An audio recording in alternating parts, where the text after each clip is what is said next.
Good Friday morning, everybody. John and Dell right now here on ESPN 97.5 and 92.5. So far, Lance is on the road with the fam, and he can't hook up for some reason. So we will figure out whether or not we're going to get Lance on the show this morning as we head into another football weekend and baseball weekend. Did you watch any of that Mets game last night, though? Come on, man. It's baseball. Once the Astros are done, you don't watch any baseball? I'm not checking in on baseball if I don't have to. But that was like the greatest game ever. I'm aware of what happened. I saw what happened, but I'm not watching it live. Well, come on. He gets up in the ninth inning, 2 on, and Pete Alonso homers. This is why I know you don't care enough about your Astros. Like you're just willy-nilly watching baseball after your team gets eliminated. I can't do that. Well, I gotta take a break. I can't just jump back in the baseball in the wild card round. No, it's the playoffs, brother. So what? I mean, when my favorite teams lose on college football Saturdays, I don't want to watch any more college football. I got no interest in watching the rest of this baseball season. Who cares? The Astros are out. Wait a minute. So if your team loses on Saturday, you don't watch it anymore? If I wasn't doing this for a living, if my team lost, I would just watch a movie. I don't want to watch football the rest of the day. Screw that. Because particularly now I got to watch highlights of them losing, people talking about it during halftime. I don't want to do that. But because of this, I will have to for work. But no, I don't want to watch any more sports after my team loses. Screw baseball. Well, your team wasn't important enough to get on halftime highlights until now. Yeah. My whole childhood, they're that important. So I don't know what you're talking about. Well, your whole childhood, they didn't lose. Well, those teams. Well, when they did, I didn't watch. What a spoiled little brat! My team lost. Wait a minute. How am I a brat for choosing my mental health? I'm not watching anymore, John. No one. I'm not hurting anyone by not watching sports if my team loses. That doesn't make me a brat. Nothing happens to anyone. It's a personal. I don't want to watch sports. Sorry. Okay. You know what? There's a lot of things to watch if you don't want to be miserable watching sports. Well, we were miserable watching that Astros stuff, but oh well, that's done. And Pete Alonso is a guy like Bregman. They're finding out whether or not they're going to keep him in New York. Cohen's got so much money. He's got to keep him because you come up with a home run to send your team to the next round of the playoffs. I mean, you know what we found out about Bregman is that he's clutch. Well, like we didn't know that already. But dude is, you know what? He was one of the only ones. Actually, who else stepped up offensively this postseason? Yordan had a couple of hits. You mean all of 2 games, the postseason? Yeah. Well, Altuve had 1 hit. Tucker sucked again. They scored 3 runs. How many people could possibly have stepped up? Well, but Bregman hit the ball hard. He just hit into outs. I mean, he hit the ball hard. Well, you've named one out of a lineup that only put together 3 runs. So who else could there be? Well, Caratini actually had a couple good. Really, he had some good at bats. Rejudging guys by their at bats or the production. Some good at bats. Cool. That's all. That's what we're judging them by. This is the slippage people worry about. You are now judging Astros baseball in the playoffs by the at bats. Oh, he made a guy work. He fouled off a couple pitches. That's not what I'm looking for. Well, yeah, I'm looking for a 2-run homer, but you can't hit a 2-run homer if nobody's on. It's impossible. Well, hit a solo shot. No one was doing that either. No, nobody was doing that. No one. We decided just not to hit. I mean, this is. I don't know. I might be coming to the realization that maybe we're heading towards the end of the line. I don't know. I don't know. I just saw Chandler Rome wrote a long piece in The Athletic about this. This is it. Okay, that the golden age of Astros baseball is over. We got a special guest. Oh, who is our special guest this Can you morning? tell by him clearing his throat? We know that. We know who it is. There he is. Hey, Lance. I can hear him swigging his coffee, too. Hey, How'd you know that's what that was? Because I can hear the ice rattling in your cup. Yeah, so what happened yesterday? Anyone? So you finally got set up? Yeah, obviously. Are you in your car like you said you were going to be? No, I'm in here. There's 2 different brick 2s on this Comrex system, so and the wrong one was chosen. Yeah. So anyway, what's up, guys? How So are we doing? can I ask a question since you're troubleshooting? When you connect, I shot the trouble. when I you shot try it. when you tried to connect to the first brick two and it didn't work, did you just keep trying to connect, or did you eventually? No, How long did it take you to no. switch to the other brick two? No, I switched to the other brick two. There's one at the very, very bottom of the thing. There's two of them that says brick two. And then I could connect to ESPN National Brick, which went, okay, I know this can connect. So then I tried to connect through my phone, and the Wi-Fi in the room doesn't work. So here we are, guys. Here we are. I'm We're here. glad to have Everything's you. fine, guys. Glad to have them. You didn't say anything the first 5 minutes that you needed me for anyway. Well, I had Who would have stuff to do. Who would have thought I'd be the technological genius on this show? Wait a Okay. minute. Do you remember the first week and a half of your broadcasts where you couldn't turn up your volume? You remember? No. We had an echo That's that lived on the because broadcast. AD had it set up terribly. No, Okay. remember Yeah. Dell found out if you actually turned up one of your No, I one of turned your both up. volume knobs. No, Yeah, and then all of a sudden the echo he went goes, away. I was messing with him, and all of a sudden he goes, "Oh, that sounds better." Okay, Well, you should be an IT guy. I am an IT guy. Compared to you, IT, here I come. Okay, hold on. Who's the one who has to FaceTime me to fix your Fire Stick? Oh boy. Enough now. Mm. Enough now. Well, I had let's- to get FaceTimed. Well, let me ask you this, since you're saying you didn't miss anything. John asked me how much baseball I watched yesterday. So I said I'm not watching baseball now that the Astros are out. How much baseball are you going to watch now that the Astros aren't involved Not much. in the playoffs? I don't care. Yeah, That's the what I rest of the said. teams. I don't care. Don't care. Don't care about No, those you gotta losers. watch. I mean, it's the playoffs. No, it's Texan season. No, it's It Texans. is Texan We're season. worried and about they play Texans. once a week. College football playoffs. Don't care about those losers No. anymore. No, we had. Don't care about those Oh, losers. And why did we Sam were- Rico, who works at our station, she said, "Is Jeremy Pena getting traded?"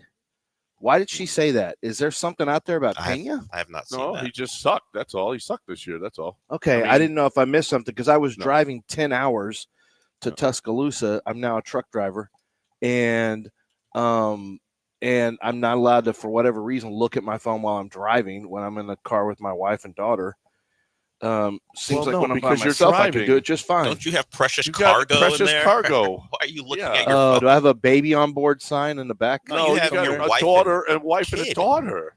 So what? Everything was smooth. I had the cruise control on. It's a straight line. Like we're just, Oh yeah, you don't ever look at your phone to see if there's a national story real quick. No, you don't. No, don't be reading your texts or your Or check a stories draft- while you're or driving check a your dra- wife and daughter. Precious Checking a- cargo. DraftKings stock. We had. Okay, I had two sons in the car with me too. Are they precious cargo? No, they're not. They're boys. Exactly. Well, the oldest is, but the other one. Well, you need a spare too, just in case. You need the Yeah. oldest as your heir. Oh, so Mason's the precious cargo, the the guy oldest who is could beat. Drake is your precious the- cargo. None of those guys Well- were in the car with me. If we're going by Henry VIII, Drake's an extra, but he's not special. You got to go with the one who is the child he from was your married. current marriage. He wasn't a bastard. He was married. I know, at but the yeah, time. but- Not Jon Snow. No, he's not. I didn't say he was a bastard, but that wife has been pushed aside. So this one is the one you love. So you go with the children from this marriage as your heir, and then you need an extra kid. That's and then Alan. obviously He's always Mod- been And then Marty's He's the one you marry off for a Yeah. political arrangement. right. Oh, right. that's true, Well, yeah. Alec has always been the golden child, so that is true Well, for Um, mom. for mom. Oh yeah. Oh Yeah. yeah. Well, we know Forget that. about So, and Yeah. mom is going to persuade you to make him the heir. Okay, so that's the way that'll go. And she might poison you and then make him the heir herself. Well, I was a little high on the arsenic count about 3 years ago on a blood It's test. true. That is true. That was an actual real story. So we had monsters going on the TV, on the big TV, and then we had Atlanta, and we had the Mhm. Mets game. That was two special endings, boys. Wait. That was a What big- do you mean monsters? monsters? The Menendez brothers. Oh, you mean this you were TV playing show? that? Okay. Oh, now that you're in California, y'all have to, don't you? Yeah, you have Aren't y'all to. forced? Oh, by- did you hear? Isn't that a state regulation? Listen. You have to play Menendez brothers. So we went because it was on Channel 7, Wendy's station here. We went to the DA debates here, and they've got a guy named Gascon who is not Gaston, he's not Yeah. from, at last. No, he's not from Beauty and the Beast. This Oh, is his Gaston, name's yeah. Gaston, and he is. How about this? Not Valjean, He wants right? he's going to try to get the Menendez brothers out of prison. Good. Wait, and this Yeah. is a DA, and this is something he's really pushing. He's Well, pushing for he's pushing I for them spent- because I don't know, maybe he saw the he saw the he saw this the show. Well, yeah, Mason's watching. Well, I don't know if he's watching. He's watching TikTok videos that talk about it or something, and he's decided, Dad, you know that you know what's happened. They were raped by their dad, and they were this, that, and the other, and then they went to prison, and so they're wrongly accused. Like they've been sitting there. I said, okay, but They're not wrongly Is accused. that- They killed their parents. and well, yeah, right. He said, but don't you think? I said, okay, but is there any chance that this is their side of the story and that this was really about money? Also, like, is it possible that that's not? You got to watch the accurate? show. And you're hearing the show. Well, I know the show is done by. Isn't Kim Kardashian one of the executive producers, Dell? The I one who don't tries know to get that, but people- I hate to ruin this, but we may, and I say may, have Willie Fritz coming up because they do have a Yeah. game today. So let's gotta- let's yeah. go to break on time. Okay, let me ask you, John. I'm not watching the show, so I can't really speak on it. But isn't this show being done by I mean, isn't there a certain angle or no? Well, yes. Actually, the angle is that the monsters may not be the brothers. That's no, the I know, angle. obviously, Yeah, right. obviously. Okay, And that's, so but it's okay. So all they're right, so Yes. we can talk about this a little bit later. But right now, we're talking about MyBookie. MyBookie.ag, promo code Bet975. You got a game tonight. You got baseball this weekend. You've got football all weekend, Saturday and Sunday. You've got Monday Night Football. I think we've got 55 straight days of football games. 55 straight days of football games. You love the game. You want to play the game. You want to bet on the game. You want to be there. You want to live betting. You want the best odds that you can get. You want prop bets that you can get. You want all of this, and you got it all at one spot, mybookie.ag, promo code Bet975. You got a free Thursday night bet. Well, you had that last night. Did you take advantage of it? You've got MyBookie Plus, where the higher the tier you go, you've got giveaways and all kinds of great stuff that they're going to include. I am telling you, a great place to go play, win, and get paid. Bet anything, anytime, anywhere. MyBookie.ag. Double your deposit. Double your deposit at MyBookie.ag. Promo code Bet975.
Hey guys, Maestro to Bell. This is what I'm talking about right now. You're kicking it off into the weekend. What are we going to do to get started? How about you go hit your local establishment, see if they have a Maestro to Bell. If they do, why don't you pour yourself? Say, you know what? Let me get a pour of the Maestro to Bell Cristalino. It's called Diamante. You have to call for it by Diamante, and or maybe they have the Añejo or Reposado. Definitely recommend those as well. Get a little, they'll give you a little 2-ounce pour, put that single ice cube in there, and you are good to go. It is going to be absolutely fantastic. If you like tequila, this is going to be one of your favorite sipping tequilas. All you have to do is go wherever, your local liquor store, and you're going to find Maestro Well. If they don't have it, A, you're at the wrong place. B, you need to ask for it by name. Same thing goes with your restaurants, because when it comes to a margarita is simply better with the smoked silver that they have. Smoky margarita on the rocks or frozen goes down smooth, but on the rocks is what I would recommend, obviously, with salt, but that's just me. But the Añejo, the Reposado, the Cristalino, these are all fantastic. They invented the Cristalino, which is the category, and theirs is called Diamante, but this category is phenomenal. A blend of 3 different tequilas, charcoal filtered, aged, and distilled to an incredible finish. Maestro Bell, wherever fine liquors are sold, you'll find Maestro Bell.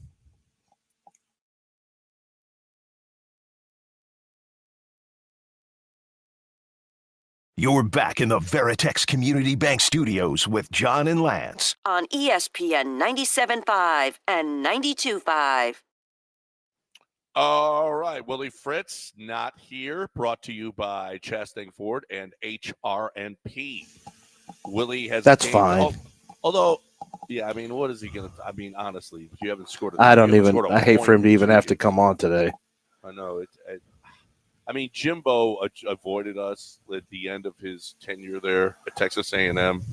He was on every week up until he knew it was bad. I really don't know what. Honestly, I would love to talk to Willie today, see how he's going to get out of this thing, how he's going to try to score some points. And think he has some answers? I don't know. I hope so. Wouldn't you think? He's a coach. No, you don't. Yeah, his answer is need to get to a portal season and a recruiting season. And I don't know. Offensively, they're just an abomination. I mean, 2 straight games. It's hard to be shut out in a game. We're talking about the midpoint of the fourth quarter against Rice when they last scored. It's tough, but defensively, they're actually not bad defensively, but they have no offense right now. They can't run it. The quarterback play has been terrible. The guy who runs the Shrine game, he was talking about Donovan Smith as like a first-round quarterback. Eric, what's his last name? He runs the Shrine game, and he just got hyped up on Donovan Smith. He was inviting Donovan Smith. He's like, if you look at him, the way he plays on tape, he jumps out. He just looks like a first-round talent. I'm like, I don't know about that. This was before the season. I mean, obviously not now, but before the season. And even then, I thought this is not the buzz I'm hearing. I like the, I like the size, I like the physical tools, but didn't show up on the field. So.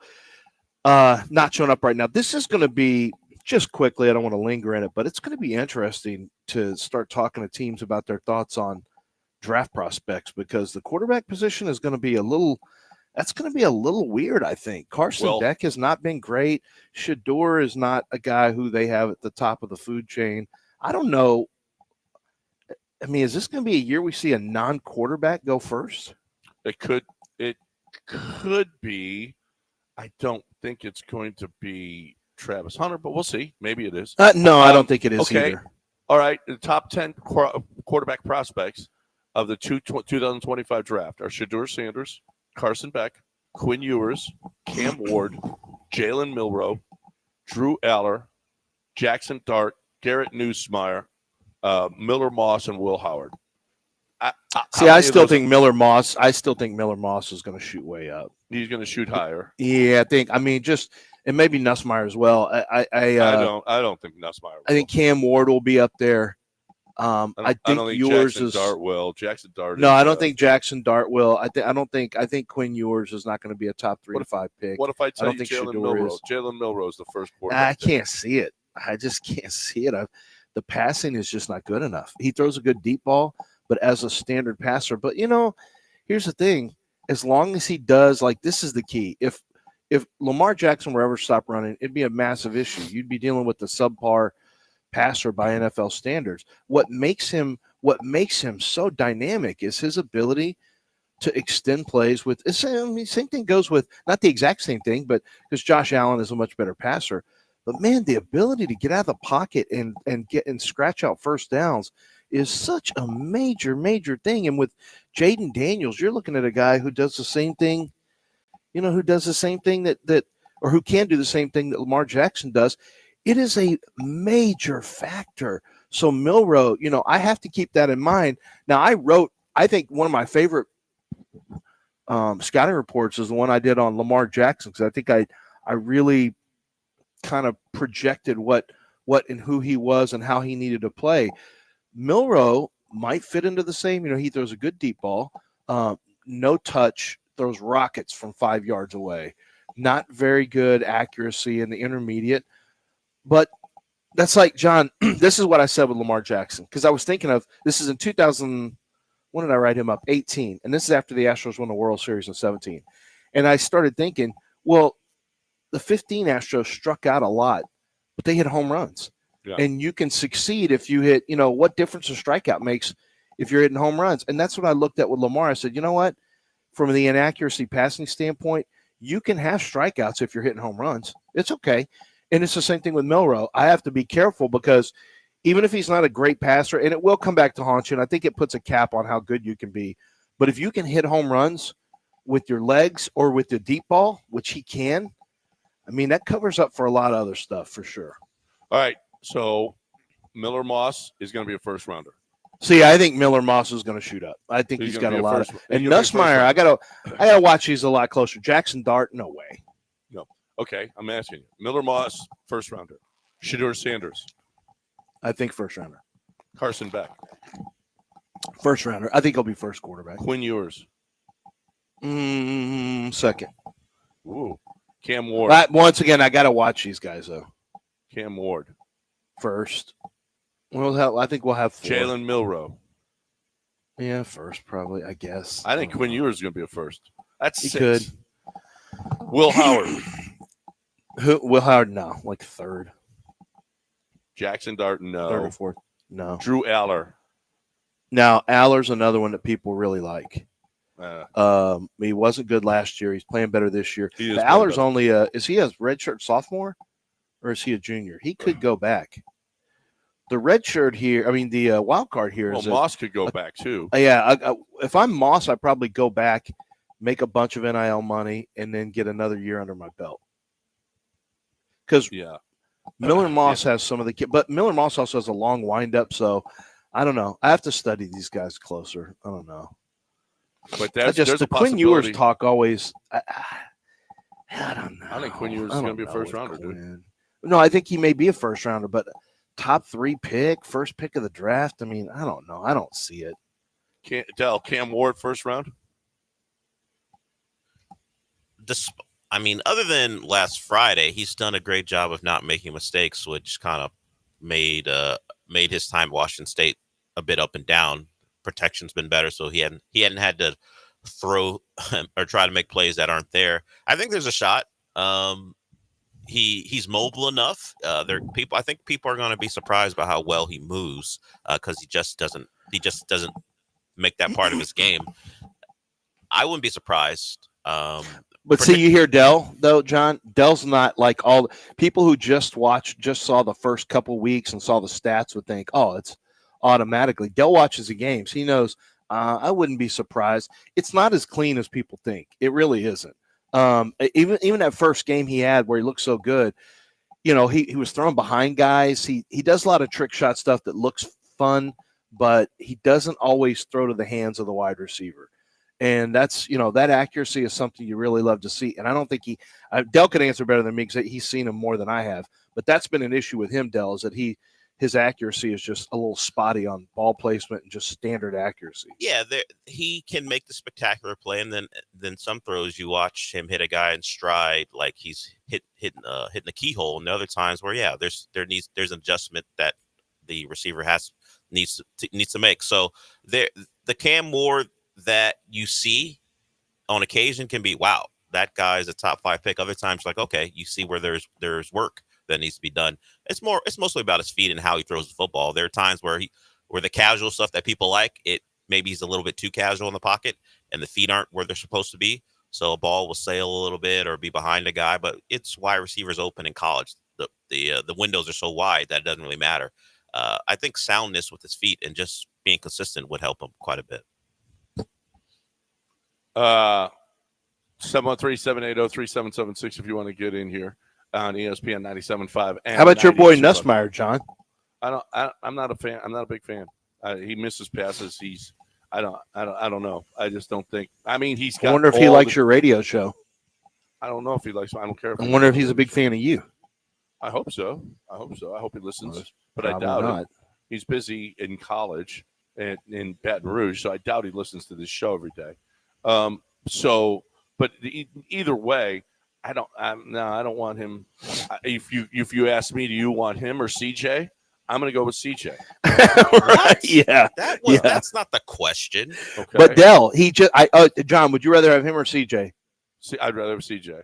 Oh, that's just the question, Dell. That's it. That's all. Nussmeier or Purdy? I'm going to go with. Oh, I'd rather so Purdy. Okay. Okay, here's a tough one. Actual debate. Nussmeier or Tua?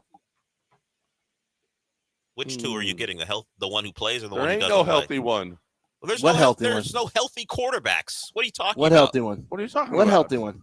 Yeah, That's there's like saying healthy Tank Dell's quarterbacks. healthy. CJ Stroud missed 2 games from a concussion last year. That's not an unhealthy quarterback. He missed 2 games. That's what concussions do. Joe I have a Burrow's quick an unhealthy question. quarterback. Justin Herbert's limping around. Where are all the healthy quarterbacks you're talking about? Oh, I don't know. Patrick Mahomes plays every game. Patrick Mahomes. Okay, so you want the best quarterback ever.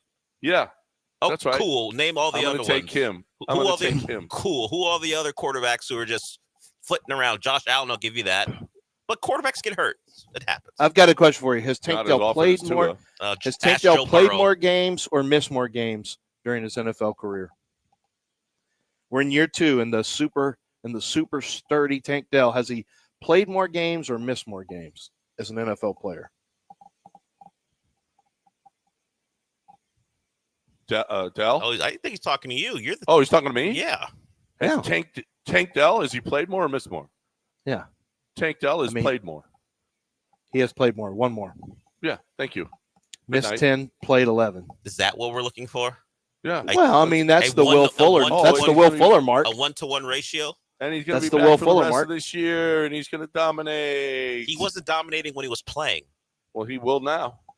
They Yeah. didn't know how to use it. As I hope we're not getting Damian Pierced. As Nico Collins continues to prove himself as a number one, you think Tank Dell is going to emerge?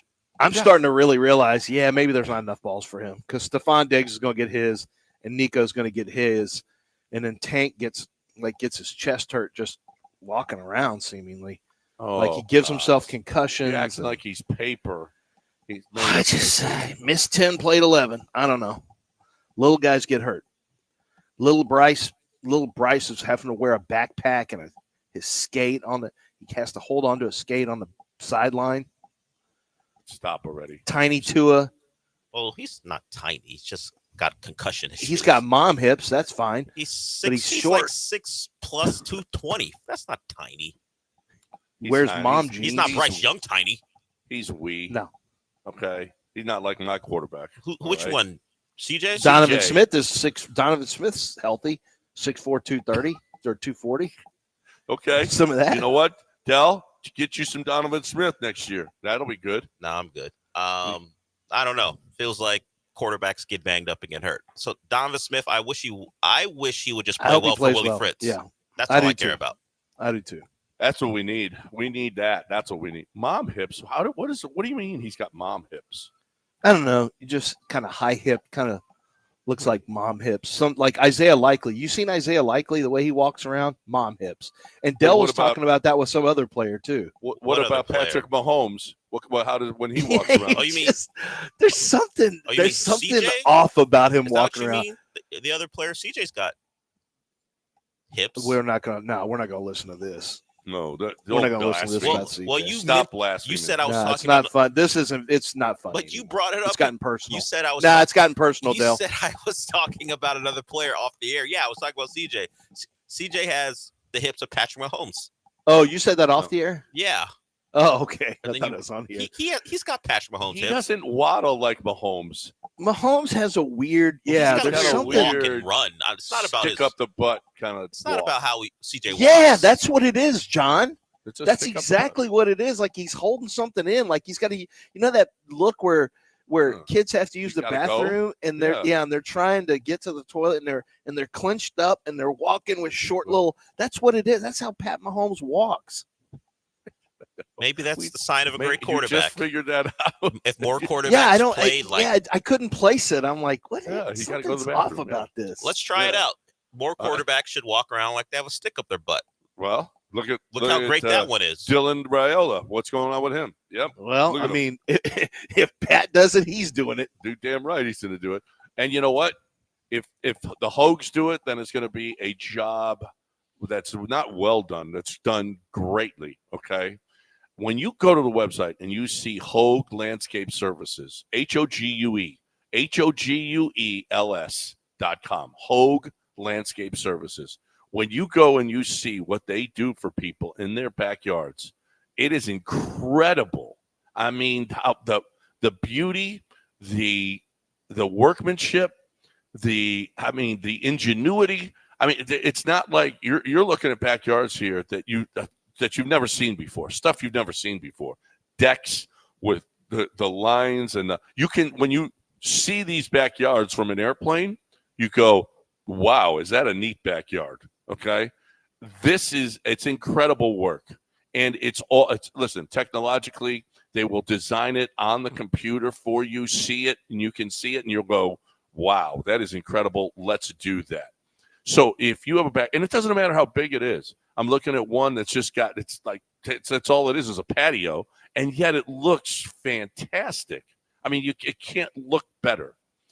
All you need to do, it's design meets execution at Hogue Landscape Services. They're exterior decorators. And when you see what they do, you're going to want that for yourself. Hogue, HOGUELS.com.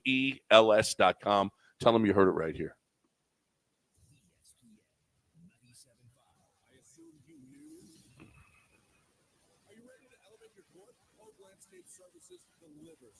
Why are we playing a recorded spot?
You're back in the Veritex Community Bank Studios with John and Lance. On ESPN 97.5 and 92.5. All right, welcome back here on ESPN 97.5 and 92.5. 713-780-3776. If you want to get in here on the show, 713-780-3776. Chris is here. Let's get him in here quickly before we get to some Astros talk here. What do you say, Chris? Hey, guys. Good morning. Love the show. Always love talking NFL draft. So, Lance, had a quick question. What is the resurgence of guys like Sam Darnold, Andy Dalton, things like that? What do NFL executives and general managers think when they possibly have a game-changing edge rusher, or maybe that left tackle they're sitting on the board, or maybe the quarterback of the future, when they can go get a quarterback like Sam Darnold or somebody like that and then put weapons around him? What's the executive thought there? I mean, sometimes you take a reach on a Quinn Ewers, but you maybe got the next Laramie Tunsil. I don't know. I'm just thinking through what an executive may think, because you've always said a quarterback can get you fired quickly. So, anyway, I just want to get your thoughts on that. I'll hang up and listen. You get longer runway with a new quarterback, but, I mean, longer runway nowadays might be 2 years. I mean, look how quick everyone's out on Bryce Young. It doesn't take long anymore. It's weird because, Sam Darnold's kind of we haven't seen a lot of this. We haven't seen a lot of this over the last 10 to 15 years. Now we got 2 in a row from the same draft class, and Baker Mayfield and Sam Darnold. So I can tell you this, devil you know versus devil you don't. There will be teams who are having discussions like, man, do we want to deal with Shador? Do we think that, do we think Quinn Ewers can play? Sam Darnold was really good in that offense with Minnesota. He looked good. When he was coming out, we had this grade on him, because all these teams have grades and they have reports and they visited with. That's why they all visit with players. That's the interesting thing to me, John, is I remember talking to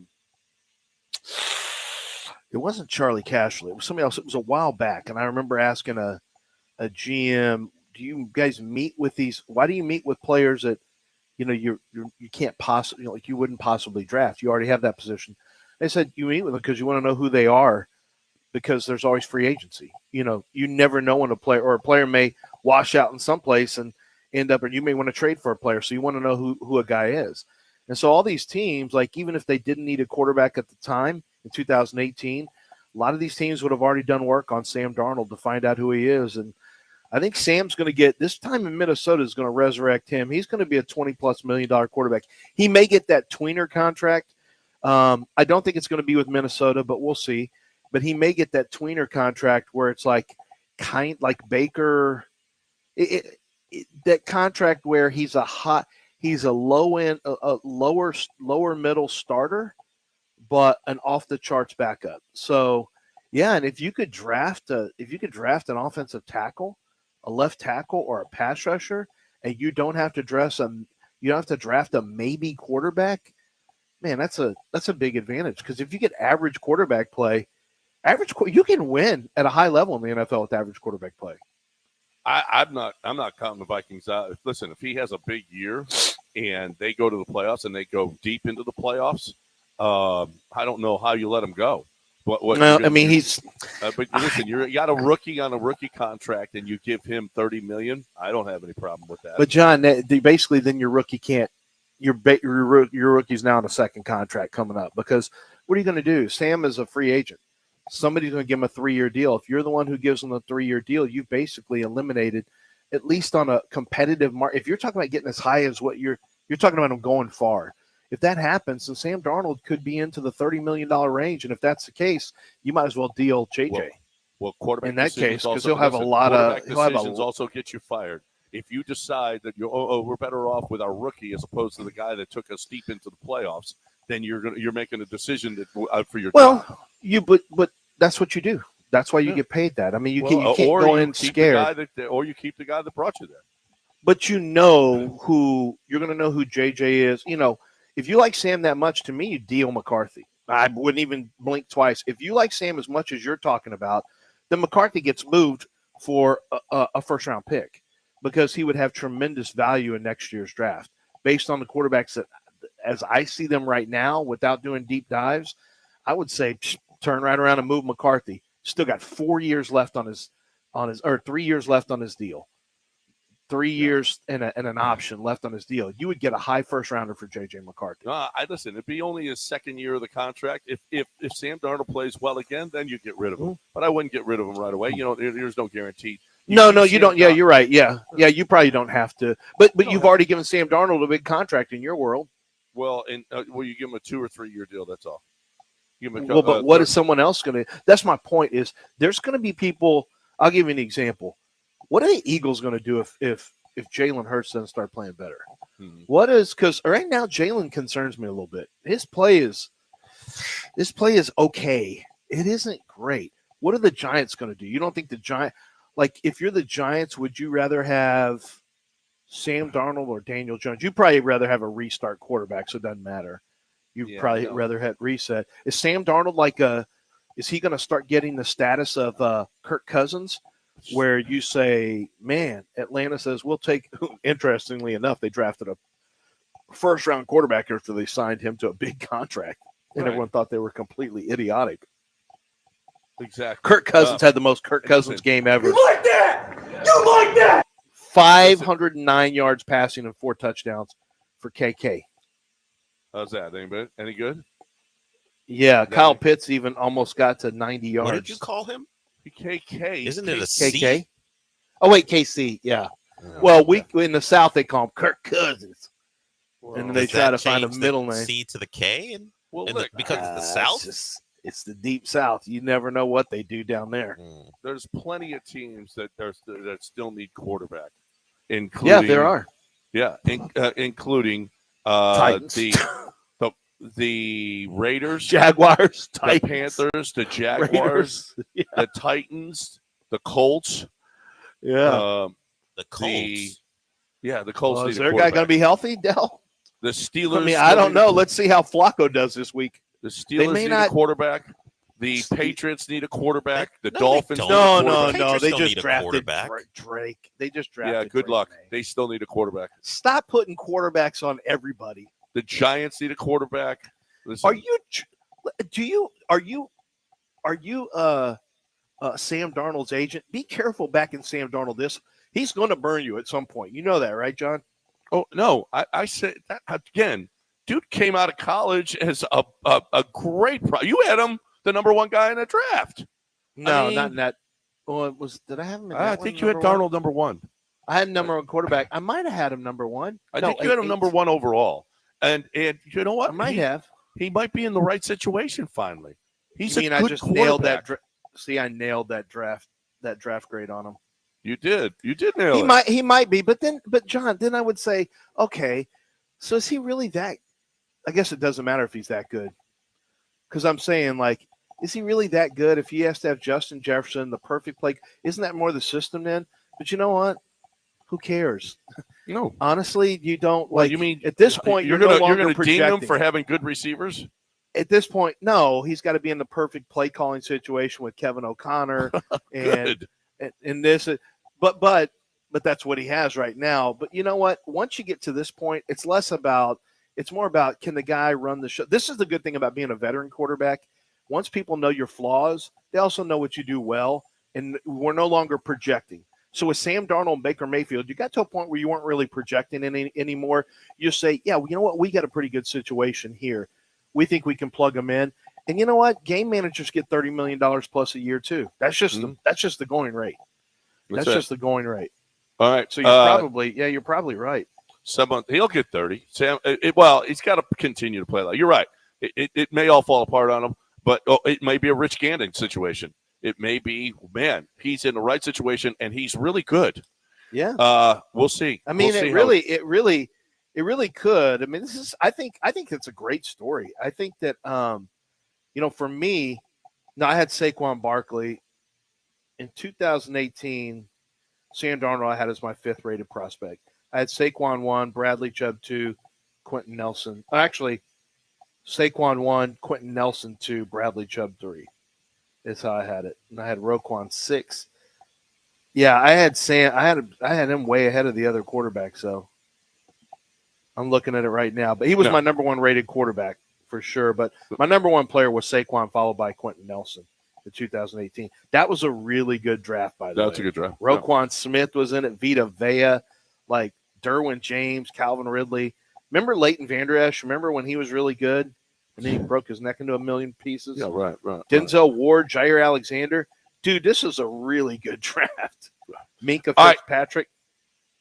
Yeah, that was a hell of a draft. All right, we got to break it. Geis, your boy We gotta Darius talk- Geis.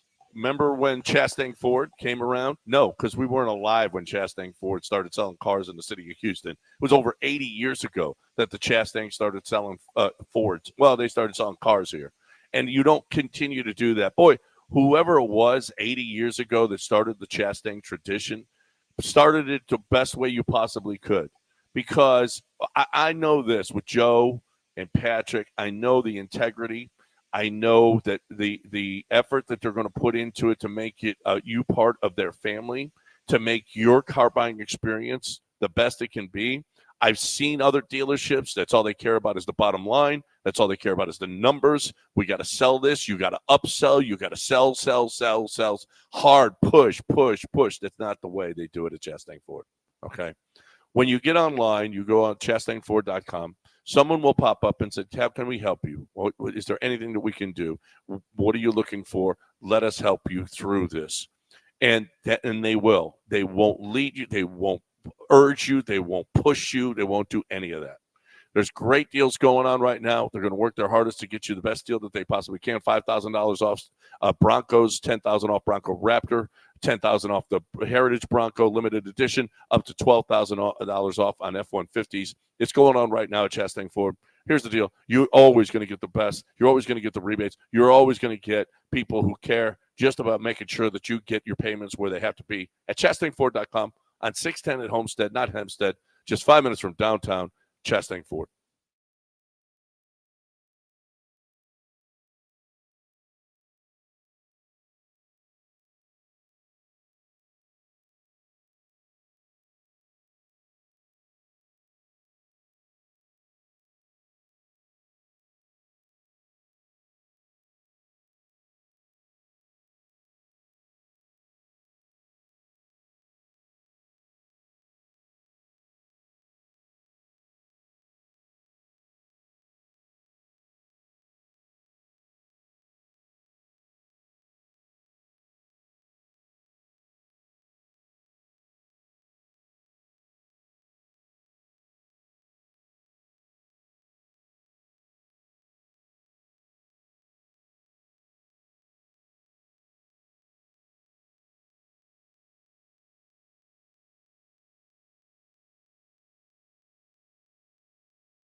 All right, time to talk about your hair. Time to talk about, you're in your 20s, your 30s, your 40s. You're too young to be bald. Okay, and you need to do something about it. Because if you wait too long, you're going to get to the point where Doc Linville can't help you anymore. Doc Linville is a guy who's going to take that hair from the side and the back. He's going to do it painlessly. He's got a 3-day anesthetic. It's the system and the process is much better than it used to be. The cutting and the pasting was awful. The blood all over. It was awful. It was painful. Everything about it was terrible. Doc Linville's neografting is the best way to do this thing. I did it, loved it. It definitely helped me. It will help you. And then the stimulating your hair, the growth as well, the PRP, that is a great way to do it as well.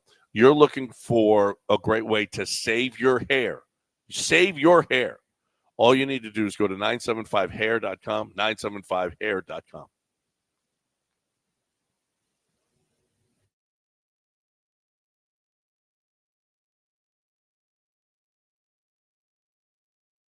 You're back in the Veritex Community Bank Studios with John and Lance. On ESPN 97.5 and 92.5. All right, welcome back here on ESPN 97.5 and 92.5. Let's get this James Palmer thing, Dal, ready. We'll get Grimace. His name is Grimace, like the From like the McDonald's? McDonald's character. Oh, okay. Here's Grimace is on the show. Hey, Grimace, is this Grimace on a mobile? Well, yeah, obviously. Yeah. Hey, Grimace. What's up, Grimace? Grimace is here. Congratulations on the New York Mets getting out of the NL wild card. Sources are saying that I will be in attendance at Game 3 Citi Field in my purple Grimace chair out in center field. We will be eating McDonald's all weekend long. The Mets move on. Sources are saying Devin Williams is tipping pitches, but I am a key contributor in the Mets turnaround this season. Can we have a discussion about this particular individual's mobiles? I like it. There's not even an attempt to change no, voice. Not an attempt. Nothing. That's like me calling in and saying that I'm Akeem Olajuwon on a mobile and talking exactly like this. Well, I'm Cookie Monster, and I'm Cookie Monster, and I want to say that I really I'm sad about Dikembe Mutombo because he sounded like me. I mean, you got to do the voice, all right? You can't. You're really bad at this. Maybe you should. No, I think this is the best way to do it. This is now his bit. This is now his shtick. Hi, guys. Grimace. Yeah, but don't you think he should, like the last time, what did he do? He was Ty Cobb, and he didn't even have any racial stuff. He was awful. That's his thing. Well, I mean, we shouldn't strive to have racial stuff on the air. But if you're going to be Ty Cobb, at least get into character. Drop a bomb on somebody? No. Well, no, he should have. He should have been hating. He just should have loved all the white players on the team. I would ignored do all that. the other ones. Yeah, that's how I would do it. But I like the fact that this is who he is. He just says he's the name of a person, and then he gives no attempt to disguise. Keith gives no attempt to disguise his voice. What sources are you even talking? Sources are saying. By the way, for people who don't know what he's talking about, back in June, they had Grimace throw out the first pitch. Yeah, and they went on a run. They were 29-37 at that point, and so they had Grimace come out after the first pitch. New York ripped off 7 consecutive wins. This is something that me and you would have done, John. We would have noticed that they won, and we would have said, "This is Grimace. This is a win streak with Grimace." And the Mets fans followed. They finished June 12-4 in the post Grimace era, is what they're calling this. And they got right back in the thick of things, and then they have a seat so Grimace will come out there. They got a purple seat that says Grimace. It's his own personal seat now. Row 6, seat 12 in section 302. So the team also paid homage to Grimace with the between innings promotional game in which a fan was tasked with naming the 3 players Mets. were pushing back on it a little bit. Because it was like, okay, enough of the Grimace. We're actually playing good baseball. Let fans have fun. Let us have fun. Yeah. You're playing good baseball. We're all coming to the park to watch you play. Stop being so sensitive. Okay. God, players are so sensitive. Did you see what happened with Cam Newton and Shedeur Sanders? I liked Cam it. Newton and Travis Hunter. But did you see Cam's comments on the podcast? No, what did he say? It's nothing. Somebody compared Shedeur Sanders to Cam. Whenever I'm watching Shedeur, the more I'm watching him, I'm seeing you. I'm seeing Cam Newton, the guy who's the co-host with Cam or sidekick or whatever. And Cam goes, let's slow down a little bit. And Cam basically said, I want a Heisman. We went undefeated. I beat Alabama. He said, who's his best win so far, realistically? And the guy goes, TCU. No, he's right. No, that's what I'm saying. Yeah. No, that's what I was saying. Cam was 100. Yeah. Cam wasn't disrespectful to Shedeur. He's like, come on now, slow down now. He basically was saying, slow down in the comparison to me. And while you may hear it off the top of your head, you may say, man, he's being so egotistical. No, he was being honest. He was like, let's slow down on this a little bit. Not to mention they don't play the same at all. Shador's not a runner. No, he's not a runner. Shador like doesn't Cam run at all. It was a No. terrible comparison by the co-host. Cam Newton that's a terrible. And Cam basically said, easy, let's slow down now. Who's his best win? And the guy goes, TCU last year. He goes, I beat Alabama in the Iron Bowl, and then I went on to win it's that. not. That's a stupid comparison. The dude made a stupid comparison. And First of all, they don't Shador play. got mad. And that's what made Shador mad. Right. That's why he said, don't talk to me. Don't talk to me. Right. Like I ain't got time for you. furious. And by the way, he I said, got I time think for you're this. on that wacky tobacco. Yeah. He said, I think you're high. Because of course I'm similar to you. What? Right. You're not No, similar at so all that's to what I'm him. saying. Cam was not out of line. Cam is a goofball, but Cam was not out of line with what he said. No, it was accurate. That's all. All right. So the locker room on Sunday. James Palmer had this to say about the Texans locker room after the win against the Jaguars. What do you think? I went down to Houston, saw those Texans get back on track, kind of with a win over the winless Jaguars. CJ Stroud has a game-winning drive. I get to the locker room. It's a ghost town. It was the worst winning locker room I have covered in 15 years of the NFL. I mean, my head's on a swivel. I'm like, did they not just have a game-winning drive, score with seconds left, and win this game? And there's nobody to be found. Guys who are in there are not talking. I go up to Stephon Diggs. Hey, man, you want to chat? I'm not talking today. Okay. Laramie Tunsil talked for like 30 seconds. And I'm trying to dig going like, what? Am I missing something here? And then I kind of got to the bottom of it, making some calls and some texts. This is a team, Steve, that I think everybody had as a Super Bowl contender after CJ Stroud's unbelievable rookie season. Then they just get destroyed by the Vikings 2 weeks ago. Eke out, like I said, a win against the Jaguars. And essentially what I was told was, we cannot keep playing like this if we want to get to the places we believe we can get to. Yeah, I agree. I mean, and I bet you, as opposed to, wait, great win, here's a game ball. How about D'Amico goes into the locker room after that game and goes, what are we doing? What are we doing, guys? How are those guys staying on the field with us? Yeah, I no, mean, if if I'm him, if I'm D'Amico, the time to tear a team a new one is when they win. You got yes. After a loss, and especially if you get blown out, you pat some guys on the back and you go, hey, let's go. Let's get back to work. All right. That's all. But after a win, especially a bad win like that one, you tear them a new one and everybody maybe wakes up a little bit.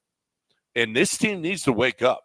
I agree 100%. If D'Amico tore him a new one after that game, I agree 100%. They shouldn't have been all jumping around. We beat the Jaguars. Look at that last minute. Woo-hoo, look at us. No, that was a crappy win. That was a crappy win. You should have lost that game. If Trevor Lawrence could hit anybody downfield, you lose that football game. And that's what a professional quarterback should be doing. And Trevor Lawrence couldn't do it. So I think this team needed a wake-up call like that. Yeah.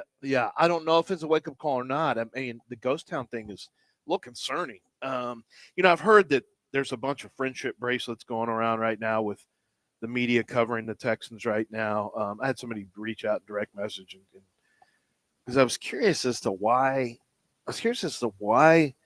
there wasn't a question. And I reached out to Sarge, who covers the team, and he said, no, the question was asked on Sunday about the penalties. So we didn't ask anything on Monday. I said, okay, fair enough, because it was addressed on Sunday, I guess. I think basically you can say whatever you want about John McClain. John McClain was a guy who pushed, remember, he pushed, and sometimes fans push back on, if you didn't do your media stuff, if we couldn't hear from you, if we couldn't talk to you, the media, meaning when they got a job to do, the Chronicle beat writers and stuff like that, he was the head of the Pro Football Writers Association. He would call the league and like, hey, we're not getting access the way we're supposed to have access. And it is a thing where you want to find out why, if Laramie Tunsil doesn't have to address anything, if he's like, I don't have to talk, I'm not talking, okay, sorry, and ask him, hey, what's the deal with the penalties? You should be able to. I think fans do want to know what's going on. And I would imagine that is, look, you're always happy to win. 3-1 is a very good start. You're always happy to win. Has not really been like we expected it to be. And there was a third straight game of 10 penalties, and the offensive line had 7 of them. So, yeah, I could understand it being a little quiet in the locker room. What's weird is James talking about the place had cleared out already. That's a little – guys, did I hear that right? Well, they had – you know how many guys are getting treatment right now? I mean, look at their injury report this week. Holy crap. So a lot of guys were probably – they didn't leave already. They were probably – well, but I'm used to the Astros, in the trainers room. The Astros French – the Astros loved each other. The Astros are the greatest. Oh, my God. Somebody posted the 19 lineup that they had on TV. It was a screenshot. Can you – do you remember how deadly that line? This Kyle team Tucker isn't even remotely close. No, he was Kyle eighth. Tucker was batting 8th. He was 8th. You had him batting 8th. You had, like, Carlos was 7th. You had freaking – Well, that was when Carlos Brantley came was back on the and was team. bad, though. Remember when Carlos came back That's and fine. he was bad? Yeah. Brantley, you had Brantley in a 2-hole. Like, get out of here. Nothing even touched that. This team wasn't even a shell of the 19 team. It's a miracle they got to the playoffs. The 19 team is the same as the 1998 Astros, where except the 1998 Astros were eliminated in the very first playoff series. Yeah. But that team was the best Astros team from that era that I ever saw. And they had Randy Johnson. How about this Kikuchi trade now? I was just thinking about it yesterday because you seemed a little hesitant. I was surprised when asked about Kikuchi, and you're like, well, let's see what happens with Jake Bloss. It's actually true. Think about this. You didn't even get a playoff start from Kikuchi. Yeah. You traded Loper Fido, Will Wagner, and he did well. I mean, listen, he performed well. But you traded 3 prospects. What if you had dealt – you won the division without Kyle – you didn't even need Kyle Tucker. You won the division without Kyle Tucker. What if you had moved Kyle Tucker and not traded for Kikuchi, and you had all 3 of those prospects that you traded away, and you had 3 new ones? What if you had six new prospects in the system? Can we and play? you didn't even have – and who knew – now, we didn't know at the time you could come back and perform like you did without Kyle Tucker, but you did. I didn't know Gamble was going to be your team MVP. This is another instance of how do we get here? Yeah, I have no idea. We were talking about the Texans Monsters and walking. Menendez brothers? The Texans. No, that was in the first segment. The Texans in their locker room and James Palmer. We got that's and then we got to trading Kyle Tucker again. And we're like 10 minutes past the break. So talk about quick assist instead of Kikuchi. Yeah, this is what makes the show. This is the charm of the show. Actually, is you just never know. You have to listen because you don't know what could happen. And one thing that could happen is I could tell you about quick assist. I was having a business meeting with somebody the other day, a business lunch, and the person I was talking to, she said that she had 2 tickets to the Astros game. 4 tickets to the Astros game, and she said, but I couldn't. She had an illness and she couldn't go, and she said I just listened to them on some site, and it's an afternoon game. I said, do you know? I said I've got a new client called Quick Assist. This is what they do. They don't list it on one site. They take your tickets. It's simple. You can have your tickets uploaded. You can download the app and have your tickets over to them in 3 to 5 minutes. And then within 3 more minutes, they will have them listed on 15 different websites. So your tickets are now going to be listed on 15 different sites. It's dynamic pricing. So they will automatically move the rates of the tickets up or down depending on how the market's going. So you maximize the dollars that you make while also giving you the best chance to sell those tickets. Because when an event isn't selling as well, they'll drop the ticket price so that you have a better chance to sell yours. They want to help you as much as they can to get the best rate back and to and to make it easy for you. You don't once you're listed with Quick Assist, it's a breeze. They're the only company that is doing this dynamic pricing with aggregated ticket sites. And so you're not having to go there and list, delist once it's sold with another company. They do it all. Quick Assist, download the app. Longhorns, Aggies, Pittsburgh Pirates, Dodger tickets. I don't care. Major League Baseball, college, LSU. They do all college football, all Major League Baseball, all NBA, and all NFL, and NHL if you care. That's my friends over at Quick Assist. Download the app today. Quick ASYST.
All right, welcome back here on ESPN 97.5 and 92.5. John and Lance here with you at 713-780-3776.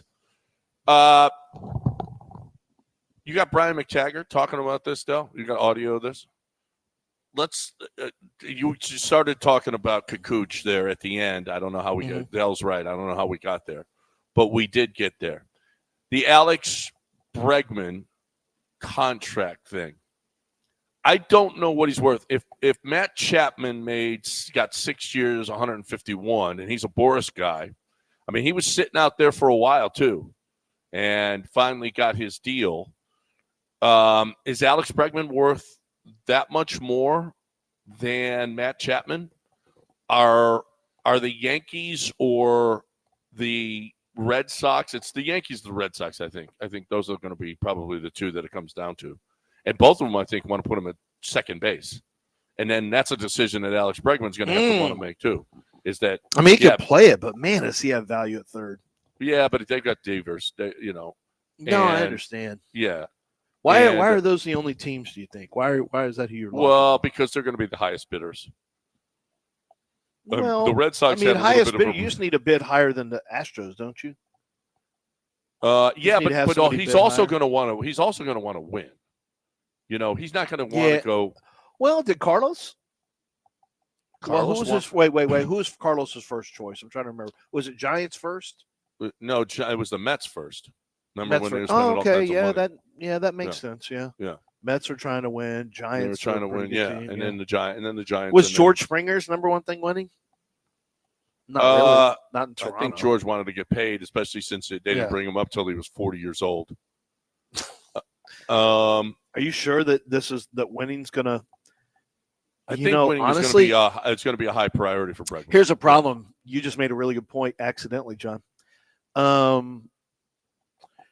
Winning. If winning was the argument, Astros were the answer all the time. I don't know if that's the case anymore. I don't think you can make that case now with the Yankees. With some of the teams that are out there, you may say this team is better positioned to win right now. I'm not giving up on the Astros run, but I'm just saying it used to be an easy answer. If it's about winning for you and camaraderie, why would you ever leave the Astros? Now, you could take a look at this if you're Alex Bregman and say, just got knocked out by the Tigers. I got a chance to Jeremy Bainey can't get the ball off the ground. I got a chance to go somewhere else and have a good chance. I don't know if it's Jeremy Bainey's groundouts that are going to send him, somewhere else. Probably not specifically, but yeah. Yeah, I can see. Well, I don't know. Does he really think that the Astros can't win? I don't know. Well, I don't know if he thinks it's the same Astros team. Remember, John, he was in there when it was, Jose Altuve. For him to come out and beg the Astros to sign him or implore them to sign him, that was a really big deal. For him to come out and say, we can't. I think Altuve realizes, man, this thing's slipping away. And everyone leaves. They haven't made an offer to Bregman. Like, what's going on? And I think Altuve's basically saying, okay, enough is enough. My time, I may have 3 more years over here. Come on, guys. I don't want to get back to 2013. That's for sure. Well, yeah, I don't think. Well, here's Brian McTaggart talking about the Bregman situation. Yeah, I think they definitely want to sign Bregman. I don't think they will, just because it's going to go against everything they've done here since Jim Crane's been the owner. They do not hand out $200 million, 8-year, 9-year contracts. They just don't do it. And so far, they've won because of that. They let Springer walk. They let Correa walk. They let Garrett Cole walk. And that's just a few of the guys. And, Bregman's going to want a massive deal that would be the biggest deal in Astros history to stay, and Tucker as well. And he's a year behind Bregman. So I just think both those guys are going to want more than the Astros, unless they just change their philosophy. And I don't think they will, just because they haven't had to. I think both those guys will probably end up walking, and they'll try to fill it.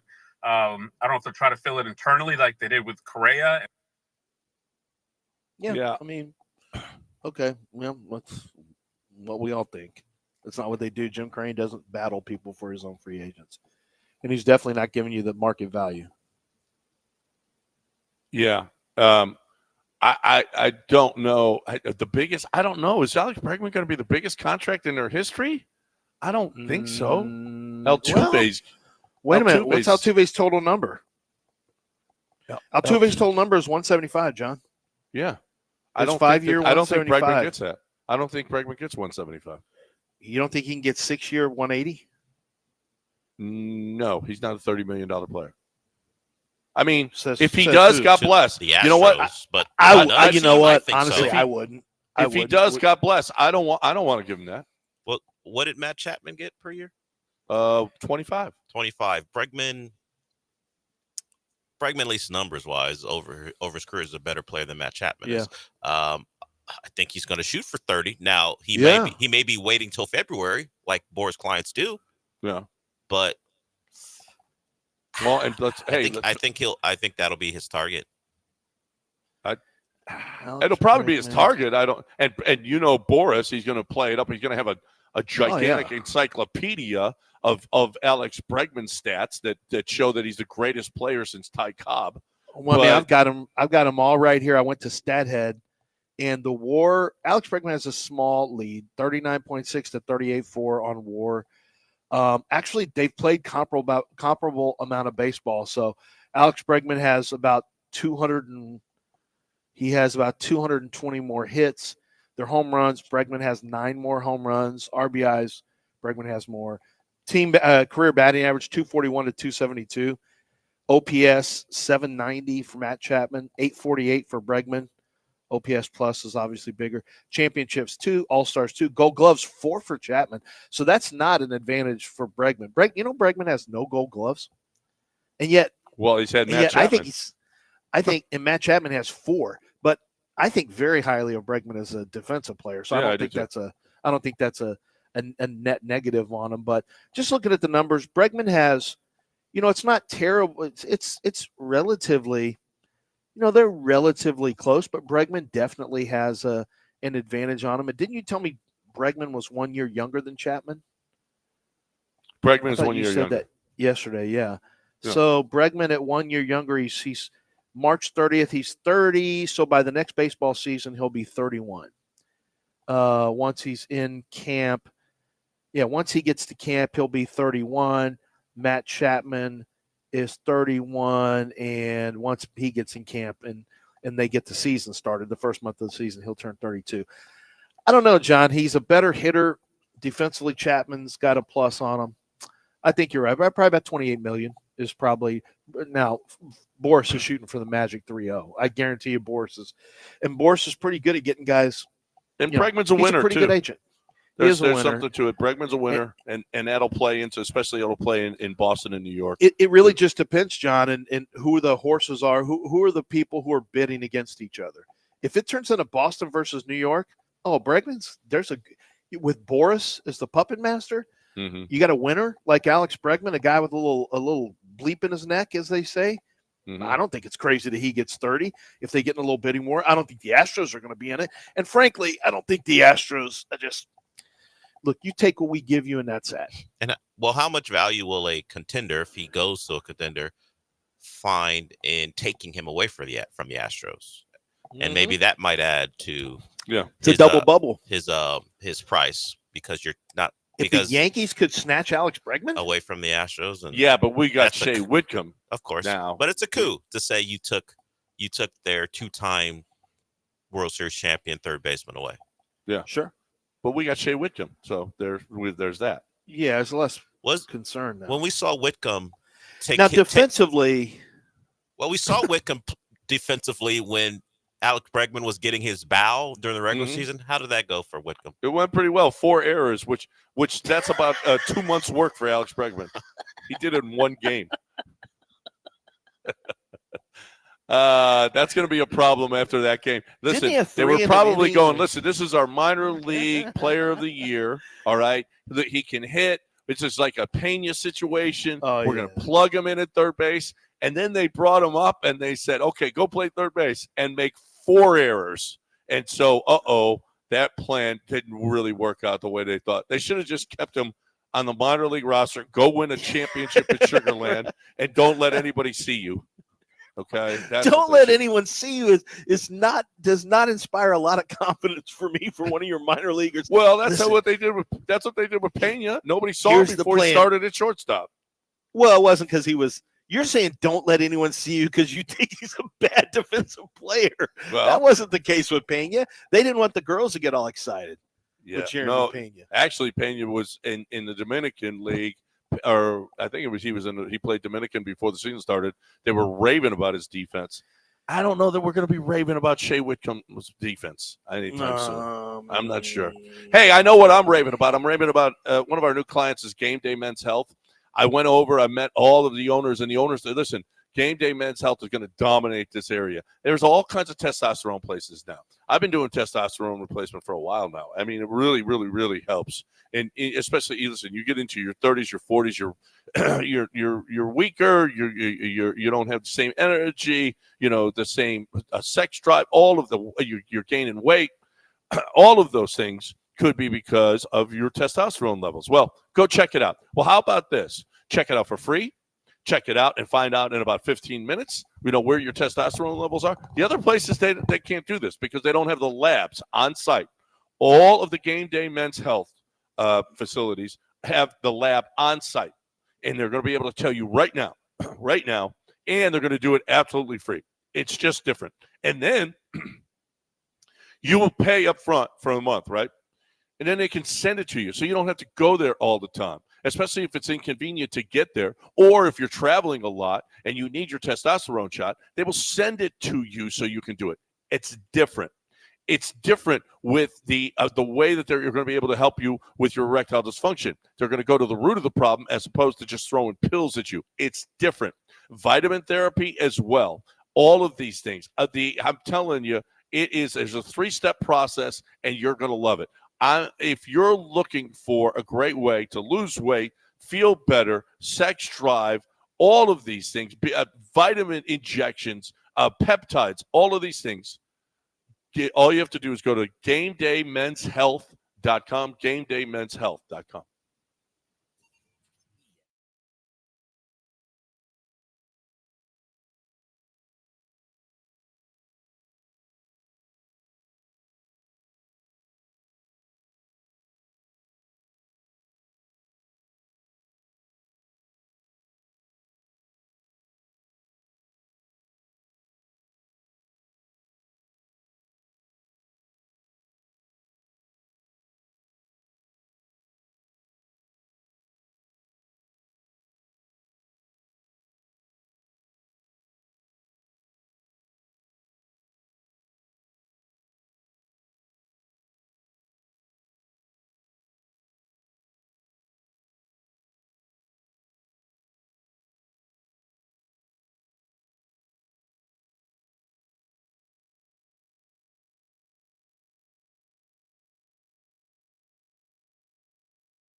Time to talk about Aqueduct Plumbing Company. I've had them come out. I remember we had a like a stuffed up drain. That's a pretty normal thing, right? So you can come out. A lot of times they'll come out there and Aqueduct Plumbing Company will find it. They'll snake it out. They put the little snake in there. And then if that doesn't do the trick, they start putting the cameras down there and they look in there with the cameras and find out what's going on. And they did that with me. They had fixed it. They had fixed it previously, but then they had to come out. It was another issue about a year later.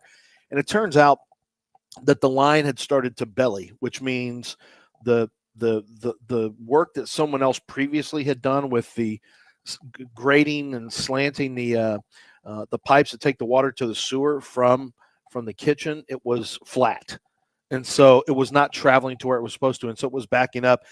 And that was a big issue. And so I had to have Aqueduct Plumbing Company come and redo that, dig up the backyard, get the line laid the way it was supposed to.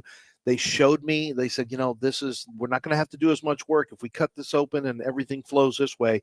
They cut it open. I sat and watched and it did not flow. And they said, okay, this is what we have to do. They laid it out. We got it taken care of. The price was a fair price for the amount of work that they were going to do. And we got started and got it done. And I trust them with small jobs, but probably more importantly, I trust them with the big jobs. They do it right the first time. They're fair, they're transparent, and it's just they're trustworthy. And that's a big deal to me when it comes to plumbing. AqueductPlumbingCompany.com. Billy Brown, the owner, is going to make sure that you get service quickly and that it's done the right way. Aqueduct Plumbing Company.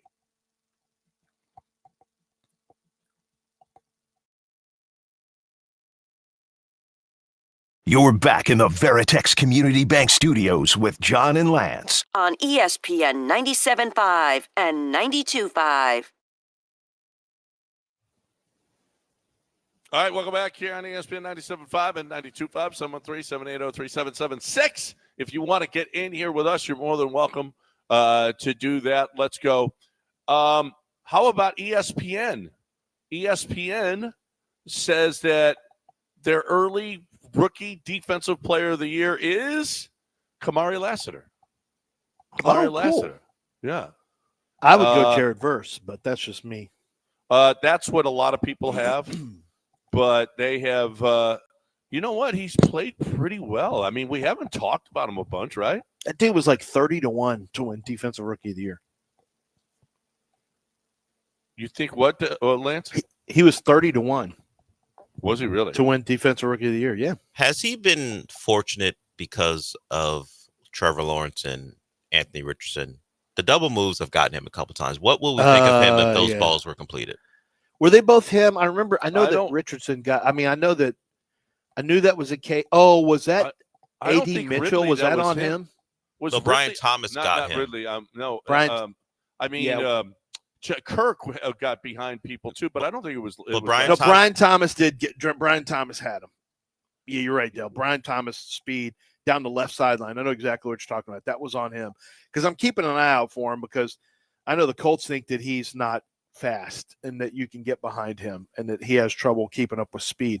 And the reason that stuck with me is because he didn't run well, and D'Amico doesn't care because D'Amico thinks he's fast enough. There's football speed and there's there is, but fast guys on the perimeter will outrun you, and it can turn into an issue. Yeah, but you just have to have safeties over the top. It hasn't been. Everybody's going to get beat. Even Stingley got beat. I mean, but isn't that the point Dell made?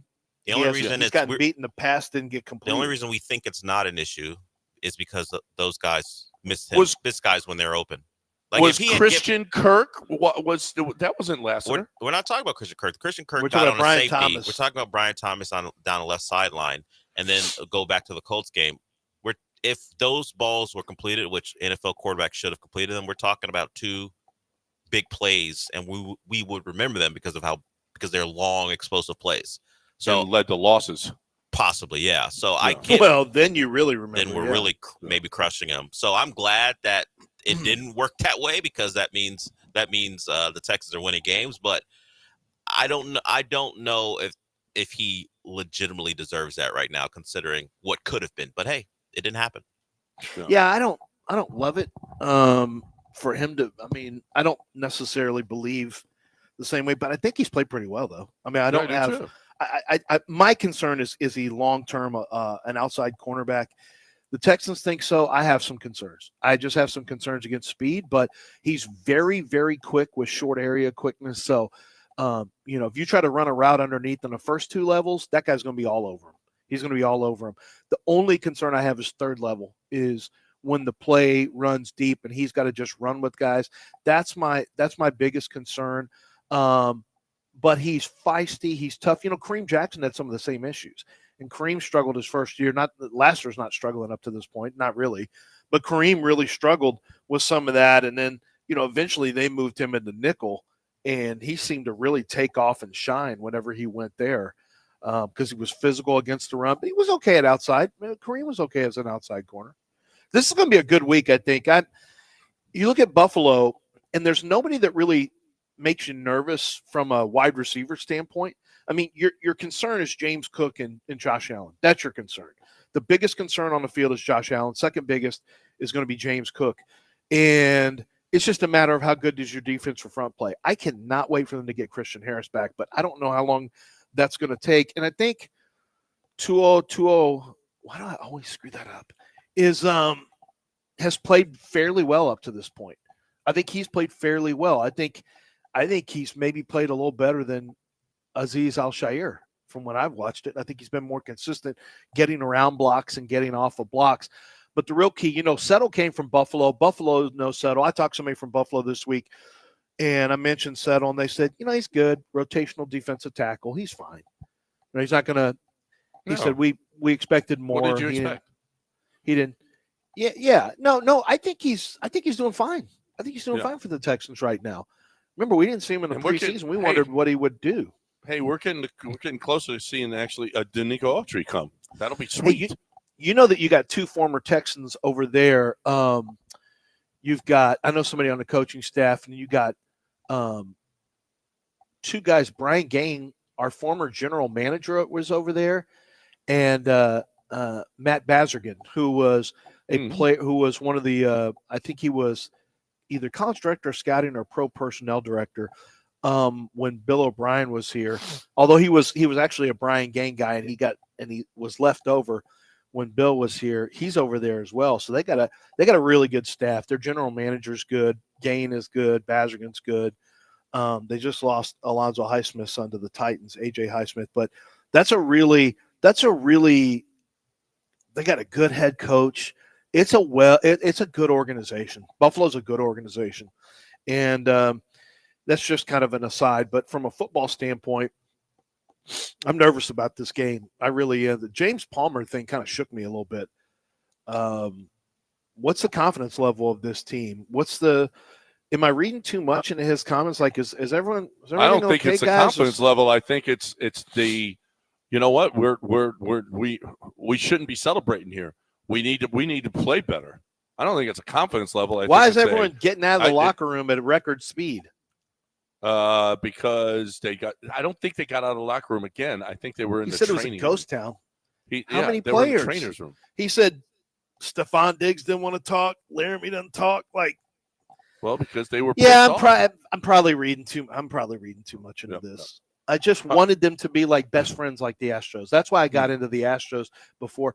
I wanted my Texans to be best friends. I wanted you don't know that they're not like best friends just because. Does Laramie strike you as a best friend of somebody? He and Titus seem to be. I'm sure he has a best friend. I'm sure there's Does somebody. Stephon Diggs give you best friend or Ronin vibes? Ronin? Yeah, he's there. He's a samurai without a master? What do you mean, Ronin? Yes, thank you, Del. Yeah. Is he not? I'm sorry, Del. I'm sorry, John. If I said that Stephon Diggs is a samurai without a master, does that sound about right? I would say maybe don't use the Ronin word master. Wow. Yeah. Well, you're the one that said it. No, he's like. Well, that's what it is. It's like he's like a gun for hire kind of. Okay. He's his own. So he goes out on his own. So you mean mercenary? He's a mercenary. Yeah. Is he not? He's on a 1-year deal? Is he not a mercenary? I'm sorry. Did I perfectly say it, or was that perfect? Well, he's literally on a 1-year deal. I don't know if you perfectly said it or was perfect. I called him a Ronin. That's even a better compliment. No, that's it's better than samurai. mercenary. It's a warrior or a samurai warrior who has lost their master for whatever reason, and they travel the countryside offering who was their his services. Master? In who need was of his a master? sword. Josh Allen? No. No. Was it Case when he was in Minnesota? No. Case. But now he's got him back. So he's back with his. Wait a minute. I'm not gonna call a white man his master. Oh my God! You see, understandable. But we're talking about samurai stuff. So it's a little different. You were on it who traveled the countryside. It's more of a mentor, offering his services to anyone in need of a sword to hire. So yes, you're on it. I'm completely in on it. I mean, John hates giving me credit when I come up with perfect things. You know what else is perfect? getting that perfect mortgage for you. And you know who does that? Kent Jones. He does it. And I'm telling you, he just does it better. You can't do this yourself. First of all, shop your loan. Shop your loan. And say, if you're saying right now, well, I'm renting right now, we would love to buy a house, but we can't. Well, wait. Kent Jones finds ways for you to do this. Stop paying a landlord for and just throwing your money away. Every month that money just goes. It goes into his pocket. He's creating wealth. You create your own wealth. You create your wealth by buying your own home, getting that equity from that home, moving up, buying another one. That's how you create equity. That's how you create your own wealth. And Kent Jones can help you get started on this. Call him for a scenario quote. Tell him how much you got. Tell him if you find a little house that you can buy, and let Kent go to work, because he does it. Secondly, he saves you thousands of dollars on top of it, okay? He saves thousands of dollars every single time he does a deal. He saves money for people. But you don't know the game. He knows the game. He's been doing it for 30 years. The man knows the mortgage game. You'll love him. I call him a mortgage nerd because he's going to work those numbers so hard that he's going to save you thousands of dollars. And that's the kind of guy I want in my. That's the numbers guy I want, not Lance. I want a numbers guy like Kent Jones, who's a real numbers guy. 713-520-5626, 713-520-LOAN, or 975loans.com.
All right, time to talk about Jim Fiume over at Gulf Coast Windows. 35 years doing it, has done it, has been a consummate professional in the business, has the top quality product in the business. If you're building a home, listen, call this number and put in the best windows now. in the long, it'll all go into your mortgage. It'll be perfect for you. And your home will be better for it. They'll last forever. You've got a warranty on these things. You've got the best window that you can have, the beauty, the privacy, the security, all of those things. You're thinking about your family. One of the important things to think about is the windows in your home. And, oh, by the way, saving you money, okay? Saving you money because your air conditioning isn't going to escape. It'll add up over the years, especially if you're in this house for a while. If you're looking for the best window in the market, the best quality installation in the market, there's one place to go. The quality is second to none. 713-849-5454 or GulfCoastWindows.com.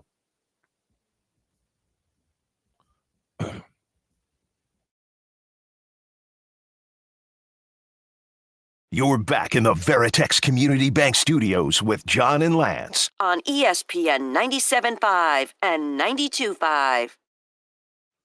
All right, we got 5-star top of the hour, 9 o'clock. We got Beat the Warehouse Live guy. Dell, did we check? Everything is good on that? Everything is Well, we had fun? an incident yesterday. I will call our new contestant because during this show we gave away a spot. It turns out Peter had just played, and he called Can't it play again twice. Yeah. What are we doing? So I had here? to. So I recognized the number because I had to call it last week, I think.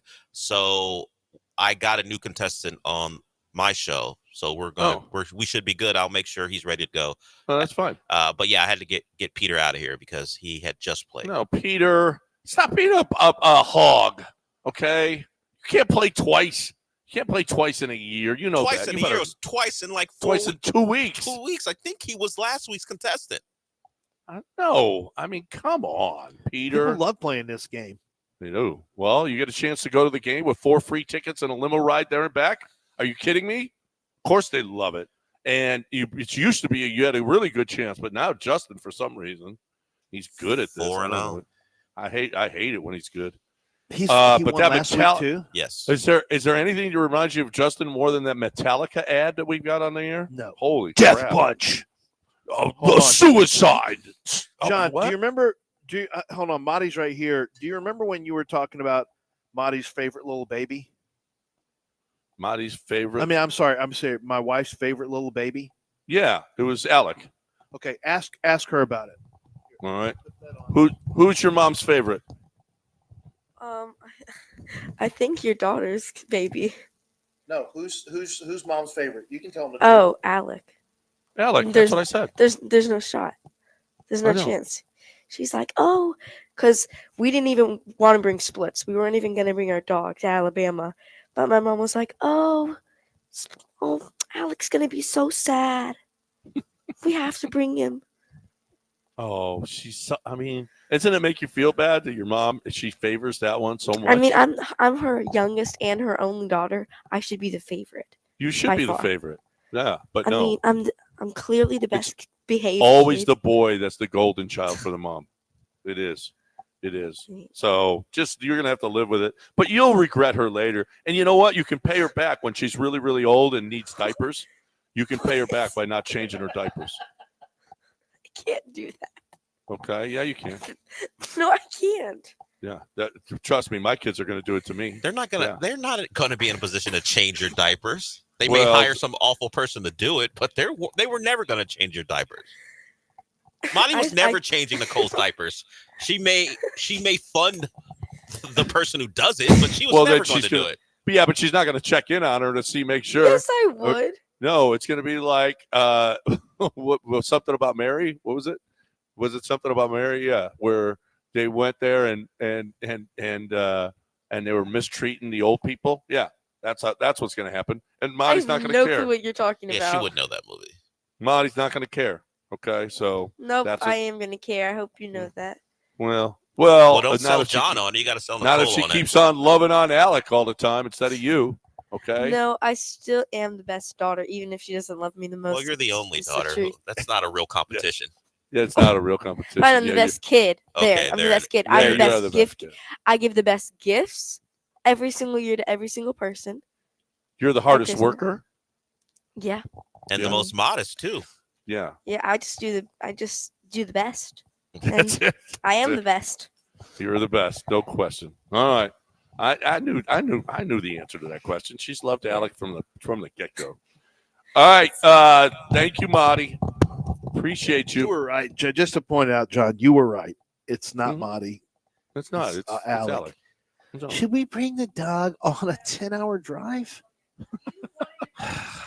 I didn't want to bring him. I told you I didn't want to bring him. Do I hear yelling? No, I told you I didn't want to bring him. Oh no, Marty will yell at the back. Yeah, let's get. I said, yeah. She's the Let's last. get. talking about? You take care of that. We'll talk to Willie. We'll do the show while you take care of that. Yeah, you go ahead. Take care of that while we go talk to Willie. Hey, Willie. Hey, thanks for taking my call. I got a comment and a question. Yesterday, I called about. I'm the one called about Maldi. I wasn't saying that I wanted Maldi back. I was just pointing out the fact that Maldi could be trusted with pitchers throwing the slider. I wasn't trying to. I've been over Maldi, and my question was, when Pena was in the minor league, I wanted to know if he played the corner position or center field, because I think he'll be a good center fielder if he played there before, and they can move Matthews to short. Who you asking He if asked they if play? Pena ever played another position in the minors. Oh, I Does don't he know. play corner? Now, I don't think it's outrageous to think that, although Whitcomb's numbers in the minors are really good, I don't think it's outrageous that Bryce Matthews could, you could have Jeremy Pena playing third base. That's not crazy at all. If you look at the A-Rod body type, and he's got a good arm, I'd like for him to hit over 20 home runs. But is that crazy, John, to think that Pena could eventually play third base? It's not crazy. No, I don't think it's crazy at all. I would love to see if Jeremy Pena could play center field. Okay, that was one that was, we're just throwing them to a totally different. The Astros do have a long, rich history of taking Craig Biggio and sticking him in center field, and Lance Berkman's like, "What are we doing? Why am I on this hill?" Well, there's a flagpole here. Yeah, but Jeremy Pena is, first of all, neither of those two should have been inside. Pena's fast, and Pena could. I think he's more. Yeah, but built that's a to be- different. That's a ball tracking thing. Like I know but you never if know. you He can't might have move a played tackle outfield to when he was- guard, you can't move a shortstop to center unless you're Dubon, who can. What do you mean, Dubon's Robin a Yount? Superhero. You're Robin Yount. Yeah, did. that's I mean, true. That's true. He did. Yeah, he was and one of the Craig greatest Biggio, shortstops ever. Hall of Famer, one of the great defensive players, catcher. He was so good defensively, Craig Biggio. He could play catcher, second base, and center field. Or they just kept moving him. Let's get moving. And literally, Craig Biggio in center field, one of the most terrifying things I've ever seen. It was the worst. They had to send in helicopters to save him. I know, just to rescue him. Timmy.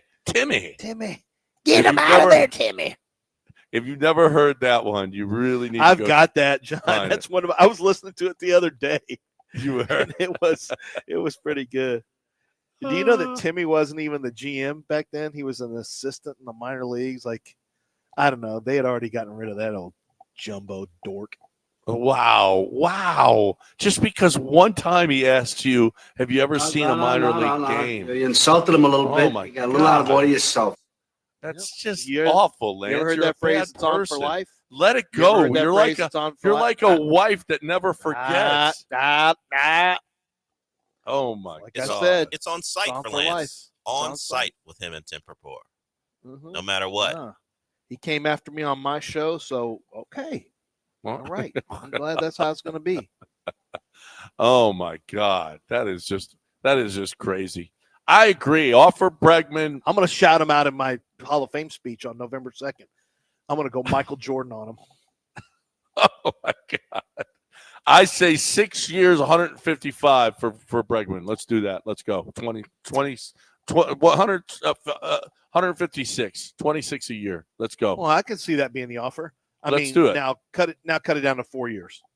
Will Jim Crane make an offer of 6 years to Alex? Yeah, Bregman? why I can't? say Why no. he's offered 6 years before? Who to? I think he offered Crayas 6 years, didn't he? That's what I was thinking. 6 years, 150. Yeah, Let me check. I'm pretty sure he did. did. His offer was 25 a year. Yeah. Correa did just fine, leaving the Astros offer on the table. The Astros offer Correa 160 million. 160 over 6, right? Yeah. Was it over 6? Yeah. I guess That's so. that. No, 5 years. 5-year 160. Ooh, that was even I better. just found it. That's Yeah. even better. If I'm Yeah, that Correa. was over 30 million a year. Yeah. I mean, hello. Yeah. Pretty insulting. Pretty insulting right there. Wow, I don't remember. I thought it was lower 6 years. year than that. No, this is multiple places. MLB.com has the Astros offered 5-year deal worth 160. Prior to the lockout. Wait, no. Yeah, this isn't 22. Yeah. All right, we got 5-star at the top of the hour, so we got to break it here. We got a segment, one segment, and then we got 5-star top of the. You wouldn't and offer 5-star's Bregman been that? on fire. You wouldn't offer Bregman that contract? 160 maybe. No, Well, if you that's too offered much. it to Carlos Correa. No, 160. No. Well, you offered it to Correa. 32 a year. You offered it to Correa, who was always hurt. Yeah. And he was guess. up Well, and down. All right, Like, go get if it. that's if that's the market they've already offered, why not? All right, well, offer go that to get Bregman? it. Go get it. All If right. you want to make Jose Altuve sad, No, just say I you want want to make Jose him Altuve. sad if you want I to. want him happy. Let's go. Give it to him. Give him 5, Are you saying 160. pay I don't that care. man? It's not my money. It's not my money. I don't care. It's not mine either. All right, we got a break. We got at the top of the hour. We got 5-star. Bottom of the hour, we got Beat the Warehouse Live guy. Right now, though, the mission of Hogue Landscape Services, elevating the Houston landscape one garden at a time. Garden, you should see some of the work. When you go and look and see some of the work here. Now, a basketball court, a pickleball court. If my son had a choice of one thing that he would love, it would be for us. We got the artificial turf in the backyard, right? He would love a pickleball court. A pickleball court, he would never leave the house. Pickleball is huge. You want to put a pickleball court in? Yeah. You want a bocce ball court? Hey, paisan. You want a bocce ball court? Yeah, they'll do that. You want a fire pit? You want an outdoor kitchen? Do you want a swimming pool? Do you want a beautiful, beautiful landscape in the back? Hogue Landscape Services. They will do it technologically. They'll show you everything on the laptop. They will design it all for you, show you what it's going to look like, and you're going to go. They are not they're not landscapers. I really, the name is misleading because they're exterior designers. It should be Hogue Exterior Designers because they will make your backyard special. And when you go and see what they do, their work, you're going to go, wow, this is for me. HOGUELS.com. HOGUELS.com.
So, Zadig Jewelers is. I'm going to make this quick because it's just very important. If you're going to get a diamond engagement ring, if you're going to propose this fall, a lot of people will do that. Once the weather changes, they'll do something outside, do something very showy, something that's memorable. Let Zadig Jewelers help you. Don't make the mistake of this is your one opportunity, hopefully. And certainly going to be your first. It should be your big one. And make sure that it's with Zadig Jewelers. You go upstairs at Zadig Jewelers. They have 2 levels, 28,000 square feet. They've got the most impressive selection of diamond engagement rings, the most impressive designs, the biggest names. And most importantly, they have people there specifically designed to help you make that memorable moment, not just finding the ring, but they can help you craft the engagement as well. That's what they do. Zadig is incredible. They are truly incredible. Family owned and operated. It's over 4 decades off of Post Oak. They have a new location that's huge. It's beautiful. It's 1801 Post Oak Boulevard. Stop by and go get your diamond engagement ring or any of your jewelry at Zadig Jewelers.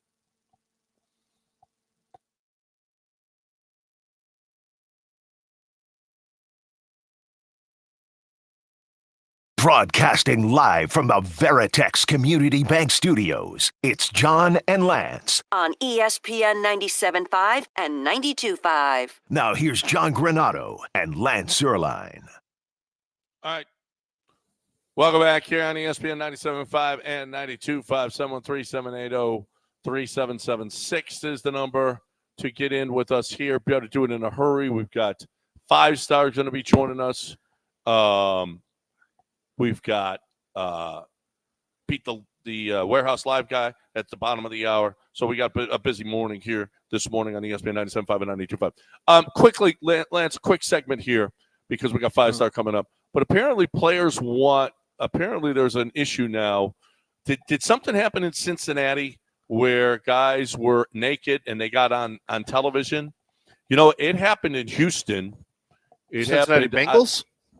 It happened with the Bengals, apparently. Ted Karras is their player rep, and he met the media, and he is trying to get a deal going with the media. He says, well, you can hear him talking about it. Here is Ted Karras talking about the locker room situation and the cameras and the privacy for the players, which something must have happened here. Okay.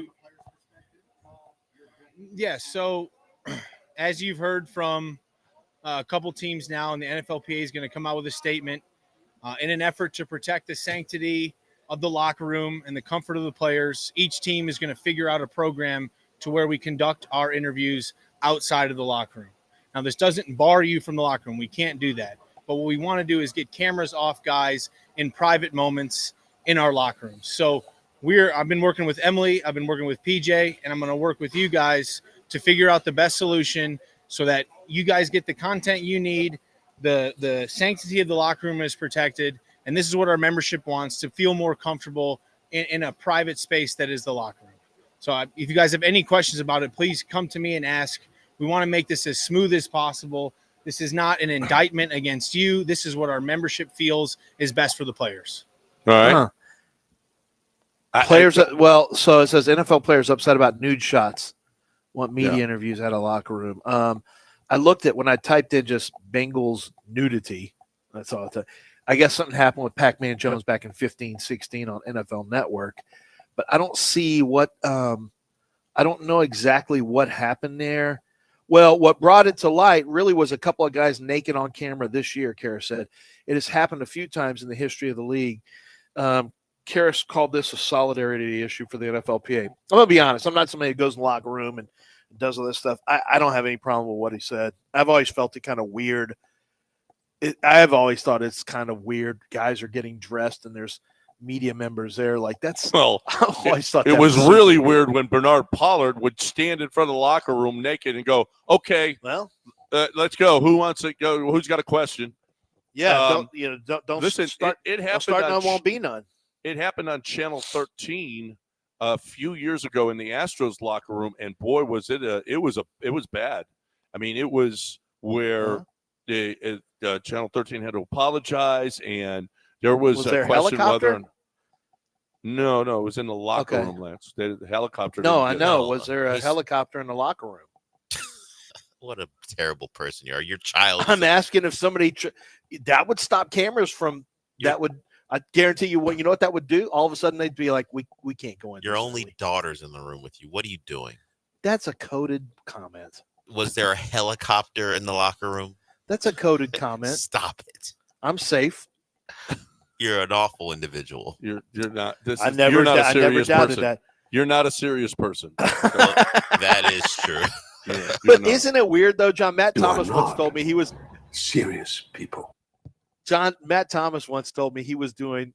I think it was Matt. He was at Rockets, and he was in the Rockets locker room, and I don't know if it was Vernon Maxwell or which player it was, but he was squatted down, had his microphone. He was getting out of the way of the camera shots, so he was about waist level, and getting ready to stand back up, and then the towel dropped.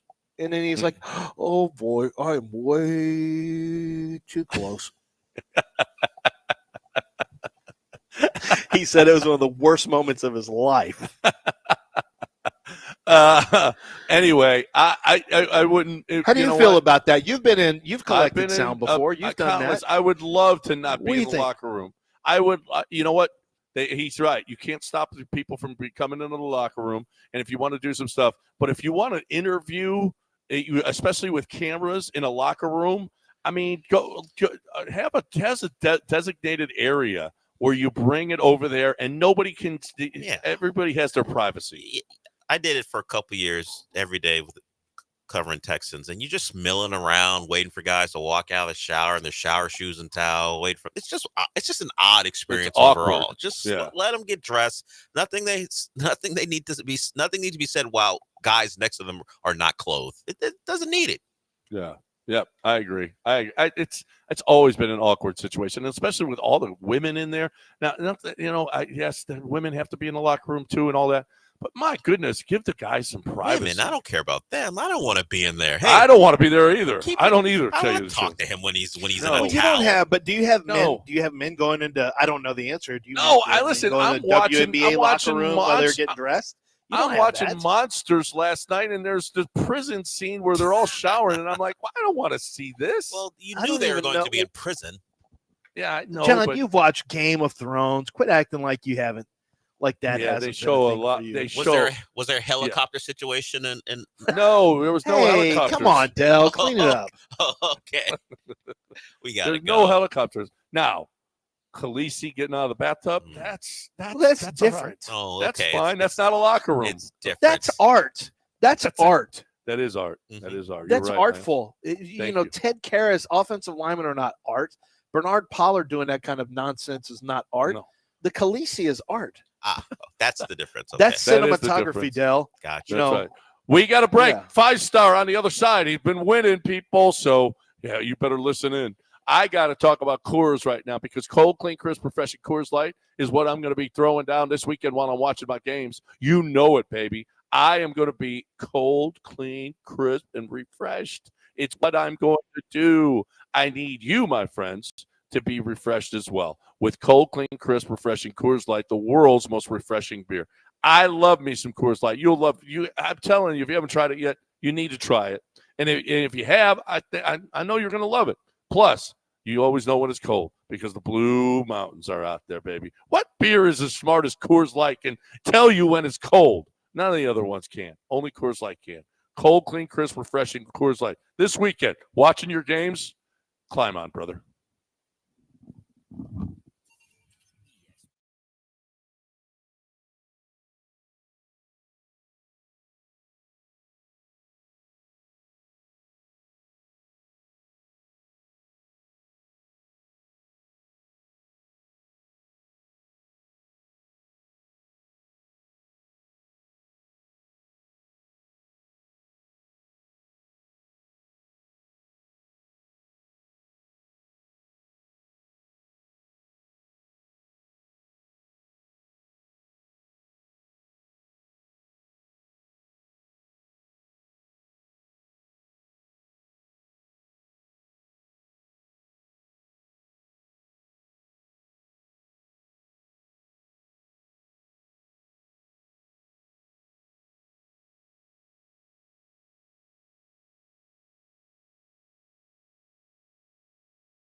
John Daspit, the personal injury lawyer of the people. I call him the official injury lawyer of Houston, but I don't really have a right to say that, but he should be.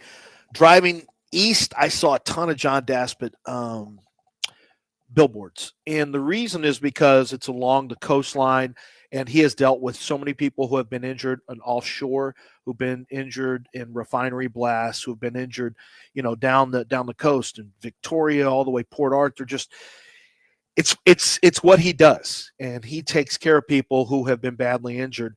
And whether it's roadway, there's a lot of different types of accidents that John Daspit and his law firm will represent you with, but a lot of it has been along the coast, and a lot of it has been, dangerous jobs done by people who, if they are hurt, they become badly hurt. In some cases, unfortunately, loss of life. So you need someone who's going to step up and be there for you, someone who is going to advocate for you, and that's what John Daspit does.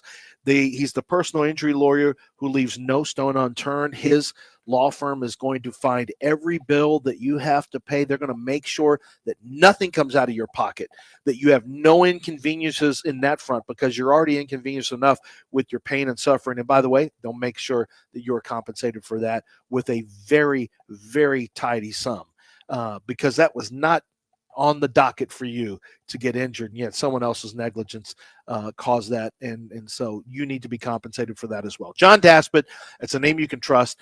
Daspit Law Firm, 713-CALL-NOW. That's 713-CALL-NOW.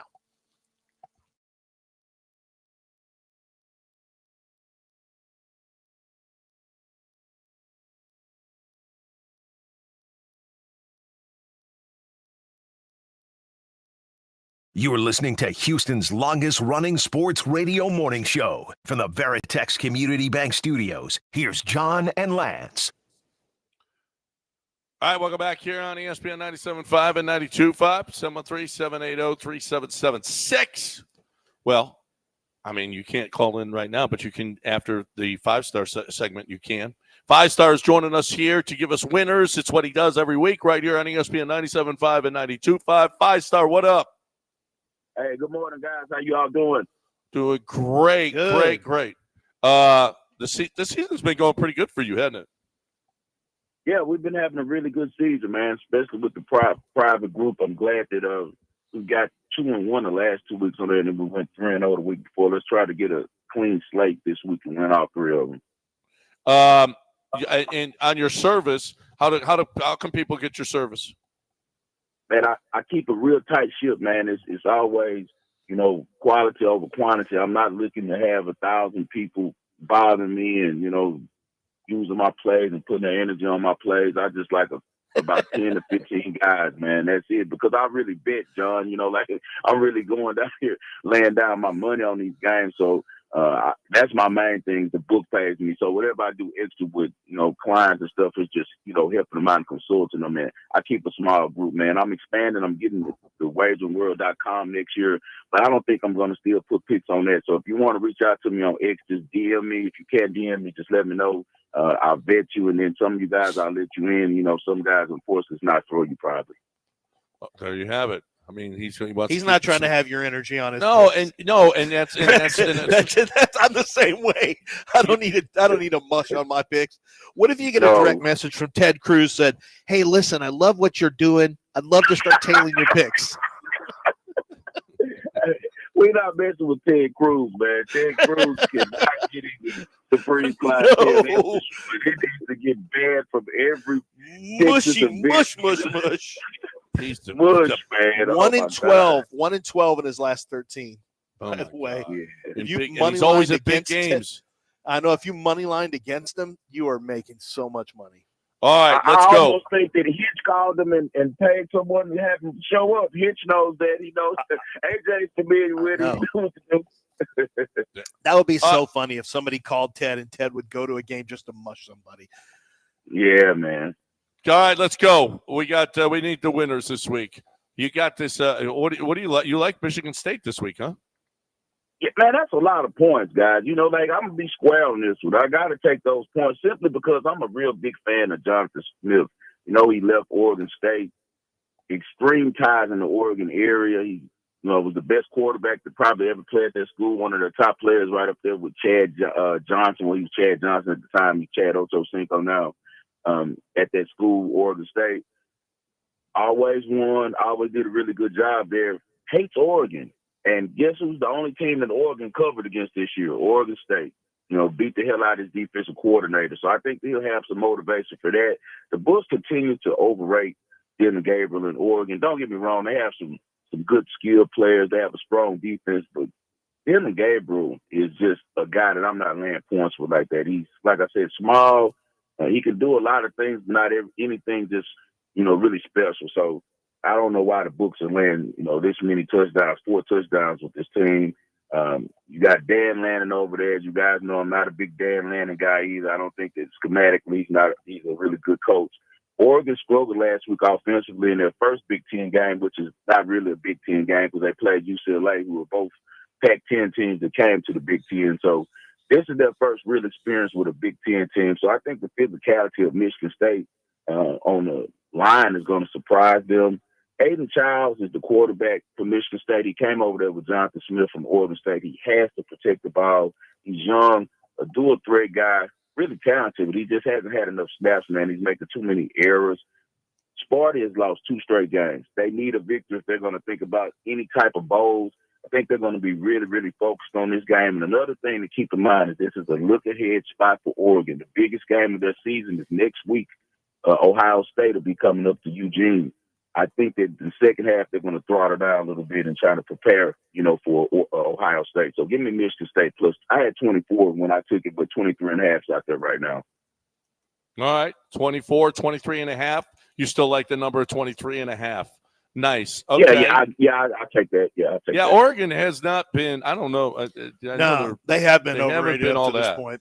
They got out to an early one, but they couldn't hang on for the cover last week. They've not handled big, other than against Oregon State. They have not handled the big number well at all. This next one, I'm a little worried about. Because Minnesota's riding so high, 5-star, and the Jets are so low.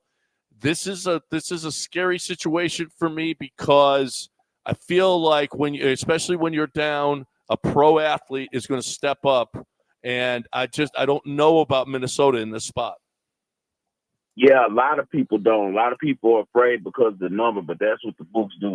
They put these numbers out here for one reason and one reason only, and that's for to make you think. Before you make your play, you guys know over the years from talking to me, sometimes I do read the market, but sometimes it's just football, man. And if the market doesn't coincide with my handicap on the football, then I can't roll with it. And everything about this game is telling me I got to roll with the Vikings. I just don't see a path of victory for the Jets. You got a huge mismatch in coaching, man. You got Robert Saleh and Daniel Hackett versus O'Connell and Brian Flores. Come on, man. And also, how is the line for the Jets, John, going to block Minnesota? Minnesota leads the league in sacks. Yeah, you don't they think sucked last week too. Ready to play? You don't think? God, the Jets were awful last week.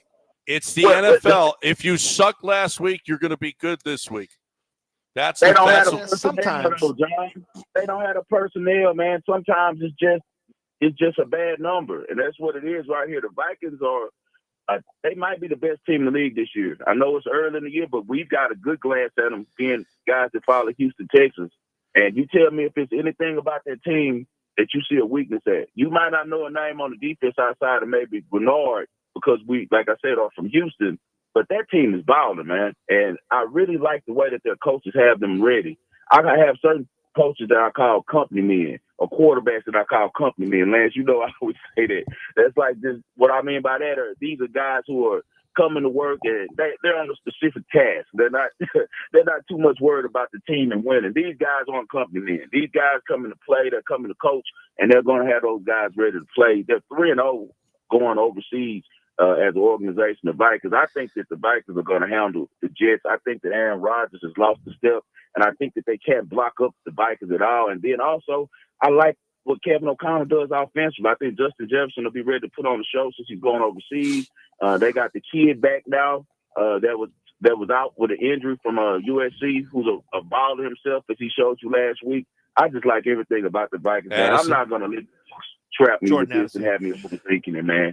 By the way, the term you say company man, the term that NFL teams use is independent contractor, When you care about yourself, like I think Tunsil's kind of like that. When you are somebody who cares about yourself and you're willing to play, for yourself, but like you said, maybe not for the collective, you're considered an independent contractor. And that's what you're talking about with the Jets. And, Aaron Rodgers may have some of that independent contractor in him, but it's interesting because John's taken almost kind of a handicapper's side where he said, hey, any game, it's time for Minnesota to revert. Just when you think a team's coming off a bad game, look out, because the NFL any given Sunday.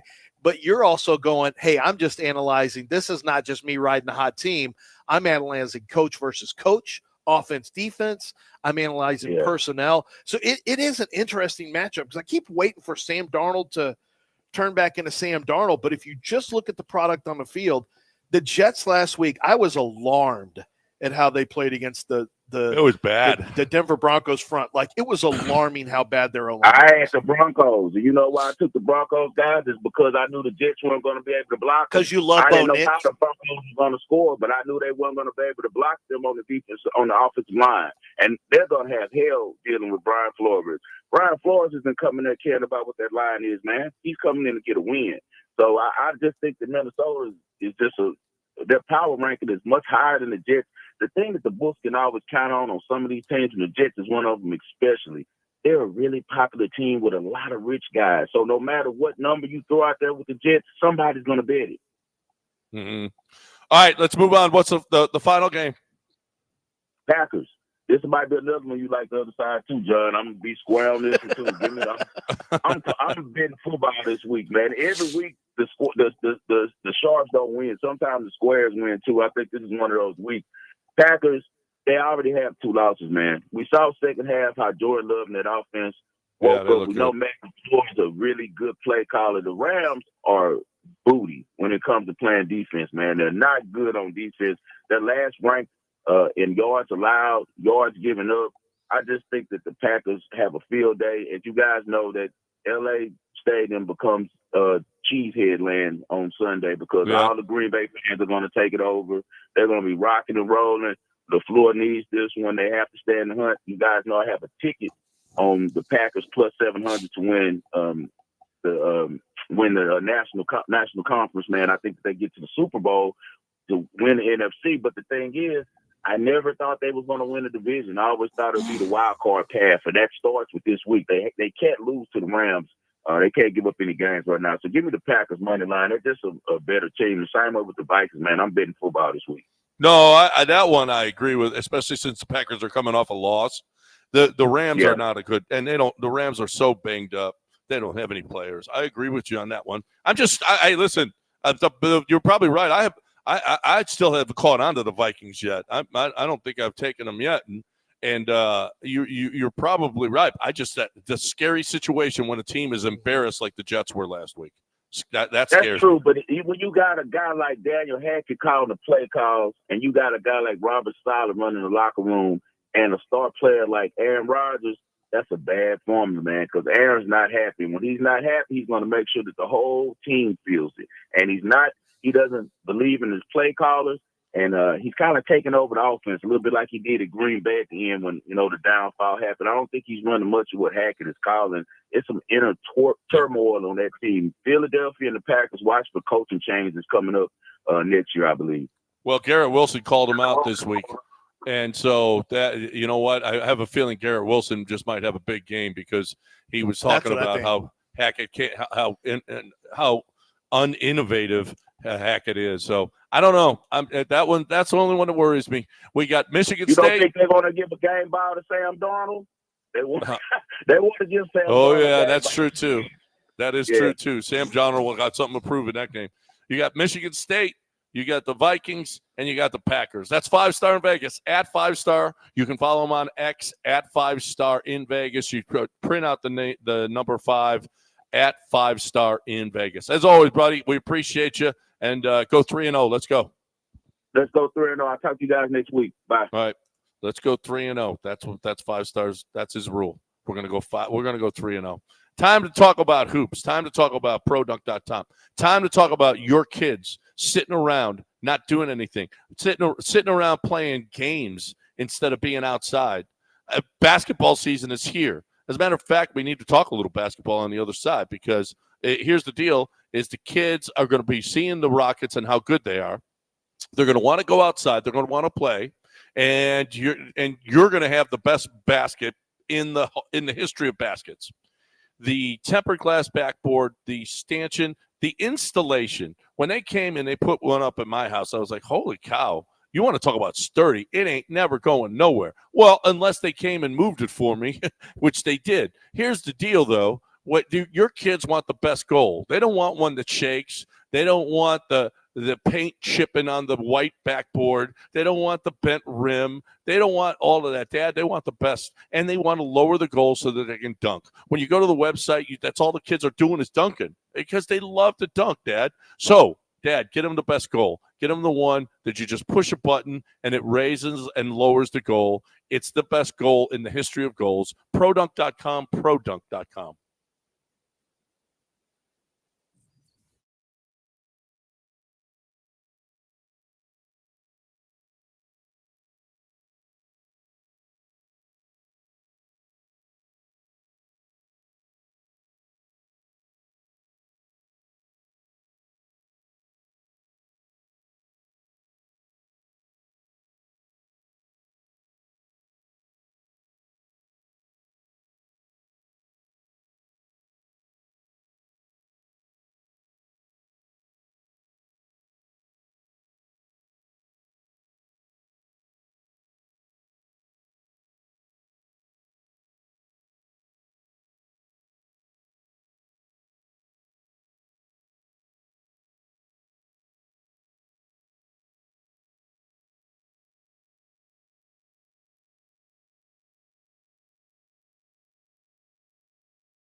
You're back in the Veritex Community Bank Studios with John and Lance. On ESPN 97.5 and 92.5.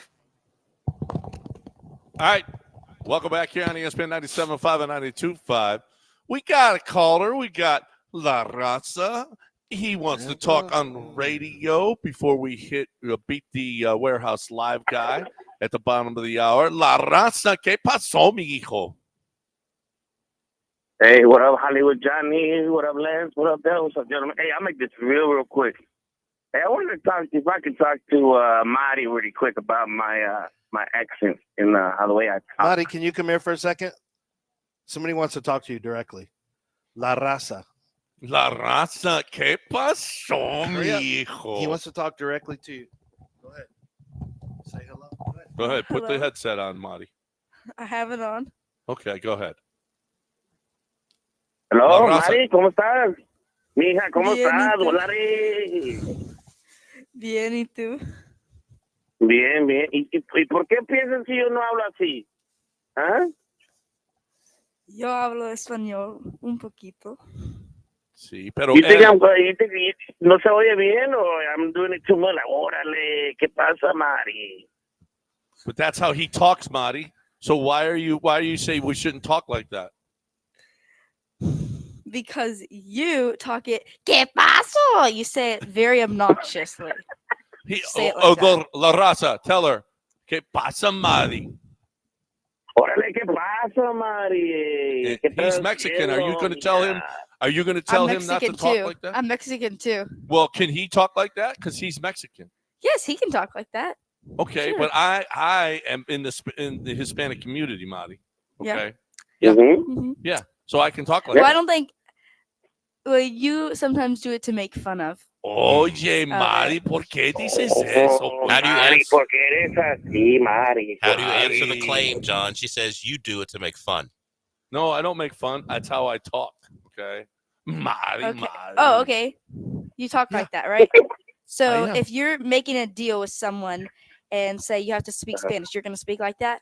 Yeah, que sí, Marty. This is como hablo, sí. Marty, I met your mom at the listener party.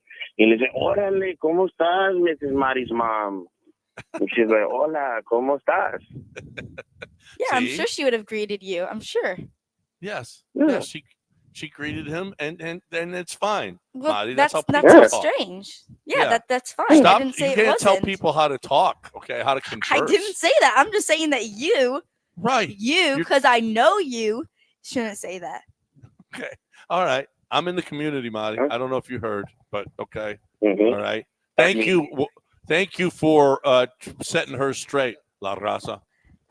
No one set me straight at all. Yeah. No one set me straight. Marty, mucho amor y cariño, Marty. Mucho amor y cariño. Mucho love.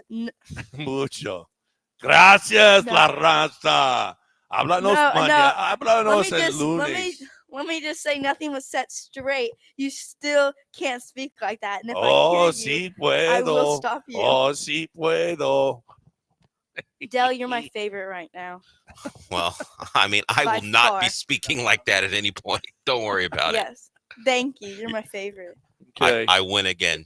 All right. Dell went to, oh, yeah. Marty's favorite. Yeah. Yes, my favorite. Yeah. Yes. The Puritan. Good. Nice. Oh, yeah, well so done. she's godly. Yes, you're right. Yeah. Okay. Yes, definitely. I'll take that. No, I'm the Thank you. I'm the churchgoer here. Okay. Well, that's you're damn right. Well, you have to wipe away all the sins you commit Monday through Saturday. That's why you're the churchgoer. You have to clean it up on Sundays. Are you going to go Sunday?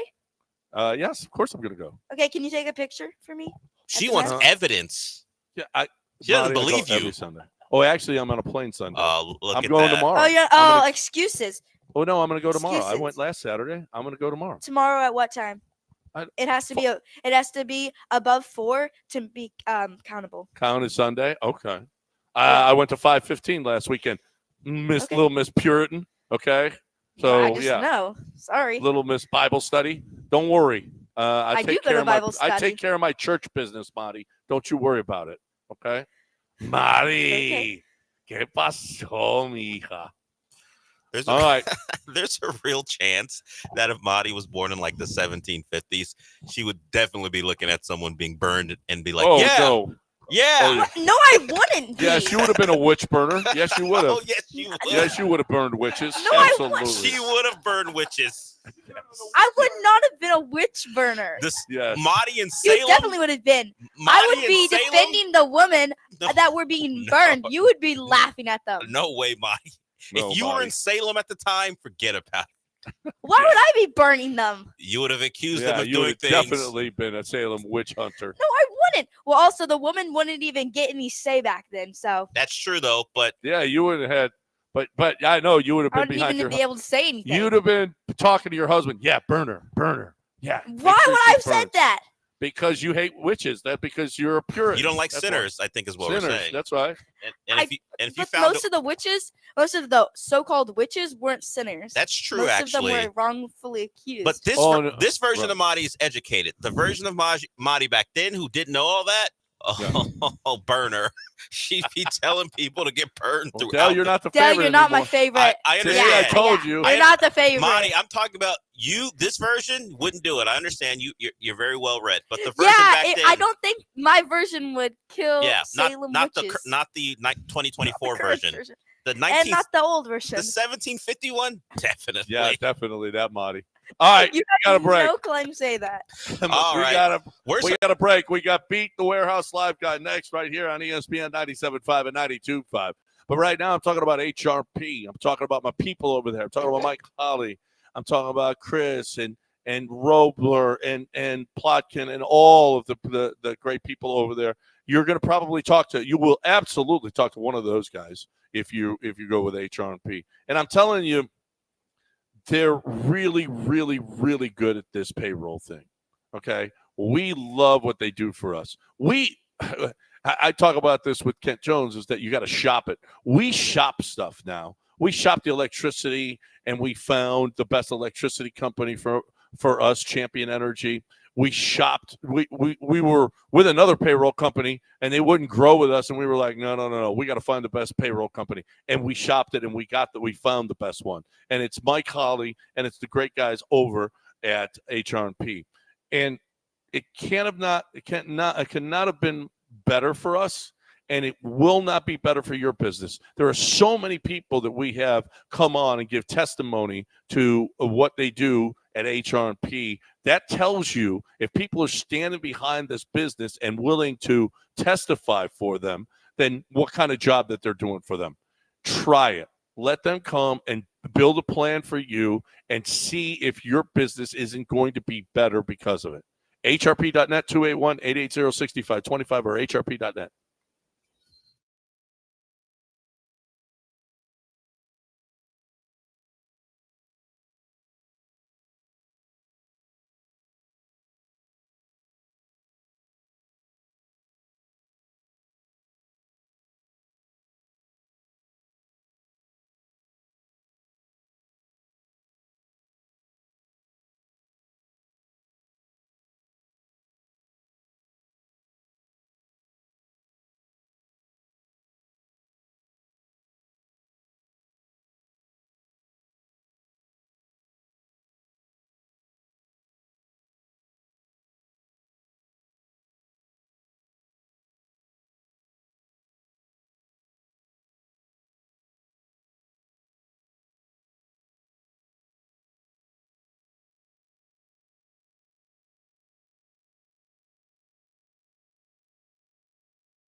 All right.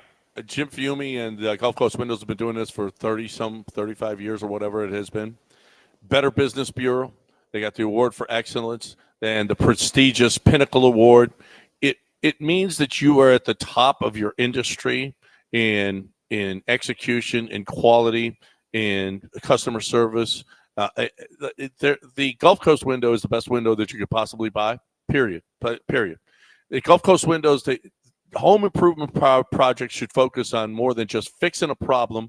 It should be about increasing your home value and comfort and security and privacy. All of those things happen at once. When you go and you see the selection of windows, be it either the aluminum windows or the vinyl or the hurricane windows or the wood-clad windows or the doors that are, just, I mean, they're unbelievable good. And it's going to be difficult for you to pick which one you want. It really is, because there's so many and there's so much quality. You're looking for the best window in the market with the best insulation. It's Gulf Coast Windows. 713-849-5454 or gulfcoastwindows.com.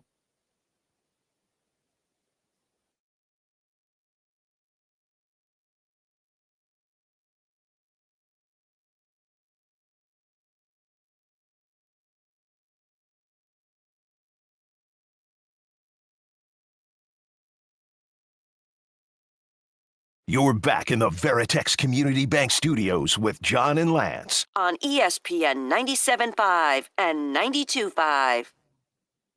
All right, welcome back here on ESPN 97.5 and 92.5. Back at his regular time. Last week, Justin had to come in early as he was being a champion of golf last week, winning the championship over in Missouri. He's coming back a champion, and here he is to win again. He has been nonstop. Even when he's preoccupied with golf, he still won last week, which is terrible for us.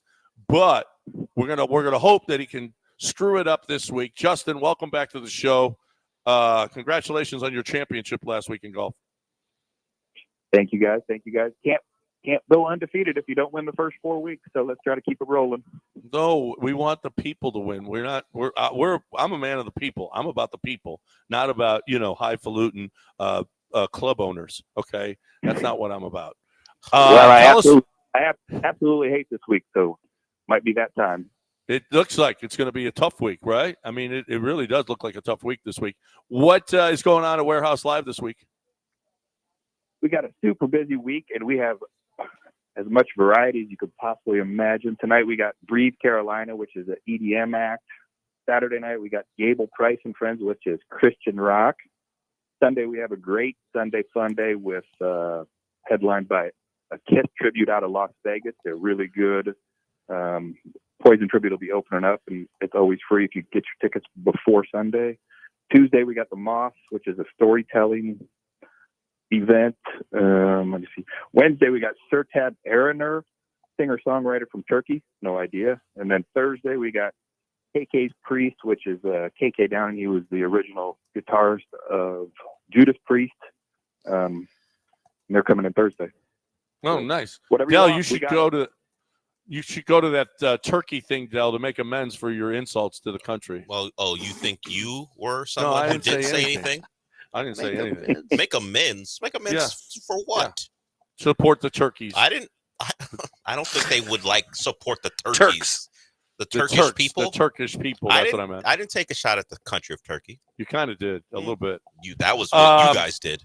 So that's all at warehouselive.com. You can see all the events, warehouselive.com. Justin is here, and he's going to be playing Ricardo. Ricardo, welcome in. How are you? Good. Thank you for having me. Well, we appreciate you playing and listening to the Dell Show yesterday. That's how you got in. What do you do for a living, Ricardo? I'm in the body shop industry. I drive around and basically just do some aftermarket stuff before the cars need to be sent out. Oh, okay. Not chop. No. But what about fixing cars in people's driveways? Do you do that? No. I have like pinstripes and some stickers and stuff like that. Oh, I got you. Okay. Customized. Nice. Very nice. Very nicely done. Sir. All right. That's good. That sounds like you drive around, so you listen to the show. We appreciate that, Ricardo.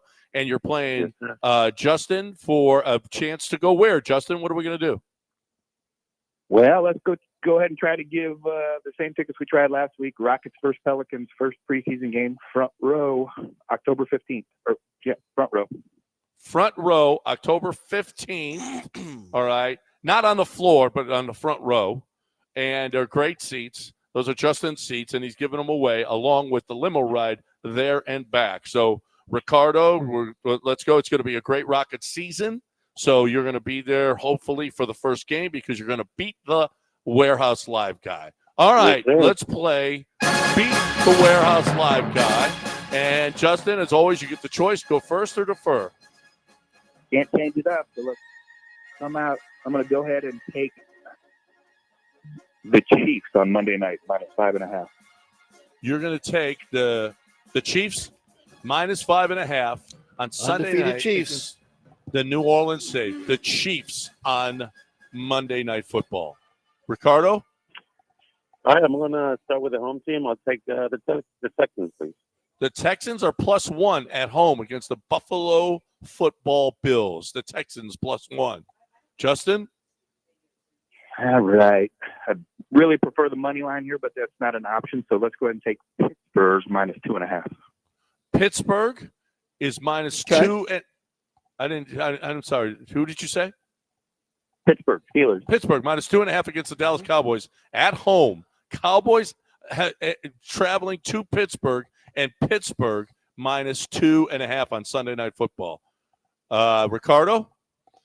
Yeah, give me the Commanders versus the Browns, please. The Commanders are -3 against the Cleveland Browns this week. The Commanders -3. Justin? Well, I felt bad last week. No double banger, so let's just hit one right now, and I'll take the Bills. Buffalo Bills are a double banger. Take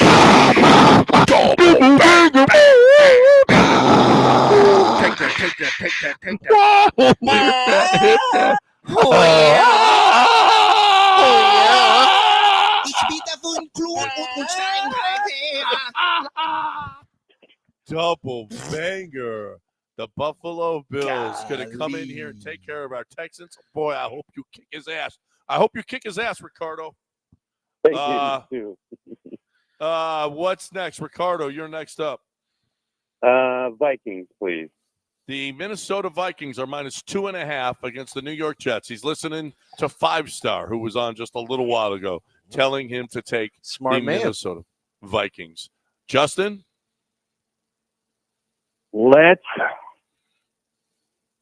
I agree with 5-Star on the other one, too. Let's take the Packers.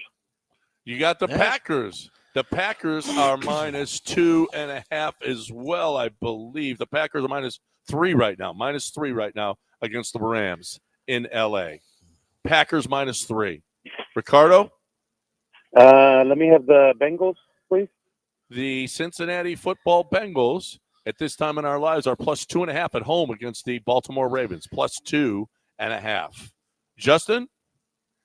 All right, let's mix it up a little and take the Seahawks over 44. The Seahawks at this point over 44. Over 44 against the New York Football Giants. And Ricardo, our final pick? Final pick. Let's go with Jacksonville at home. The Jacksonville Jaguars are -3 against the Indianapolis Colts. The Jacksonville Jaguars -3. That's a bold move there, Ricardo, taking the Jaguars. Thank you. Yeah. Well, that's it, Del. What do you got? We go with Justin first. He has the Chiefs -5, Pittsburgh -2.5, the Bills -1 against the hometown Texans, traitor. Packers -3, and Seahawks Giants over 44 for Ricardo. He's going with the Texans +1. That's our double banger. The Commanders -3, Vikings -2.5, Bengals +2.5, and Jacksonville -3. The Chiefs are -5.5. 5.5. Not just 5. Okay, 5.5. 5.5. 5.5. So there you have it, gentlemen. Best of luck, Ricardo. I want to see you in those front seats when we're watching the Rockets preseason game. Ricardo, thank you for joining us, and thank you for listening. And Justin, once again, they got a big, big, big week going on. All kinds of different storytelling. That's interesting. We're going to have storytelling going on at Warehouse Live. So that'll be fun. And everything else. And Dell will be at the Turkish event as well. Why do you continue to put me places I have no chance of going? Well, Dell, you're on the guest list. You can have my VIP box. Well, there you have it. Oh, well, look at that, Dell. And it's always stocked with Coors Lights there, too, by the way. Certainly a draw for me. Yeah. How are you going to stay away now? How are you going to stay away now? Justin, as always, man, we appreciate it. Thanks for being a good – and congratulations once again on your championship. Thank you, guys. Have a good weekend. All right, there's Justin. from Warehouse Live joining us. WarehouseLive.com, WarehouseLive.com, giving it away. Except he's not giving it away ever anymore. Well, you got to win. I mean, we got to make people this ain't earn no stuff. layups here. What are we? Participation trophies? Yeah. What are we doing, John? Yeah, I want to see people. I forgot winning you're in tickets. California now. We'll just give those away. I want to see people get into Justin's pocket. That's there what he I want. is, John. So you want to give away a man who's worked hard for what he has. You want to give away what he has. So people give who away don't work his hard. tickets. That's There right, you 'cause go. LA That's right, Johnny. because I'm about the people. Okay, that's what I'm about. You mean I you're a wanna communist? Share the wealth. You're I'm a communist. Yeah, you know who else is about the people? Karl Marx. Yeah, Socialist Carl. Johnny is what I see. Yeah, that's what I want. I want Justin to share it with the people. That's right. That's To right. each his own, from each his whatever. I can't remember how it goes. What? I don't know that one. Communism. To Is each he a his communist own, or from each his- socialist? What do you think? Are you? I don't know, John. Which are you, communist or socialist? I'm probably communist, Johnny. Yeah. You're leaning right into it. I Doesn't want him bother to me. share everything he has with everyone. A redistribution of tickets. That's is it. what That's John's what I looking want. for. Yeah, we're working for the collective, for And the limos, for the all right? for the I want community. everybody to get the That's limo. right. Everyone, hey, actually, John, it sounds good in theory. You know, it sounds good. Just like, you know, the concepts of, in a perfect world, you get everyone gets to have some limos and tickets and stuff like that. But you know what Justin is? Hardcore capitalist. He really is. He's 4-0. He works He's not hard. giving away anything. He's not giving away anything to anyone. No handouts to anyone in this game that we have here. No, he's not. He is. This is mine, and I'm keeping it. I thought Okay? Randy Newman, "I Love LA" is your theme, but apparently the national anthem for the USSR. I want to see Justin Lusso. Everyone can share in his wonderful tickets. Justin should give away the warehouse free entry into Death Punch, the heavy metal band that spits real blood onto people in the first and second rows. VIP to the hardest metal ever, where there's actually a snuff film playing in the background on the screen as the metal rips through your ears.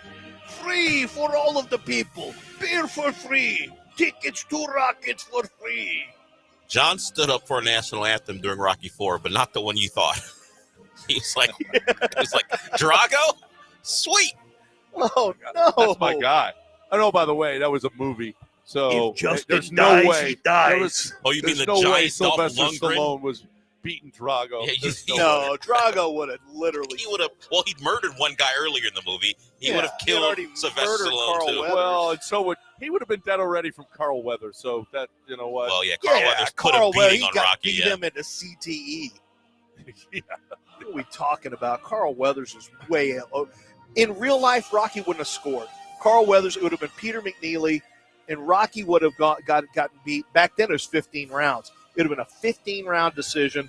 15-0 Carl Weathers. It That's would what have it would been have been 15 in rounds. real It would have life. knocked him out in 2. Well, Rocky could take a punch now. He was Now, a that's DJ. true. That is true. Although he did get knocked down.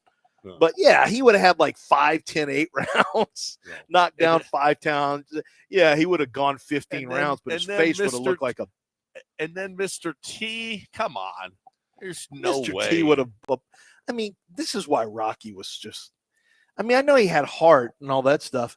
How did they? And isn't Sylvester Stallone like 5'8" also? Yeah, he's wee. So how was Carl Weathers short?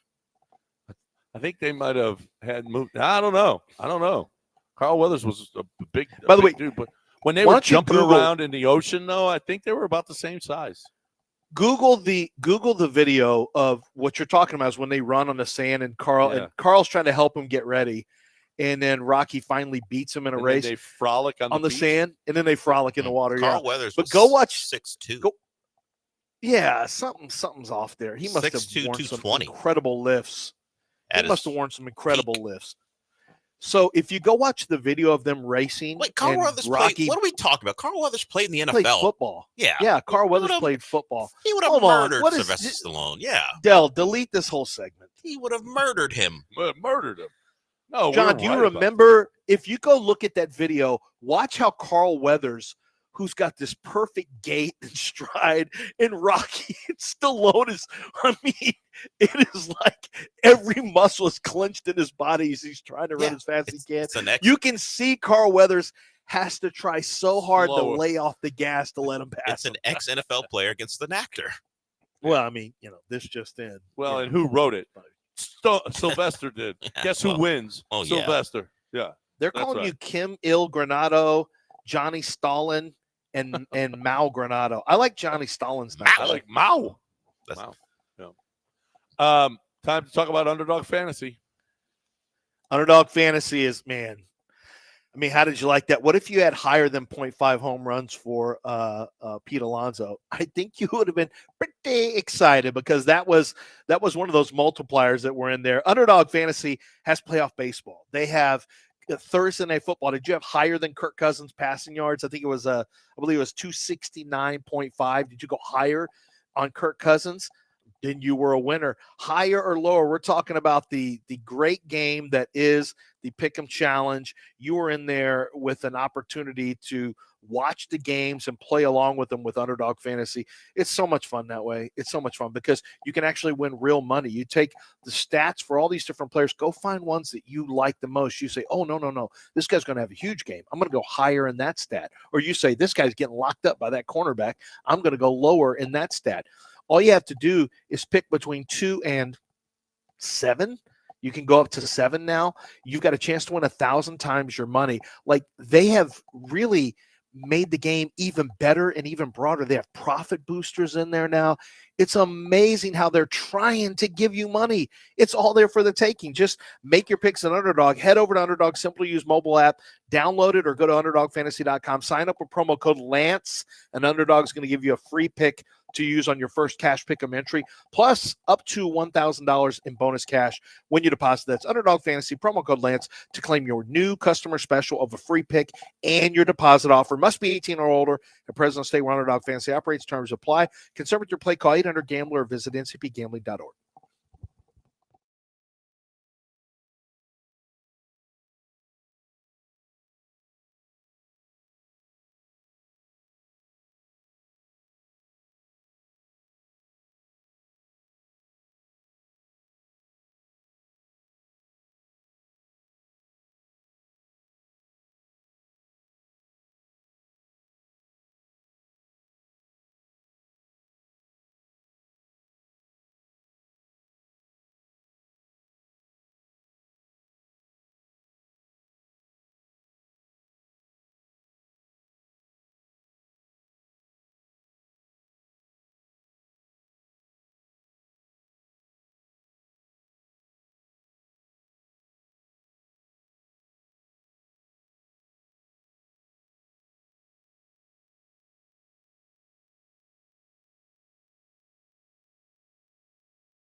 All right, I got to talk about GiveMeTheVin.com right now. I got to talk about John Clay Wolf. I got to talk about what a great business plan he has. His plan was, let me buy as many cars as I possibly can, cars and trucks, and give people more and make less when I sell them at auction. But that's okay.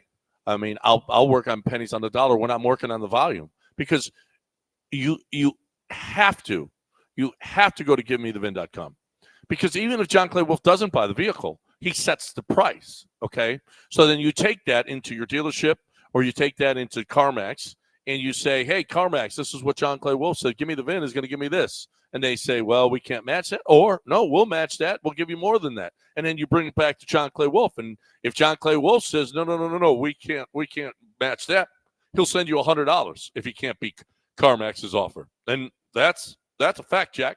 And I've seen Michael, my buddy Michael, he has gotten a check from GiveMeTheVin.com for $100 because CarMax beat him. Oh, well. So John Clay Wolf said, that's fine. I stand by my word. I will send you $100 if I can't beat CarMax. So there's one place that you have to go if you're going to sell your vehicle. Set the price at GiveMeTheVin.com. That's GiveMeTheVin.com.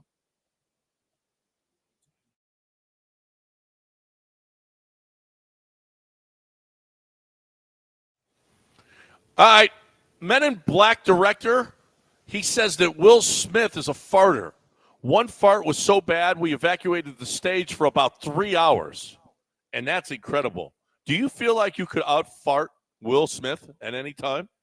I got to tell you, man, some people just get online and just say stuff. 3 hours. You evacuated a sound stage, a set for 3 hours because of a fart. 3 hours. I'm supposed to believe that. He better watch himself. I know he didn't talk about his wife, but Will Smith's been known. Man, when you say, but if you can evacuate, I'm telling you, that's a talent. There's not. You can evaluate a stage for 3 hours. There's not a chance. That's true. Not a chance. Yeah. I think it's a little. They probably went on break or something. Yeah, he might have farted, and they were like, "Okay, we'll take 5," and it was lunchtime anyway. Who cares? Yeah. McDonald's Chicken Big Mac is finally available in the U.S. Do you guys want a chicken Big Mac? Is it a spicy chicken Big Mac? Well, no one knows that. It's not. Yeah, I would eat that. Yeah, it's just a chicken. I like their chicken's chicken fine. sandwich, Yeah, that's fine. And you got all the other stuff on there. All the Big Mac. Well, is that going to mix right? I mean, if they brought it to us, I'd eat it.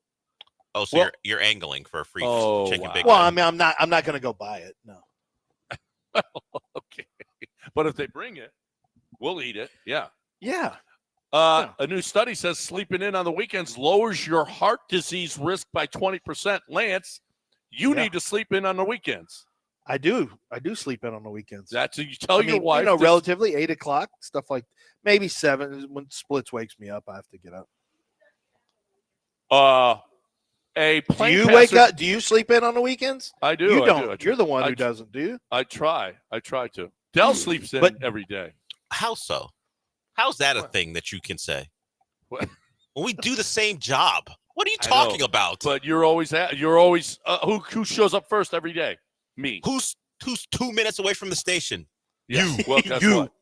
Yeah, that's right. That's right. Move Actually, closer. yeah. Actually, Dell has to wake up earlier than you do. No, he doesn't. Yes. A plane passenger brought a 10-foot Burmese python in his carry-on luggage. Do you want to get on that plane to Uzbekistan? Uh-oh. Hold on. I just got an email that somebody from Moscow, Russia just logged into my Twitter. Am I still up? Well, we did do that segment. I can't. I'm out now. I got to change my password. Apparently, Russia's logged into my Twitter. What? Hey, Lance.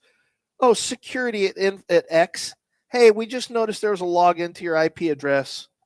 You can ignore it if you're in Russia, Moscow, from an Android. Well, I'm not. Well, I would probably change my password. Okay. Yeah. Probably change your password.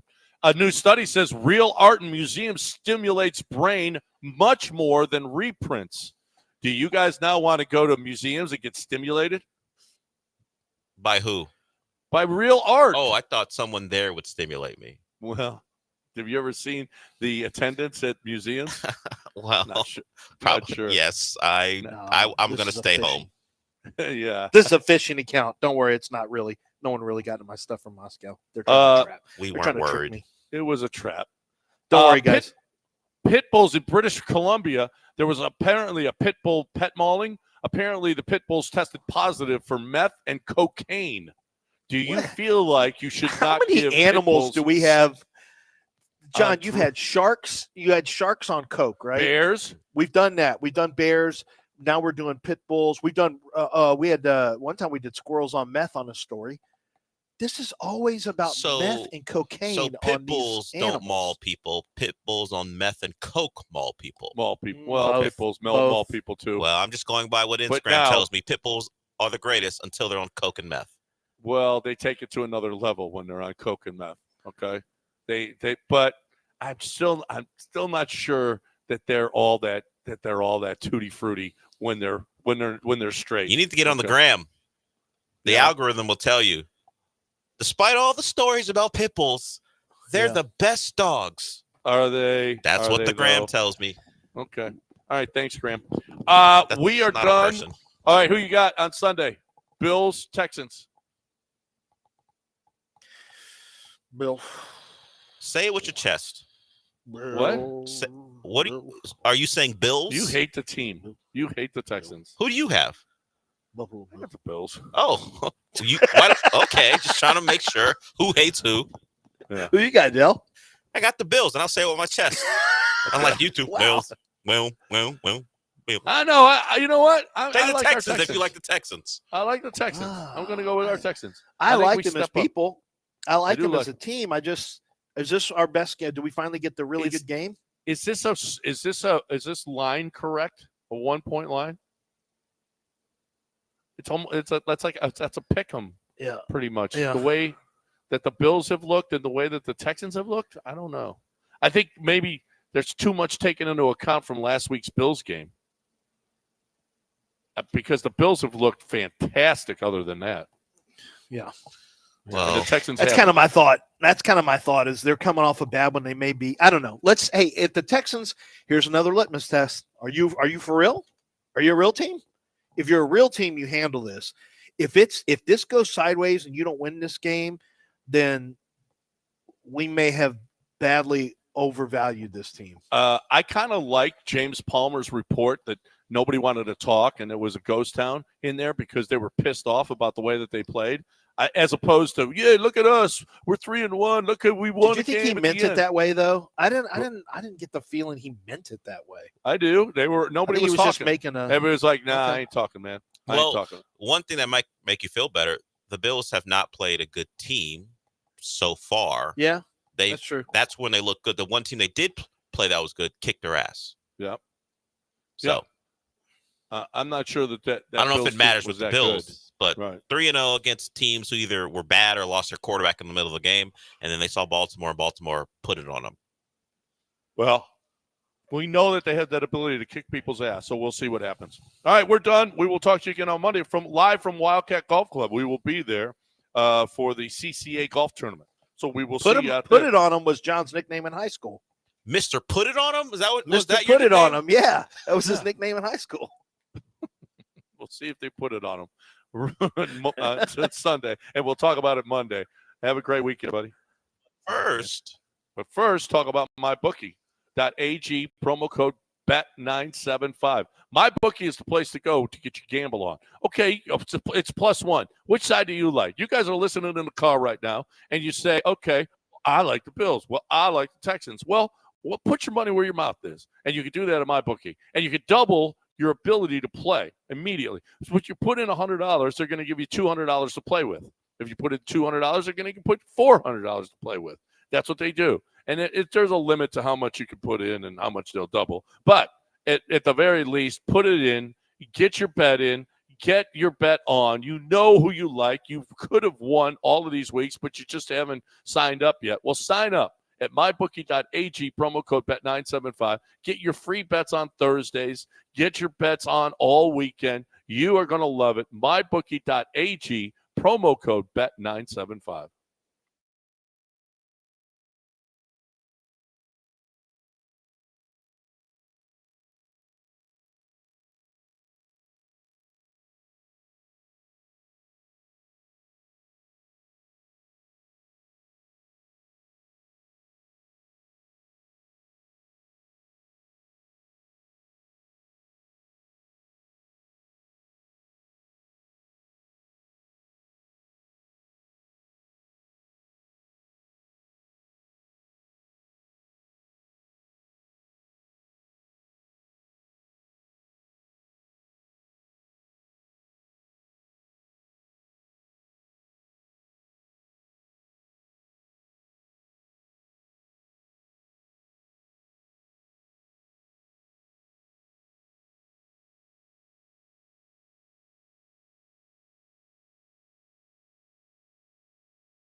welcome in to the show. We don't have anything to clean up from the previous show, so I don't have anything to give away. That won't be a consistent thing. Congratulations to Ricardo. He was our contestant for Beat the Warehouse Guy. Hopefully he wins, mostly because we need someone to win. Justin's 4-0 there, so none of that today. But we're in a new space, Sean. It's not been since, let's say, March 26th, where we didn't have an Astro game to talk about or an Astro game ahead of us. Season began on March 28th, and it ended on March 2nd. So we had the wrap-up yesterday, and there's no preview today. And I came in this morning, got everyone set up for the show because John is still in L.A. Johnny, and Lance is in Alabama. And Lance had some connection issues because Bama Zerline? Because why wouldn't he? Why wouldn't he have a problem? And John asked me, "Did you watch the game yesterday?" I was like, "What game? The Thursday night game?" He goes, "No, the Brewers Mets game." And I said, "What are you talking about? I am not watching extra baseball a day after the Astros get eliminated. I don't know when I'm going to watch more baseball, but I'm not in it, right? I'm not into it right now. I'm not doing it. I'm one of those people who is like, if my team doesn't win, I got to take some time. The NFL is different because my team's been bad for my entire life. So I'm already built up the calluses, so it doesn't matter. It doesn't matter. Right there with you. Yeah. So I can go watch another NFL game. Like, I'm fine. I'm perfectly fine watching the week after the divisional round. Yeah. Well, I'm released recently the wild card round. I'm perfectly fine watching NFL football after that. Hell, I'll watch the next game. Doesn't bother me. I'm used to losing. Basketball, I didn't watch the finals really. I mean, I watched bits and pieces, but I wasn't locked in because I don't care about the Celtics or the Mavs unless I was just rooting for the Celtics to lose. But I'm not looking to watch Brewers Mets. I'm trying to think when I'll care about a baseball game again. Will it be this postseason, or do I get to the first game of the Astro season in 2025 before I actually think I'm interested in baseball? I'm leaning towards the first game of 2025. Because to be fair, for the 2 hours we do this show, it's not that pertinent that we watch baseball. So I'm asking you, Sean, is this show, and then obviously you're a big part of the show, are we done with baseball until 2025? Are you going to be, or are you using baseball as something that's background noise? Are you going to be watching baseball up until the end of the World Series? I can see a couple ways that I watch the playoffs. I think that elimination game. Well, background noise first. It's possible that on a Tuesday at 6:00, I just turn this on. What else is there to watch? Whatever. Yeah. But I think what's more likely is probably elimination game. Like if we get a game 5 in the ALDS or an elimination game, AL or NLCS. Because at least the matchups are pretty good. Yeah, they're not bad. I was looking at the bracket yesterday. I don't really care about the AL Central.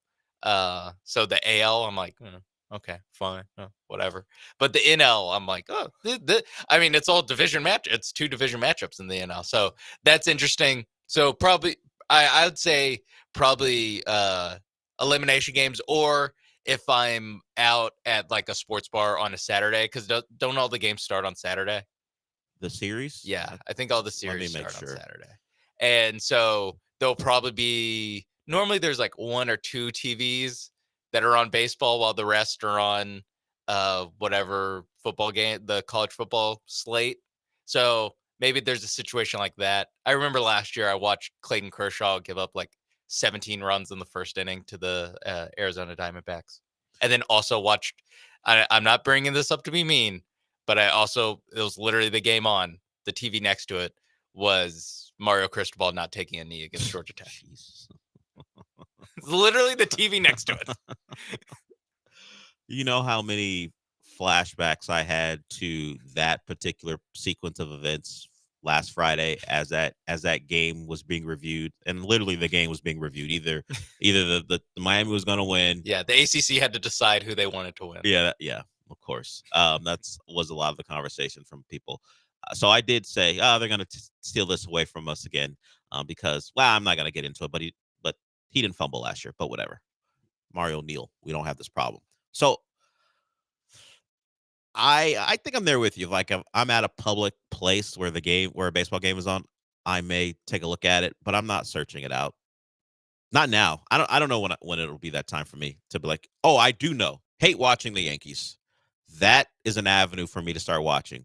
It won't be game one, but if the Yankees are on the verge of elimination, I'm watching that game. Yeah, my rooting interest for the baseball playoffs is exclusively anti-Yankees. Number one, anti-Dodgers. Number two. Yeah, I literally do not care who wins, unless it's those two teams. Yeah, then I'm rooting against them. I don't need ESPN and baseball's perfect World Series, Yankees Dodgers, anything but that. Like there is something in me that goes, maybe one of them advances, so I can see that team lose. But obviously, you're taking the risk. Not that you have anything to do with it, of them winning a World Series. Yes, there. I found my avenue rooting against those two teams, but particularly the Yankees. I grew up hating the Yankees, the Dodgers, whatever. I grew up in LA, so the hate ain't the same. But yeah, there it is. I found it. I found my way to watching baseball after the Astros get eliminated. Hate watching the Yankees. But this is where like it kind of has to be, for me, it has to be an elimination game or a game with some stakes, because like, are you going to tune in to I'm not watching Royals Yankees game 2 on a Saturday during a college football Saturday? Like, no. Royals Yankees game 1, no. Royals Yankees game 2, no. It has to be a weekday. Yes, and preferably an elimination day for the Yankees. Then I will watch. I would hope it's at Yankee Stadium. That'd be great to watch sad Yankee fan realize another year down the drain because Aaron Judge fell apart. That'd be awesome. We will see. That would be awesome. But Sean laid it out. The NL has the division rivalry in both series. The Mets with their comeback yesterday, thanks to Alonso, they'll face the Phillies, and then the Dodgers and the Padres in LA to start that series, all on Saturday. I guess they didn't want to fight the NFL. Could you have put them on a Friday to start? Well, because I think they had. Well, they can't. Well, they couldn't put Mets Phillies on a Friday. They had to give it. Well, because they're all going to be game 1. Yes. The wild card was going to be. They did Tuesday, have to take into account what could happen in these series. So yeah, I guess it had to be a Saturday. It's baseball. I don't know the Venn diagram of who's a fan of college football, combo fan of baseball, but it is an interesting thing. Yeah. I don't care about the ratings, but it is an interesting thing to put all 4 of your games on that Saturday, mostly just to avoid the NFL. You didn't want the NFL swallowing up a couple of your series. You'll take your chance against against college football, I guess. Yeah, because it's 4 games on Saturday and then just 2 on Sunday. So they are running from the NFL grind. Scott Hansen's like, you better. Yeah. I will outrate you on Red Zone. Watch it. He will. I'm not kidding. The poll for my house will be. If I had, what are we thinking? Red Zone or Guardians Tigers? Oh, that's an easy choice. Yeah, no, we need Royals. I guess the NL. Yeah, Royals Padres. As a FU MLB. Yeah, it would be their worst possible scenario. Yes, and I'd be back fine to back with it. years of World Series no one cares about. Yeah. Outside of the two cities. People might actually kind of care about the Padres. They have star power. Yeah, they have star power, but it's just, the other, it's LA, Philly, New York, in the NL. And also, I don't know, it's the Padres. Yeah, it's the Padres. They've been good like 3 times in my life, maybe. If baseball could market, the Padres in the World Series would be great, but it's baseball and it's San Diego. It's not. Nothing can be done. Nothing can be done about that. It'd be like, I guess the equivalent would be like the Texans making the playoffs.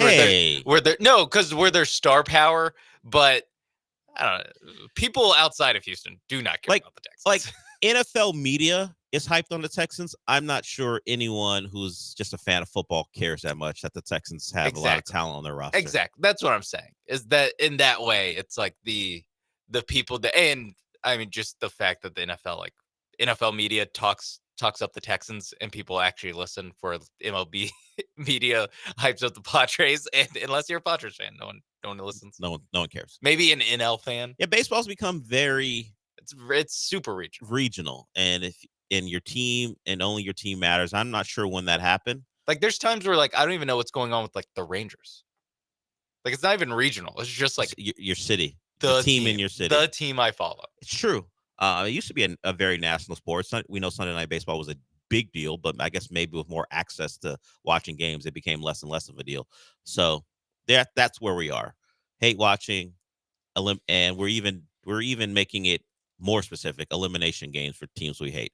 That's how this show will attack the rest of the baseball season. We're not used to it. We're not used to having to deal with not caring because our team is out. And it has to be a pretty violently bad Monday or Thursday night football game, which was not the case yesterday. Was not the case. We had a banger in baseball. We had a banger in the NFL, thanks to Kirk Cousins and the Tampa Bay Bucks.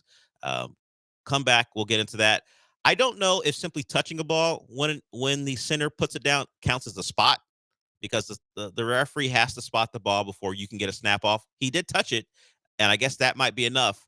With 1 second to go, Kirk Cousins got his team in a position to get that spike.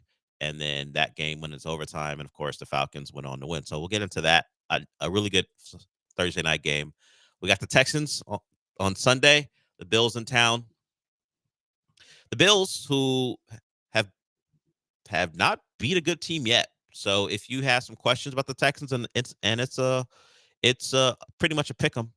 The Bills, I think, are a 1-point favorite in that game.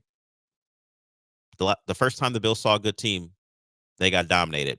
Does that sound familiar to the team in the city? So we'll get into that. And James Palmer talked about the Texans locker room after their game against the Jags. We'll play the sound from that.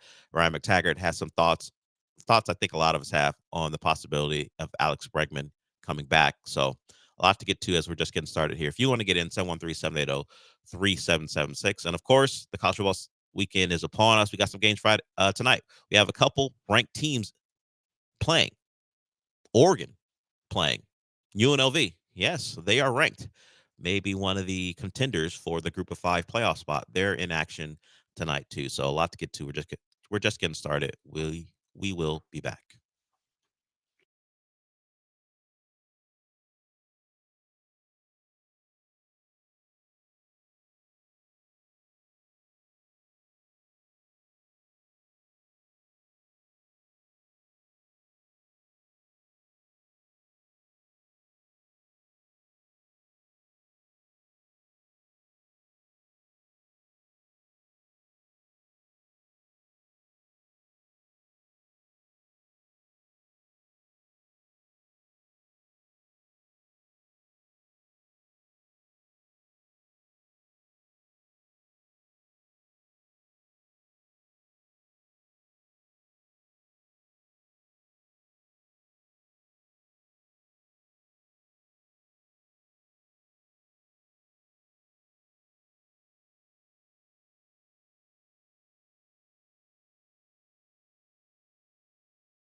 This is the Del Olaleye Show. On ESPN 97.5 and 92.5. Broadcasting live from the Veritex Community Bank Studios, here's Del Olaleye.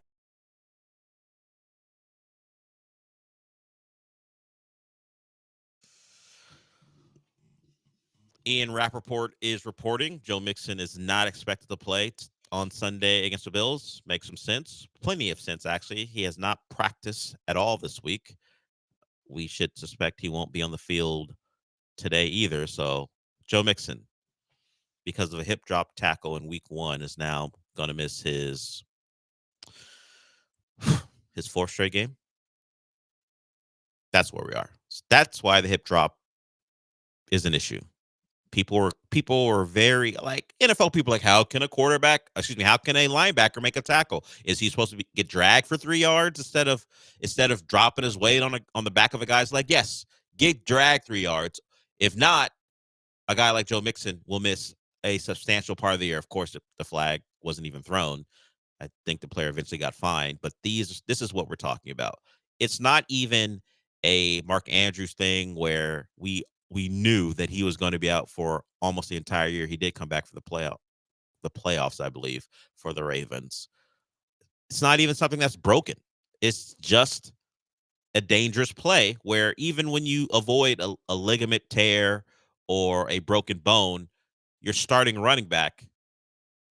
Now he got hurt in week 2, right? So this is his 3rd game overall miss. He was there for week 2. Let me correct myself there. Your starting running back's missing at least 3 games and hasn't been able to practice yet. And of course, Lance, who's not player friendly, owns a free the hip drop shirt and wore it this week. That's in poor taste. Yes. It's a dangerous play, and now your starting running back is going to miss his 3rd straight game. I don't know if we've seen a more blatant one this year, but we do have a star player missing time for it. So we'll see when Joe Mixon comes back. Dameon Pierce didn't practice. There's no official announcement about whether he'll play on Sunday, but we can expect Cam Akers to be out there and Dare Ogunbowale to be his backup. And J.J. Taylor will probably get a couple of snaps here or there. So that's where we are. Thunder and lightning. Who? Which one's lightning? And rain. One of them. Thunder, lightning, and rain. Yes, since all 3 of them will probably get snaps. Yes, we do need to make the weather comps for all 3 of them. Dare had the game-winning touchdown, so he did. I guess he's rain. I don't know. He's probably more thunder. Cam is lightning, and JJ, the smallest of them all, is rain. That's fine. Yes, that's where we are. I would hope the Texans running game allows all 3 of those weather elements to play better, or at least maybe there's nothing wrong with how they're playing, just more wrong with the line. Not get off on the penalties. That'd be great. I'm not even saying have 5. Progress under double digits. That's what I'm asking for. And less than 5 on the offensive line. Okay. Less than 5 on the offensive line, and less than double digits overall. Because less than 5 on the offensive line probably guarantees you less than double digits because they're the ones committing most of the penalties. Yeah, because you need like a couple PIs or something. Yeah, and when Kamari Lassiter gets beat, he's not that close to commit PIs. I bring him up not just to throw some shade. I bring him up. He's not close enough to foul him. That's what you're saying. Yeah, he's not even in the picture. I bring him up because some people have ignored his I wouldn't say willingness, but his propensity to getting beat deep. Although the quarterbacks aren't completing the passes, I do appreciate Kamari Lassiter when he gets beat deep, which has happened in the Colts and the Jags game. When those balls are thrown way over the receiver's head, for him not to do the DB thing where he goes incomplete. He locks him up. He does have some self-awareness that, he doesn't go full Kareem Jackson. Yeah, I got away with that one. But he is the ESPN pick for Defensive Rookie of the Year. Through 4 games? All of 4 games, yes. I feel like it's early for that. Yeah, I mean, it helps that there were no defensive first-round picks for the first, 15 picks. That's very true, yeah. It was the guy for the Colts, Latu. That was the first one, and then Byron Murphy's missed some games for the Seahawks, and then I think like Dallas Turner. Like it wasn't a great defensive player draft, or at least it wasn't a highly drafted defensive player draft. So that's kind of what gave him a shot. But yeah, I remember we were doing hot takes before the season started, and I think Paul threw it out there that what if Kamari Lassiter could be defensive player or defensive rookie of the year. We all laughed at him. But now Look at him. 4-week victory lap. Don't send him the article from ESPN Insider. Who do you think sent it to me?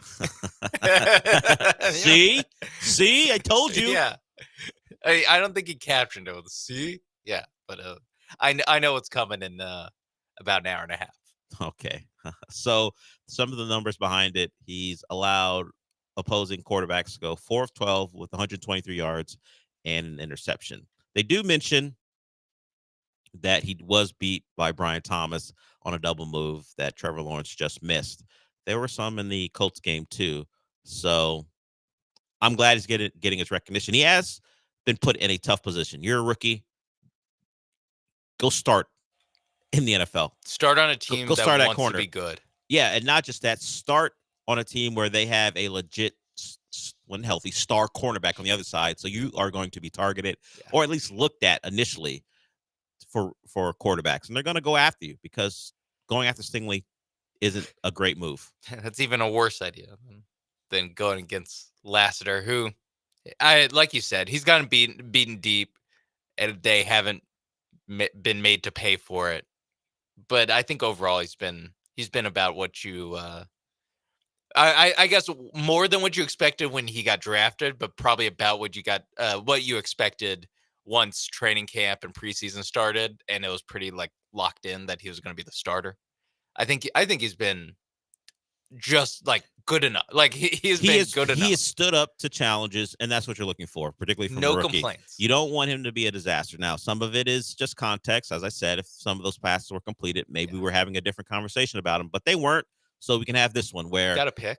Should have gotten 2 picks. Yeah, against, one Caleb. was taken away from him because of a defensive penalty. Was it? Yeah, on the other side of the field. Yeah, it had nothing to do with him. So he has done his job and held up at a position that's really tough. And we just hope it continues. And he'll see Josh Allen, not a great wide receiver core. The Texans, how they're going to defend Josh Allen, I think the safeties and the linebackers are gonna be the bigger issue, considering how I think the Bills are going to want to move the football. Shakir is a guy who's dealing with an injury, so he could be a guy you don't see. And how do they match up against Knox and Kincaid? Those are guys that I think Josh Allen's going to lean on. Keon Coleman, they're going to line him up on the outside, and you can probably expect a couple back shoulder fade type shots, and that's his size coming into the equation. We know Stingley's not going to shadow anyone. If he's not going to shadow Jordan Jefferson, he's not going to shadow Keon Coleman. So who and where he lines up, or who gets that assignment is going to depend on where he lines up. So you'll probably see some Stingley on him. You'll probably see plenty of Lassiter on him. And can those guys match up with the physicality? Because that's how they're going to try to attack them, the Texans. Those perimeter throws where, hey, my guy's bigger than yours. Make a play, and I think inside against Petrie and those linebackers. Yeah, that's my biggest. That's also my biggest worry is the big bodies that they have, especially Coleman. And we talked about how Trevor Lawrence didn't make him pay on some throws where his receivers won. You can say the same thing about Anthony Richardson in week 1, who did get some big shots off. Probably could have had more intermediate stuff that worked for him. Josh Allen, he's going to make it pay. Yeah, and the Texans can't get any pass rush on him. The Daniil Hunter with Thorpe. D'Amico has shown that he will blitz, considering his pass rushers have been hot and cold against the Bears. Great. We saw against the Vikings, they didn't really have much to do as far as messing with Sam Darnold. Although Daniil Hunter got a hit on him, Sam Darnold limped off and came back in. And then last week, no real pressure on Trevor Lawrence. Trevor Lawrence missed throws because he's Trevor Lawrence, not because of the pressure that was on him or lack thereof. So can they get there with 4 if they have to blitz and Josh Allen breaks that first wall of guys coming at him? then you have man coverage, backs turned, and that galloping giraffe is out there making you pay as you're trying to tackle him. And I see you, LaSalle, so we'll get to you when we come back. Anyone else want to get in? 713-780-3776. We'll talk Texans. What we didn't play the sound on me because I didn't call for it, although I mentioned it yesterday. We didn't play sound from Justin Verlander. Justin Verlander, he spoke yesterday. It was Wednesday after the game. We'll play the sound a little bit later in the show. What are his thoughts about his future with the Astros? And as I mentioned before, Brian McTaggart has thoughts on Bregman. We'll get to that. And apparently there's an issue in NFL locker rooms. Ted Karras, an offensive lineman for the Bengals, says change needs to happen. And the players are getting together because the media, while they understand you have to do a job, the players would like you to do your job in a different way. So we'll hear from, of all people, a Bengals interior lineman. I guess he's their player rep, so he spoke for them. So we'll get to that. But first, let's talk about MyBookie. We are going to talk college football a little later, and there are some games tonight featuring ranked teams. So UNLV is in action, Oregon is in action, and your Cougs are in action. Do they have a point total on MyBookie for the Cougs? You want to go over 3.5? I don't think it's that low. But maybe you can check it out. See if you can get the Cougs anytime point for the Cougs. Maybe you can try that on MyBookie, mybookie.ag. I'm joking, but not that. I'm not joking that much because MyBookie lets you bet on anything, whether it is a very low point total for the hometown team or how many yards a particular quarterback might throw for. Anything and everything you can take advantage of at MyBookie. Remember, use that promo code BET975, and they will match that deposit up to $1,000. So whether you are a frequent gambler or just getting started, they are doing things to help your money go further. This is MyBookie's 10-year anniversary. So they've been around a long time, reputable. You should check them out, whether it be college football tonight or Saturday or the NFL on Sunday or Major League Baseball as the playoffs, at least the divisional round, gets started on Saturday as well. Anything is up for you. Bet on anything, anywhere, anytime with MyBookie.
You're listening to the Del Olaleye Show. On ESPN 97.5 and 92.5. Live from the Veritex Community Bank Studios, here's Del Olaleye. I want to commend Kevin, our intern, listening to the show and did some research. So I'm going to call him Researcher Kevin from now on. He came in and told me that Josh Allen has yet to have a receiver reach 100 yards in a game, and none of his receivers have gotten to 200 yards. And he's also wearing a Bregman jersey. I don't know if that's in memoriam of Bregman's time as an Astro, but thank you to Researcher Kevin for that information. And it speaks to the Bills' lack of real talent or proven talent at the wide receiver position. Shakir's a nice player, but he's not a real outside guy. He's their leading receiver, and he's also been ruled out for yes. Week 5. The reporting from Adam Schefter, and by reporting, he just watched a McDermott press conference. I was going to say, I think it was just McDermott. Yeah, yeah. So reporting. Khalil Shakir out, and so is Ed Oliver.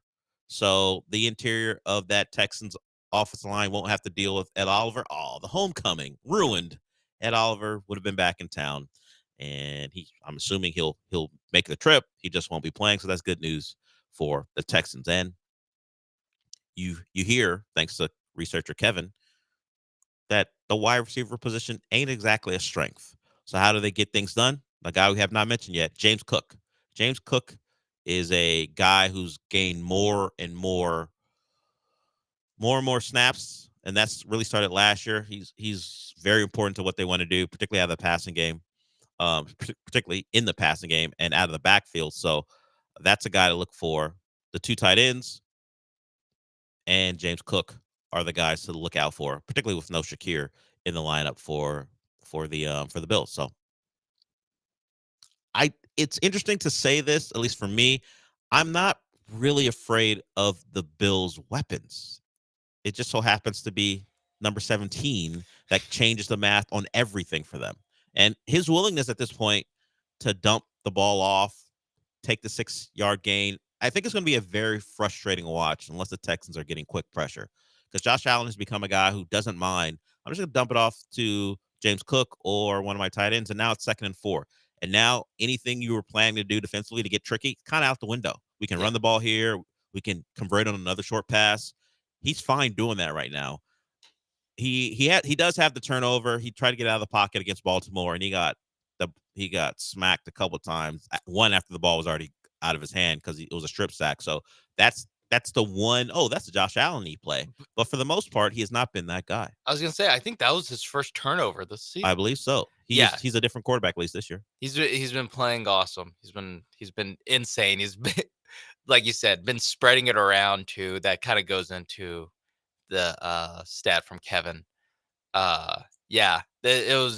He's been insane, and I would love for him to walk into NRG Stadium and have the ghost of Josh Allen pass inhabit his body, where he plays like he played in that wild card game, and he's throwing Hail Marys to a fullback and laddering for no reason. Could he just do that one time? Just I'm like offering. It's like offering like a drug addict some drugs. Like, please, come on. You're back in NRG Stadium. Have a little fun. Need him scratching. Yeah, lateral it, tweaking a little bit. That game came up. I was watching NFL Network here, and it came up. That's where the name Sugar High Allen came from. Is because of that game. Yeah. Now he has developed as a player. That was back when we were like, this Josh Allen thing what is this? He might suck. Yeah, he stinks. But he has found a way to become one of the best quarterbacks in the league, and now he's proven to be that guy at least through 4 games, even without Stephon Diggs. So we'll see without another weapon in Shakir how he plays. La Salsa, he wants to talk Texans. We'll get to him before we go to break. What's up, La Salsa? What it is, Jelly? It's not my name. Anyway, all right. So the only way I'm watching baseball in 2024 is for Dodger cheers and Yankee cheers.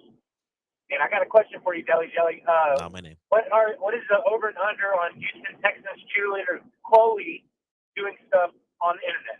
Let's go. I don't know who Chloe is, and not that a lot of people would.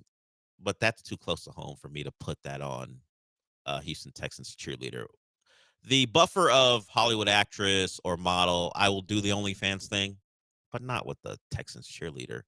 The likelihood of me ever meeting this person is not high, and that's not the reason I won't do it. It's just it feels in poor taste.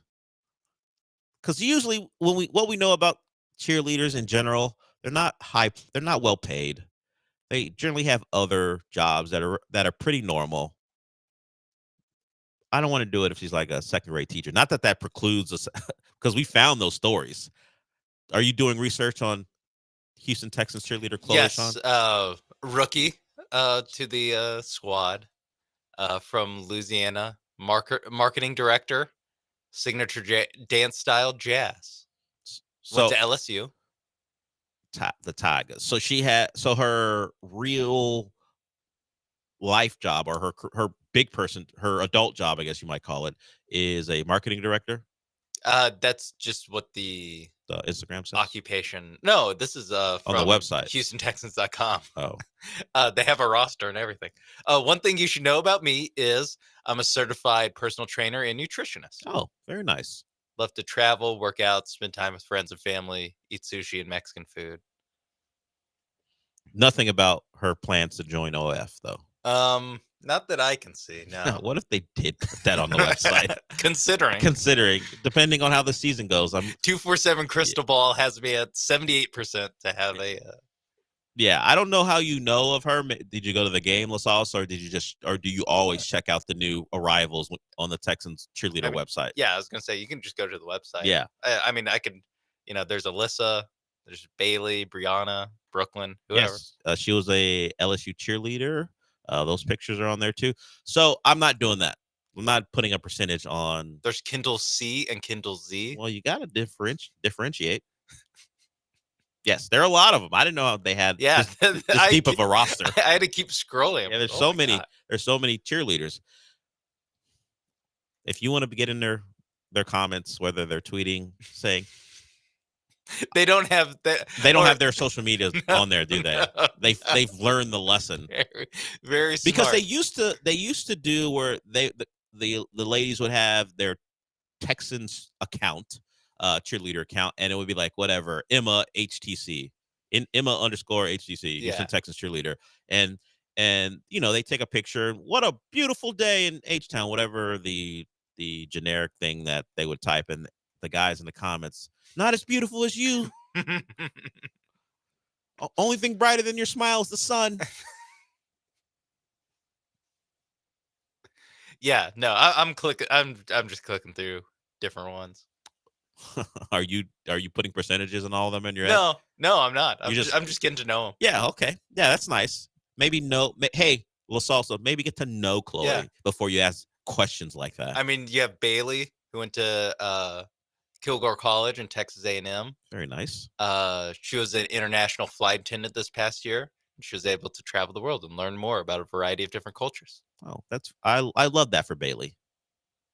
We'll move on. A lot of these girls like to work out, I've noticed. Well, I mean, that's a common theme in their I love to. That's kind of be part of the job. When you're a cheerleader, maybe loving to work out should be a prerequisite. So we move on from that. A diversion into nonsense. We welcome it. We did a lot of football talk in a serious way. We even had a researcher. We did? Oh, yeah. Yeah, we did. We had a guy bringing stats. When has that ever happened on the show before? No, I forgot about the serious football talk. Oh, you've been distracted by Brianna, HTC Brianna. This one's Alyssa, who went to Texas. You must like Alyssa. She's got good taste when it comes to universities. Yeah. We have something in common. Just saying. Is that the only thing you two have in common? Let me. Are you going to do more bio research?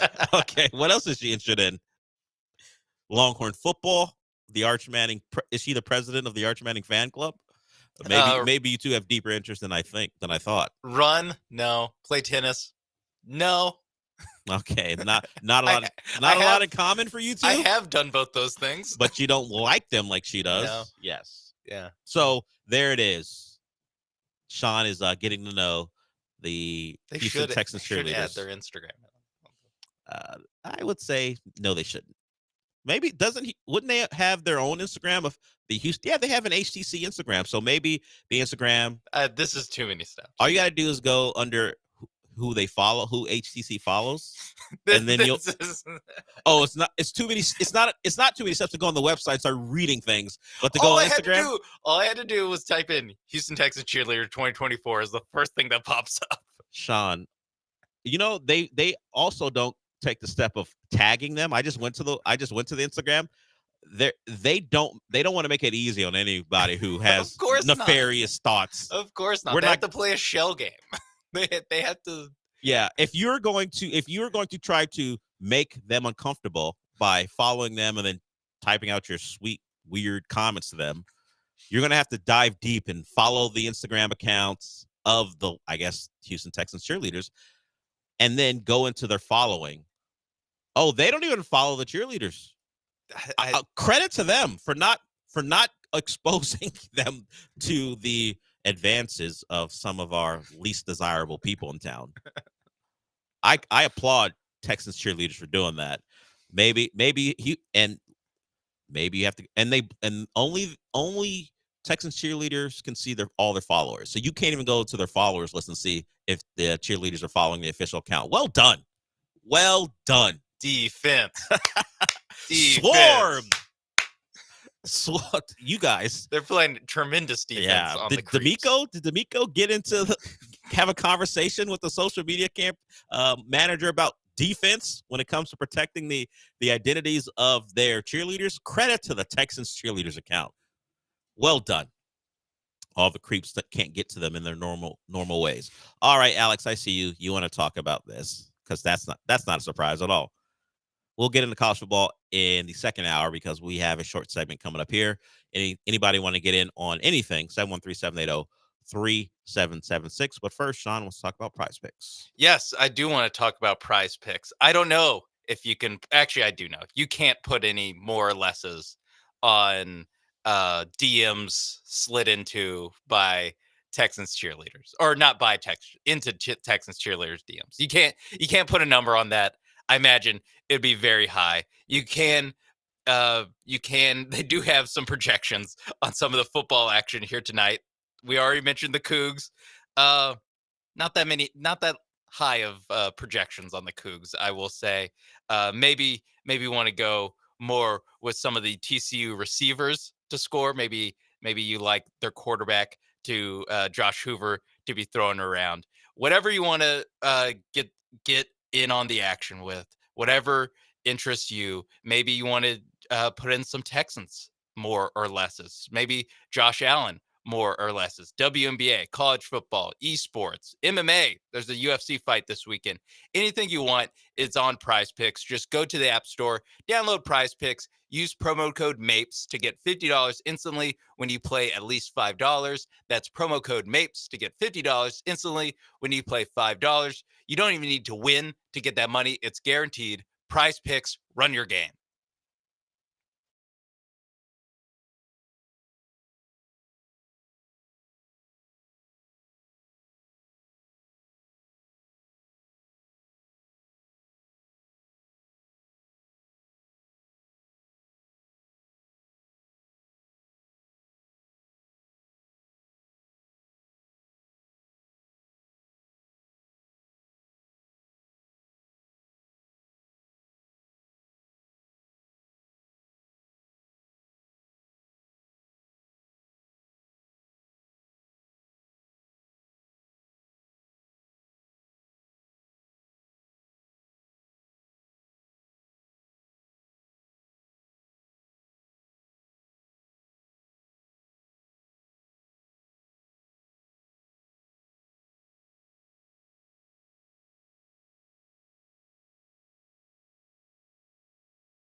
Broadcasting live from the Veritex Community Bank Studios, it's the Del Olaleye Show. On ESPN 97.5 and 92.5. Now back to Del Olaleye.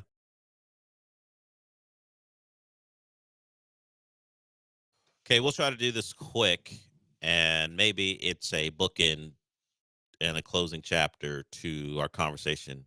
Alex wants to talk Texans cheerleaders too. What's up, Alex? Hey guys, Del Sean. So I have some experience with this.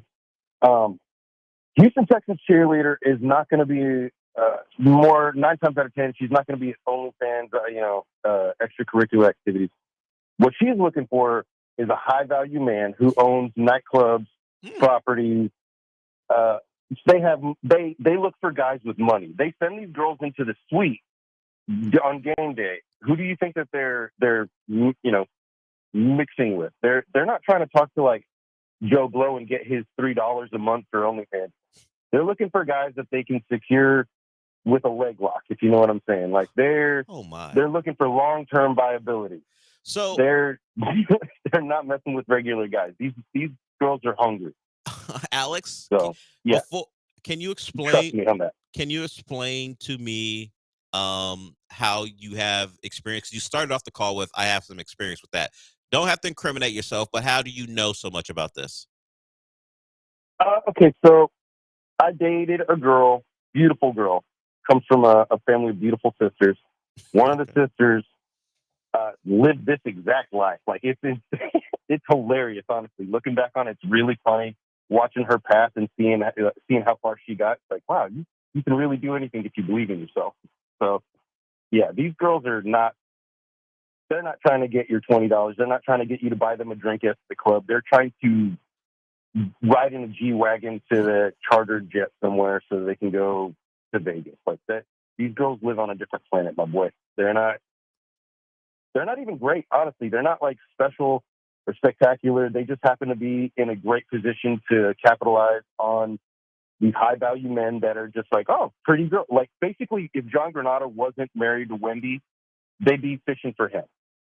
Like it's so stupid. Okay. But yeah, I mean, teach their own. Thank you, Alice. Have a good show. Appreciate that for an in-depth breakdown of what is going on at Texans games while we're watching the football game. We always talk about you have to play the game to have the most insight. Yeah. So he didn't play the game, but it sounded like he's been very close to the game. Close to the game. Yeah, he is an analyst of that particular game. I would push back on one thing. It would be John's friends they'd be going after. Yes. If John was not married. It's not John. John is the court jester to all those rich guys. They're like, oh, look at the funny radio guy. You want to come and join us? That's what he is. He ain't the guy. He's the guy who entertains the guys. He'll say something wild. Oh, I can't believe John said that. Nothing happens to him. And he'll drink a couple Coors Lights and everyone's thrilled that John's around. Yeah. I don't get it, but it seems to work for him. I did forget that part that they do send him in the suites. Because the one time I've been in a suite, there was a Texas cheerleader came in. Yeah, they just send him in. Do they have take pictures with them? Do they have? That's cool. I don't. All due respect to Courtney or whoever it is, Jennifer and Isabella. I don't need a picture. Yeah, it's not gonna get me through. It's not gonna change my life to take a picture with you. JJ Watt Ring of Honor night. I was like, hey, you're in the way. I want pictures of that guy. I'm trying to watch this. So there it is. Now that's just one man's opinion. I can't speak to it. I've never experienced that. Unlike Sean, I've never been in the suite. Only time I'm actually in that building is working. So appreciate it, Alex. John, hang on. You want to talk running back? So you want to do serious stuff. Okay, John, we can do that too. Anyone else want to do serious or non-serious stuff? You can get in 713-780-3776. We're done with hour one. We will be back.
We start hour 2 with John. John wants to talk running backs. What's up, John? Hey, man, how y'all doing? We're doing good, man. How are you? Hey, man, I'm good, man. Look, that the kid that made the Texan team, I think they call him British Brooks. Yeah.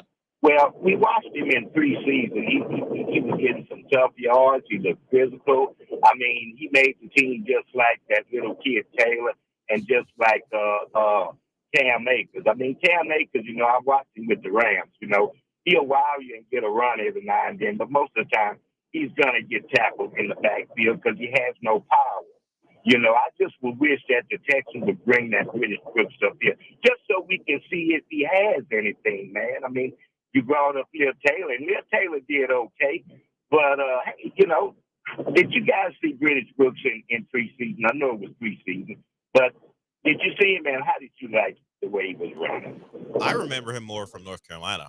I watch a lot of ACC football, and I liked him at North Carolina. He has been put into the position where he is their part-time fullback, and he made this team because of that and special teams. The Texans probably came into the year feeling like they were pretty deep at running back, and the thought of British Brooks getting carries wasn't really at the forefront. Now they've been dealing with injuries to their top 2 running backs for the last couple weeks, for Dameon Pierce, really since week 1.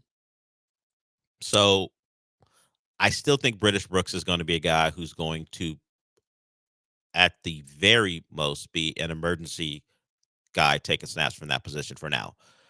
It'll be Taylor, Ogunbowale, and Cam Akers for the foreseeable future. If we want to be real, British Brooks is probably their 6th string running back who plays fullback and can play special teams. Yeah, he's on the active roster as of right now because of what he can do on special teams and as a fullback.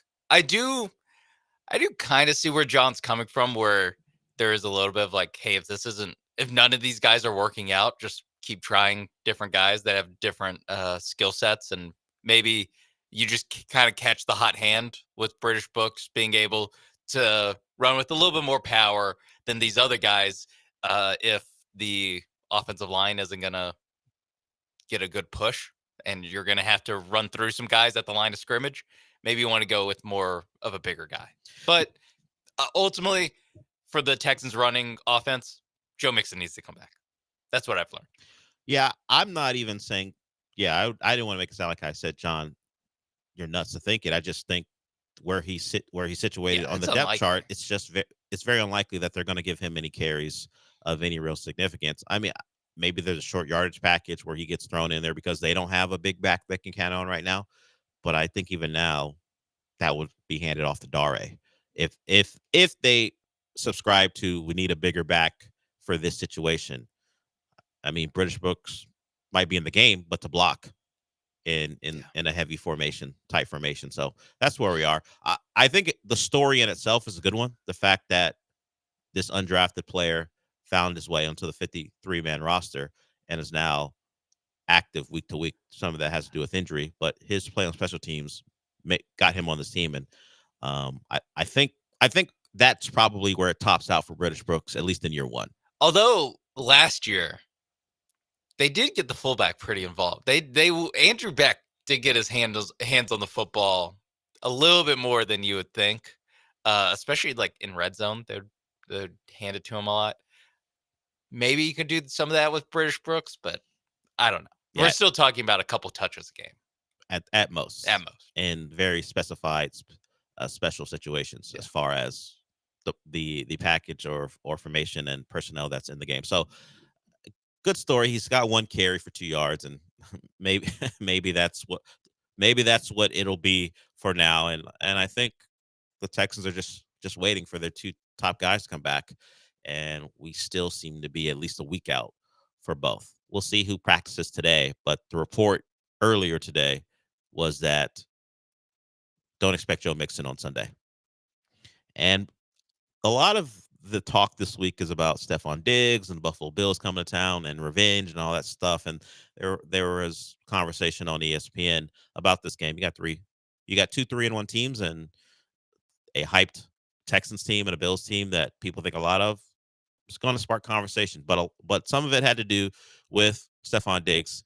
And is he going to get targets? Is he going to be pissed off? Is it a revenge game? And I would say this: can we please have the Texans be a serious organization and team when it comes to this game?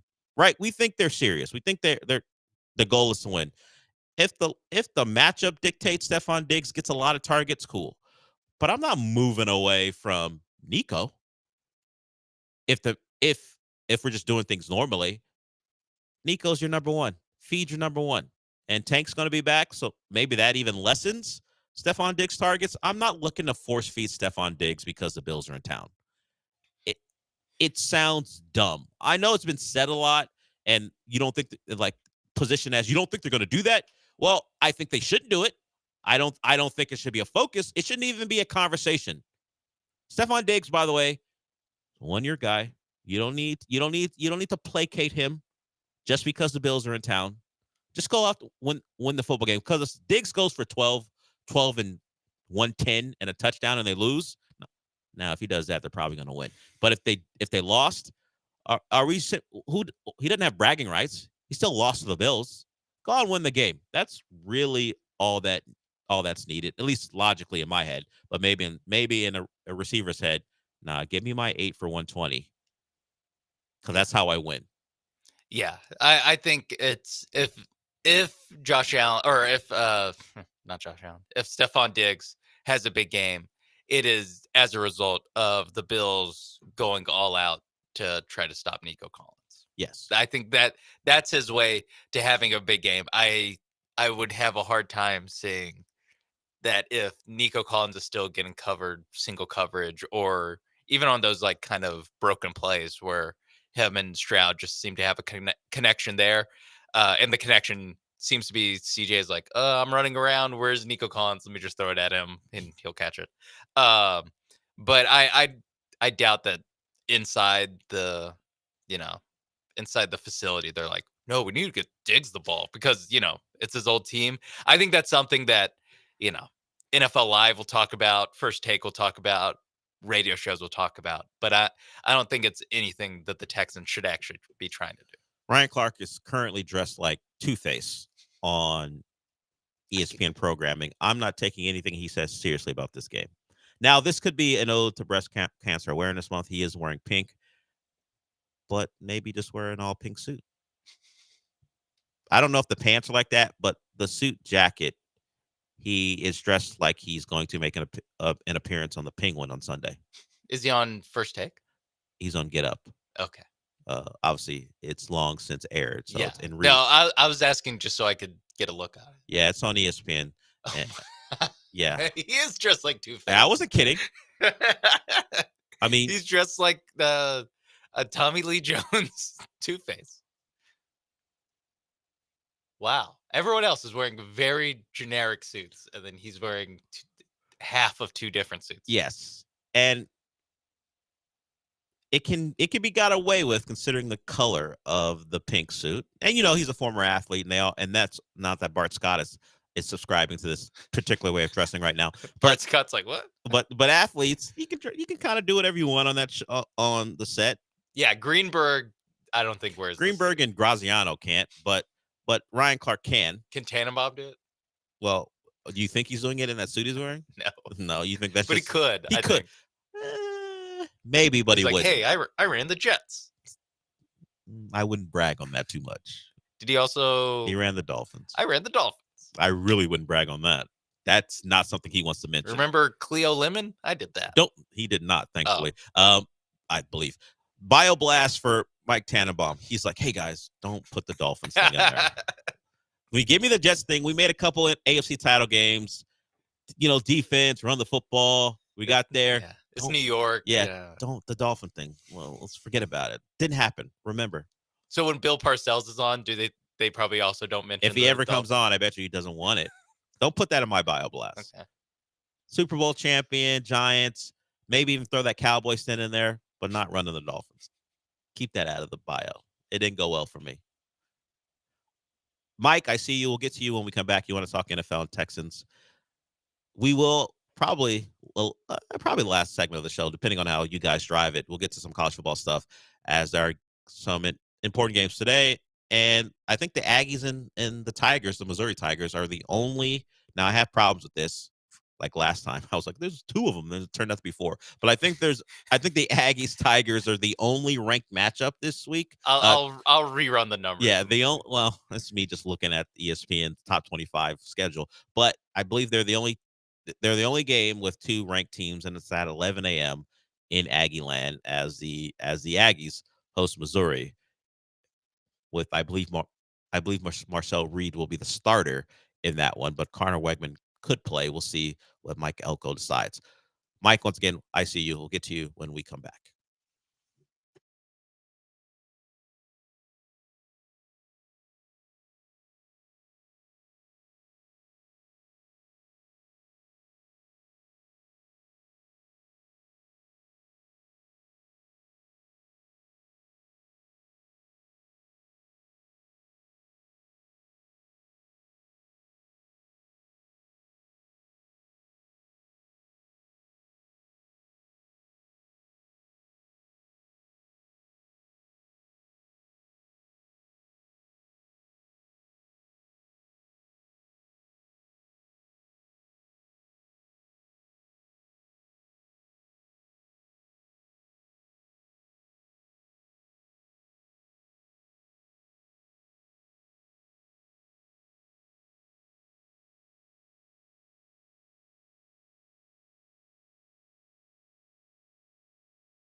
You're back inside the Veritex Community Bank Studios with Del Olaleye.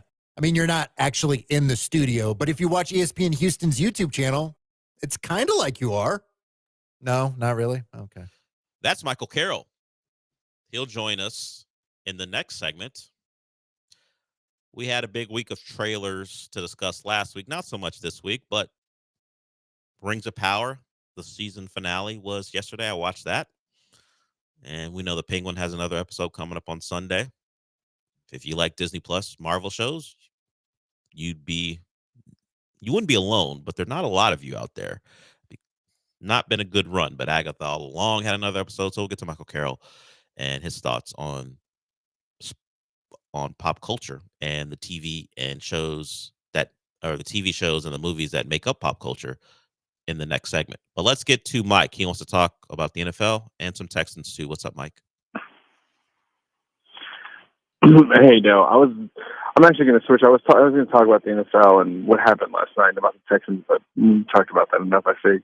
Of course, I still hate Fitzpatrick and his Hawaiian shirts that he wears under his blazer. I remember. Yeah. I don't like it either. Yeah. They're horrible. They look so dumb. Anyways, going back to college football, if somehow A&M resurrects himself and they beat Mizzou, will people finally admit that the college football rankings are just absolute dog crap until the season gets further along? I mean, Mizzou. I watched the game against Vanderbilt last week, and I don't like either team, but that was the sloppiest game I think I've ever seen. It was a horrible, horrible game. There's maybe 5,500 fans that even went to the game to begin with, but everything was so bad. The missed field goals, everything was just horrible. And somehow Mizzou is still up there as a test for A&M. If A&M loses this, are they just completely out of the conversation of being good? And switch if A&M wins, is Mizzou just completely? Will people admit that they should have never been ranked the way they were ranked? Also, I don't even need to get into this, but I hate Pat McAfee and the college football game day. It's turned into a complete circus. And then Big Noon Saturday is just as bad. Can we just please get away from this? Other than that, that's it. Thanks. Yeah. If you don't know Mike, if you don't remember one of his calls previous, he doesn't like, as you might can tell, he doesn't like pregame shows or all those on-site shows for football games. I do like that Ryan Fitzpatrick gets singled out. He can't stand him. And we talked about this, why those guys are there. They're not there to break down football. They're there because no one really wants to hear you break down football. That's kind of what the networks have told us. Breaking down football before a football game, no one cares about, apparently. So we'll do other things. Okay, let's get to the actual football. Yes. He set it up kind of like a fraud bowl. Yeah, which I love that setup. That no matter who wins, the loser's a fraud. And even if you beat a team, it's more about the loser. So what? You beat a fraud. So who cares if you beat them? So let's go with his rankings talk first. Mike. Mike, rankings are an industry, man. They're a conversation starter. Podcast. How many podcasts are done over rankings? How many podcasts feature, this is my ranking of the week? And people care. It's along that conversation of who's the best of all time. I hate those conversations because no matter what you say, you're not going to convince anyone that you are right and they're wrong if they have started the conversation disagreeing with you. But rankings are kind of the same way. So what do we do? How do we know if anyone's good if we don't rank them first? Now, there are some people like you who would say, hey, wait till week 7 or 8 so we know. But how do I know if it's a good win if that team isn't ranked? Yeah. How do I know? So we need to put a number on them and go from there. It's also just as simple as you're a TV network and you want to put a game in week 1 or week 2 and get in people's the eyes spotlight. on them. And the easiest way to do it is to say, hey, it's number 3 Texas versus number 10 Michigan. Yeah, and now we watch Michigan, who has found a way to continue to win games, but when you can't throw a forward pass, are you a top 10 team in the country? Maybe your defense and your running game is enough, but when you think of it on its face, you're like, that's not a top 10 team, because if they have to throw the football, they're never going to win a game. Or 13 LSU versus 23 USC. Like those 2 helmets should be enough, but to get like the casual, just walking down the street or flipping through the channels kind of fan, like throwing up that, hey, this is 2 top 25 teams in the nation. Yeah. That's why they do it. You're right. It does suck, especially because, and actually credit to the AP poll this year for They've being been more volatile, moving guys, for being moving more teams around, reactive. But a lot of times, the worst part about these preseason rankings is that it is very sticky. Once you get in. Yeah, exactly. Yeah. So to your fraud bowl, Mike, Mizzou, to your rankings issue, has not played like their ranking indicates. No. They have not played to that level. So they would be a team if the rankings started in week 6. This would not be a quote unquote big win for A&M if they beat them. Just if we go by how Mizzou's played. Now they have talented players. Last year they're a good football team. They won a New Year's 6 game. They beat Ohio State, I believe, in a bowl game. So they would have the past, and obviously the past is influencing the rankings. So for the Aggies, if they beat Mizzou, whether you're an Aggie fan or not, credit to the Aggies for that win. It is a top 10 win, right or wrong, against a team who had a really good year last year, has talented players who played well last year. Now that's been different this year. So I think it means more for A&M and kind of validates some of what Mike Elko is doing. They lose that game in Notre Dame. They beat a flawed Florida team. They beat up on Arkansas. This one, it's only year 1, so it's not a giant deal, but it would tell you that, hey, we're clearly going in the right direction, no matter what you think of Missouri, because as much as we can throw some shots at them for not playing well, they got talented players on that Missouri squad. For Missouri, you need to show people that you aren't what you've actually been the first month of the season. I was gonna say Mizzou's resume is crazy bad, or not crazy bad. It's just crazy uninspiring. So they play Murray State, they wipe the floor with them.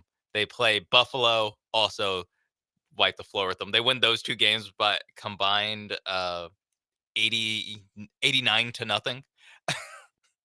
And then they basically only play scraps with Boston College. It was a 6-point game. It was really more of a 13-point game. Boston College scored late to make it look a little bit better. Was up in the first half. They were leading the first half. And Mizzou turned around. And then they obviously went to double overtime against Vandy, won by a field goal.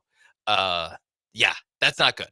They need a performance that is like even just being in control of a 7-point win for Mizzou. That to me would say something. Yeah, jokes aside about how tough Kyle Field is, going on the road and winning that game and looking like you have control of it throughout would be a nice step for them, because they have not played to the level of a team who has playoff aspirations and conference title aspirations. Honestly. Yeah, and A&M is a 2.5-point favorite. Yeah, that speaks to what Mizzou has been and I guess what they believe A&M can be at home. So we'll see. Marcel Reed has been pretty good for them. Fits what Colin Klein, at least what he did as a player, and what we suspect he really wants his offense to look like as an OC. So that game is at 11 o'clock. So if you want to watch Fraud Bowl, yes, October 5th, 2025, it's that one. Also, if A&M wins this, they have a very good shot at 9 wins, which would be very nice and it's a great first step for Mike Elko. A breath of fresh air for that program after the Jimbo Fisher experience, who is in the news himself, railing against NIL and coaches and their abuse of it. So Jimbo out there talking when really, hey, we remember you when you're coached, right? Yeah, it hasn't been that long ago. You coached in the NIL era. Yeah, you had the #1 recruiting class in the NIL era. What the are you talking about? What the F are you talking about? I'm sure that was all above board. Actually, kind of everything is above board now. There's nothing you can really do to violate outside of like recruiting off another team's roster, which I'm sure Jimbo experienced, because once they saw the disaster that was A&M under him, that most talented recruiting class ever, certainly the best in A&M history, got picked apart. And one of them is going to play tonight. Evan Stewart's playing for Oregon tonight. Dylan Gabriel and the Oregon Ducks host Michigan, or they go to Michigan State. I'm trying to think. I'll look it up. They play Michigan State tonight. A Michigan State team who will be familiar in some ways, at least some of the personnel will be familiar with Oregon. At Oregon. Jonathan Smith, the former Oregon State head coach, is at Michigan State, and the quarterback he brought with him from Oregon State played in not mop-up duty, but spot duty with DJ Uiagalelei when they both were on that roster. Aiden Childs. Both of those guys were at Oregon State. Childs would get in to get him prepped, and then Michigan State came calling. So Jonathan Smith told his alma mater, I appreciate it. I'm out of here because I don't know where you guys are going to be playing for the foreseeable future, and I'm going to go to the Big Ten. So there will be some familiarity there. UNLV plays tonight as well. And they're probably one of the favorites for the Group of 5 playoff spot. Boise State is amongst them. Ashton Genty, nasty, man. That guy, I was watching him against Washington State late night last week. I was like, woo. He had 3 like woo. Marshawn Lynch level runs. It's not a problem because they'll find you anywhere. He's on TV, but he plays for Boise, so some of the attention that he would get someplace else is a little less. This is a guy I actually believe turned down like $1 million to go play someplace else because the reporting is Boise came up and gave him his money with NIL, but big time programs and Power 4 schools Power 4 conferences came calling, and he told them no with more money. I would believe that more than I would believe the Colorado State quarterback was being offered all this money. Genty is good. Clearly the best running back in the country. We're talking about a guy who should be, as long as Boise continues to win, should be in New York, and maybe he gets there no matter what, because if he's going to go for over like 2,000 yards, give that man an invite. He's been nasty. I ain't going to tell you need to watch all of Boise State throughout the year, but if you just are flipping around and you're not sure what to watch and you see Boise State come up, watch that guy in the backfield. One of the best players in the country. And they could be in the playoff because of him. He is nice. Do them and UNLV play? Because that's probably that might decide. As long as they take care of business for the rest of at a minimum, conference. They would play in the Mountain West title game, right? Yeah. At a minimum. Yeah. So even if they don't see each other in the regular season, I'll look it up. I have an answer for you. I'll interrupt Michael's segment with an answer. Okay, good. But Michael Carroll, I mentioned Michael Carroll because he joins us. He joins us next. He is the co-host of Comcast. He's kind of doing it solo. He has guest hosts, but with Jong Lee on paternity leave. I believe it's the second child for Jong Lee, former producer here at ESPN 97.5. Michael's taking care of a lot of what goes on Comcast. And UNLV plays Syracuse tonight. Kyle McCord. No, not Kyle McCord. Kyle McCord. What am I saying? Kyle McCord, sir. Yeah. The former Ohio State quarterback is the quarterback at Syracuse. So that's a pretty interesting game. Syracuse is 3-1. They have a new head coach. I believe Fran Brown is the coach there. And UNLV 4-0. They blew out Fresno 59-14 last week after all the things that went on in the week leading up to the game after the quarterback left. Turns out UNLV is just fine. And do they play Boise? They do. October 25th in Vegas. Okay. So we got it. And they should beat Syracuse tonight. Who knows? At Utah State, at Oregon State. Real shot to be undefeated hosting number 21 Boise State. Game of the year in the Mountain West. At least it's leading to that. They got to get there first, but we're talking about a major game, and it's scheduled to be on CBS Sports Network. I wonder if CBS upgrades that. They could flex that. It's scheduled for 9:30 our time.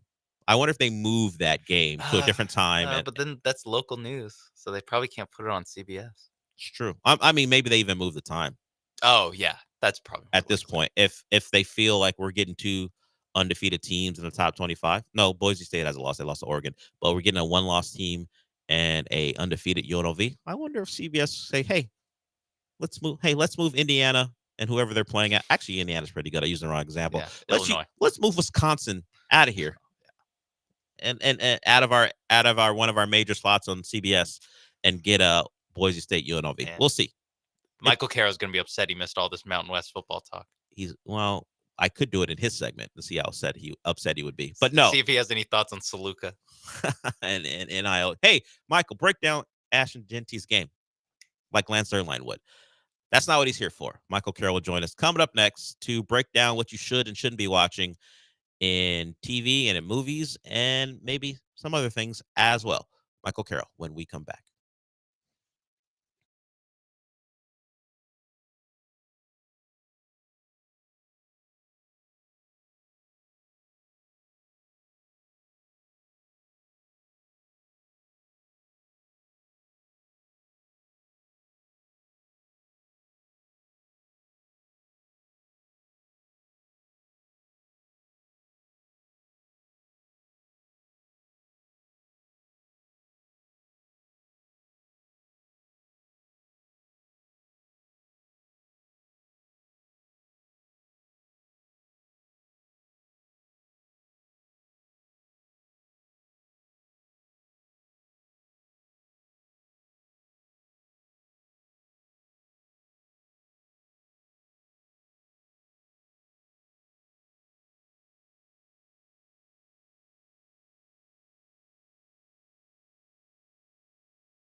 some guy is here, and you heard Michael say my name, Olaleye. I believe our normal ESPN voice guy I don't have doing the rejoins on this show. I was like, let's make the show a little different. Mm-hmm. I think he called me Del Olaleye in a new produced thing. Did he? It's one of those 6-second things that we have going on, those short ones. I don't know if I heard correctly. I was in a daze because Lance just finished up a segment, and I have to recuperate from him. But I thought I heard Olaleye. I don't. Maybe I didn't. I don't think so because I sent him a pronunciation. Guide. Yeah. Yes. I know how to do it. Much me and like Tariq Skubal, although it's Tarek Skubal. Dang. Tariq is so much. I wish it was Tariq Skubal. Is this Mountain West football talk that we're talking? No, this is. Did I miss any of This is that? on Matt Sluka. This is Astros losing game 1 talk as well. Oh, yes. Oh. But let's move on to something a little more joyous. Boise State. They do play football. It is more joyous too. Yeah. Ashton Jeanty. Yes, Ashton Jeanty, a great running back, Michael. If you aren't doing anything on a Saturday, scroll around and see if you can find a Boise State game. He breaks all the tackles. He does. He does. I'll send you some stuff. How much analysis can we get out of Michael? Well, let me tell you. Next Friday, that's your task. That's my task? Yeah. You don't have to watch the game. Watch a highlight clip of Ashton Jeanty and see what you think. Okay. And we'll get the spelling for you if you need that. But Michael Carroll's here for other things, and that's Comicast. That's his podcast. You can find that. Well, you can listen to it here from 9 to 10 on ESPN 975. Or when you're out and about, maybe you just want to listen to it in full podcast form. Wherever you find a podcast, wherever you listen to those, you can find Comicast. So I had a call earlier this week about the Penguin, and I was asked my thoughts. And the one thing I'm bumping up against, I like the first 2 episodes, but because it's a main character, beyond the fact you have to push aside the thought that he might actually die in this episode, he's never going to die. His ability to get out of situations, it's very comic booky DC, and that makes sense, obviously. Right. But it's set up as this crime drama. It's got prestige TV slot on HBO or Max, depending on how you watch it. And I think to myself, if this was a non-comic book series, the Penguin would already be dead.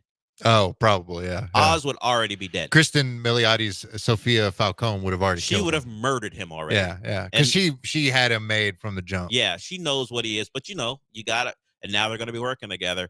That's the one thing I have to remember. And I don't you want to suspend disbelief, but I think about it during the middle of the show. Oh, there's nothing going to happen to him. He's the lead character of the show. But I would ask them to not write themselves into corners where he is legitimately in spots where in a real drama. Yeah. Let's say put him in The Sopranos. Oh, yeah. We're using dead. Crime Family, HBO, Sunday nights. He would be dead. I thought you were going to bring up in episode 2 the most baffling thing in that whole thing, and I talked about it on the most recent issue of Comicast. Shameless plug. When they're doing the moving of the drugs, the drops. Yeah. And Penguin is in the front passenger, the couple guys behind him in the FEMA truck as the cover, and then the driver.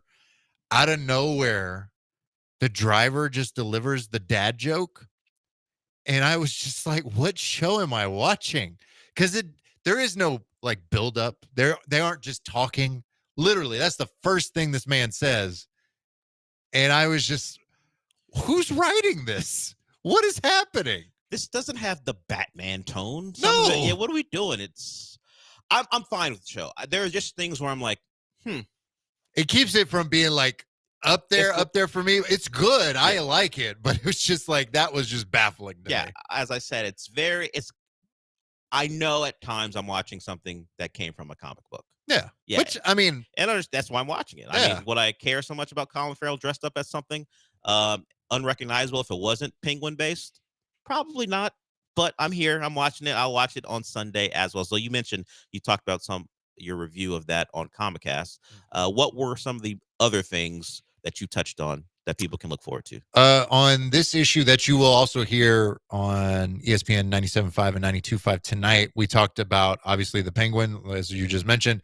We also dive into Agatha episode 3 because we record before episode 4 comes out. So we dive into theories and whatnot from that, as well as we kind of follow up on a story that we've been covering on Comic Cast last few weeks. The Lantern series on HBO has had some different casting news, and the most recent one is Jon Stewart. Casting is between there. I don't know if it's just between these two, but there are two people involved: Stephen James and Aaron Pierre, who we just saw in Rebel Ridge. Rebel Ridge, yeah. He's up for the role of Jon Stewart, reportedly. And Stephen James, you might recognize him from, was it the Jesse Owens biopic, or was he in the?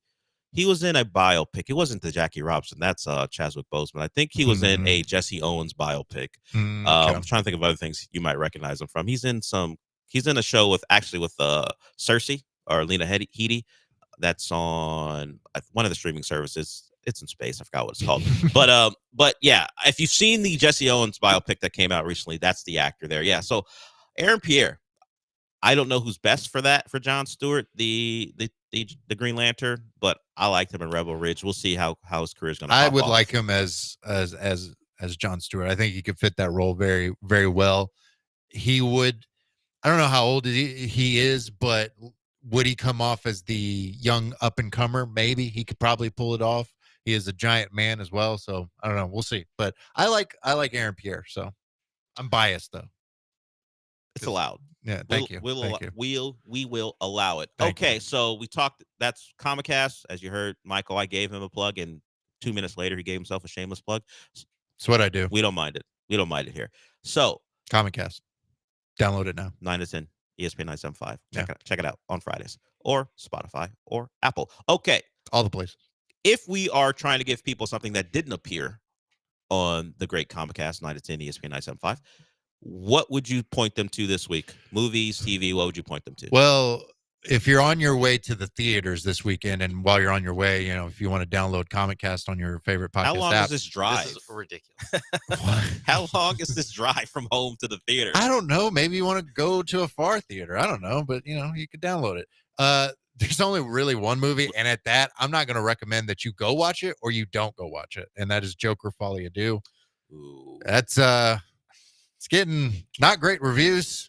I can't wait. From both audiences and critics. You're going. You said you were going, right? Yeah. When are you watching it? This weekend. I'm watching it tomorrow. Okay. You better get that musical out of my face. I was telling MC yesterday that the fact that it is rated so poorly to me is more interesting than if it was rated. Like the fact it's in the 40s is more interesting than if it was in the 70s or 60s. Like I'm more likely to see it now that it might be a train wreck. Like I know Godfather 3 is, and as we get further and further away from it, it's actually getting more mixed as opposed to how bad people thought it was. But I'm trying to think of worst movies that followed someone winning an Oscar in the first movie. Oh. Ooh, I don't know. I had to think about that one off the top of my head. I can't think of one right now. This one, it's I don't know. It's interesting though. Like when you get away, like initial thoughts, oh, I hate it. But then a few years later, there's going to be some grifter or something saying, that Joker Folly Ado, not bad. Yeah. Not bad. Revisionist history. Yeah. There's a lot of that. So you don't have high expectations. I like the first one. I really enjoyed the first one. It's not a movie I'm going to go watch again right off. It's not a movie that you rewatch necessarily.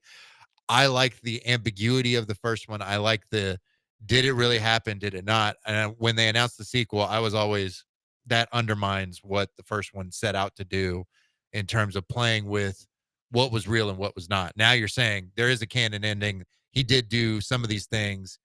And I think it just undermines a lot of what the first one did. But the singing, Michael, the singing. Lady Gaga on the singing. Lady Gaga. Which apparently she's not even used appropriately at all in this one. She doesn't sing? She does sing. Oh. Don't get me wrong. She does sing, but there are a lot of instances where she's just basically on the sidelines. So I don't know. There's only one Harley Quinn in my life. Apparently they also don't call her Harley. They call her Harleen. They just call her Lee. They don't even call her by her full name. I think it's just Lee. So So is it like the Tom Holland Spider-Mans, or they call her MJ because her name's not Mary Jane? Are they going that I don't way? even think it's that. I think it's just Todd Phillips doesn't care about the DC comic stuff. Like he uses characters from the universe. Like there is a Harvey Dent in this movie. Is it Ryan Clark? Because he was dressed I did see that. No, he was probably second in the role. Okay. But there is a Harvey Dent in this movie. Don't have any expectations of him becoming Two-Face. There's zero chance. Yeah, Harvey Dent, that actor, I think, is an industry that's showing. I think you're is that the same right. guy? I think you're right. I think so. But so we've got a Joker movie, a movie that only has the name, but all the other characters aren't going to remind you of the Rogues Gallery or Batman. No, this is by far like where Matt Reeves. I think there is an appreciation for the comic lore.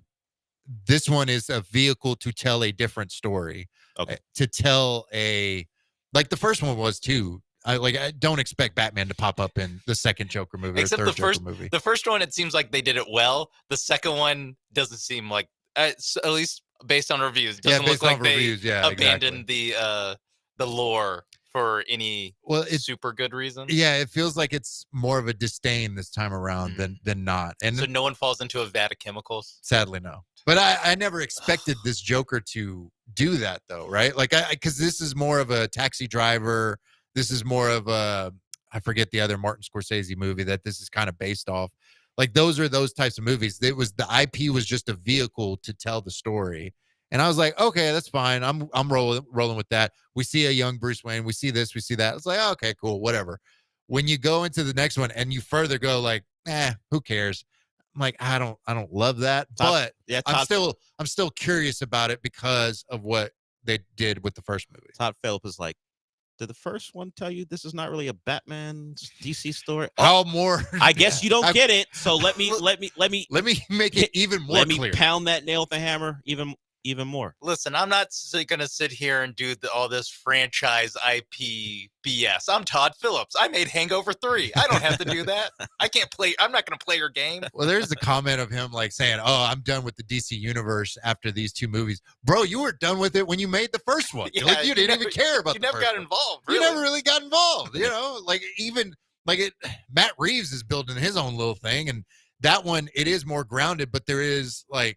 You can see how he's adapting certain comic elements and this and that. And there is no right or wrong. Like, again, I like the first Joker movie. I don't think it's a bad movie. And it's not bad to dissuade or disdain the DC material. But don't. I don't know. I do think it's funny that this started with Michael telling us, I'm not going to tell you whether you should or should not watch it. I know. And then it was the next 6 minutes, you're like, whoa, what a trash heap. Although Joker 1's good. But Joker 2? I don't know. We don't know. Maybe I don't know. Maybe it'll be more to your taste than you think. Yeah, exactly. That's why I'm not saying don't see it, but I'm not saying go see it. Okay, but do you have a strong opinion on something, whether it be a no or a go? Well, nothing in the theater wise. Everything kind of moved away from Joker, so it's a kind of quiet weekend in theaters. Streaming wise, it's kind of quiet as well. Outside of The Legend of Vox Machina, season 3 premieres today. It's one of my favorite shows that's out there currently based off the group from Critical Role. It's adapted from one of their campaigns. And I love the first 2 seasons. I think it's just an underrated show. Everyone talks about Invincible on Prime Video. I don't think enough people talk about Legend of Vox Machina on Prime Video. It is an absolute fun, but weighty, emotional, adult animated show that hits all cylinders. It is a phenomenal show. I can't say enough about it. Right now, 100%, both critics and audiences. Okay. Not a ton of people though have reviewed it yet since it is new, but still, like that's a solid score for what has been a incredible show so far. I have not seen any of it. That strong a view, and certainly yours, and obviously others might get me to watch it. I mean, Friday night. I don't know how many episodes I'll get through, but usually Friday is a time where I decompress from all the sports watching and start picking up on things I might have missed.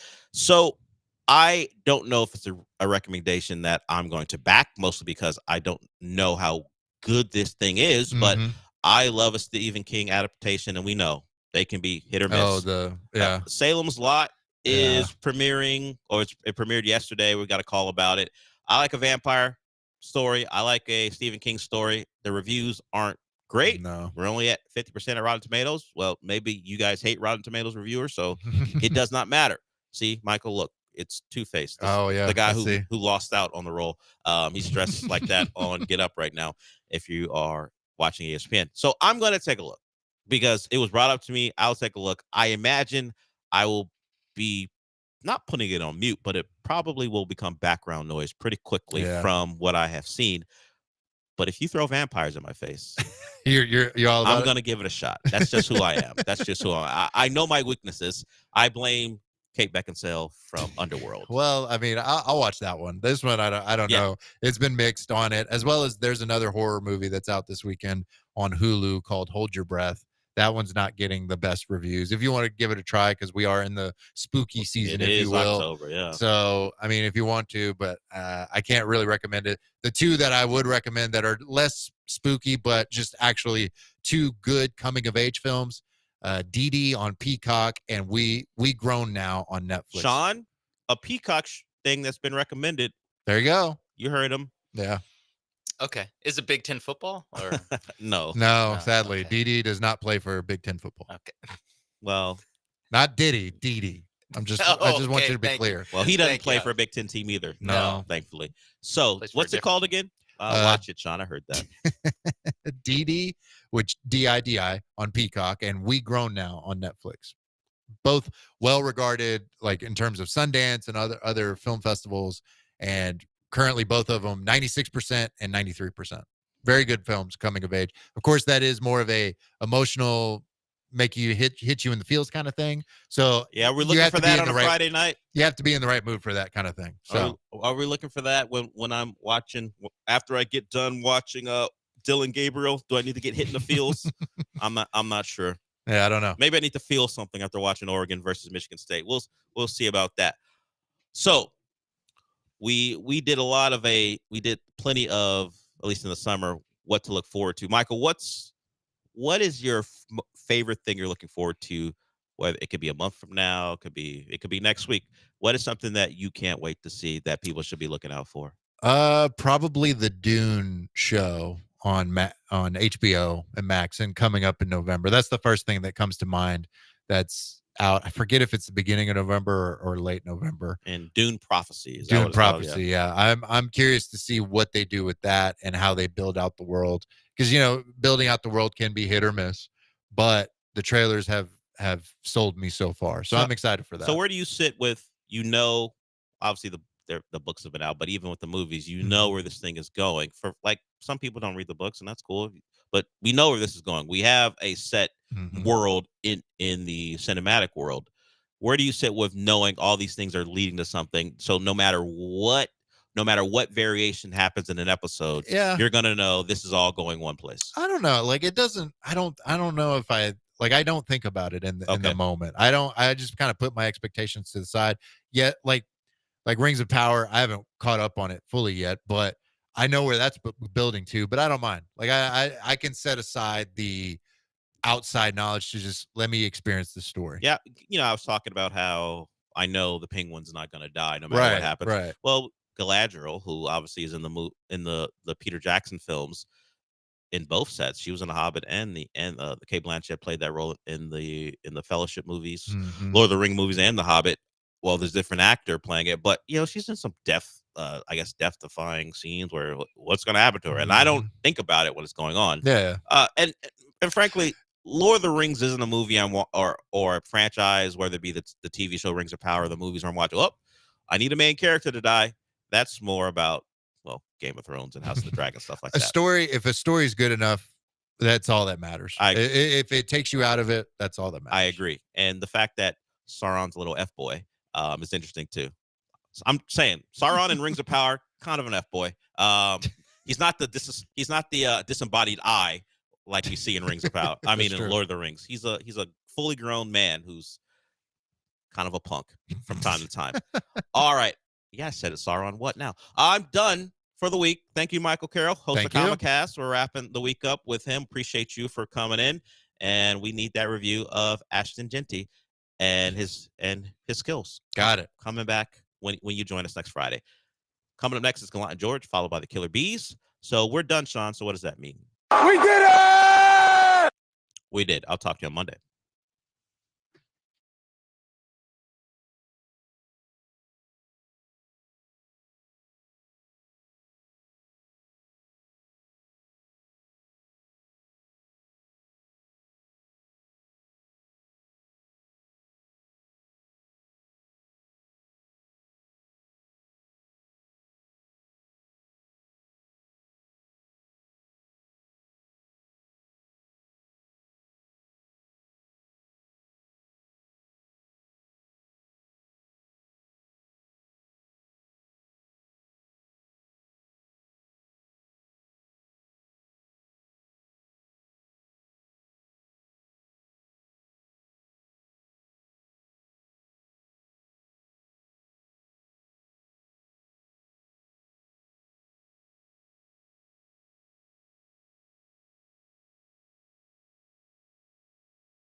We can definitely be better, but just 3-1 from the first quarter of the season is definitely a win in my book. But definitely got to clean up a lot of things to get better.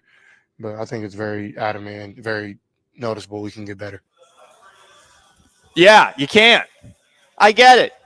The Texans are 3-1, but Sunday against the Buffalo Bills at NRG Stadium with the new H-Town blue uniforms is a big boy pants Sunday because for the first time, the Texans are playing a team that they can't possibly overlook, that they can't possibly have to deal with home field advantage of another team. It is all on them. Are they finally going to show us they've got that Super Bowl potential? Hello, it is Gallant George on Friday. Got to get down on Friday, October 4th of 2024. We are at D1 training in the Woodlands, the place for the athlete. Can't wait to work out later. I know you came ready to go. I came ready to go. Well, so here's the plan for today. So I am going on another date with a girl who lives up here. Oh, okay. And I was going to work out this morning, but since that stupid ass push notification for a cop in Lubbock, and I hope he's okay, woke me up at 4:50. Yeah. I went back to bed and I slept in a little longer than I wanted to. Okay. So I didn't work out in the morning. I'm thinking to myself, you know what? I'm going to get my arms looking as gunned up as possible for this date. You just need to talk to Dalton, one of the trainers here, and just say, Dalton, I need you to give me whatever workout that's going to make me look the most muscular for my date tonight. And my big boy pants are a pair of white shorts for tonight's date. And Joe, just bring it back to the Texans and the Bills. It's a big boy pants Sunday. It is. This game is I'm excited for this game. This, of all the games we've seen so far, and the way the Texans season is going, where it's not been close in the Minnesota game, it's been too close in every other game, but now you got this one versus Buffalo, and you've got your first real test to prove to us who you are. Who are you as a football team? Exactly. Are you a real contender? Are you a team that we should be putting in Super Bowl power rankings? You know, when Tom Brady is looking majestic on Twitter and he's doing his top 5 power rankings of teams in the NFL. Looking like he went to D1 training. And he still has the Houston Texans as the third best team in the NFL. Buffalo Bills not in his top 5. You got to prove it this weekend. You got to prove that you belong in this conversation. 100%. And I do not count the Vikings game. I don't count it. I know that the Vikings are 4-0, but I could totally understand, not that it's okay, I could totally understand how the Texans go into a game against Sam Darnold and maybe overlook them. Totally get that. There are no excuses this week. This is not a week where you can afford to have 10-plus penalties, which you've done, the last 3 weeks? Yeah. You got to cut down the penalties. This is the most penalized team in the NFL. This is the most penalized team on offense in the NFL. It is time to shape up because we need a man who can put on big boy pants. And our heart are set on those boys in H-Town blue. And honestly, Paul, some of the stuff that they've dealt with in terms of like the jumping off sides, the false starts, it's probably going to be loud when the Texans are on offense. We saw what it was like when Chicago was here. Buffalo Bills fans are going to travel. I would imagine there's going to be a good chunk of Buffalo fans there. Like, it's not going to be the perfect situation when you're on offense, when CJ Stroud wants it to be quiet. I don't think you're going to get that. So this is, which I kind of don't hate, because I want to see them just stop playing stupid football. I totally forgot about that dynamic. Fans always travel well here. Bills fans travel very well. There's a part of me that now wants to maybe get to NRG Stadium a little bit earlier on Sunday. I imagine I will sleep in as I normally do Saturday into Sunday, but now I have a reason to go to the tailgate because I do want to see somebody crash through a table. Are you going to go through a table? I don't know if I'd be able to handle it. Okay. I feel like it's been a while since my last injury. It's a ticking time bomb. Yeah. And no matter how much training I do here at D1 training today, you never know what's going to happen if you throw yourself through, a table. Yeah, I'm not quite sure that the workout you're going to get here is going to prevent that injury when you hit the pavement. Do you think any Bills fans will bring items that are sometimes thrown on the field? Yes. Items of a sexual nature. Yes. And when Stephon Diggs scores his first touchdown of the game, I hope they throw one at him. I feel like that's the one thing that'll get him off of this good guy streak that he's currently on. Because to his credit, since he has been here, he has done everything that he can. I have a bone to pick with Texans media about things that didn't happen this week, but I feel like Stephon Diggs is doing his best to say, hey, this game is just about the Texans and the Buffalo Bills on Sunday. But it is Texans-Bills on a big boy Sunday coming up at NRG Stadium. I am excited to see those new uniforms. Here is C.J. Stroud. He was asked if playing the Bills is particularly special. I think every team in the NFL is good, so I don't really look at the Bills like, oh, they're there. No, don't get me wrong. They are a great football team. Like, they have done what they've done for a very good reason. Like, Josh, I can go on and on about the Bills. Trust me, they are amazing. But once again, you know, we're football players too. We're dogs just like they are, you know. So it's going to be a great matchup. I definitely got a lot of respect for them. Great defense. McDermott has a great philosophy on how he calls plays, and you know, they're playing really well together. And then their offense, of course, they're going to score points. Josh Allen is definitely a top premier quarterback in this league, and I'm a big fan of his. Watch his game a lot. So, you know, just a ton of respect for them. But, you know, I don't look at it as like up or down. You know exactly what I would say. So, yeah. Not trying to sound arrogant, just being real. I mean, a little arrogance there. No, I don't think so. I think he gave the exact right answer. This is every team in the NFL can beat you on any given Sunday. And That's true. More than any team in the league, who needs to know that by now? Yeah, and then I guess when you look at the Texans' schedule this year, when you see like the teams like Buffalo, Baltimore, Kansas City, it's like, well, we're going to play all the big boys this year anyway. So it's not like you play Buffalo and then you play no one else. So there's no reason for this game to stand above the rest. It's not even in prime time. But yeah, I mean, you know, one thing that he said there at the end, like they're going to score. As good as the Texans' defense has been at times, Buffalo's going to find a way to score. For sure. The Texans have to score touchdowns in this game. You cannot rely on Kaimi Fairbairn 50-yard field goals to win this football game on Sunday. It's just, that's not big boy football. Big boy football means playing like your dogs. Yeah. As CJ Stroud said. I haven't heard him say dog for a while. So focus level maybe a little bit higher, even though he's saying it's just another team. Maybe he knows they're not playing like dogs at the moment all the time. So he's, you know, he's not saying it. He's thinking about his words before he executes them. Sure. It's a great explanation. Yeah. He's Joe George. I'm Paul Gallant. It's Gallant and George. We are live at D1 training in the Woodlands. This is a very cool gym. We're in front of a little AstroTurf here. I like it. It's very pretty inside. The Woodlands I love the Woodlands. I do too. The Woodlands is far, my favorite suburb. It is far, but this is the only suburb that I do not mind the drive. I'm not kidding. Like everywhere else, you are outside the wall. You're practically a wildling. No offense to the people who live in the suburbs. I get it. You get way more space here. You get way more quiet here. And hopefully less crime here. But the Woodlands are special, man. I love them. It was a long drive for me, but it was such an easy drive. That's where I didn't mind. I didn't hit any traffic on the way. It took me an hour plus to get here, but there was no traffic. So that was nice. I, as I always do, procrastinated and may have driven 115 at one point to get up here. Oh, Paul. Yep. Listen. You got to do what you got to do, I guess. Gotta right? do what you got to do. Were we on the air at 12 o'clock? Yes. We were. I got here at 11:55. No one needed to know that. You could no. I had to. Listen, because I'm Paul Gallant. I got here so early. I got here at 10:50. No. I mean, this is 100% one of those things where I have to hold myself accountable. And if I'm holding the Houston Texans accountable and saying that, like, hey, you can't shoot yourself in the foot, I can't shoot myself in the foot by having ADD by the door for 20 minutes. Yeah. And walking around picking up random items. Oh, should I wear these shorts out? Oh, should I wear those? Oh, so you're shorts picking out? out your outfit for tonight. Oh yeah, I got everything. Or you're picking out your gym outfit. Ironed shirt. No, I wasn't picking that out. It does match though. So well, of course. As well, you know. Of course, I'm a dandy little Metro. Yeah. Don't you know? You can jump in if you want at 713-780-3776. That's how you call. That's how you text. You can join us on YouTube. You can see us here at D1 Training on YouTube at ESPN Houston, twitch.tv/ESPN975. Joe George is on Twitter at Joe George Radio. Sean Mapes back at Mission Control on Twitter at Sean A. Mapes. I'm on Twitter at Gallant Says. I'm surprised that the biggest storyline in the NFL this week is not the priority of people who cover the Houston Texans. Can't believe it. What am I talking about? You'll find out next day, bud.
It's Gallant and George. On ESPN 97.5 and 92.5. Broadcasting live from the Veritex Community Bank Studios. Here's Paul Gallant and Joe George. We are at D1 training up in the Woodlands, the place for the athletes. See a couple of people working out right now. It's a nice gym. I like it. It's a good spot, good location. So I'm surprised by the complete lack of care here in Houston for something that's the biggest story in the NFL this week. Stephon Diggs playing against his old team in a marquee matchup of two of the top 3 to 4 AFC teams. I can't believe that it's not getting the kind of buzz here. And I get that the Astros were just in the playoffs, but now that it's over, I feel like we can focus on this, Joe. And this is a pretty big story, especially seeing as just a week ago, after the Bills housed the Jaguars, you heard Josh Allen say this after the game.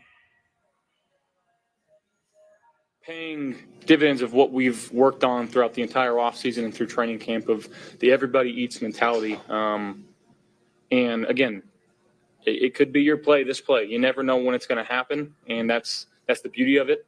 When guys get to buy into this and really understand, like, I may not get the ball 4 or 5 times thrown to me a game, but the 1 or 2 times I do, I'm going to have opportunities to be in the end zone. And, it's a fun and wonderful thing when you got a bunch of guys that don't care about the stats. They don't care about the touchdowns.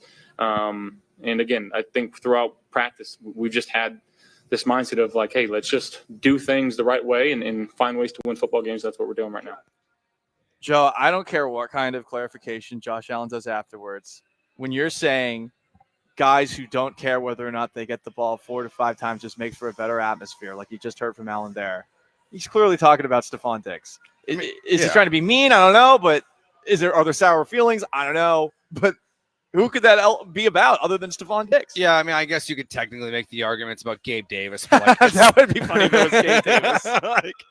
Now that Gabe Davis is in Jacksonville, the vibes here are just so much better. No, look what was happening before Stephon Diggs got traded. He was subtweeting Josh Allen. He was liking tweets, Instagram posts. He was liking stuff when we could see public lights on Twitter about Josh Allen and his distribution of the ball to his wide receivers and at Diggs. Like, we know what happened last year with Diggs when they changed the offense and focused on running the ball more. Diggs' targets and everything went down. Like, we know who Stephon Diggs is on the sidelines sometimes.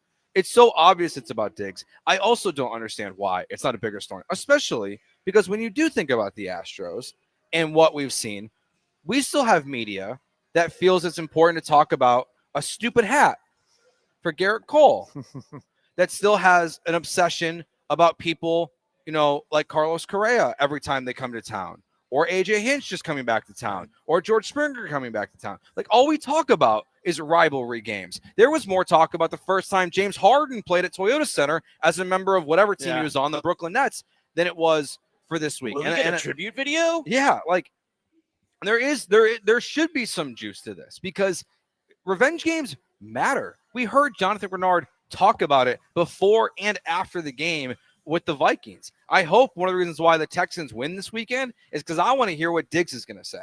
Like, I want to hear that soundbite. That's the soundbite that's going to be like, it's going to be gold if the Texans win this game. Here's the thing. I don't think he's going to say anything, and here's the reason why. Part of it is because he's, I think, trying to turn over a new leaf, and to his credit, he has seemed like a really good leader since he has joined here. A couple of moments in particular that stand out. Sideline of the Vikings game, he's being positive while the Texans were stinking, gathering everybody around and talking to them. And there was another moment, too, where a holding penalty killed a Texans drive in the fourth quarter, and it was Stephon Diggs who was giving everybody, including all the offensive linemen, a handshake when they came off the field. I think he is aware of the perception of him, and he is trying to change people's perception of him, and he deserves a lot of credit for that.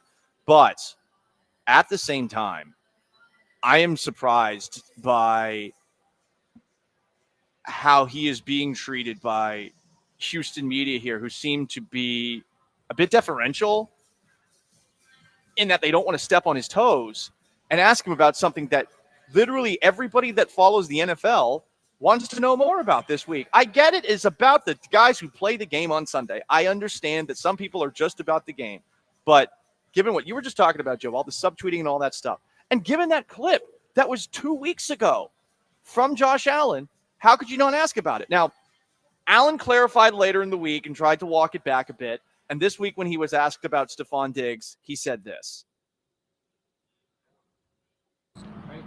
Yeah, but at the same time, I'm sitting here. It's like it's not the most unusual thing. I think this thing happens from time to time. And, you know, I got a lot of love for him. I still do. The things that he did for me in my career and the things that he did in the Buffalo Bill uniform won't be forgotten anytime soon, especially from me. So that's how I look at it. At the same time, you know, going into year 7, I understand the business and the aspect of what this league is. And, again, I'm just trying to focus on what we got going in this building.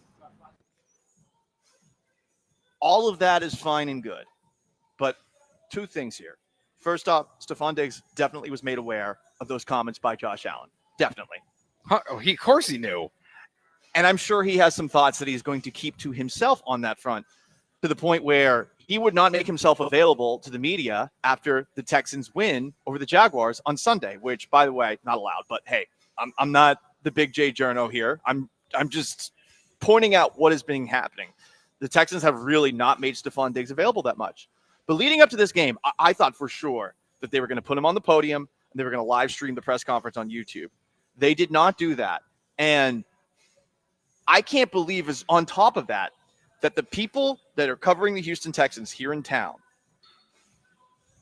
only posted this. This is from Landry Locker, who asked this question about Stephon Diggs and his return to Buffalo and how he sees it. Beating a team like Buffalo that you're trying to get on that tier with, and you've been in that situation in Buffalo, is there any added, importance of a game like this? No, I mean, I feel like the main thing is you got to understand that they're in the AFC. Standing is obviously something real. You obviously got division games, and you got people in the AFC that you got to see along the line. I feel like this schedule, we damn near literally play everybody. So damn near counts as 2 when you play teams like this, especially when they're a good team, obviously. But, you know, trying to reach a goal or trying to get somewhere, you got to take it 1 week at a time. You know, you want to go 1-0 no matter who the opponent is. And, I feel like that's the main thing. Obviously, coming out here with a win is what everybody wants. So, I don't think that'll jump you into a tier. You won't get a no tier until you get in the playoffs and furthermore. But, you know, going 1-0 is going to be imperative. How do you make this week? He just mansplained, hey, you know, you got to play teams. And look, the Bills, they're in the AFC, and you want to win every single week, and you want to go 1-0 at a time. He is trying so hard to not talk about Josh Allen. And to his credit, cool. Yeah. I'm not here to walk him into a trap or anything like that. But, Joe, that's the only thing that anybody in Houston media posted of Stephon Diggs talking about the Buffalo Bills. That is it. Just Landry Locker, the only one. What, you don't want to step on his toes? You don't want to ask him about what Josh Allen said a week before? Someone has to do that. Someone has to do that. And I'm sorry to tell the media how to do their jobs, but I can't go to those availabilities since they happened during our show. Somebody has to ask him about those comments. I'm sure he'll give a no comment. I'm sure he'll roll his eyes. I'm sure he won't be your best friend anymore. You have to ask that question. I mean, it's the same thing. You know, it's. I'm not surprised. I wonder what the inner workings are at times of what happens, you know, with some of those media guys and the PR staff. I mean, look, this is a media group, and there's a lot of people in there I consider friends and I like, but no one even seemed to care that they didn't even do a press conference for him when he got traded here. There was no care in the world. And it felt like to me the same thing we're talking about now, where it's well, they didn't want to make Diggs answer questions about his tweets and his stuff with Josh Allen because let's focus on just being a Texan. Let's just focus on that. So I don't know if that's a D'Amico thing, a PR thing, a Diggs thing, his agent, whatever it is. They just seem to not have the interest even allowing the opportunity for that. And then, yeah, I mean, look, I have no problem saying it when without, I think, you there and with Brian T. Smith in London, I think we miss a lot of the tough questions because Chandler doesn't cover the Texans. So, and look, you mentioned Chandler. A lot of people were at the Astros game during Stephon Diggs' media availability, so maybe that's that also helped him out a possible. little bit. Yeah. But here are the questions that were asked, okay? Because I texted DJ. I actually texted DJ. What the bleep? No one asked? No one asked about Josh Allen's comments. The questions that were asked: what kind of emotions are there getting ready to play your former team? He dodged that. Talked about his leadership early on. How instrumental have you been in Nico Collins' development? Bills fans. Stroud complimenting him and his fit in this team. More from CJ. Another question about CJ. I couldn't hear it. That question that Landry asked, after there's extra magnitude going up against a team like the Bills, And how do you make this week not bigger than what it is? I think that Nico one's the weirdest question. His role in Nico's development? What a weird question to ask. Yeah, I don't get why they're not more curious, because I'm curious. Like, what is Stephon Diggs? Because that's what I think is like it takes a little bit of the juice away from this game. Not that he wouldn't walk it back or say nothing, but I want to know like what Stephon Diggs is thinking going into this game. I'm curious. I know he's not going to share with us. I just think that the people that are here in town, one, have an obligation to ask that question. I agree. And two, I can't believe nobody posted about that. It's clicks, baby. Don't you guys care about the national story that blows up in a local publication because people are clicking on it or crediting you or whatever. That should have been done. Mm-hmm. If you're trying to go big in this industry, that's what you're supposed to do. This is the click story this week. So I'm disappointed. And I'm sure I'll see some of these people on Sunday. I'm sure someone will walk up to me and say, oh, I didn't really like what you said. Someone should have asked him about what Josh Allen said after the Monday Night Football game. That's it. That's all I'm trying to say. I agree. I can't believe no one asked him about No, I very much agree. It should have been asked because it was about Diggs. Like we said at the start of the segment, It was about Stephon Diggs. Who else would it be about? Yeah. Like, it was a shot. It was a direct shot at Stephon Diggs saying that the vibe here is better because we have someone that's not here getting upset when they don't get the ball. Exactly. And for context sake, Joe, Davante Adams. Questions are being asked about Davante Adams, not just to head coach Antonio Pierce and to quarterback Gardner Minshew with all these trade rumors circling him right now. Davante Adams is even being asked about these trade rumors by Kay Adams. Derek Carr, who is on the effing Saints, is being asked about Davante Adams. Technically, that's tampering. Gerard Mayo on the Patriots about to throw a mutiny on their head coach per one of the reporters who covers the team, who was then forced to walk it back by calling into the flagship radio station, which is honestly one of the most embarrassing moments I've ever had as a Patriots fan, seeing that happen. Everyone is being asked about Davante Adams. You can't ask Stephon Diggs about what Josh Allen said. Mark Cooper's being asked about trade rumors involving him. Mm-hmm. Come on, this is not that hard of a question. And if Stephon Diggs can't handle it, I mean, dude, this is part of the job. This is part of the job playing in the NFL, and you made this happen. You have been treated very, very, very friendly since you have come here. You have not had to do that many media availabilities, and I'm not demanding that happens all the time, but you're going to face questions like this, and someone has to ask questions like this. But I don't know. It's also not our vibe job to protect him from the question. That is my sense, and I'm sure that some people will be mad that I feel that way, but that's how I feel.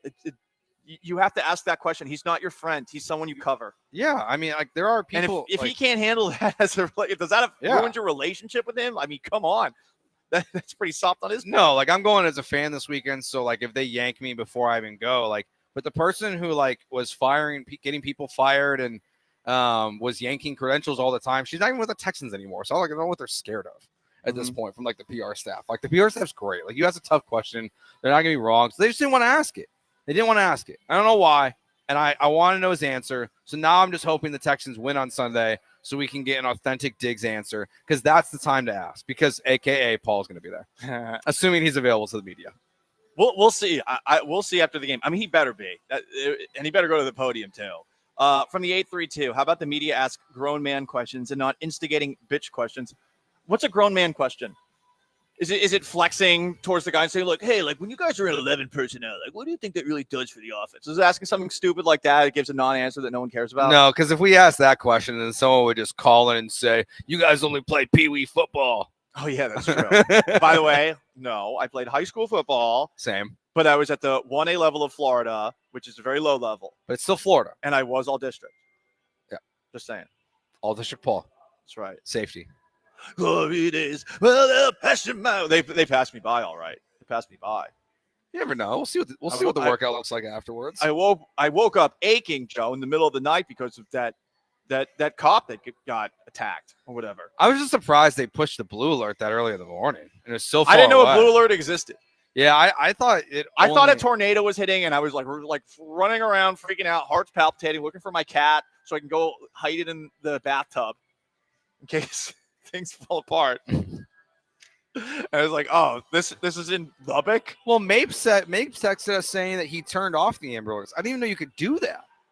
Yeah, I didn't know you could turn. I didn't know you could. I thought they were like auto on your phone. No, I'm not. You just go to notifications, scroll all the way to the bottom, and you can turn them on. I So, would like to heads turn off the silver alerts. To be honest, no offense, old people out there. Like, I'm not going to stop your car from. I'm not going to stop Grandpa from driving his Buick. Okay? I don't think I get those. His Lincoln Town car. No, they used to have those, and there would always be up on the. There's this one like screen that's on 59. Uh-huh. It's like silver alert. And it's Oh, like, yeah. It's like, I guess it is something I want to know about. If like there's an old person that shouldn't be driving on the highway, definitely want to know about that. Yeah, but it's Houston. Yeah, 80% of the yeah. people on the highway should be driving on the highway. He's Joe and Paul. Gallant George, ESPN 97.5, 92.5. The voice of Sean Mapes back at Mission Control. We are at D1 training in the Woodlands. Can't wait to work out in a little bit here. Let me tell you about my friends at MyBookie, mybookie.ag. You enter promo code BET975. You enter that promo code, they're going to double your initial deposit right away. And you can bet on blackjack with live dealers. You can bet on poker with live dealers. You can bet on Thursday night football. I hope that you guys put in your no-risk bet, because on Thursdays with mybookie.ag, if you bet and lose, your money comes back. But I told you guys to hit the over in that game last night. The over was 43. They got well more than that. It was 66 total. It was a fun game, too. Man, Kirk Cousins. Holy smokes. I think I saw King of All Twitch saying maybe Kirk Cousins has some words of wisdom for C.J. Stroud. Well, I think a lot of fantasy football players would like to have Kirk Cousins say, hey, man, this is how you throw for 500 yards. MyBookie.ag, promo code BET975. You can bet on the over for C.J. Stroud Sunday against the Buffalo Bills. Maybe you're looking at that. Maybe you're looking at the line that has been going back and forth. I think last I checked, it was Bills by 1, but it has gone back to Texans by 1 as well. It's basically a pick 'em game. So, hey, the whole cover them thing, you might not have that as a problem this week. It's just a straight pick 'em. I'm taking the Bills in this one. MyBookie.ag, promo code BET975. Bet anything, anytime, anywhere, only with MyBookie.ag.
It's Gallant and George. On ESPN 97.5 and 92.5. Broadcasting live from the mobile Veritex Community Bank Studios, located at D1 Training in the Woodlands. Texans and Bills on Sunday. It's the biggest game of the NFL slate, at least in my opinion, unless you're into that early game in London. Vikings going back there again. 4-0. Actually, check that. They lost in 1066, the Vikings, when they invaded England back then. But it's true. Yeah, they lost first. And technically, since the Vikings took on the English first, I guess the Anglos at the time, that's why the Normans were able to have like an easy victory, kind of vultured them, if you will. But Vikings are 3-0 in their last 3 games in London. They're playing the Jets. That ought to be an interesting game. Sam Darnold revenge game. Darnold's not looking at it that way. But that's the only other game that, Joe, I would put on the same level as the Texans and the Bills on Sunday. And it's nice to turn the page to that after the disappointment, of course, of Wednesday with the Astros season ending. Yeah, maybe Ravens Bengals is a little interesting just because like this is it for the Bengals. This one at home, you go to 1-4, your season's over. We might be in T. Higgins trade conversation time at that point. Since he's going to walk in free agency, so I think there's an interesting game there. If Derrick Henry can just keep going up, but this is the best game. This is the one game that like my dad and I, when we got season tickets, we were back and forth on the most of are we going to sell or are we going to go? You're going to go because we knew we could make the most money on this game because of Bills fans. We're going. I got to see Josh Allen. I want to see him play in person for the first time, and I just this game means so much for who the Texans are going to be and who the Bills are. I mean, the Bills got dog walked last week by Baltimore. Like, this is a big game for both these teams, and like you said when you were doing your read there, it's been going back and forth, -1, +1 all week for the Texans. It's a pick 'em at this point. Josh Allen is the offensive player of the month in the AFC. And I don't really think it was his fault necessarily on Sunday as much as it was the Ravens just running all over the Bills. And the Bills tried some wacky stuff with that trick play when they were down 21-10. Listening to the Texans, they feel like the Bills' run defense and their struggles is being overstated. They feel like there were a couple of moments in the game on Sunday where Sunday night where the Bills just missed. It wasn't like they were just completely weak up front.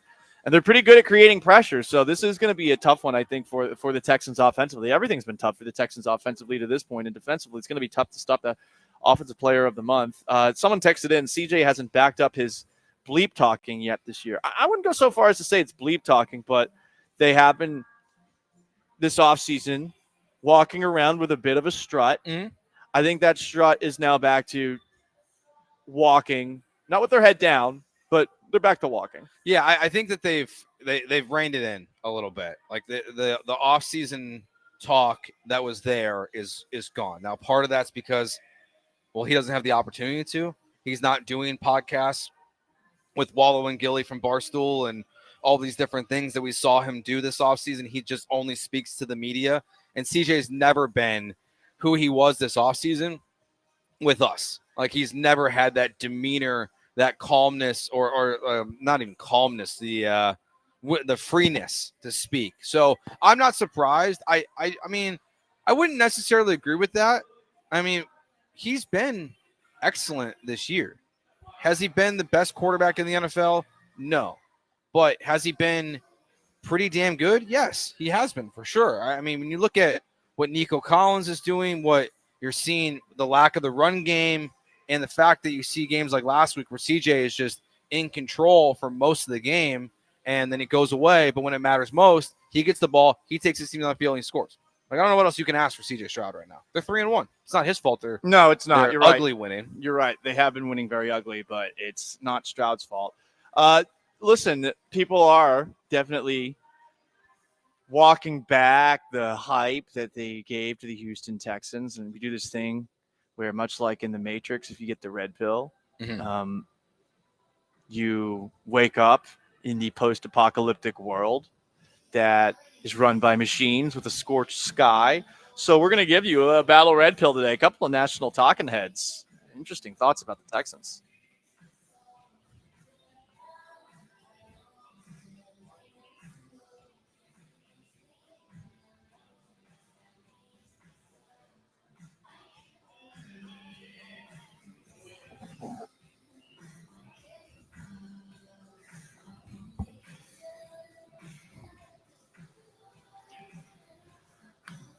James Palmer used to be an NFL reporter for the NFL Network, now an NFL reporter for Underdog Sports. I consider him a friend. Very good guy. Was here in Houston for a while. He had this to say about the Texans after their win over the Jacksonville Jaguars, and specifically their locker room. It was the worst winning locker room I have covered in 15 years of the NFL. I mean, my head's on a swivel. I'm like, did they not just have a game-winning drive, score with seconds left, and win this game? And there's nobody to be found. Guys who are in there are not talking. I go up to Stephon Diggs, hey, man, you want to chat? I'm not talking today. Okay. Laramie Tunsil talked for like 30 seconds. And I'm trying to dig going like, what? Am I missing something here? And then I kind of got to the bottom of it, making some calls and some texts. This is a team, Steve, that I think everybody had as a Super Bowl contender after C.J. Stroud's unbelievable rookie season. Then they just get destroyed by the Vikings 2 weeks ago. Eke out, like I said, a win against the Jaguars. And essentially what I was told was, we cannot keep playing like this. I understand why the locker room was like that, and I will confirm the locker room was like that. Yeah. Does this make you feel better about them going forward? I mean, I'd rather you know what? I kind of like this. I kind of like the fact that you win a football game and you're not out there celebrating in a way that doesn't, that's beneath you. And that's what Jacksonville is. They're beneath you. They should have been. It should not have been that close. They should have pummeled them like Buffalo did to Jacksonville the week before. But they're playing bad football in a lot of areas. Their highest paid player and supposedly their best player is a penalty machine. Your rookies are young players. Some of them are stepping up in big ways. Some of them, like Kenyon Green, are not. Your offensive coordinator is a mess and hasn't improved at all. And they shouldn't be celebrating and partying and going nuts and doing all these things. So I kind of like the fact that there's not this, celebration over a regular season win, because I think it kind of goes back to what we were saying at the beginning, where they have for themselves higher standards like we have for them now. So I kind of like it. I don't think it means like there's like a problem in the locker room, but what I'm hoping what it means is just that they're upset with how they're playing football and they know that they need to be better and they're frustrated internally with the way they're playing. So I'm good with this. I am too. This I'm not so sure I'm good about. Another battle red pill for you, but people are starting to say things like this about C.J. Stroud, even though we were just saying a little bit ago, the struggles to begin this year are not his fault. He is the reason that they are 3-1 and not 1-3, seeing how close they were to losing a couple of games against teams that had very inaccurate quarterbacks. Week 1 against the Colts and last week against the Jaguars. Here is Nick Wright of Fox Sports 1 doing something very, very devious with graphics. And over the last 7 years, teams that make the divisional round, we can show it to you, they don't teams that get knocked out in the divisional round. The following year, only twice have made it past that. 18 have missed the playoffs outright. And so what's going on with the Texans? Well, show you CJ's numbers because he's supposed to be an MVP. I think we can show you CJ's numbers. It's a blind reveal, but one of them is CJ. I don't know if you can tell the difference between those two players. To me, it's about identical. Is that Geno? No, it's not Geno, bro. If it was Geno, it'd be nothing to be ashamed of. It's worse than Geno. Wild's going to like it. Reveal it, please. That's C.J. Stroud and that's Gardner Minshew. I think he could. And so, listen, facts are the facts. Now, this is a sign that Nick has not watched CJ, but he is right that the statistics have been similar. And for a lot of the people like our Twitch who whines whenever we talk about the only good sport in the United States of America, whenever they get mad about that, I feel like they look at CJ Stroud's stats and they don't think he's that good. And to Nick's point, done in bad faith, but amusing. Yeah, it's disingenuous to say the least. I thought it was funny still. I mean, it's I get it. He doesn't like Houston. I don't know if it's about not liking Houston. Really? I think it's you don't about feel some like angst there. I think it's about antagonizing anyone who would potentially be considered in the same conversation as Patrick Mahomes, because he does this with Josh Allen too. But that's the problem, is that Patrick Mahomes is not good this year. Like, that's why I think it's disingenuous. Patrick Mahomes and the Chiefs offense has been they've been ugly. Brutal this year. They have been ugly. He's thrown more interceptions than CJ Stroud. Yes. This year, he has not had a big breakout game this year, and you can give every excuse in the book about weapons and injuries and the fact that he hurt Rashee Rice and, the offensive line, and Travis Kelce has been partying too much with Taylor Swift. But like, that's why it's disingenuous to me, because if you put Patrick Mahomes up there, it probably looks closer to like Caleb Williams stats than it does to CJ's. There you go. So you gotta do that as your response. No, I think that would hurt him. That would hurt him really, really badly, because also Caleb Williams has stunk to begin this year too. And he picked the Bears to go to the Super Bowl. Right. I just don't care about his quarterback takes. but you know what? Hey, the stats are the stats. Gardner Minshew, one play away from beating the Texans and going to the playoffs last year. Maybe Gardner Minshew's the next Baker Mayfield or Sam Darnold or Geno Smith. I don't think so. What's up with all these quarterbacks that are just like washed out and then coming back and being good? It does Very happen. Strange. It does. It's not that strange. We've seen like Rich Gannon's the biggest example of this. He won the MVP in 2002 with it. Ryan Tannehill had a really good year coming back after he got back with Arthur Smith. But it's funny because we always forget about it when it happens. Yeah. It does happen like more than you would think, where you go to a better situation and things actually end up working out.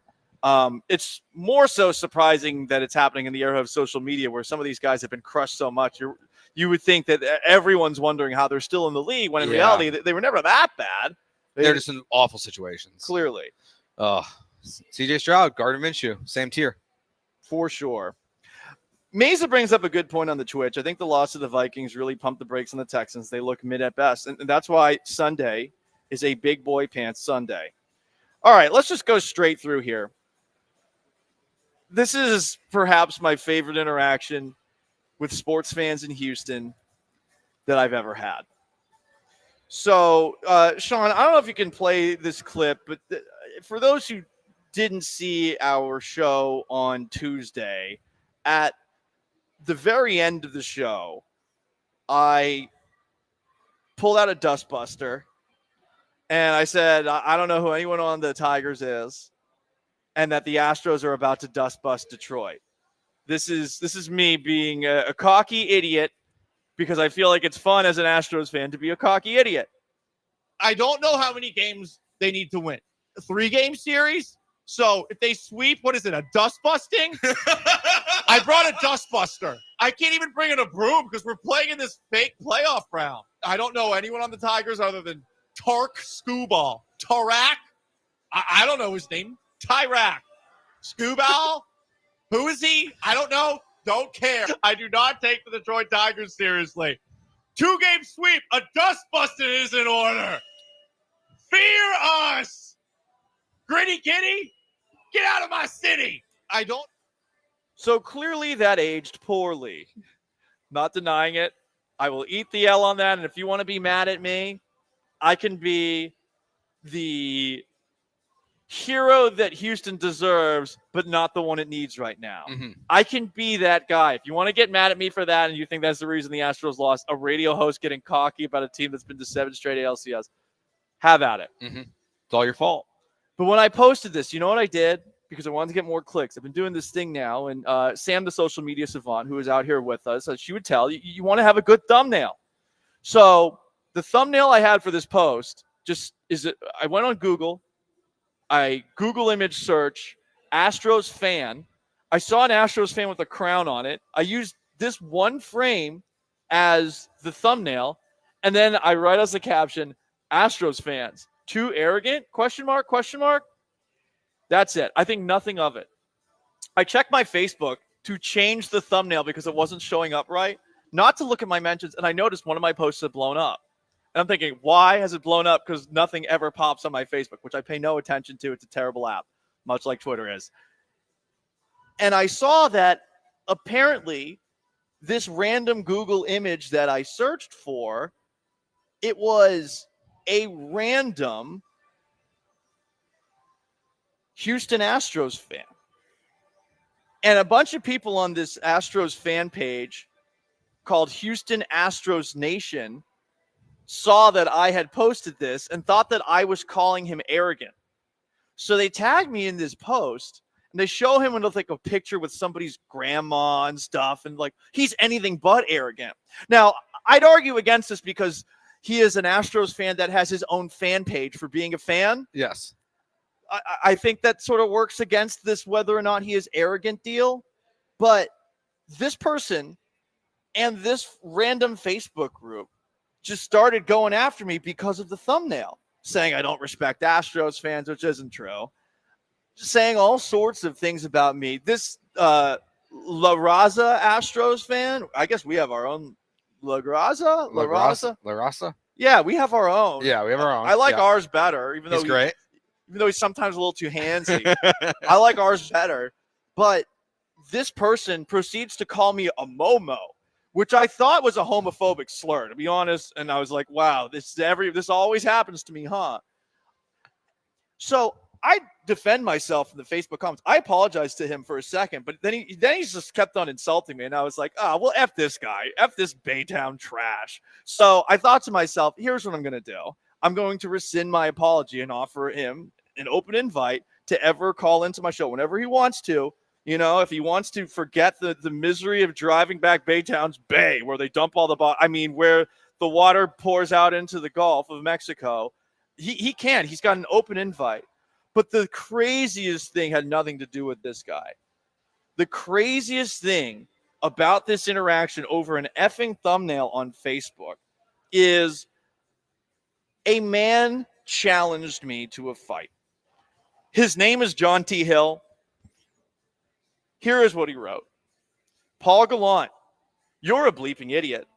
You must always respect your opponent or you get ran over. Well, I don't play for the Astros, but fair. And on another note, watch who you choose to talk bleep about when it comes to fans. La Raza is a great guy, and you want to single him out as arrogant? No, I had no idea who he was until this blew up in my face. You know nothing about the guy, but you get paid to talk bleep about people for a living. I'd punch you in the mouth, but your bitch ass would file assault charges because you live your life behind a keyboard and screen and don't actually have a sack to say bleep to someone's face. I definitely would file assault charges. Just want to let that known. I would 100% file assault charges. Talking heads like you have somehow convinced people that your thoughts actually matter. No, I feel like I'm just entertaining. I think most of what I say is kind of stupid. But the reality is you couldn't cut it as an athlete of any kind. Excuse me. All districts, sir. And need to talk bleep to feel any sort of value. Mutual combat, bitch. But you don't have the balls to step towards me. This man challenged me to mutual combat. So here's the question. Do we do this for charity? Is this something that we would co-sign? Because if we're talking something where it's boxing gloves and I get to wear headgear, I would 100% do this. I've never boxed before. I would imagine it wouldn't go very well. But if this is something that we could monetize for charity, I'll be honest with you. I would 100% do it. I have no qualms about it. This would be. Yes. Let's find a way. Paul versus mutual combat guy. Do we have Blank versus Branham? What was that, Sean? Do we have measurables on this guy? I just want to Yeah, know that's a good question. if we're in the same weight class. He is 10 years older than me, I think. I think he's a 1979 birthday. I checked his Facebook. That's all I got. Okay, You but can't not tell if he's the same height or anything. Look for 6'4", pictures. 250. Could not tell. I do not think he is 6'4". I don't even want to see what our Facebook looks like yesterday. About me yelling at Astros fans. I gotta say, this Astros fan nation is just a completely soft group because I went in the group and I swore at them and they said, like, I can't believe this guy's using profanity. Have you ever met me? I mean, the FCC is lucky that I haven't stepped over it that much. And I don't believe that the way someone speaks is something that you should be able to use against their morals or whatever. But hey, if you got to do that, you got to do that. But what's the page called? If you want to see these posts, it's at Houston Astros Nation. You can see it, or you can check my Facebook page out, facebook.com/Paul Gallant Sports, to see all this. I am willing to do this if we have some guidelines, specifically that I get to wear headgear and that we'd get to wear gloves. Yeah, I think we can definitely do headgear. I'm sure we'd have to for amateur boxing. We do have a former boxing ref on our staff. We do. I didn't know that. You didn't know BMAC used to do PMAC, a man of many trades. Yeah, I have no clue. Yeah, he used to ref boxing fights. I honestly, BMAC is a big guy. That makes sense because he would be able to actually, I think, break it up. But I think we can get a full card going here. I mean, who else would fight? Does I- anyone else want to get? Does anyone else want to fight anybody else at ESPN 97.5? I know the whole Twitch. I think we just do like blank. Joel might want to fight the Yeah. whole Twitch. I think we just like let him we put all the names in a hat and he yanks one out. Joel versus the entire Twitch. Yeah, I mean maybe yeah. Maybe it's just blank first. Branham's the headliner. We can find a way. I'm sure people don't like me after yesterday. Some guy called me called me a baby. Oh, no, it was a good rant. It was a good rant. It was a good rant. Maybe Derek / Gary. Can I fight Derek / Gary? I don't want to fight him. I like him, but I wish he would get to the point. I don't. I feel like his calls would have substance if he would just get to the point a little bit more quickly. Yeah. Like I'm okay with somebody saying, "Oh, you never played," and I'm like, "Okay, cool," but I like what actual point are you trying to make? 'Cause That's true. He does this thing where he tries to undermine the credibility of the other person, but we're talking way too much about him. It's funny seeing the Twitch right now. King of all Twitches says, if you threaten to fight someone over a sports take, you need to be beat up. This wasn't even over a take. This was over the thumbnail. Yeah. This was over the thumbnail for the post. This is what I can't get past. Yeah. 'Cause I honestly, I have never thought about this person ever.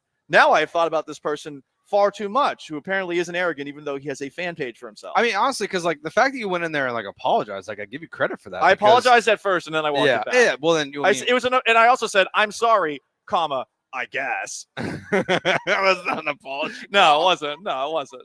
3 1-minute rounds is what Dario on the YouTube suggests. Okay. That works for you. Is that enough time? 5 Um, 1-minute rounds. I guess. Truly, I don't know. I'm sure we can find a boxing gym to sponsor this. Okay. Maybe we can. Well, I don't know if D1 training the I Woodlands don't know. I wants to don't have see a it. brawl to open things up. I But don't we are see here. it.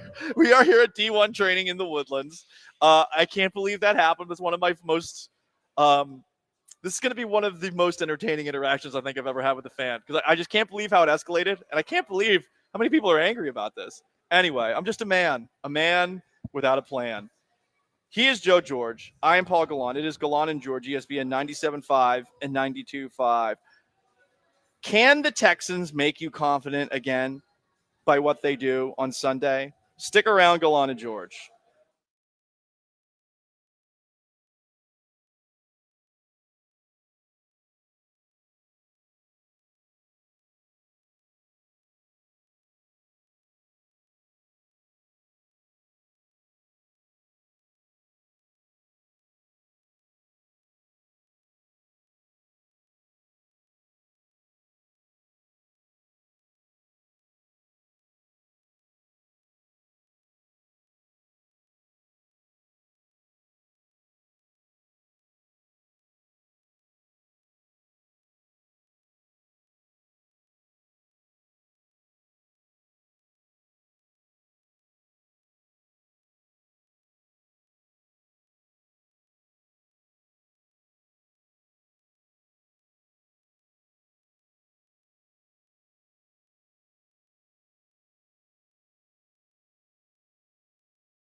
he got a bad rap, just by the media and like by people.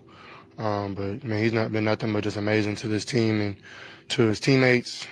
He's helped me out a ton, and as you can see, we're clicking more and more every game. So, I'm very happy for him, and I'm glad that he's finally having fun playing the game and doing what he loves to do because he loves football a lot. I thought it was noteworthy that C.J. Stroud said he's finally having fun playing the game again. Noteworthy.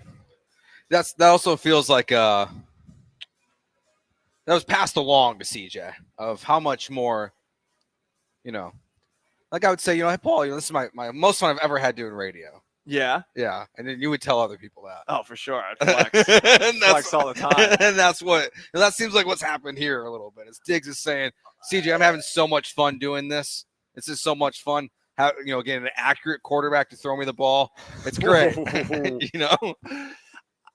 I imagine they've had private conversations that, especially this week, Diggs is not willing to make public, and both are playing nice. But, of course, both had issues with one another last year, and I'm surprised that nobody asked about the comments Josh Allen made after the Bills killed the Jaguars in Monday Night Football, where it did seem like he implied the people that were caring about their statistics were maybe holding the team back.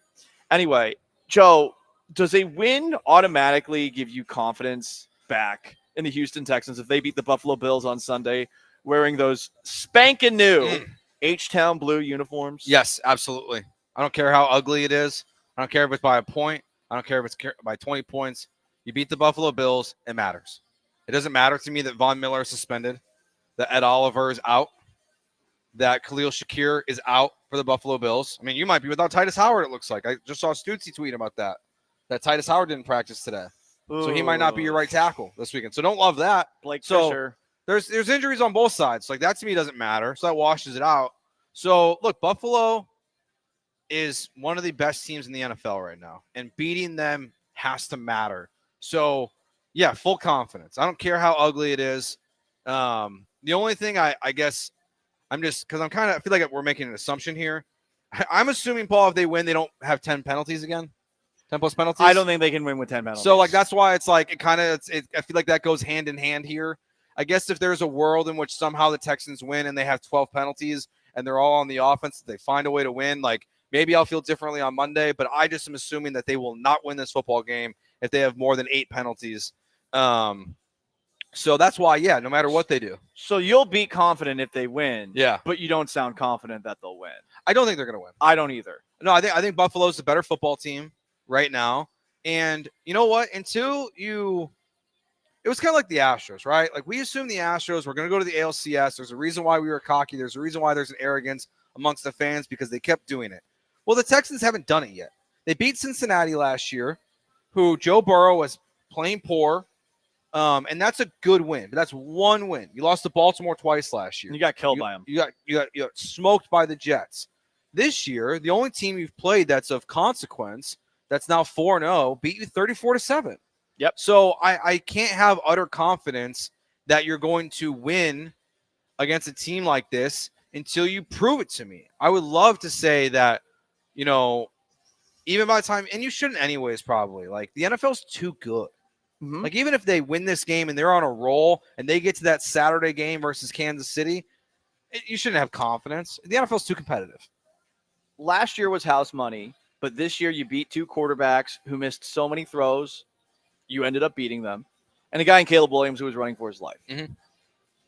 That's all you've done this year. And I will credit this city. While it is bandwagoning at times, I also think that there is a pretty good fraud detector because they dealt with it for so many years with the Houston Oilers. And on top of that, you dealt with it about a decade ago with the Houston Texans and then a little bit later with Deshaun Watson. There has rarely been an NFL team in this city where any hype was deserved, and maybe you go back to 92 and 93 with the Oilers, but I remember they had the 35-3 lead against the Bills.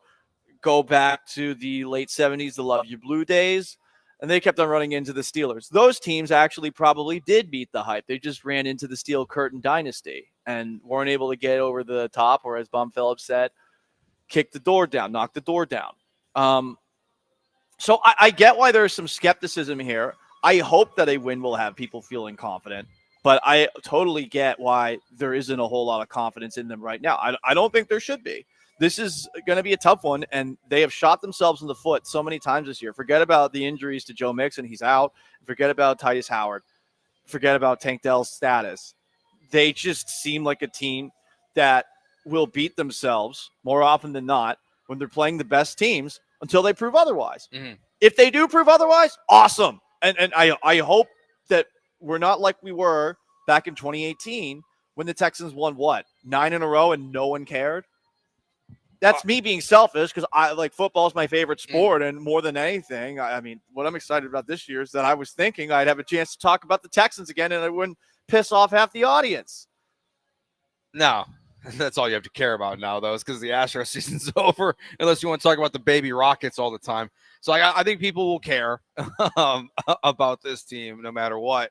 But if they do get smoked in this game, I'm very curious what the fan response is, because like to what you're saying, the fraud detector, it is real. Like they do know, like they see it coming. They have that reservation.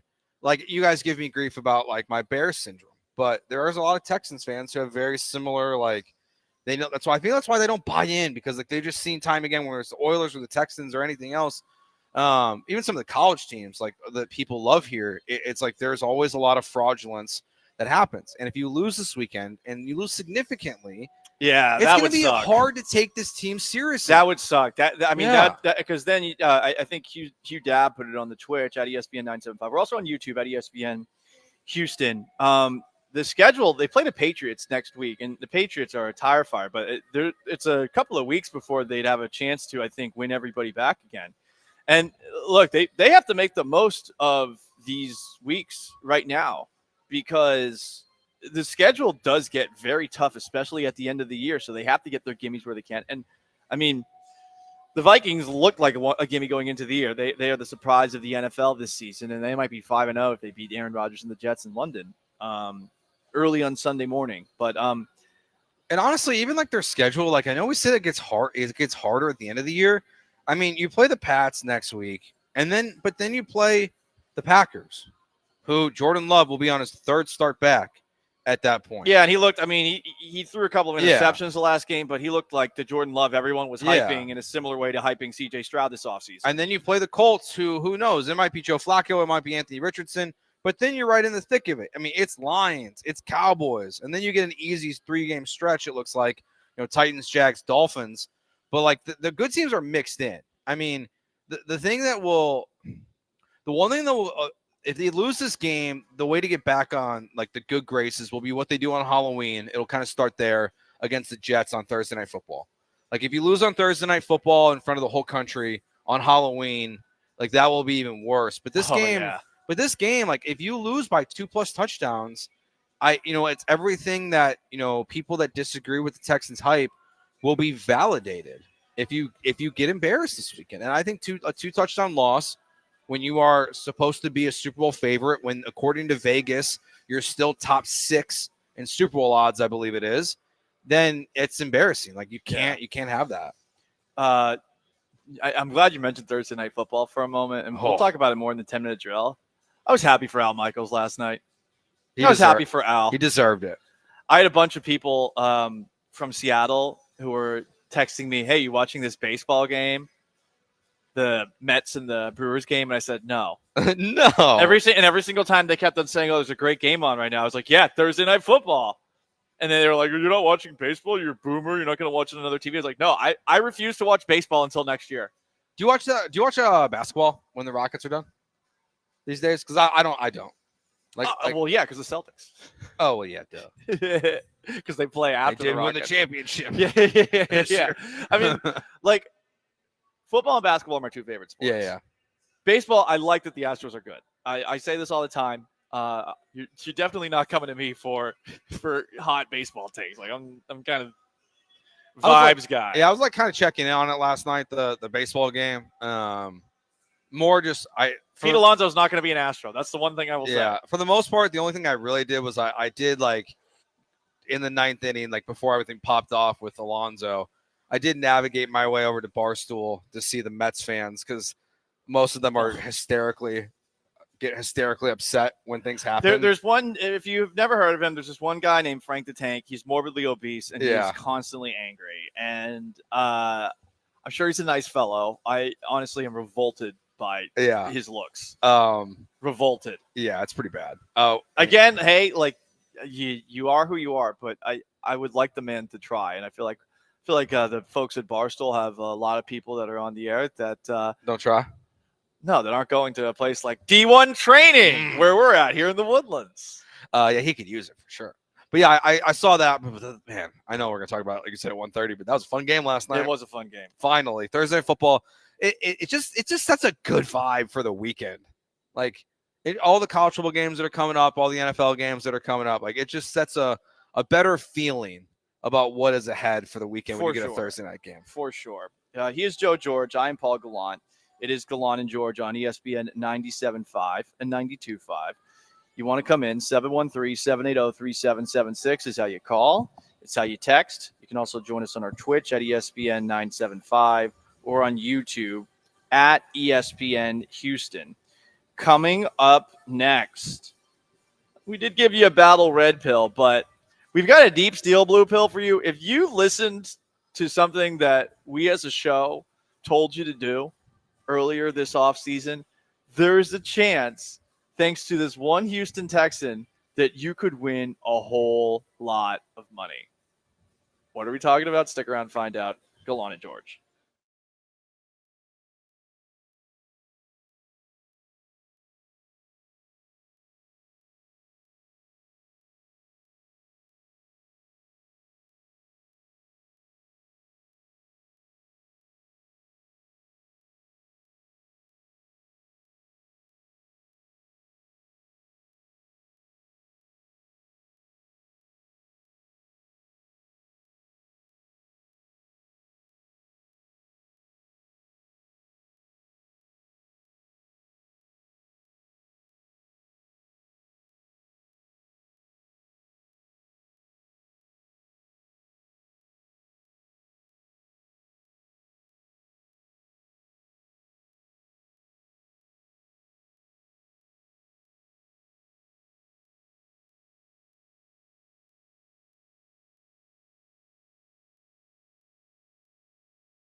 You're listening to Gallant and George, on ESPN 97.5 and 92.5. broadcasting live from the mobile Veritex Community Bank Studios, located at D1 Training in the Woodlands.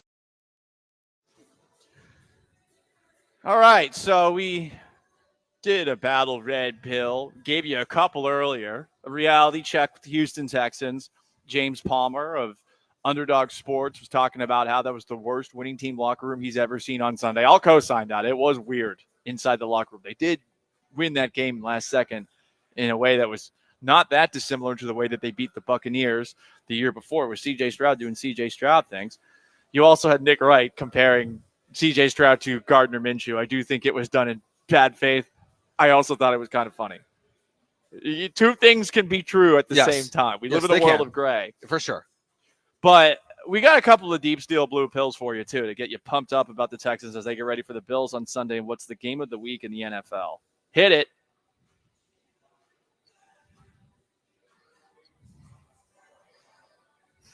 You turn it down.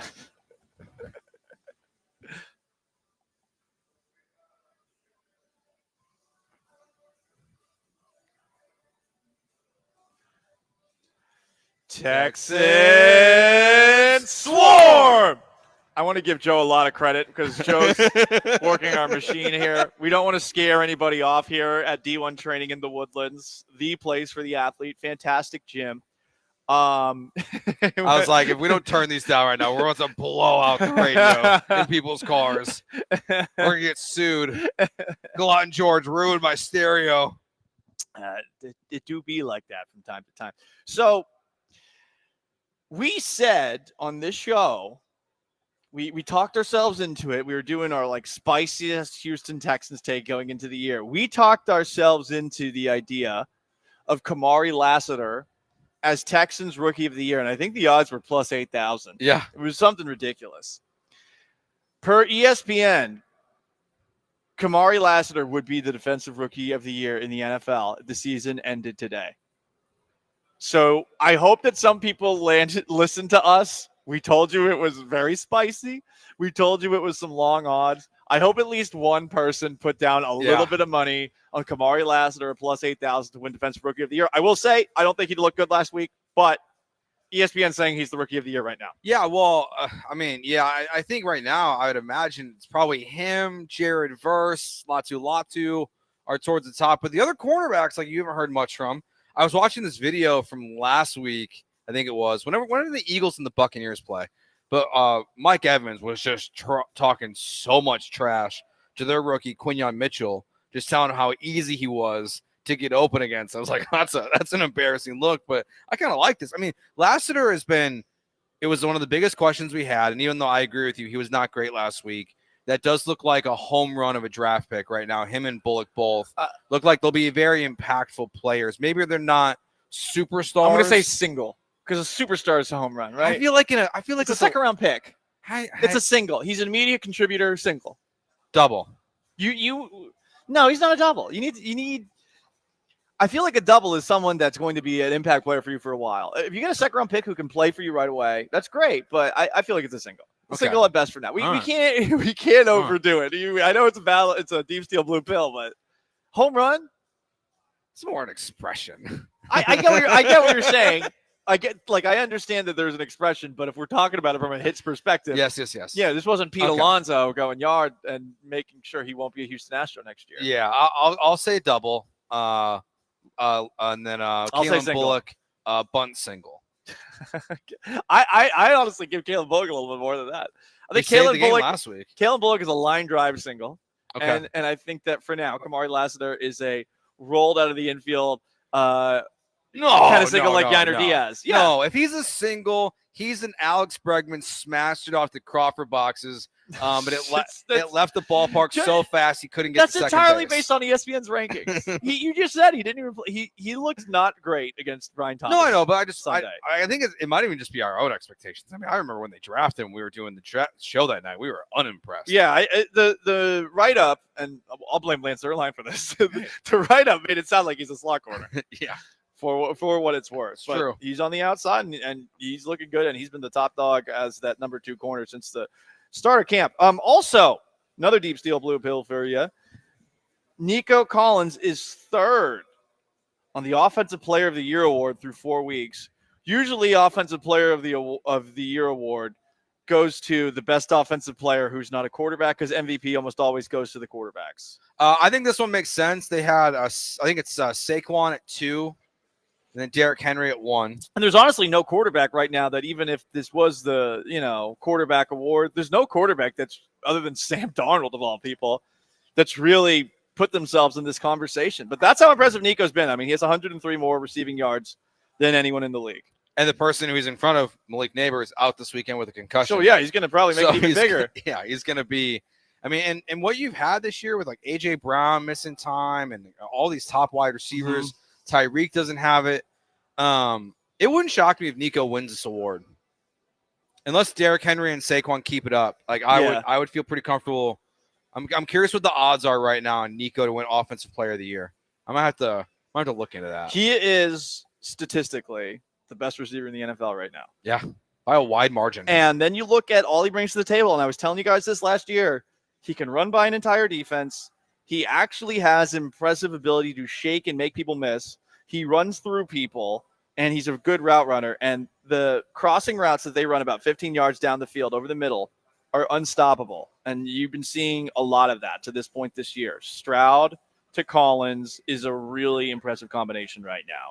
713-780-3776 is how you call, and it's how you text. And you can join us on YouTube at ESPN Houston or on Twitch at ESPN 975. A little deep steel blue pill for you, a couple of them, before the Texans and Bills on Sunday. Coming up next, we've got the 10-minute drill. We talk about Kirk Cousins' big night last night. We finally get to Rashee Rice's mom somehow outdoing Rashee Rice, and some funny quotes out of the AFC South, including a person claiming everything's fine, everything's good and fine and good. He's Joe, I'm Paul. We are at the D1 Training Center in the Woodlands, the place for the athlete, ESPN 97.5 and 92.5.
It was a wild, wild Thursday night football game.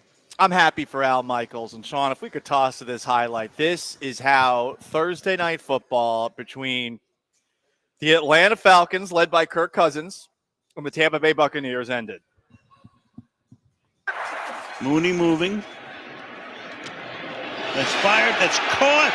And that is Hodge. And Hodge is going to take it to the end zone.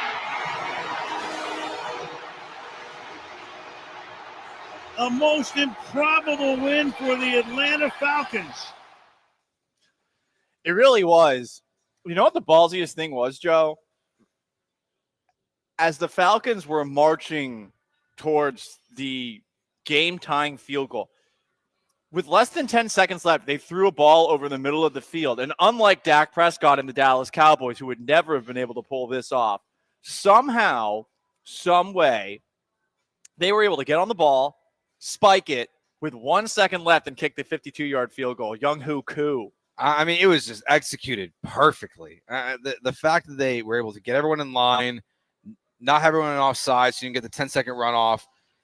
There's a reason why a lot of teams don't try to do that, because you have to. It literally has to be picture perfect for that to happen. And of all That's the teams, a crazy move. It was a Kirk Cousins-led team that did it. And I mean, and he's only been with the Falcons for 4 games. It's on a short week. I mean, this is everything that we thought the Falcons, like when you looked at their talent and you look at what they've done in the draft between Bijan Robinson, Drake London, Kyle Pitts, and then it was, Desmond Ridder was their quarterback. So the idea was, you look at fantasy football, their over-under totals this year, their gambling totals this year, everything. It was like, if you're going to believe in the Falcons, this is the year because of Kirk Cousins. This week, I mean, what they did was incredible. Incredible. Like, the game was so much fun. Yeah. So much fun. And I also feel happy for Al Michaels. At least he gets one good one. Yeah, I doubt the next few will be that good. I haven't looked ahead at the schedule, what it is, but that was a fun one for a change. Next week is 49ers Seahawks. Ooh, it could be good. And then Broncos Saints. Ugh. That one will not be fun. That's not a good one.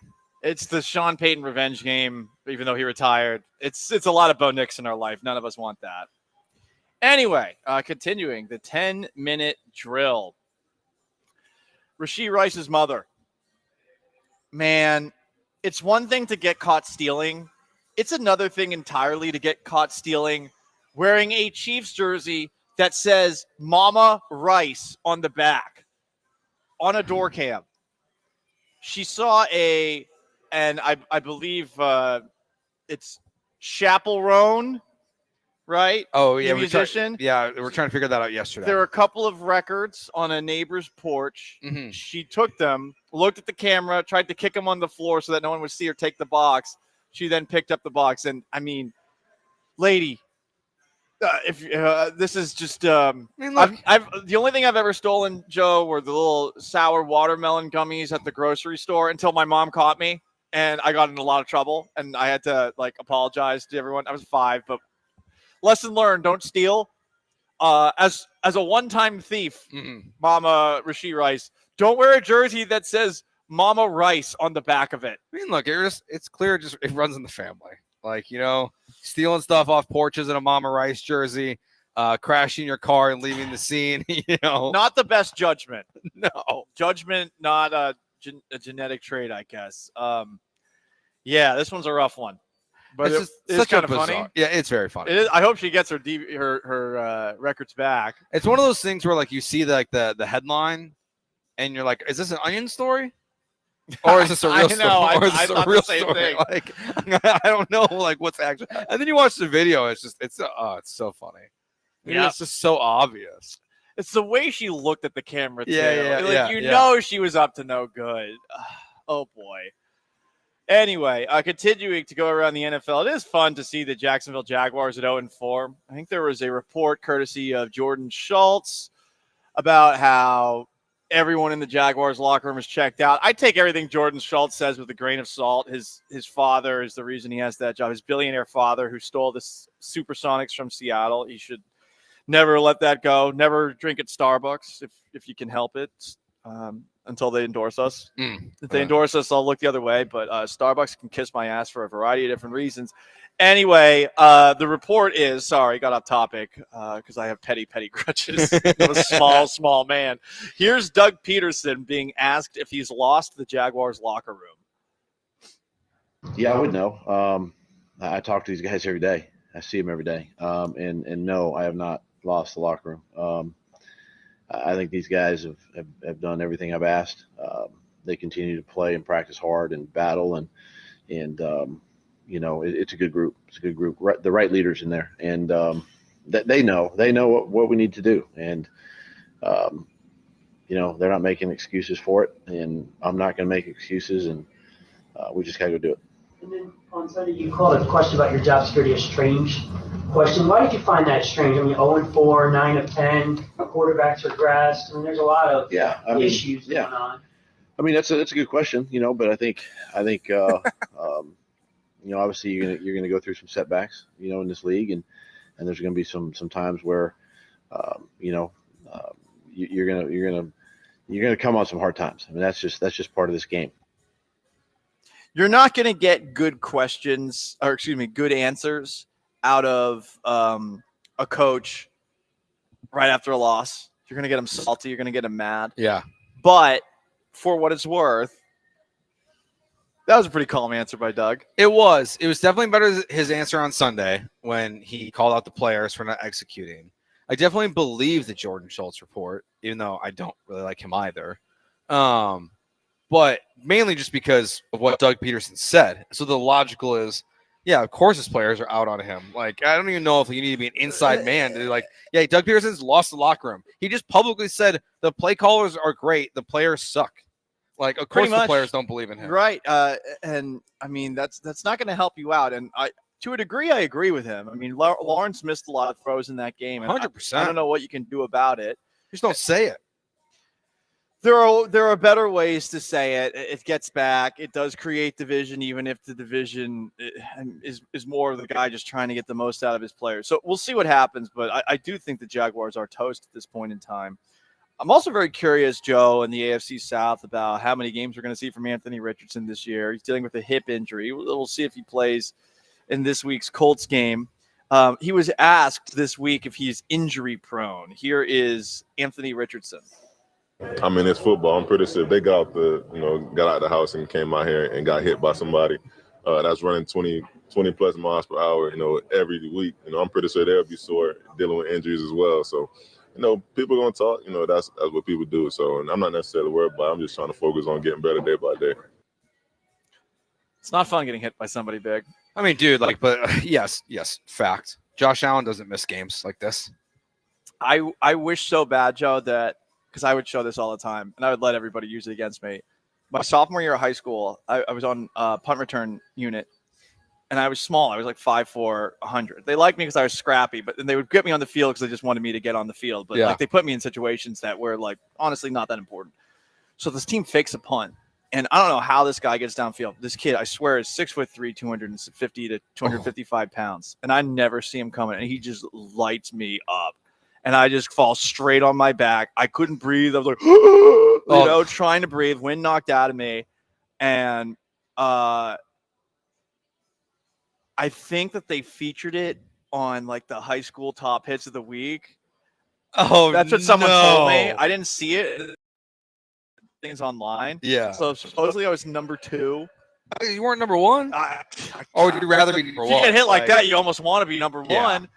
But the thing, my coach brought this up at the end of, and I'm sorry to go in the high school glory mode all the time. But my coach thinks the funniest thing is that right afterwards I said, I'm going to kill him.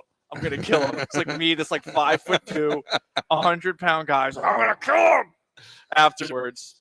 I really I want to, Sam, if we can start compiling all the footage of all the talent here and do a high school sports reel for our YouTube channel would be very funny.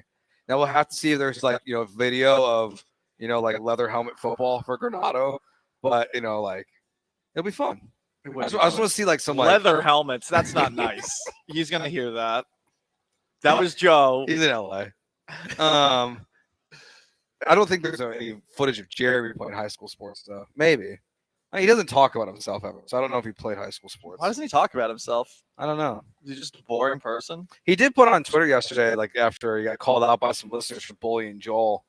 He's bullying other people now. No, he said time for an intervention. How can I be a better partner to Joel? The tweet made me laugh. I don't know if he got any good responses or not, but do you think Joel liked that tweet? Yes. Okay. If I was Joel, I would have retweeted it. I would have been like, yes. How but can it's almost Jeremy be better? it's almost patronizing. Yes. Also, yes. In fact, let's be honest. It's more. It's more patronizing than not. But. Oh boy, it is Gallant George. He is Joe. I'm Paul, and that is the 10-minute drill. Fun weekend of NFL games. We're gonna pick some of them. 2:15 plus the biggest college football games of the weekend. So Texans Bills is the biggest game of the NFL weekend, but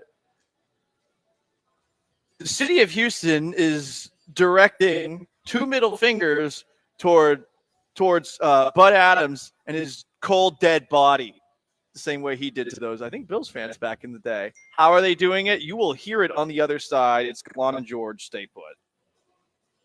We'll talk to you guys about LaBerge in Lake Charles. ESPN Bet, the sports book there, will be there next Sunday from 10 to noon before the Texans take on the Patriots. We'll be hanging out in the sports book all day long on Saturday and on Sunday. They got the 24-foot video wall. Great food in there. Chef Lyle always coming up with new stuff. The Burger Tower is a really cool thing that they just debuted when they opened up ESPN, relaunched as ESPN Bet a couple weeks ago. You got the 19 betting kiosks. You can go up to the counter, cash your bets, whatever you want to do. One of the cool things too about the LaBerge there, I think people don't know, and we learned this while we were there because of the Colorado game, that when the sportsbook officially closes, you can cash your bets inside the casino as well. So if you do get some late action or some early action, you can do that as the London games get going. So when you leave Texas, bet your Texas teams, make sure you do it at LaBerge, Lake Charles.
Now back to the mobile Veritex Community Bank Studios located at D1 Training in the Woodlands with Paul Gallant and Joe George.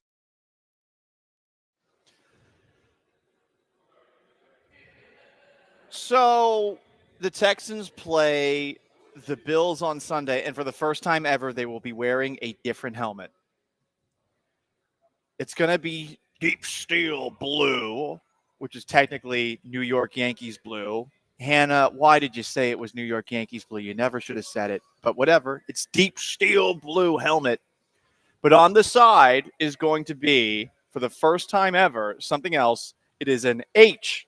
If you haven't seen these uniforms already, I like them.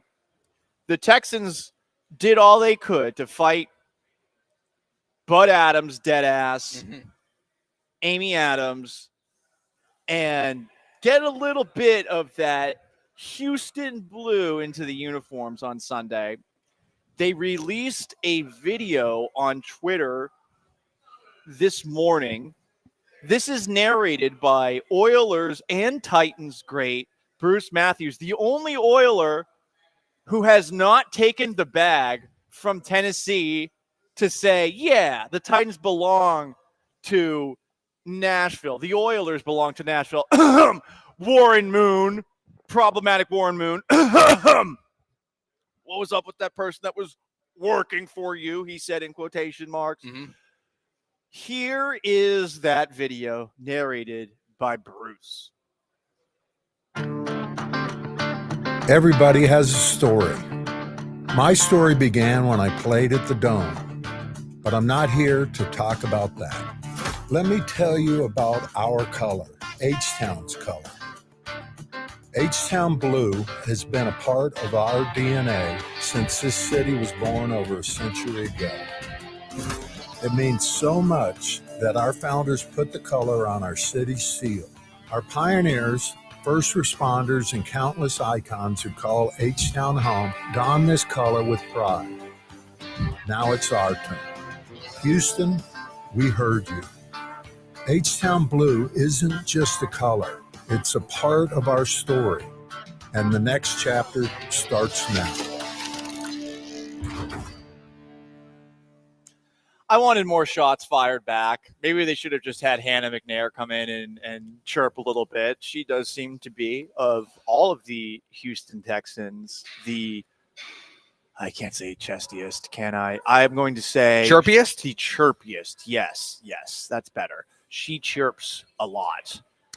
And I like it. Yeah, I wish there were more people in the Texans that would chirp. Yes, I thought the video was cool because it actually explains why some of this debate is very stupid about the Oilers color and that version of blue. That, like, it is on the crest. It is something that is actually part of the city, and it's not just what the Oilers were. And why I get it. It's an IP thing, whatever. It's dumb. There was bitterness, but I think I like the new uniforms. Yeah. I almost kind of prefer this than having the Oilers stuff because it is frankly a history that isn't that great in terms of having success. For sure. And I also kind of enjoyed I enjoyed last year a lot watching Tennessee wear them and then Texans. It was funny. And they didn't just lose to the Texans. They lost to Case Keenum. Yeah. Which is the king of Houston. Yeah, the longest tenured quarterback in Houston history, given I think he played for the Cougs for 2 decades. Yes, the I best could be wrong. Best quarterback in Houston history, Case Keenum.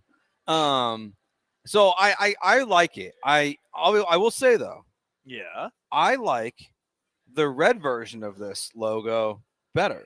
Interesting. The one that's been in the red zone. Oh yeah, the red H more than the blue H. I think it looks cooler. The red and black. Versus, or I guess the red and dark blue. Wait, I'm confused. Dude, what do you mean? You know the H logo? Yeah. In the end zone the last couple weeks, it's been red in the end zone. Oh. I think I have a photo of it. So you want to move away from that altogether? No, I just think the red one looks cooler actually. Okay. It's not necessarily about the yeah, you see here. It's been in the end zone. The red and black version. Okay, gotcha. Okay. Yeah, okay. I like the red and black version better. Blue. It's not that I Blue. don't like the blue. It's navy blue. Navy blue. Is it navy blue? Yeah. They don't use black. Gosh, I know, but in the end zone, it No, looks don't black. enable. Do not. And I do not want any life being breathed into the idea of the Texans wearing all black uniforms. No. Because everybody in the NFL, like everyone, all these people. I thought the Detroit ones are so weird. Those were terrible. All these non-fashion conscious people, unlike me, the most fashion-forward person ever. Paul, you dress macho. Yes, and I look great doing it. You people need to stop trying to force black into every single team when that's not part of their primary color scheme. End uniform rant. But we gotta stop. I'm ready for the white helmets to come out. Well, we should get those in the next year, I think, is what it'll be, because they're gonna allow teams to have a fourth helmet at some point. So I think we'll get the white helmet, which is cool, because I think the history of that's kind of funny. The fact that, you know, when they announced the team was going to be named the Texans, it was a white helmet. And when you went to at the first draft, or the year before the Texans' first draft, when the Texans helmet was on the wall, there was mini helmets on both sides of the draft for NFC and AFC. The Texans was a white helmet on the NFC side, not on the AFC side, because they weren't sure at the time. So I kind of I'm looking forward to the white helmet as well, and like what they can do with it. No black though. I'm with you. Don't need it. Whoa. Yeah. No black uniforms. jerseys. Uniforms. Yeah. I get canceled today. Sorry, that sort of led you into that one. A couple of people are bringing up team moved, companies moved. Sure. And the city of Houston should have fought to keep them from renaming or keeping the name the Oilers. The problem is, if you go back to the history, the Oilers did not think that they would be turned down. They thought that they were going to get more renovations, even though they had just gotten renovations. So if you actually go back in time and read about the move, the now Titans did this in such a piss poor way, and this is a reflection of who Bud Adams was as a businessman, in my opinion, as someone who owns an NFL team. They didn't know what they were doing. So they flew by the seat of their pants, and they were the Tennessee Oilers for 2 years, playing in two different places when they first moved there. They played in Memphis at first, and then they played in Nashville. And this is what bothers me about the Titans bringing it back all of a sudden. It's that people in Tennessee did not want that. They were pissed off that they were called the Oilers. They thought it was lazy. They thought it didn't reflect the actual city. Titans doesn't really either, but there was a time where everyone in Tennessee was turned off by the idea of the Oilers. And now they're bringing it back and acting like it's cool and it's theirs. So no, they didn't appreciate how cool it was from the get-go.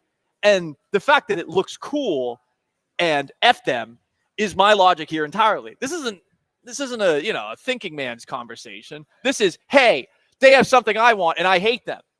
It's really, because that's what it's all turned into. It's turned into a battle of petty. Whether it's the uniforms, now Bruce Matthews doing this video, the shots from Hannah McNair that have been out there. It's turned into this little war of words a little bit. I wish the Titans were more relevant to make the games matter more. But as long as Will Levis is their quarterback, I don't think that's really going to necessarily be the case here. But because it should be a good rivalry. Like if there was a rivalry in this division, you would think that the history of the cities, it would lend to that. The history, whether you're glad the Oilers stuff is gone or you wish it was still here. Like no matter what side you're on, like there's something to it, but the teams just can't seem to get together to be good at the same time. Like, because the Titans have had very little opportunity to be good. Well, I mean, they've been the 1 seed 3 times and blew it each time first round. True. That's why it's like it's not good. They're listen, one-hit wonders. The funny thing is, it's like the one cool thing the Adams family owns. It's the one cool thing is the Oilers uniforms. That's it. Like they don't have much history. Who's the greatest Houston Oiler of all time? Earl Campbell. After that, is it Bruce Matthews? Is it Robert Brazile? Is it probably? I mean,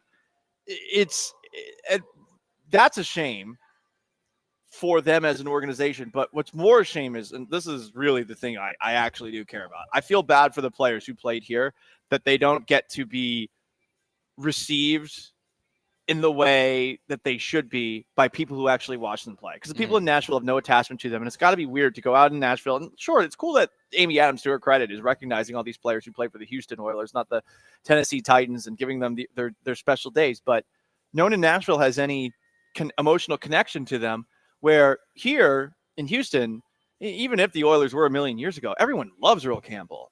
You know, people love Dante Pastorini. People loved all who I love. I've met him a couple times on a couple of shows with him. He's always been great to me. Yeah, because outside the Houston Sports Hall of Fame, that's still obviously very new. Like what we're in like year 5 or 6 of that at this point. Like there's really no other way to honor them. Like I do wish there was some kind of way to honor them at NRG, because it's like, you know, as Bruce Matthews says in like that clip, like it's Houston's football history. Like that's why it matters.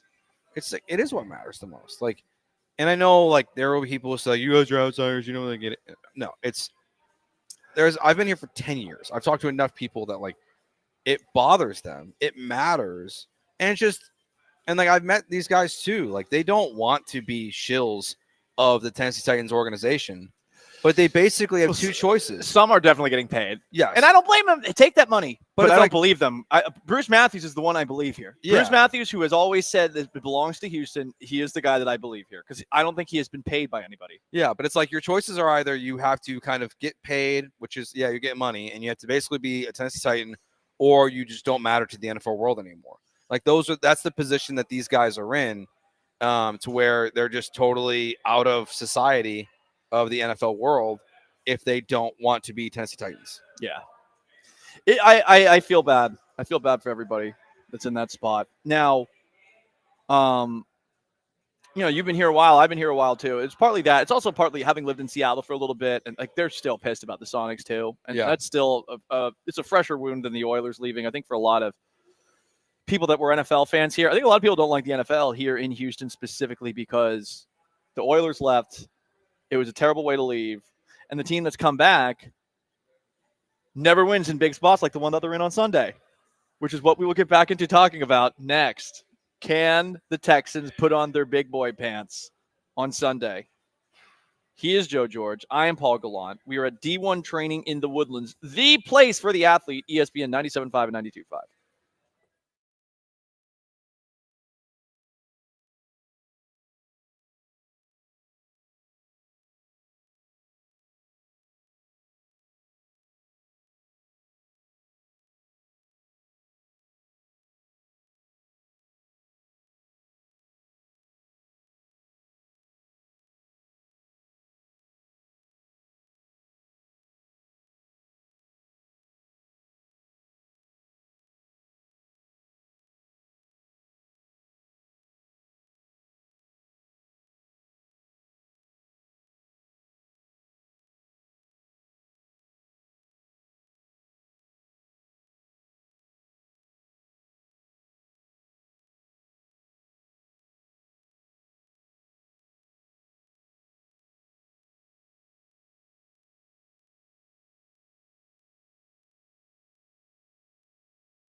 we can definitely be better. But just 3-1 from the first quarter of the season is definitely a win in my book. But definitely got to clean up a lot of things to get better.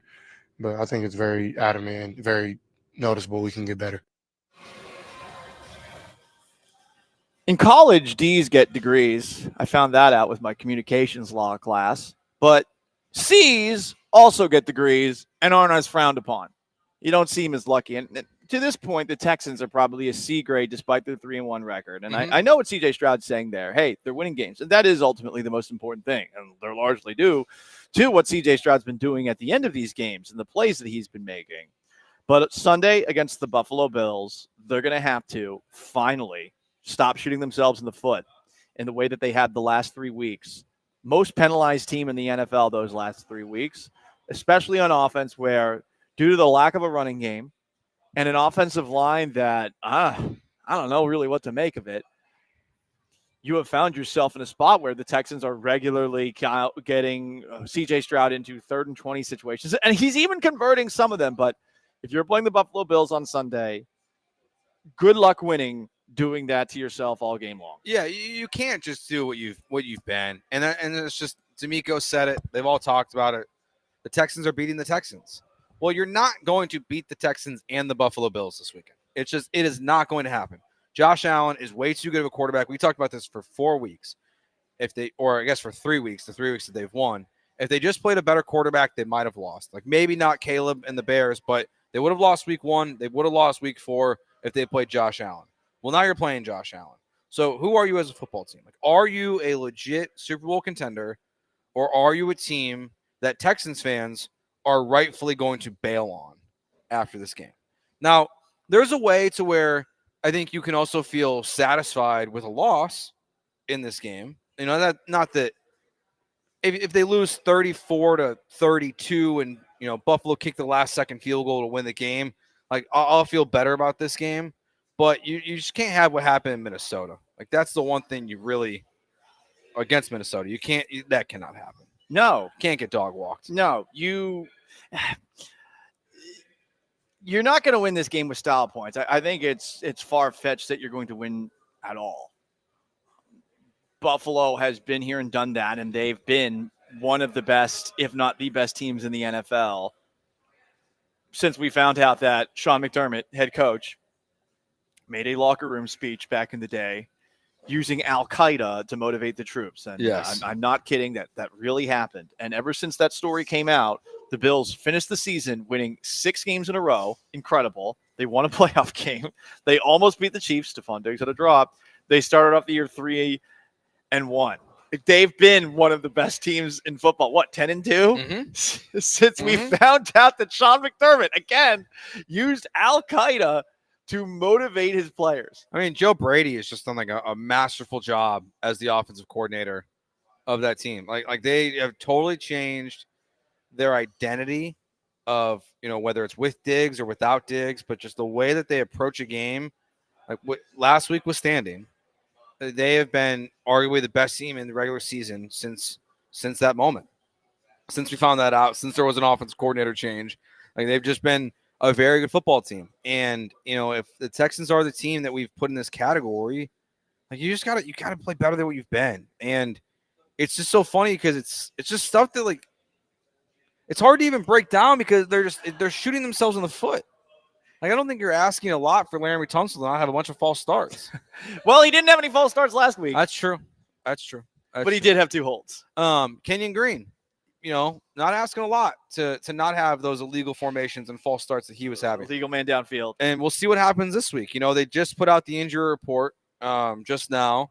The only players officially out this weekend are Derek Barnett, Joe Mixon, Jerry Hughes. But Titus Howard did not practice today. So Blake Fisher might be your right tackle.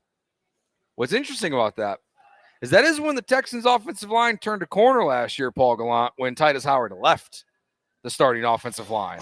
Not that Blake Fisher is George Fant, but something I've got my eye on is if they look any better without Titus out there. Did you think they looked better without Titus out there? I mean, the numbers say they were better. Okay, that's fair. I never know anything about the trenches. This is not me questioning what you're saying. It was so bad all of last year. Yeah. It should not be this bad this year. And losing Titus Howard theoretically makes you worse. You're not moving him into guard. I know when he stopped playing right tackle, that wasn't great, but they like him at guard for whatever reason. They do have to clean it up, though. And okay, the Bills are also not 100%, but what's really been interesting has been hearing all of the Texans players and coaches talking about the offensive line this week. And Sean, sorry to throw this at you last minute. We are here at D1 training in the Woodlands. This is first CJ Stroud talking about how the Texans' offensive line has been improving this year. Sometimes it may not look like that because you're getting 1 or 2 yard runs, but we're really close, So I'm just super proud of those guys for not, because they've been criticized, and even we like our coaches even coached them probably the hardest out of they coach everybody, and they've done nothing but just look themselves in the eye and look themselves in the mirror, and just come up to work every day and work. And they're the reason why we win games. And that's point blank period. So point blank period. That's a reason we win games. It's interesting because it does feel, Joe, like they're trying to tell us something is happening, and it's very hard for the average fan, or even for someone who's a football diehard like myself, to see that the offensive line is improving. But given all the penalties and given the fact that they can't run the ball, I'm having a hard time believing Stroud when he says that. Yeah, the running the ball is where it's like that's where I think it's not a shot. It's not totally fair to Cam Akers because we all have low expectations for them. Him being the third running back on this team, maybe the fourth running back. I'm not even sure he's the main guy getting the ball this weekend. If Mixon, we know Mixon's out, but I don't know if Pierce is out as well.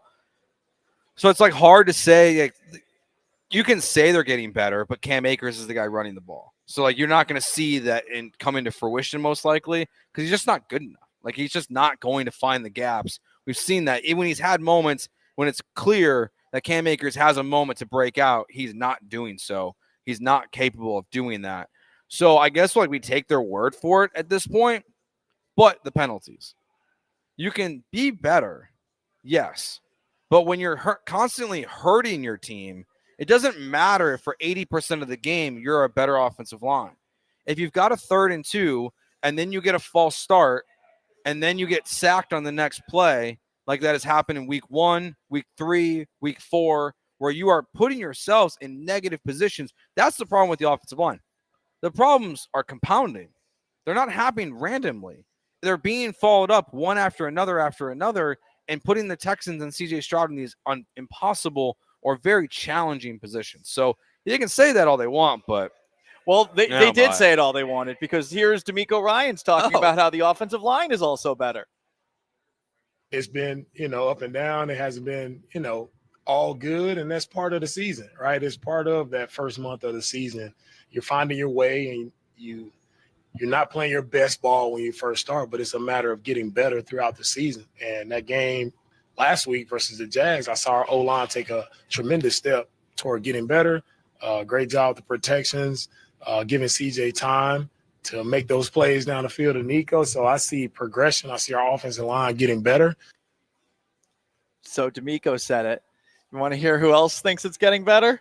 Bobby Slowick? Yeah, here's Bobby Slowick talking about how the run protection has improved and the offensive line at the same time. It's taken longer than we all would have wanted to get back to what we want to do across the board. And then once that's rolling, which it's starting to get there, and then everybody's seeing it the same way. The back seeing the same spot that he has to hit, the O-line really seeing the same crease that we want to get to. And that takes time. We got to we'll run out of time, but we got to get to a point where everybody's seeing it the same way pretty fast. And that's what we mean when we say close. It's showing up more now than it has in the last couple of weeks. Okay. So where I'll hear him out on that is that because they don't participate, all of them, in training camp. Laramie Tunsil.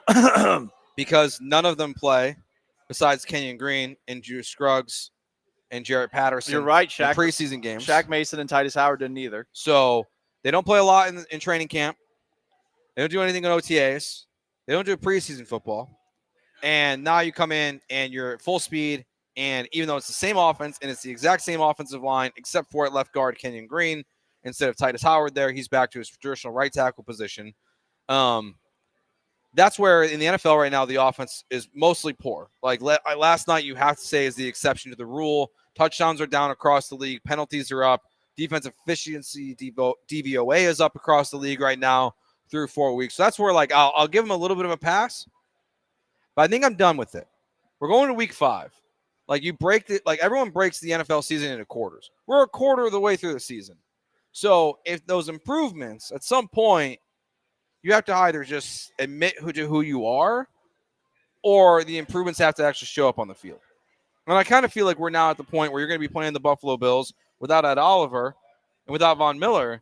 And like this is a week where some of those improvements should shine. You know, like, yeah, there's other talent there, but they're 2 best guys. They do not get an excuse for this slow start because every other team is dealing with the same exact issue. This is not just a Texans problem. Every team, every offensive line is generally coming into the year. They're operating behind the 8 ball because training camp, you can't really get a true gauge for game action in the trenches. And then on top of that, you're not playing the preseason games either. So everyone's rusty at first. But you've been rustiest. Yes.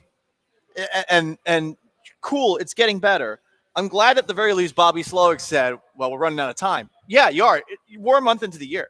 We're a quarter of the way into the season as of Sunday. Especially when, you know, it's funny, like looking here at D1 training and like the words up on the wall, and the one that I just keep looking at is accountability. And like it's right in front of us, and the offensive line just doesn't take any. You know, the penalties, it's like they can talk about it all they want, but you can't have that many penalties, and they responded to it very poorly after the Vikings game. I mean, they're deleting their Twitter accounts. And you didn't hear from Laramie Tunsil after the game on Sunday after 2 holds. I did see him demonstratively talking with DJ. Very curious what that conversation was all about, but we couldn't talk with them for whatever reason, which is annoying to me, but hey, whatever. Anyway. Look, they got to figure it out. No one's ever going to take them seriously until they start winning games against real teams. Put on your big boy pants. I don't know if they're skinny jeans. I don't know if they're what are the big ones? The bell bottoms. I don't know if they're Jinkos. Right now, I don't know if they're Paul Gallant short shorts or capris. I think they're jeans that are probably like a size too small. Oh. So they're having to do that thing where they're having to like trying to like suck it in to get them on. Nothing so they can't worse. quite get their big boy pants on. Nothing worse. Yeah. One of my I have this awesome pair of like pink linen pants. Okay. Yeah, that's right. I can rock pink linen And then pants. they don't fit anymore. I'm sucking. I got a lot of muffin top with those. They're definitely like 2 sizes too small. Still fits. Not great. But it's like, yeah, it's a. I used to be skinnier. What can I say? I'm a little heavy right now. I have a negative body image. Cut me some slack. Anyway, hey, it's time to make you some money. Or lose it. Just because you had one bad week, Joe, don't get upset about this segment because Sean and I are finally coming in hot. We're going to pick the 6 best games of the football weekend and then pick them against the spread next. He is Joe George. I am Paul Gallant. Sean Maves back at Mission Control. We are at D1 Trainings in the Woodlands, the place for the athletes. Stick around.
That's right. The 6 best games of the weekend. We're hanging out at D1 Training in the Woodlands, the place for the athlete. It was a good week for Sean Mapes and me. We both went 4-2. There we go. I went 1-5. 1-5. Roll Tide. Only one I got right. That was a interesting game. Yeah, it was. Oh yeah. So Sean's 14-10. Okay. On the season, I'm 11-13. Okay. You're 10-4. 10-4. No, 10 nice. No, 10-14. I heard that. 10-4. Didn't take that. Just haven't played as many games. I can only play the games on the schedule. All right, let's start off in the world of college football. We got Missouri at Texas A&M tomorrow. Gig 'em. I'm taking the Aggies because of sentimental reasons. First off, Missouri's been playing down to the competition for the most part this year. You saw how they struggled with Boston College. I forget the other team that they played recently where it was a close one till the end. And I just do not respect Missouri as an SEC team. Even though I root for Florida, the worst team in the SEC, arguably, I do not respect Missouri as a institution, as a name, or as a mother-loving crew. So I'm taking the X. Gig 'em. Gig 'em. As we've made clear on this show, gig 'em. I'm with you. Horns down. Joseph, well, come on. That's offensive That's to the children. unnecessary. There's children watching. Yeah, Sean, come on. They're on So bye Aggies week 2.5. It's a bye week. Sean, who are you taking? I'm also gonna take the Ags. Like you said with Mizzou, they just haven't. There's no reason to be confident in Missouri other than what you thought of them before the season. Their first 2 games, they beat an FCS team by 50. They beat Buffalo, who's one of the worst FBS teams. I think 38-0, and then 2 squeakers. I mean, the Boston College game wasn't as much of a squeaker, but they were down for most of the first half. And then, you go to overtime, you win on a field goal against Vanderbilt. I'm not picking you next week against a real SEC team. Be very interesting to see if A&M's able to do more of the good things they've been able to do the last couple of weeks on offense. It does feel like they have. Again, it's not pretty. It's definitely not where they were hoping it would be with Jimbo Fisher either. But Marcel Reed, maybe not the best thrower, but as a dual threat, I like him. He's better than Connor. Yeah, Connor Wegman. A better fit for the offense for this offense. Yes. All right. So that is the first game of our pick 6. We get to pick one of these 2 games. You got 2 ACC matches. Oh, Clemson at Florida State. Clemson 14.5-point favorites. Or Miami at California. Again, an ACC matchup. Miami playing California Berkeley. I'd rather. These are icky. See, I hate FSU and I hate Clemson. So there's no win. Do you hate Miami? They did accept me into their school. I just didn't go. And again, Gator pride. it's always about me. Yeah, but I've always hated FSU more than I've hated Miami. But I don't really like Miami either. But like watching Clemson and Florida State, like it's like watching China and Russia at war. Like who am I rooting for? Let's do the Miami game. Okay, I'm taking Miami. I think they're good. 10.5. Yeah, that's my logic. I'm with that too. I think they're good. I'll take. I mean, it's Cal. Only losers like Aaron Rodgers go to Cal. Hey, Jared Goff went there too. Yeah. Guest picker for game day who is going to Berkeley for this game. That's right. College game day is going to this game for some reason. Well, it's also just that kind of week in college football. Yeah, but you're disrespecting the guest picker, Marshawn Lynch. Ooh. I think with college game day there, Marshawn Lynch in the building. This game's also kicking off at like 10 o'clock Eastern time. It's a late game, 9:30 Central. Yeah. You're taking Cal? Now I don't know how much that affects Miami. I assume their players are used to staying up late, given the fact that they live in Miami. Maybe that's being unfair to them.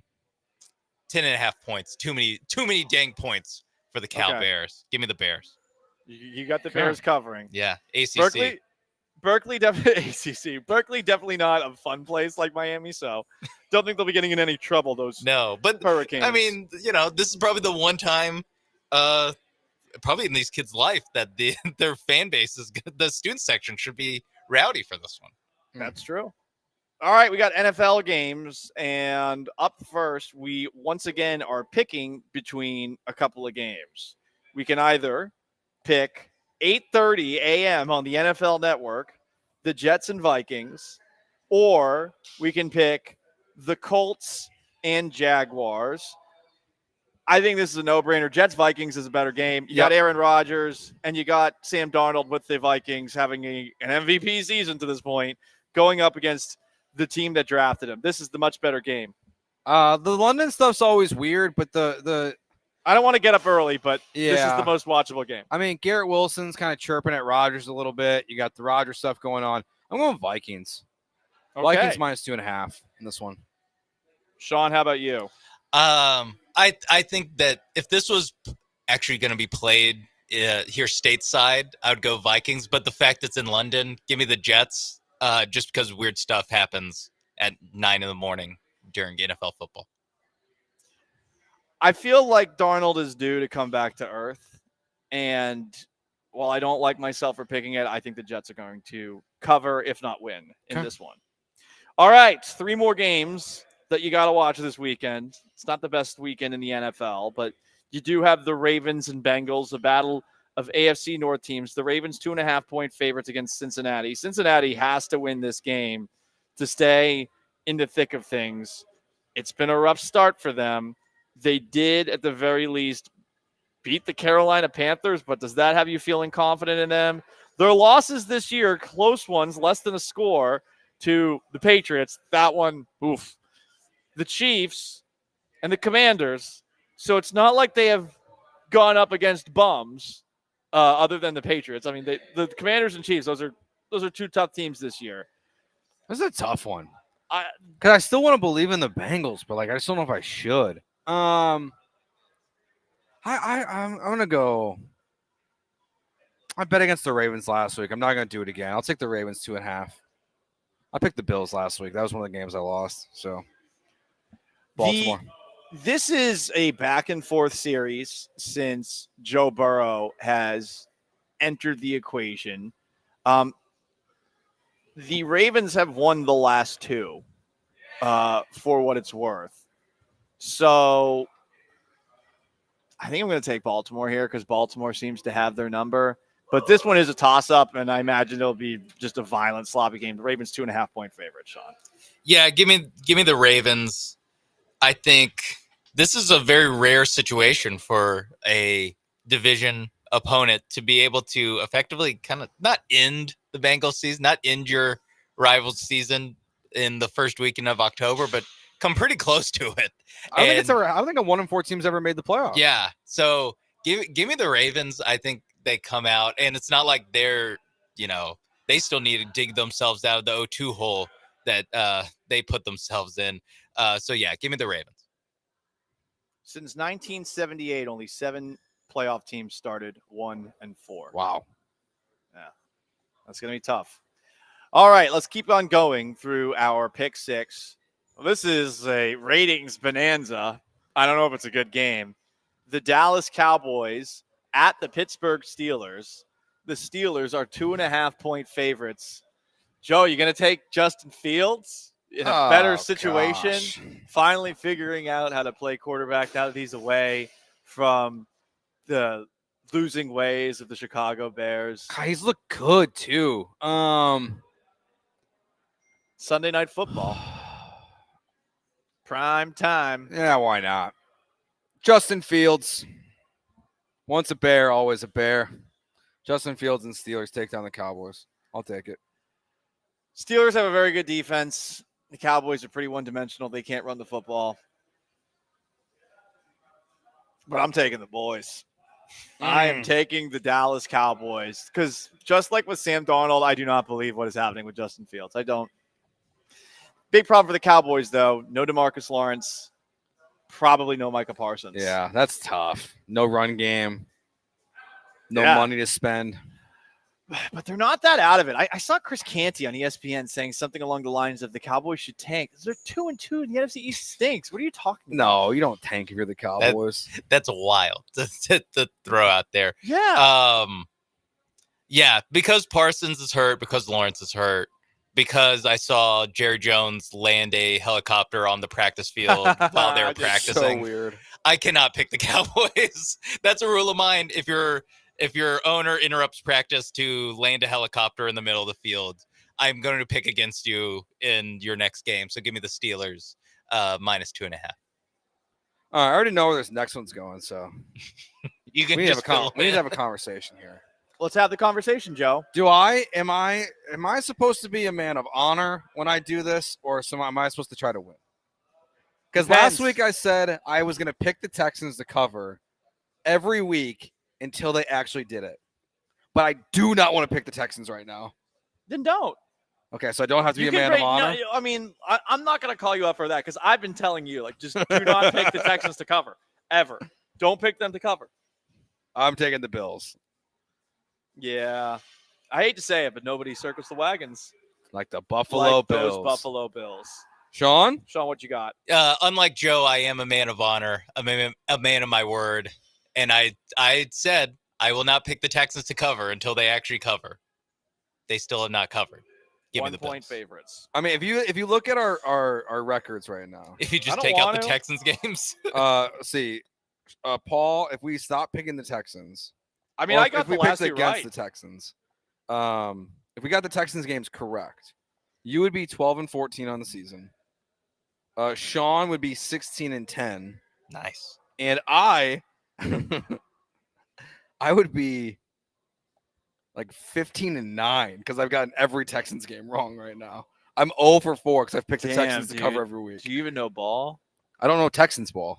Apparently, He's a biased season ticket holder. That's what. Yeah, it is. yeah. So you right should now, know better than anyone. So right now, I'm fading myself. I'm picking the Bills to cover so the Texans can win. You're the heart of the fan, dude. Yeah. What's wrong with the you? voice mind of the game fan. here. You're not the La Raza of ESPN. No, we already the have Raza, the fan who got mad at a Facebook thumbnail. You're Mutual the combat. He didn't challenge me to that at least. Oh, that's right. Someone else did. yeah. You should be the Texan. You should get a crown to wear to the Texans game to not be arrogant. God, these guys are throwing some big weights over there, Paul. Yeah, I can't do that.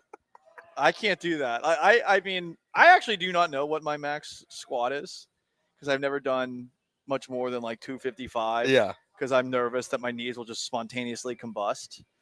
But yeah, these guys at D1 training in the Woodlands are clearly better athletes than me. I'm kind of intimidated. It's like a small gym, so like people can see I'm gonna be like the little weenie. I'm trying to even figure out like what those weights are each because they look so large. Those are I think they say 65 on them. So they're doing 365s on each they got side. chalk on their hands. Damn, I'm so intimidated. This is pretty cool. That's pretty cool. Anyway, it is Gallant George. He is Joe. I am Paul. 713-780-3776 to call, to text. You can join us on Twitch at ESPN 975, on YouTube at ESPN Houston. You can see us. We are facing all the awesome equipment that's right in front of us. Coming up next, some final thoughts on the Texans and Bills before we hit the road and turn things over here to the Killer Bees. Stick around. It's Gallant George, ESPN 97.5 and 92.5. But first, I have to tell you about my friends at MyBookie and MyBookie.ag. You enter promo code BET975, and guess what? You're going to get to double your deposit right away. You can bet on blackjack. You can bet on poker with live dealers. You can bet on the presidential election. I'm actually curious. What are the odds right now for the presidential election? They're dead even.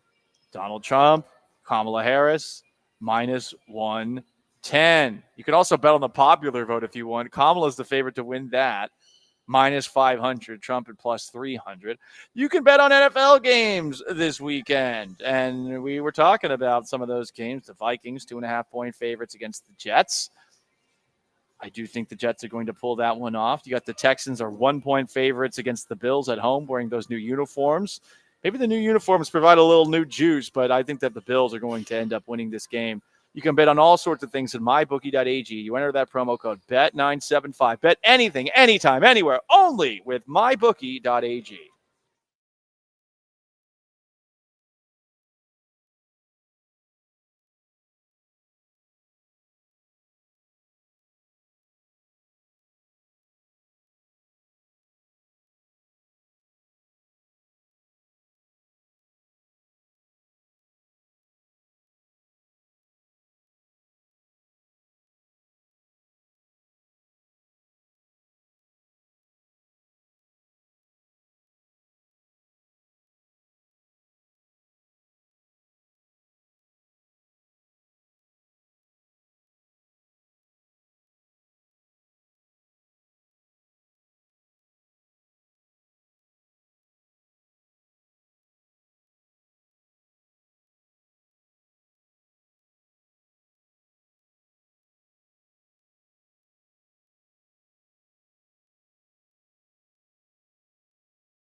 Back to Gallant and George, on ESPN 97.5 and 92.5. live from the mobile Veritex Community Bank Studios located at D1 Training in the Woodlands.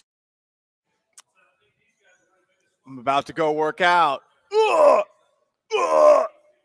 gonna make Are you gonna have them train you? I mean, I don't know. I'm kind of intimidated by the amount of weight that they're deadlifting. They even got the back braces on and stuff. Yeah. Just got a text from Abigail who was instructing me that, hey, Paul, the chalk isn't so that you look cool. I thought it was. It's not so you look cool. It's for grip. Okay.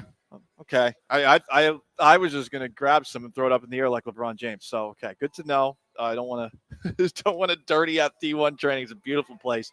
If you want to get yourself a nice workout in, and I will be working out a little bit after. I think Sam, the social media savant, has told me that I'm doing pull-ups or something like that afterwards. Let's see how many you can get. What do you think? I think I can do at least 10, but Okay. we'll see. We'll see. All right, Texans and Bills on Sunday. Neither of us have enough confidence to pick the Texans to beat the Bills. And it's because the Texans keep shooting themselves in the foot. Mm-hmm. They've done it 3 games in a row. And if losing 34-7 to the Minnesota Vikings didn't wake them up for a divisional game against the Jacksonville Jaguars, who beat them the last time around, they barely win that game. I don't know what does wake them up. You would hope that a game against the Buffalo Bills would.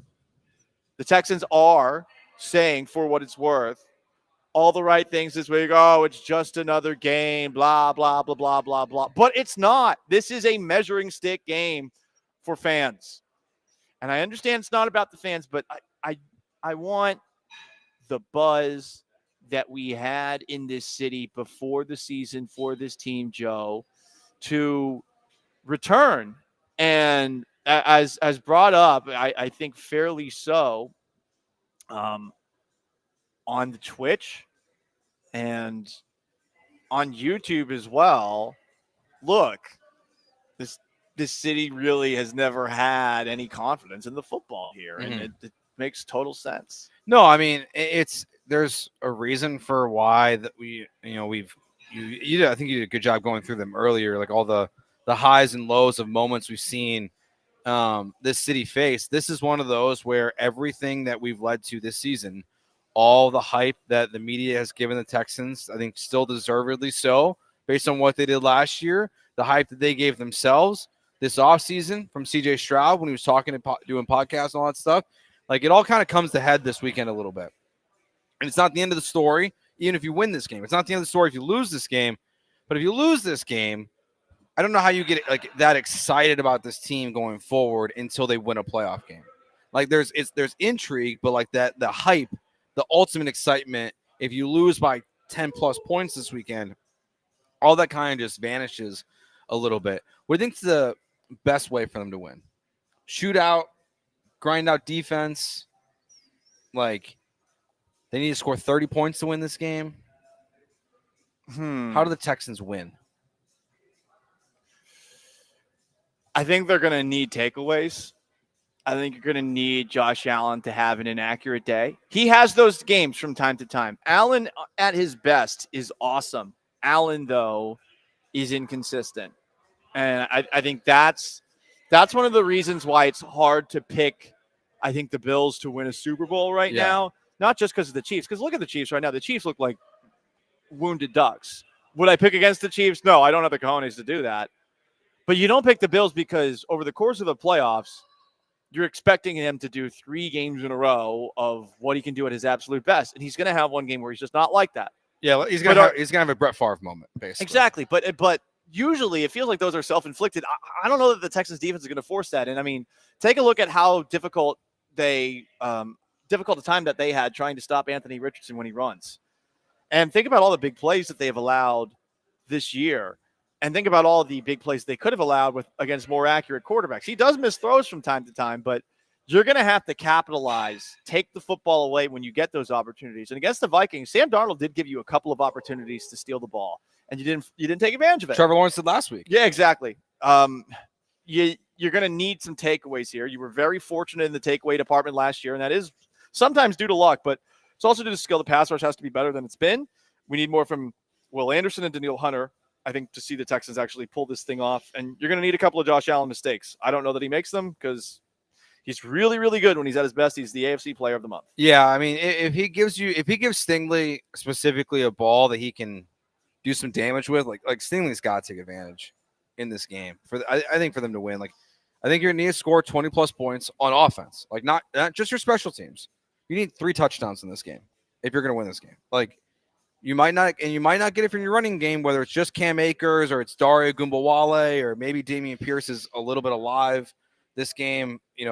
Maybe we'll see him out there, but they're going to need 3 touchdowns on offense, and that's something that they haven't really. I don't know if they've done it this season. Honestly, now that I think about it, they have to score points because Buffalo is going to move the ball. As good as this defense has been at times, the Buffalo Bills have one of the best offenses in the NFL, and even without Khalil Shakir out there, they're gonna score.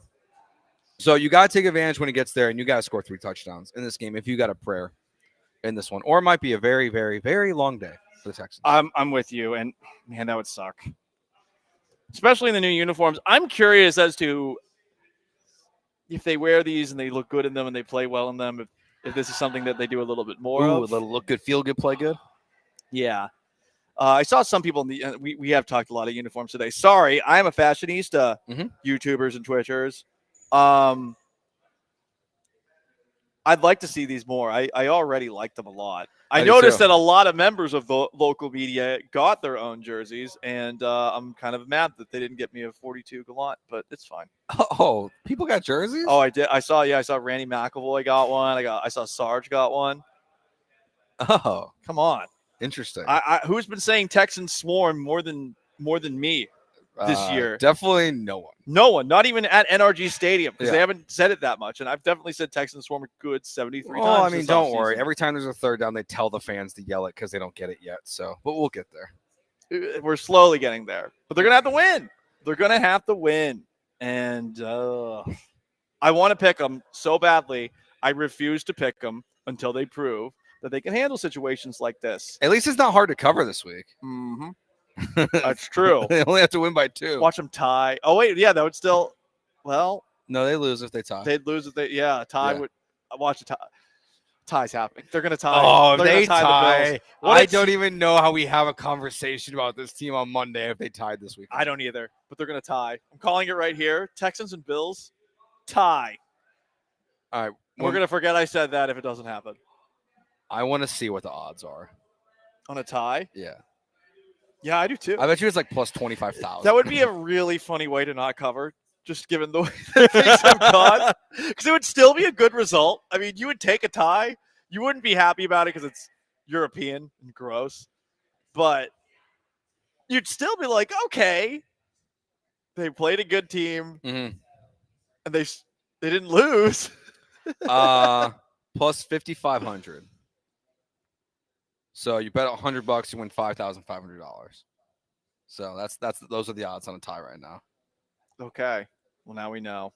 All right, guys. It's Gallant and George. We're at D1 training in the Woodlands. We got a little garbage time to wrap things up, including the amount of things I have gotten push notifications for in the last 24 hours do not just include WNBA updates like I normally get. Unasked for WNBA updates, by the way. Ranging from an update that took place in the state of Texas to a ridiculous penalty that has nothing to do with anything going on in the present. We'll talk about all of it. It's garbage time next. Gallant and George, ESPN 97.5 and 92.5.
Back to Gallant and George, on ESPN 97.5 and 92.5. live from the mobile Veritex Community Bank Studios located at D1 Training in the Woodlands.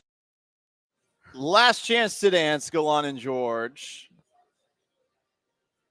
About to do a little workout afterwards. Our Instagram account, the people voted that I have to do pull-ups when I'm done. Okay. We'll see how many I'm able to do. But make sure you're following us on all the socials at ESPN 975 on Twitch, at ESPN Houston on YouTube, at ESPN 975 on Instagram, at ESPN Houston on Facebook. Bam! Bam, bam, bam. Boom. So, Joe, did you see that punishment? Did you see the punishment that Antonio Pierce got? I randomly got a push notification thinking that Antonio Pierce had done something. Okay. I figured he got in a fight with Devontae Adams, which actually I believe could theoretically happen. Like, you got an ex-player who played linebacker getting in Devontae Adams' face as an actual shoving match. No. Antonio Pierce just got the Jim Harbaugh penalty. He got an 8-year show cause, and I'm so glad that I got a push notification for this, just like the push notification we all got at 4:50 in the effing morning for something taking place 8 hours from here. Hope the guy's okay. But the NCAA has given Antonio Pierce an 8-year show cause order. Why? Because he violated the principles of ethical conduct while working for Arizona State. So he had impermissible recruiting contact during COVID-19. That's what they showed at first in the push notifications. I was like, who effing cares about that at this point?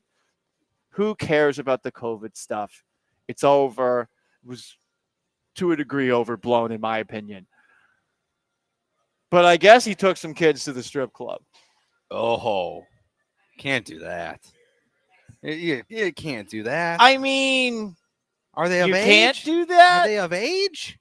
Well, are they 17? I mean, that's, I guess, the question. I mean, I don't really care. I mean, we've seen worse. Rick Pitino's still coaching. Violations included taking recruits' parents to Gentlemen's Club. That makes sense, though. Travel expenses on unofficial visits and more. So, wait a second. He was taking parents to the strip club? I mean, that is how you get that is how you get parents divorced. I don't understand. First of all, I don't understand why that's a violation. What's wrong with the violation? That's not a violation. What's wrong with that? That just seems like good tactical He's just sound out recruiting. I mean, it's like, hey, this is what, when you come visit your son to watch him play at Arizona State, Jaden Daniels' parents, this is what you can do on the weekends before or after the game. When you celebrate a win, he can be out, partying. You can come here to the club. Hell yeah. What's wrong with that? It's not the kids. It's time for garbage time because we have another strip club recruiting story.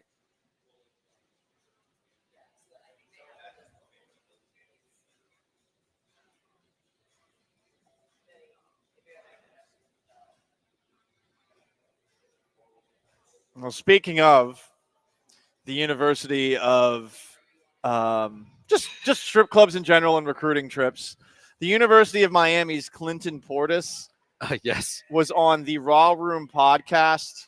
Sean, I'm going to ask you as the executive producer of the Gallant and George show. I just gave you that title.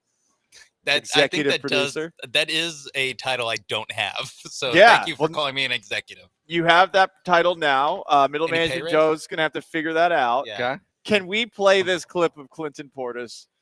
Joe's not so sure. I haven't heard it yet. I was editing this during the show. Okay, I'll summarize it. And no. And so I think we can get through it. I think I caught it all. How does middle management Joe feel about this? Well, let's find out if Sean deserves the title of executive producer. Let's find out. Let's hear it. This is Clinton Portis talking about getting recruited at Miami. My third visit, I go to Miami. We in the strip club. The dance is coming. I got to dance on me. Motherfucker look at me and say, man, you coming?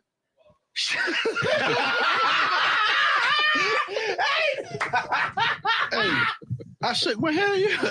Yeah, my head dropped back. My eyes rolled. That was the last thing I remember. Right? Oh, my God, man. The next day, I get up to go down to breakfast, get on the elevator. I'm hungover. Bing! Door open, one of the coaches walk on. Oh, man, congratulations. We heard you committed last night. I say, huh? What? I'm looking, what? Elevator go down another floor. Next coach get on. Oh, man, congratulations. We're so excited to have you here. I said, man, what is he? I'm looking at my mama. She looking at me like, what did I miss? Like, what they talking about? But because all the coaches were so excited and congratulating me, I'm thinking, I might as well come here. They asked me if I was coming. I told the truth. Yeah, I am. But it wasn't about coming to Miami. It was that lap dance that I was telling you I was coming from. That's how I committed to the University of Miami. No. I think we're good, right? I mean, to be honest with you, I think Clinton Portis did that Sure. in a radio-friendly way. We're good. Oh boy, that's funny. That's a good story. That's the best recruiting story I think I've heard. Yeah, that's very funny. Shout out to Clinton Portis for recruiting, for going to the University of Miami. WNBA ratings are down by a lot. Yeah, because Caitlin Clark and the Indiana Fever have been eliminated. I got a push notification though, WNBA, for Caitlin Clark getting the Rookie of the Year award. Ooh, I got one for Angel Reese. What'd she do? When she tweeted about her coach getting fired. I got that one too, where she said, like, you're the reason I came here. Like, Yeah. didn't you get drafted? That's not how, apparently not in the WNBA. That's not how it works. Okay. Well, learn new things every single day.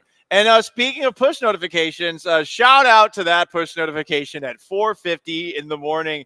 I think everybody in the state of Texas can agree that there's nothing we like more than getting woken up at 4:50 for an alert about something that's taking place 8 hours from us, especially when the description of the person who, I guess, prompted this blue alert was described as a man wearing blue jeans and a blue shirt.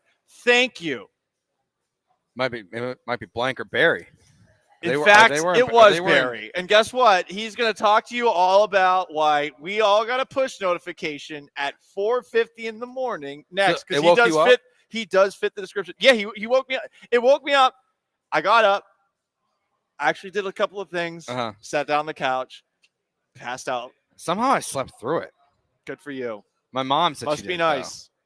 I guess you don't back the blue. I guess you've turned your blue though. notifications I wonder if off. my wife might have woken up to and turned it off, though. That's very possible. You know what else is possible? Anything. The Texans winning? Huh? Possible. We'll see. Paul getting hurt before his date tonight? Possible. What the hell? Look, man, the Twitch has turned on me, okay? No, I they gotta like take you shit. now. No, They they're- like you now. You they're went on ta- the rant. You went on a viral rant yesterday. Check out Joe's rant yesterday. It was great. Anyway, he is Joe George. I am Paul Gallant. Big thanks to our friends at D1 Training in the Woodlands, the place for the athlete. I'm about to go get my pump on. Big thanks to Sean Mapes back at Mission Control. Killer Bees are up next. So long. Farewell. Have yourselves a wonderful weekend. Peace.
Ooh, what up, H-Town? Hey, how we doing?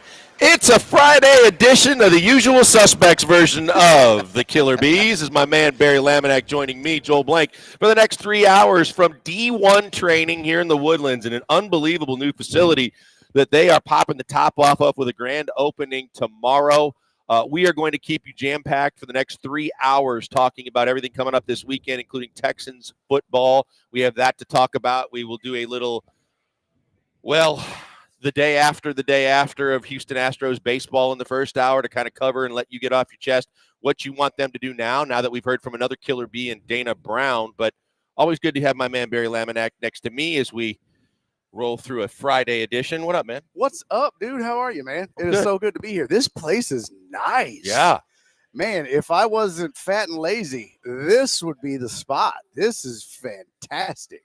It is a sweet spot to go to, especially it's great because they can train you, and at all ages and all different types of physical activity, they can train you. And then their specialty on top of everything else is they got a lot of D1, like the name, D1 athletes and athletes trying to get D1 scholarships that work out here.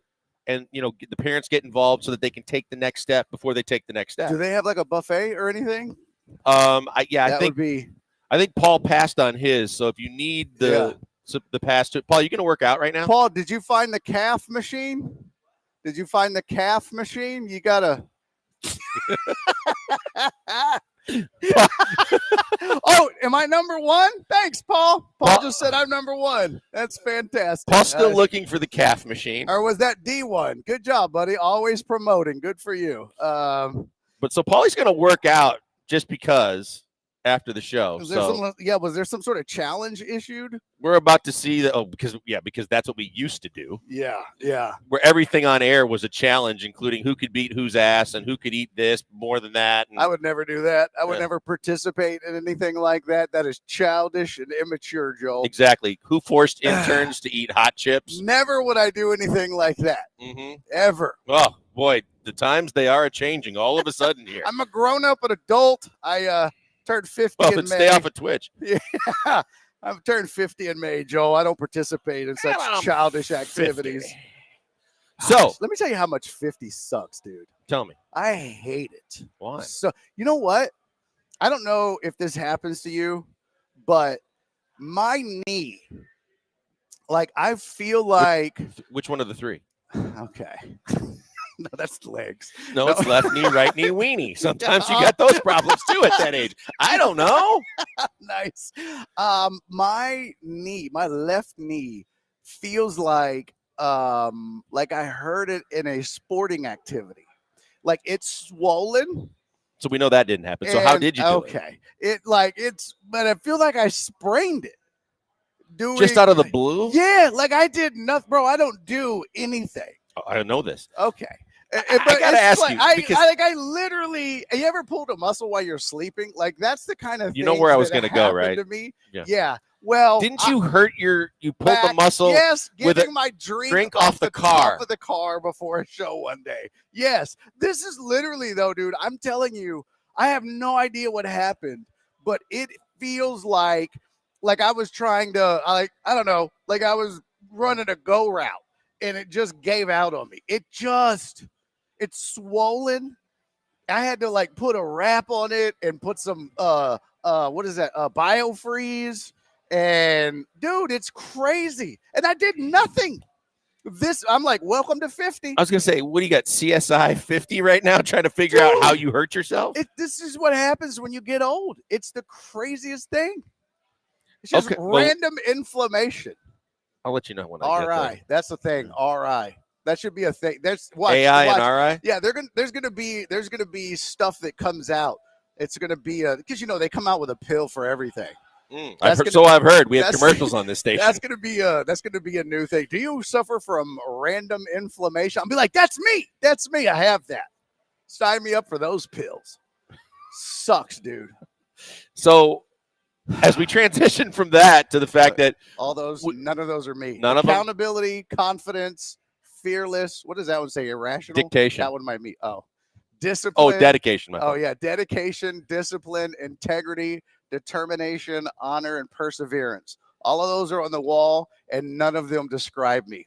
Do they have gluttony on the wall? Do they have that? I saw don't funny see on the that. way in. Oh, do they have fun? Okay. Yeah. Yeah. Sorry. Because I think you should use that in your social media. It might go somewhere. All right. So as we get the show started, look, we gave you the kind of postmortem the day of grieving yesterday, but now Dana Brown has spoken, and we are in full-blown 2025 mode as to what do you do with your Houston Astros and what can they do based on the situation that they are in. And it was weird because of the fact that everybody wasn't ready for this so soon. They weren't ready for this now. They were ready for this maybe in a month. Maybe, if they made a long and tough run to another World Series. But here we are in so many ways.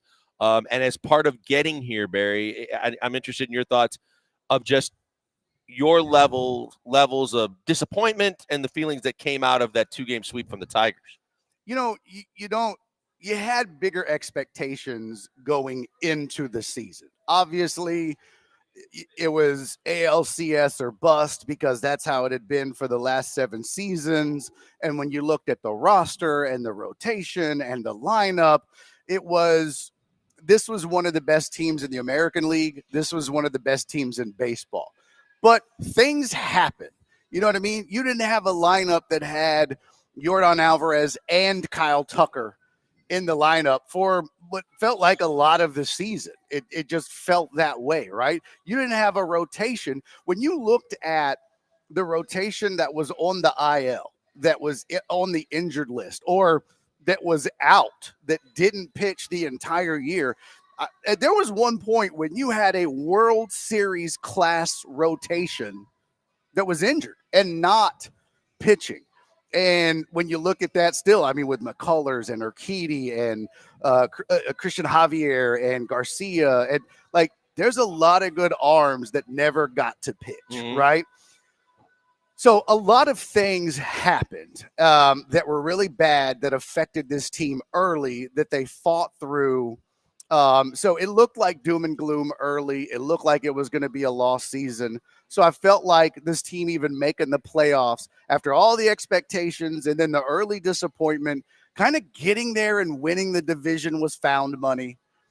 And then making the playoffs was exciting because of how far back but don't they you were feel and like, how bad it got. Don't you feel like that's part of the reason why people are hurting so much is because your expectations were tempered when Tucker missed 3 months. Your expectations were tempered because of all the injuries you mentioned with the pitching staff and Chaz not doing and all the different things that you went through. But then terrible slumps and all of that, right? Montero's terrible But then contract all of a and- sudden you do win the division. Yeah. You do find yourself in a position where you not only treaded water, but you gained a ton of ground while you lost Kyle Tucker. And now you're getting Tucker back. And now you're getting healthy. And now everybody's falling in line. And then that last series at home with the damn too much watering of the infield, you lose your best player. And yet because he came back in the playoffs, people's expectations were we're healthy for the first time. We're going to roll. We're going to be good. And that's where I think it all got clouded and the expectations got too big is everybody said, hey, we're healthy now at the right time of the year. We should be able to go. What happened in game 1 is they got Kevin Brown. Honestly. I got Kevin Brown. But I expected that to an extent. The odds of them beating the Tigers in game 1, I don't care what Vegas said. I don't care what anybody said. They were going against probably the best pitcher in baseball this year. He's the best pitcher in the American League no matter what. No matter what. It was – they probably weren't going to win that game. I don't care if Yordan was 100%, if Tucker was 100%. You could have brought back – I mean, it didn't matter.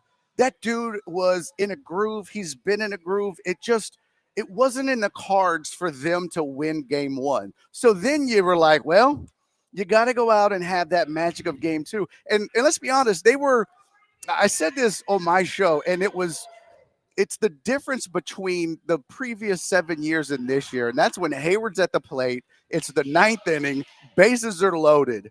And the magic of the previous 7 years is that ball he hits gets through. Mm-hmm. And this year, the difference is it doesn't. It's not like he didn't, he didn't strike out. They didn't just go quietly in the night by 3 outs and just strike out, pop out, and it's over. they made some noise. They rattled the cage. They had them where they wanted them, but that ball it was an atom ball. And it was a hard hit ball. It was a good hit. It was Adam. And it didn't get by. And that literally is the difference between them taking this to a game 3 and not. And that was game 1. But I can't do that. That was game 1. That was against the best pitcher in the AL. But I can't go that far because of the fact that they didn't hit the ball all series. Like they didn't hit the ball all series, but they had a chance to win that game. Literally, they did. If he pushes that ball, 6 feet to the left or 3 feet to the left or to the right, that wins the game. But you're right. But even then, I thought, well, they've got momentum because they feel good about the way the game ended. The fact that they had a rally put together, they started having good at bats. Once they got Scooble off the bump, that they were going to be fine. And then you go up against a makeshift cut and paste pitching staff of they're good relievers, but you're still doing an opener, guys you saw the day before, and they couldn't muster anything until they literally almost lucked into and forced the issue with the Pena tag up. 2 runs, bases loaded, nobody out, and yet you're sitting there crossing your fingers going, okay, let's hope Ryan Presley, who I didn't want to see there, is capable of at least pushing it to Hader and getting over the hump. And instead, here we are talking about next season. Well, they didn't hit the ball. You say that, but I think I looked this up. They had the 3rd best bullpen ERA. Oh, Detroit's got a good bullpen. There's no doubt. So that makes it difficult, especially when you heard them just salivating over the mastery of A.J. Hinch and his ability to manipulate the game and pull the strings. And he did a masterful job. And we saw that when he was here. So I don't know why Astros fans expected anything less. Just because you didn't watch the Tigers all year doesn't mean A.J. Hinch forgot how to manage. So we saw that. In game 1. We saw that in game 2. He pulled the right strings. He pushed the right buttons. He doesn't have the best lineup. He doesn't have the best rotation. But what he does have is a great bullpen and a lot of guys that believed. So, look, is it a disappointment as an Astros fan? Yes. Is it the sky is falling and everyone is blaming 1,000 different people and this? No. Talk to me about April, you right? Don't think so, though? No. Everybody was just distraught in April. And then you look at the fact that they were able to dig them. I was one of the guys that was like, what? Okay, maybe we have to take a step back and question whether Joe Espada was the right hire. And you know me. I'm not a guy that says those type of things. Mm-hmm. But there was a point when they were 10 back, and I'm watching some of the things that he was doing. And I'm like, maybe this was a mistake. I stuck with him the whole time. And I didn't. And I freely admit that. But I'm also not going to run away from the fact that he made mistakes, right? Oh, sure. I mean, look, he's a first-year manager. Like, he's going to make mistakes. Dusty Baker made mistakes. Yeah. A.J. Hinch made mistakes Honestly, when he was an Astros manager. They all do. I said this the other day, and I firmly believe this. Aside from maybe, and I mean maybe Dusty Baker, because I think we had kind of reached the end of the road with Dusty from his perspective, from the team's perspective.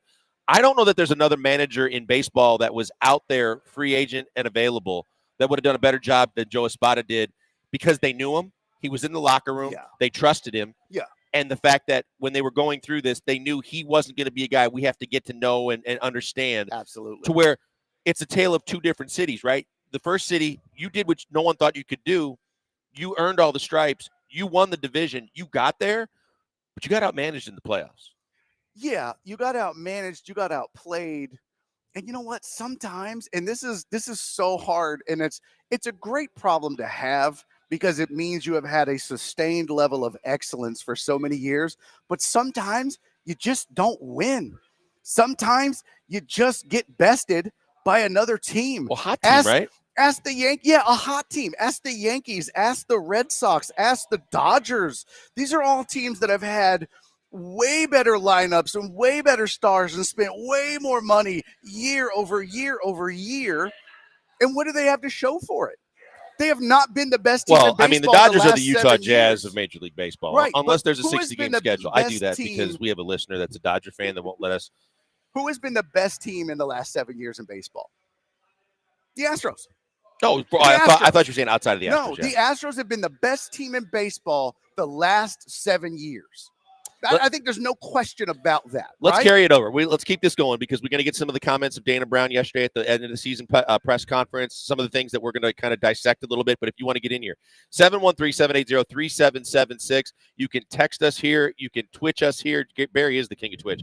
You can go to the Twitch chat. At Barry is funny on social media. And you can reach me at Pac-Man Joel. Abigail's back at the station. Keeping us on the air. And before we go to the break, I want to tell you about MyBookie. We got a big weekend coming up of football. We know that. You've got college football, pro football. You get the Major League Baseball playoffs. If there's some sporting events that you love to watch, and now that the Astros aren't in, you're looking for a reason to have some motivation to watch baseball. Maybe you feel good about a team or you want to bet on it to make it more interesting. Go to mybookie.ag. Mybookie.ag is the place I always tell you got to be when you put money down and you want to bet on sports because they take care of you in so many ways. They've been in business for over a decade. They're not going anywhere. Neither is your money. So when you go to mybookie.ag, always remember our promo code BET975. I tell you to do that, and I tell you to use that because it has benefits for you almost instantly. You sign up right now. They're doing a double your sign-up deposit right now. You sign up at mybookie.ag, use the promo code BET975. What you put into your account, up to $1,000, they're going to double it instantly. You look at your account, more money in your account, more games you can bet on, more chances you can win. And they've got just about any live sport you're watching on television that you probably got a good chance to bet on it at mybookie.ag. Use that promo code and sign up for the MyBookie Plus program with tiers of loyalty. And as you get to climb the different tiers, you get better promotions and better rewards for doing your business with mybookie.ag. And when there's no games going on or you feel like casino gambling, you don't have to go to Vegas or Louisiana. All you got to do is go to mybookie.ag, live dealers standing by, blackjack, poker, and so much more. Check them out today. Use our promo code BET975 and do what I always tell you to do. Bet anything, anytime, anywhere. At the only place I tell you to do it, mybookie.ag.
You're listening to the Killer Bees, On ESPN 97.5 and 92.5. broadcasting live from the mobile Veritex Community Bank Studios, located at D1 Training in the Woodlands. You heard the man. We're coming to you live from D1 Training in the Woodlands. Grand opening is tomorrow, but people are here today because today is always a great day to get your workout plan started or to continue on your fitness quest. Barry Laminack he's contemplating it right now as we speak, as he is in for Jeremy Branham, who is off to cover the Cougs. Abigail keeping us on the air back at the studio. A plethora of ESPN employees watching Paul Gallant squat, which is really weird. Plethora. A plethora. Would you yes. say I have a plethora of gifts? Do you know where that's from? What movie? No. Can you name that movie, Joel? I'll give you 3 guesses. And all of them are going to be wrong. Would you say I have a plethora of gifts? I'll give you a hint. I'm not going to get it. I'll name an actor in the movie. Okay. Steve Martin. The Jerk. No, but that's a good guess. Thank you. It is a Western-ish movie. The Three Amigos? Yes. I got it. That was it the boss's name El Guapo? That's who Paul's lifting weights with, the Three Amigos. El Guapo? Don't call Joe George that. No, first of all, if I said lifting weights, there's no Joe George involved right now. Joe's in his car right now getting payback for all the times he does this to me when I'm driving. He's not lifting weights. He's struggling weights. Yeah, I was like, of the 2 killer G's, which one is supposed to be in here working out right now? Oh, the killer G's? Is that what they call themselves? No, that's what we call them because that's they call hilarious. they call us the angry bees. The killer G's, the silent G's. Yeah. I'll give you one guess. Which one is not here? Which one left immediately? Yeah. Sorry, guys. Got to go. Pizza place closes. Got to do my in an Bears hour. podcast in an hour. All right. So Dana Brown, Abigail, if you got him, Dana Brown had some comments as they did the end of the season meet the press, so to speak, in the press conference after the disappointing loss to the Tigers. And Dana Brown started recapping and talking about what they're going to do and how they're going to go about it for next season. And it's interesting right off the top, and I want to get your thoughts on who he might be referring to. But the first one, he starts talking about what they're going to have to do and how they're going to do it payroll-wise and talent-wise as they prepare for how they're going to add talent next year. To do what you want to do and to upgrade this team. Well, I would say Jim has always been committed to winning, and so I mean that's a good thing. I think we're going to have to make some wise decisions as to are there younger players that we can call up and put in certain rows to maybe save some money here, and then we could allocate that money to use in other places. I think we're going to have those kind of conversations, and we may have to get a little bit creative. But ultimately, we've seen the commitment, that Crane has to this club in terms of, 9 out of 10 postseason appearances, just coming off the 7 straight CSs that ended this year. But when it comes to winning in the postseason, we have the commitment of ownership, which is pretty exciting. So we knew we had the commitment of ownership to a certain degree, and you can stop it there, Abigail. Thank you. But the younger players, the infusion of younger players so that they can maybe save some money and then allocate it somewhere else. Your thoughts on, I have a couple of ideas of who the younger players are, but Dana Brown, we know, can't hold his tongue. And normally he does let some things out when he does speak. And we knew last year when he started talking about and hinting about Arrighetti and Blanco as potential guys in the rotation, and we were like, there's so many pitchers, there's no way. And then both guys become really, really played integral roles in the starting pitching. Who do you think with the infusion of younger, and who does that affect? What do you mean? Who do So, I like, for instance, I think Bryce Matthews is one guy that they've already put on the fast track, right? He's already, screamed up through the minor leagues. Even at AAA, he was ripping the cover off the baseball. And you look at what might or might not happen with Alex Bregman, the first thought I have is, well, plan B right now, which might be plan A in their mind all along, is we're going to let Alex Bregman walk because he wants too much money for too many years, and we're not into that. And we're going to let Bryce Matthews take his lumps, but see if he can play third base. And if he can't, we've got Zach DeCenzo, and then we'll consider another option. I don't know. To me, here's the problem. The Astros have let so many stars walk for so long. And I get that they don't have all the money in the world. And first, I'll answer the question, but part of the problem is this year they go into the luxury tax and they don't even get out of the wild card round. And I think that that's part of going to be the problem going forward is Jim Crane's going to be like, well, I'm not doing that again. You better figure it out with some younger talent, some cheaper talent, and blah, blah, blah, right? Because his point's going to be, well, look at that. I let the Correas and the Springers and the Coles walk and we win ALCSs. And then as soon as I go into the luxury tax, we can't even win a wild card round. So why do I need to spend the money? Let's just get let's just get young guys in here and that's how we make it happen. But the problem is they had a great farm system from being so bad for so long, but that's no longer the case because they've been so good for so long that they don't have any more really good talent down in the farm system that I can see. I think what they have to do is go out and find really good mid-level talent in the free agent market, because I don't think they may have it in the farm system, but is there anybody that just wows you like, oh, my Matthews is one of goodness. those guys. Okay, great. I think that Matthews is one of those guys. I think that when you start talking about guys, that Jacob Melton's another guy, and maybe that means that Jacob Melton, maybe that means, because the guys that I think there's one that I don't believe anybody's thinking about, and we want to hear from you too, 713-780-3776. Who's he talking about? Who do you think they're going to move? Who would you like to move? What would you like to do?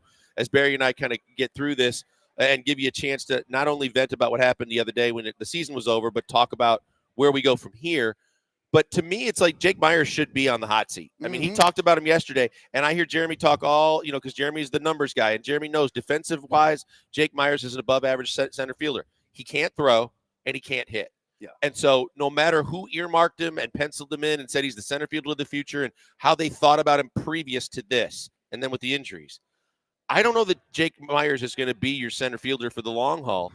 If Melton can play center field, great. But the other one, I'll tip you off to after the break. But there's one that I'm curious what you think about because, yeah, Bregman's another easy one to refer to. But there's another guy that's been on my radar that it's been a hot button for a lot of people. And I'm just curious, would they consider doing something with him? So let us know your thoughts if you want to get in on this conversation, 713-780-3776. You can call, text. You can get to us in a variety of ways on social media. Sam is here, but Sam is everywhere as she continues to update our social media accounts. She was way too interested in Paul doing 25-pound squats. And right now he is not grunting, but he is finishing another set. Before we go to the break, Paul is looking forward to a big weekend, which he always is, trying to hang out with friends and celebrate responsibly because that's what Paul does. Stella Rosa wines are phenomenal, and you serve them chilled, and you can serve them at your next party when you got people coming over to watch games. You can serve a variety of different foods, but the Stella Rosa wines are fantastic because aside from just your beer and your hard liquor, Stella Rosa wines are refreshing. They taste good. They have a ton of different varieties of flavors, all natural fruits in a lot of them. And the biggest thing about Stella Rosa wines is it's a moderate rate of alcohol, so you don't have to pace yourself. You get paced by the Stella Rosa wines, and they taste delicious. Check them out today. They're available at all your local retailers. But the next time you're having a party, check out Stella Rosa wines and always celebrate responsibly.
You're listening to the Killer Bees, On ESPN 97.5 and 92.5. broadcasting live from the mobile Veritex Community Bank Studios, located at D1 Training in the Woodlands. Hey, it's a Suspect Friday on the Killer Bees as Jeremy's out, Barry's in. Barry just got done curling. What was that, 5.5 pounds? Okay. One set of 3, dog. I'm exhausted. Well, the fact that you had to take it away from Paul was something Oh, my God. that I just was. Ooh, I'm lightheaded, bro. I got my workout in for the quarter. Abigail's so thankful right now I that did. the cameras aren't working here. I did one set of 3, man. I'm gonna be sore in the morning. Oh my goodness! Wow. So, social media Sam just put through Barry through a workout. He's Whew! exhausted. I am going to be sore in the morning, Sam. Thanks. Somewhere they're playing the theme from Flashdance for Barry. What a feeling! I am a maniac. So before the break, I said I would entertain looking to try and replace Jake Myers. Jake Myers is fine if he's your 4th outfielder. He could be your Jake Marisnick type player. But I've never been high on him. Once he got hurt, I thought he was very much leery of warning tracks, diving. He can't throw. He looks like a deer in the headlights when he hits a lot of times. The name that I'm going to throw out to you might be a little bit surprising, but I want to get your thoughts. Don't say it. Jeremy Pena.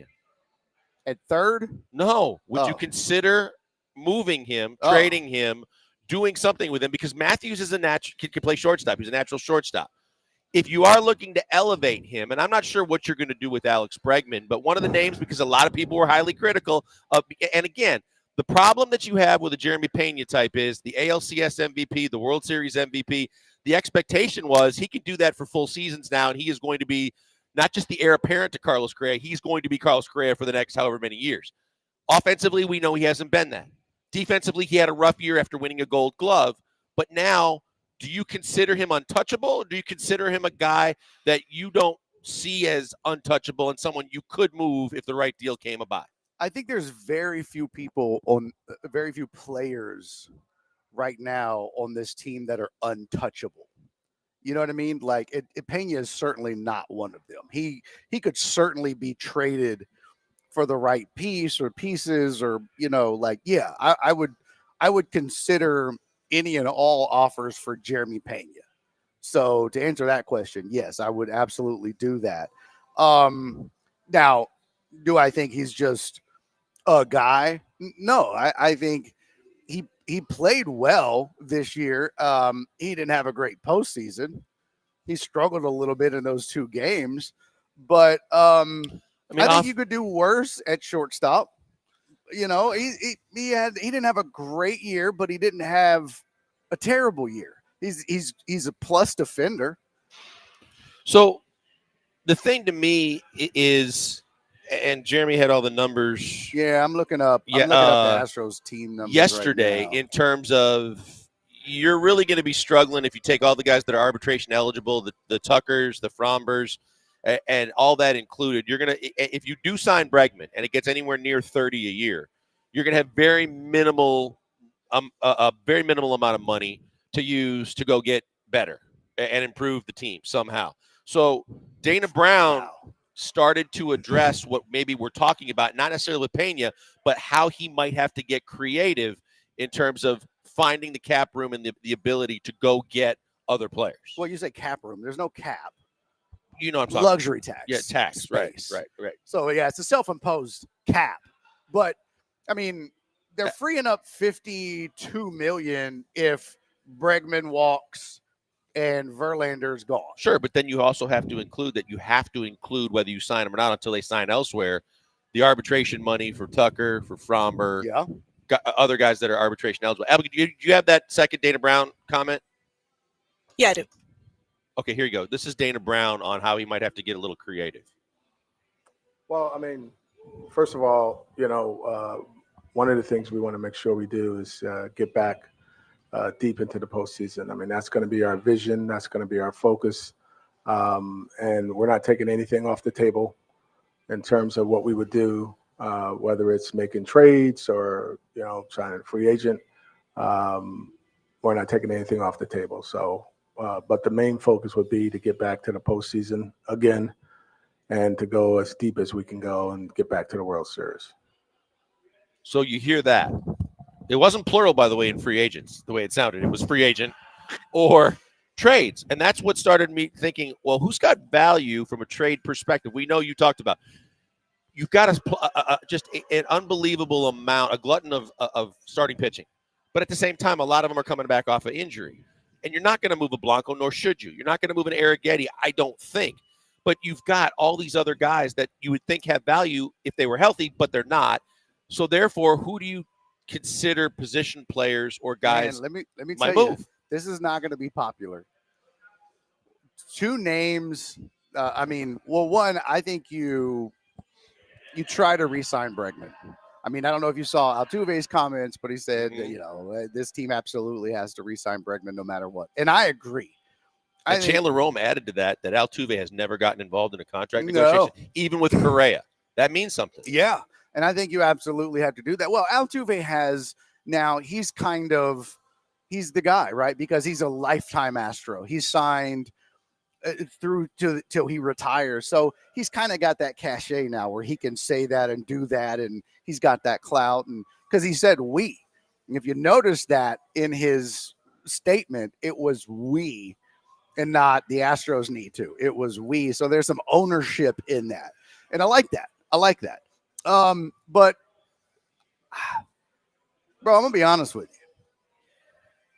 I put Framber on the market. Oh, I think you have to. I think you put Framber on the market, and that would be where I would start because he's a free agent at the end of next season. Who else is?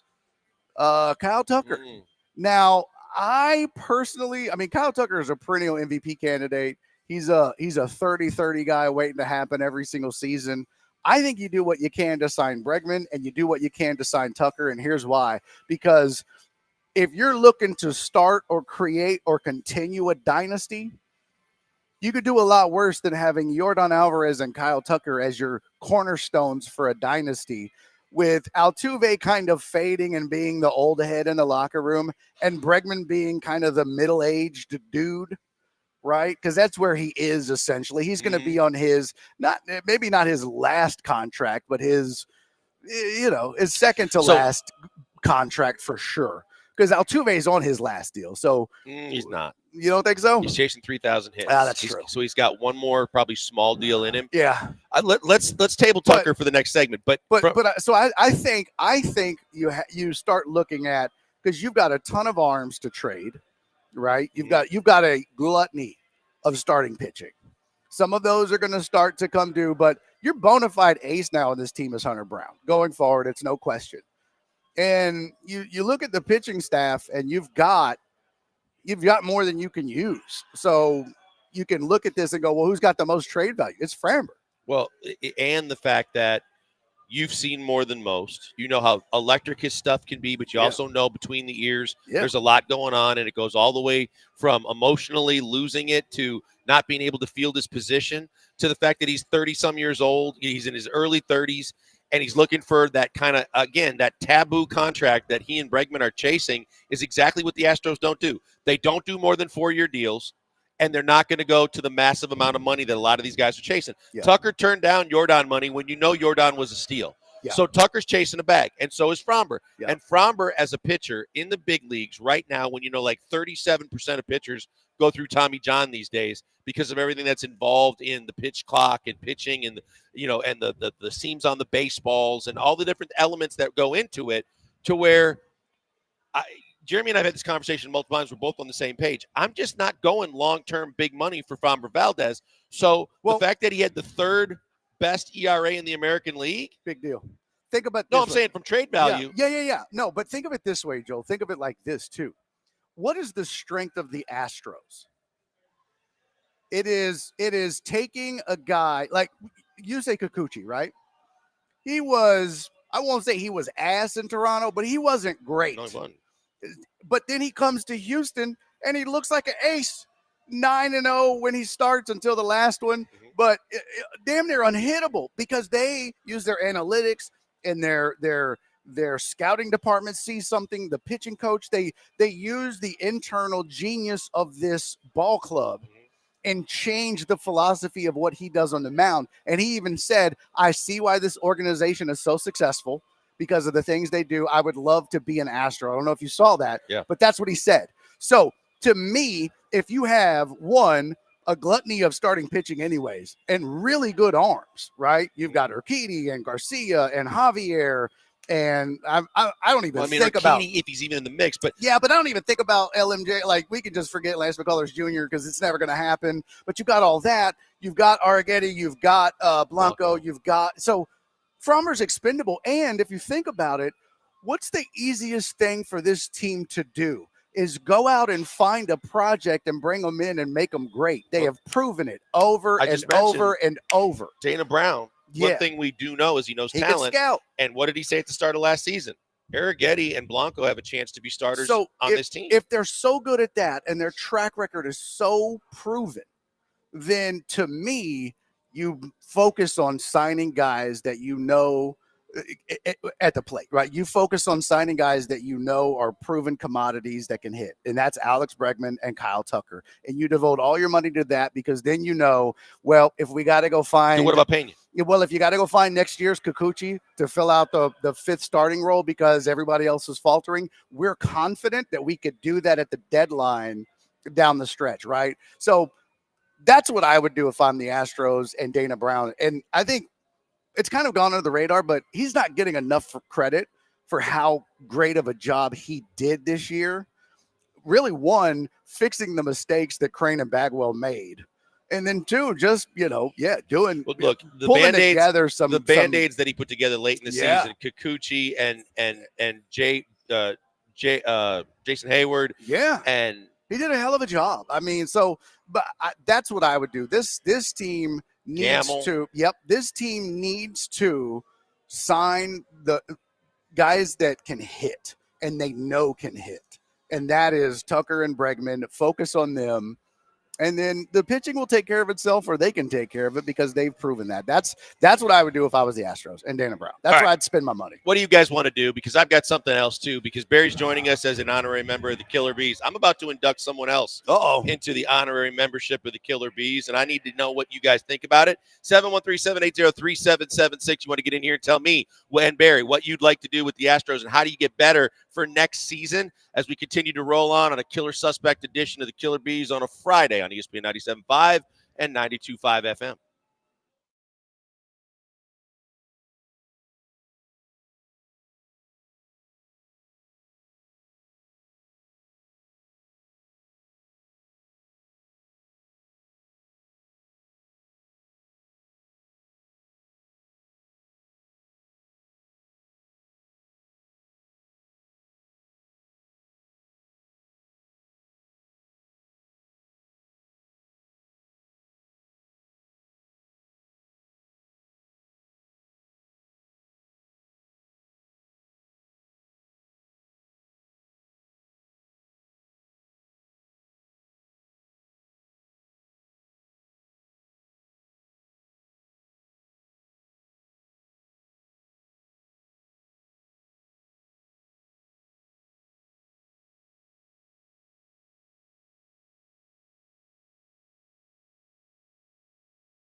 The Killer Bees are broadcasting live from inside the mobile Veritex Community Bank Studios, located at D1 Training in the Woodlands. Now back to Joel Blank and Jeremy Branham.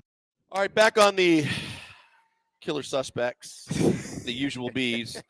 As Barry Laminack joins me, as Jeremy is out doing his U of H duties for the weekend with a road game up the road in the state of Texas. Barry's blessed us with his presence at D1 Training here in the Woodlands. Fantastic spot, grand opening tomorrow. A lot of great opportunities to work out, get training, a lot for parents, a good spot for your kids to really get Division I type prep work in the weight room before you get to a Division I school and maybe help you to get there. So you need to check it out. The grand opening is here tomorrow. Before the break, I said this. I said, you're an honorary B. You've always been one. You always are.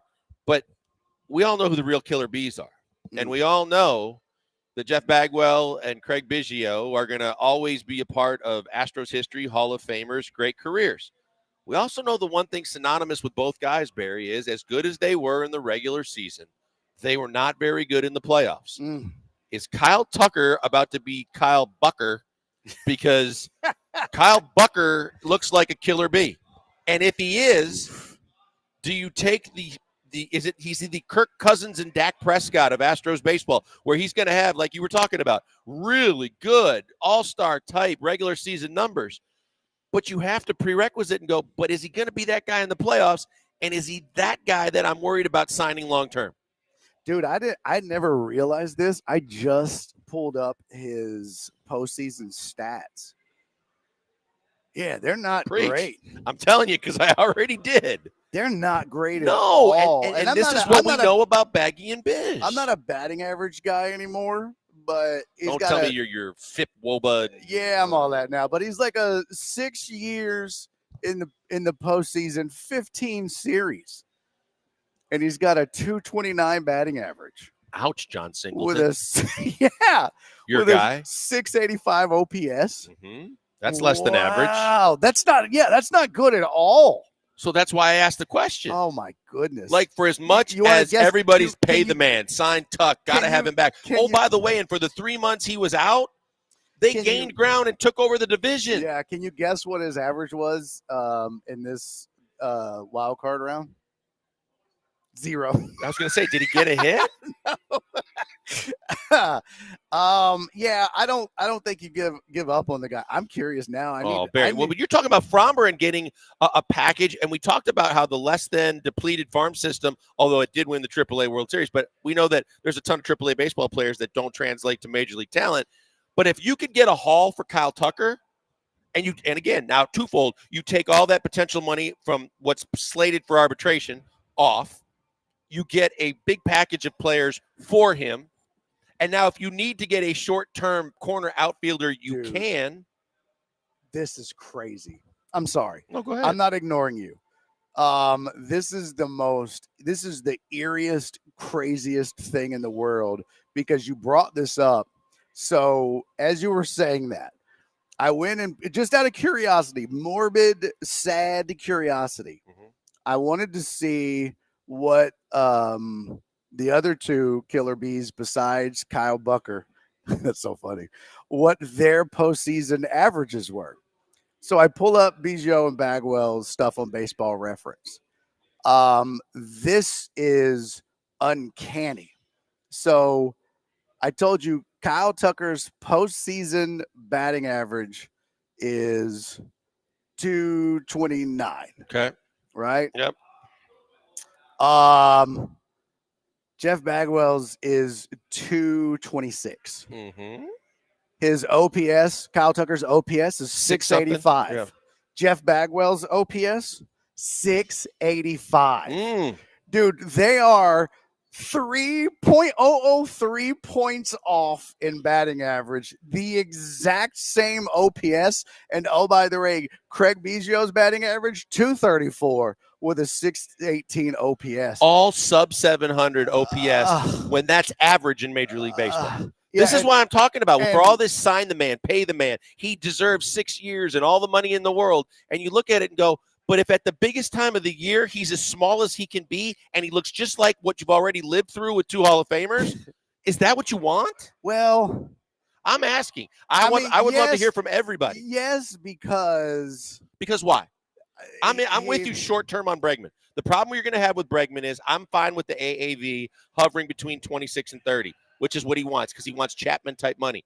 But Chapman got a 6-year deal. At Bregman's age, with his elbow, with everything that you got going, and the fact that the Astros don't do 6-year deals, he's not getting 6 years. If you got to bump it a little bit more on the AAV, maybe. Here's why. But he's not getting more than 4. He does have his moments, right? I'm looking at it. ALCS 2021, 2 home runs, 8 RBIs against Boston. Bregman? Tucker. Oh, Tucker. So 2021 ALCS, 2 home runs, 8 RBIs. That was against Boston. The Philly World Series in 2022, 2 home runs, 5 RBIs. So, I mean, he has produced in the ALDS in 2021, 2 home runs, 7 RBIs. That's why, because remember now, too, and you're lucky because you have guys like Jose Altuve, who might be one of the greatest postseason baseball players of all time. But it's tougher in the postseason. You're facing only the best of the best as far as starting pitching goes. And I would be curious to see just how bad everybody's numbers are. I would be willing to bet you even like Jordan's numbers are way down as opposed to what he does versus the regular season. So, but yeah, I wouldn't give up on Kyle Tucker just because he puts up, Craig Bagwell and Jeff Biggio numbers. You know what I mean? They're interchangeable at this point. Right. But I get it. But this is where I'm coming from. No, it's a very, very valid point because if you're going to spend that amount of money, right? Like you said, just throw the money at Bregman and get better value at that corner in the outfield. And someone texted this, and they're right, too, is the fact that it's easier to find corner outfielders in free agency, especially if you're looking for just a veteran guy for a couple of years, than it is to go find a guy that still plays above average defense. But again, because I'm sitting here trying to be the realist in all this, we don't know what we don't know about his elbow. So as good as his defense has been, the one thing you don't want to do that you got to do extensive medicals on is whoever signs him, who are you talking about? Bregman, better be damn sure that arm is good to go right away, because otherwise you're going to do a Justin Verlander contract and pay him for about 3 innings before he's out for the year with some kind of elbow surgery. So there's a ton of questions when you look at Tucker, when you look at Bregman, in terms of an offense that was less than, and then the bigger picture with Tucker going. We know Bregman can hit. And to that point, it's concerning that you lost that much time over a shin. I get it, but it's like, bro, that just seemed like an awful long time. Well, and their medical staff and everything needs to be evaluated because of all, and their I PR get staff. But at the same time, that's why I threw it out there, because I think everybody just rationally says he's an all-star right fielder, pay the man. But when you look at those numbers at the most important time of the year, and it's not a small sample size, as you mentioned, and it is less than across the board and eerily similar to the other 2 guys, I don't know that you want that. And I don't know that he's going to snap out of it suddenly when he gets a big deal, or is he going to relax? Because right now he looks a little lost come playoff time. And I don't care that he finished the season, ripping the cover off it. When Jeremy and I were having this conversation, I said he was facing AAA pitching by most of these teams that were out of the playoffs. So I have questions about that. I have questions about Bregman, the elbow. I will say this. If the elbow is okay, I'm okay with 3 or 4 year deal for Bregman. I don't think he will be. Yeah. So that's where you really got to get creative from that regard. And we've got texters texting in too, talking about the fact that trade Fromber for a variety of prospects, get as much as you can. And then I love that idea. I really do. I love that idea because we talked about earlier, this is a team that has had so much success that's part of the reason why their farm system is so depleted, because all of the stars that they got when they sucked have came up and have led to this success, and a lot of them have gone on to bigger and better things, and you've never been able to replace them really because you've had this sustained success and become a dynasty. So you got to replenish them at some point, and you've kept moving them. I mean, they kept talking about it during the Tiger series about, oh, those guys you got during the Verlander trade. It's like, okay, we get it. We get it. We got rid of a lot of great players from this team. We get it. But it's time. I agree, man. I have no problem with that. And there's a lot of people texting in saying, but then you still got to make the playoffs. You did it without Tucker for 3 months. Yeah. Okay. Because you're not going to just go get a scrub. You're going to take that money. Like I'm looking at 2025 free agents in right field, right? Let's see. Well, someone said Juan trade Soto. Tucker and get Verdugo. Verdugo hit about 2 and change, 2 1/4. You don't want that. Juan Soto, Mitch Haniger, Anthony Santander, Those Santander's going to command a Yeah. large bag. But here's the thing. You still have all the pitching we talked about. You still have the big three in the back of the bullpen, no matter how big they were. Yep. And you have a lineup that has Jordan in the middle, Altuve at the top, Yiner right in the middle. You've got, if you don't do anything with them, you've got an above average defensive and still, from the numbers perspective, an above average offensive shortstop for the most part. You've got pieces all over the diamond that says you can still win this division because the division ain't that great. Yeah.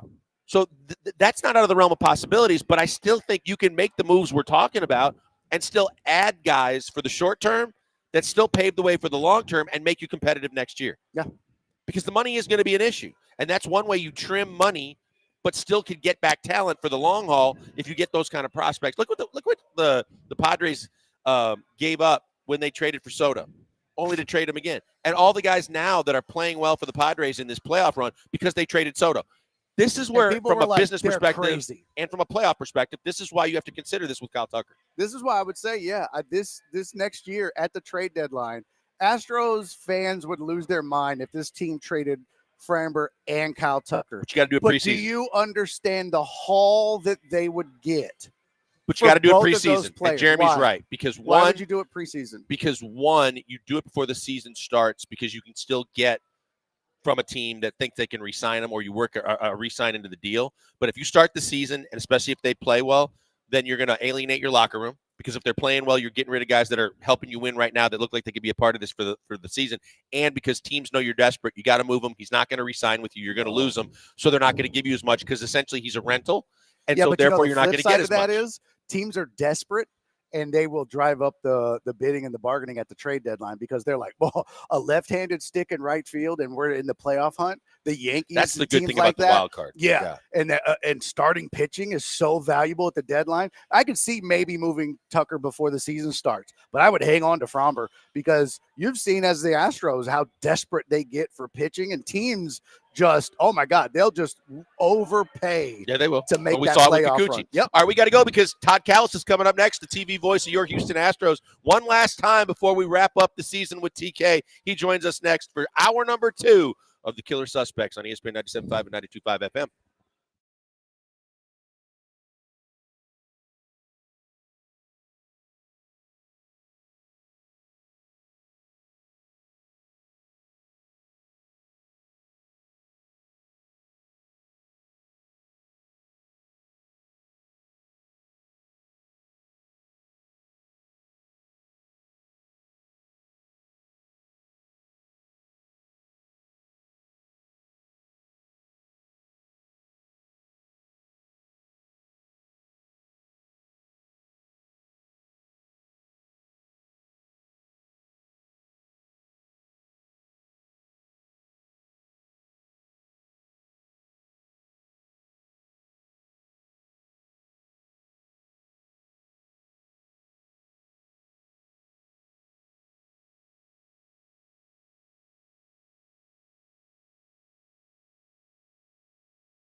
Hey, one in the books, two to go. Second hour of the show. It's the Killer Bees on ESPN 97.5 and 92.5 FM as we bring in our good friend Todd Callis. Thankful for all of the visits with TK throughout this season and all the improbable ups and downs. TK, right from the jump, we certainly appreciate you all year long, giving your insight and everything that you do. It ended way too soon. We know that. And just from your thoughts, we knew Scooble was going to be a guy that best pitcher in the American League. You're going to have, very minimal opportunities. You got to capitalize, but you know how good he is. But you still felt like you were going to be in the series, and with them going to, as AJ put, chaos on the last two games, you felt like this was going to be a longer and better series for the Astros. Yeah, no doubt. And I'll reiterate what you said. It's always good talking to you guys every Friday. I love it. And hopefully we'll do it for many more years. But Amen. Yeah, when you get into a best of three, the first game's obviously so critical. I think all but 4 of the division series, the wild card series, have been settled 2-0. So over the years, that's 20 of them, and 16 of them have been settled 2-0. So when you get one up, you're in a good spot. And Tarek Skubal gave them a great opportunity to get up 1-0 in that first game. Second game, they had a great chance to win. They needed more runs in the 7th inning when they had tied it at 1 and had the bases loaded, no outs, and only got one more run in that inning. That was unfortunate. But, yeah, it's tough. Even here we are, 48 hours removed. It's still tough to realize that the season's over because Astros fans just aren't used to having October 3rd, 4th, and the rest of the month free for Astros baseball. Todd Callis brought to us by Gulf Coast Chevy, Buick, GMC, and Angleton. You can start shopping for your new vehicle at lancezcars.com. And on that point, TK, you look at Dana's press conference yesterday. You know there's some tough decisions that are looming. You know how if you've got two guys like Tucker and Fromber on the verge of their final year under contract, that's when teams normally look to see if they can or can't sign them and then think about moving them. We know what they have to face with Alex Bregman at third base. How difficult of an offseason is this going to be for Dana Brown because of the limitations financially? And we all know the heartstrings are attached to so many of these guys. It is going to be tough. I mean, yeah, this is the core, one of the core guys. But we've seen it before with George Springer and Carlos Correa and even Garrett Cole, and the first time with Justin Verlander. But Alex is almost, a different level because he's been around longer than any of those guys. And he was here in the beginning of 2017, even part of 16. So all he's known in his full seasons of playing with the Astros is either winning a division or getting to the ALCS, and in most cases both. So, yeah, big time tough decisions for Dana Brown and his crew. I don't know how it's going to play out. I do feel a little bit better as we sit here in early October than maybe I did in the middle of the season because, it feels like the Astros are going to make a push to get Alex signed, and whether it's good enough or not, we'll have to find out. But there are going to be some big changes, even if Alex is signed going into next year, just based on, Verlander, Kikuchi. You've got some decisions to make other than Alex. Well, and you mentioned Kikuchi, and as much as we were all, I will just say, leery of what they gave up to get Kikuchi, I don't think any of us in our wildest dreams could have predicted that this guy was going to do what he did. The team was going to be 9-0 in his first 9 starts in an Astros uniform, and he did absolutely everything that they needed from whoever they had gotten at that deadline. You mentioned that I think we're all kind of under the pretense that Verlander's going to be gone. But do you think that there is a chance, because Kikuchi even mentioned, which is rare sometimes, to show his hand a little bit, that he really loved his time here and he hopes that there's an opportunity? He's probably going to have a pretty high value on the open market, but do you think there's a chance? Yeah, I do. And I didn't know Yusei Kikuchi very well going into it. I didn't know him at all going into the trade. And then come to find out, he's one of the great teammates in that Astros clubhouse that you can imagine. Everybody loves him. He's got a funny sense of humor. It doesn't always come across to the media, but he understands English very well and can converse to you in English when he's not being interviewed in the media. So he's a guy that, like you said, he wants to be here. I know Dana Brown yesterday during the press conference kind of said, well, we've got a lot of guys coming back. We'll see where we are.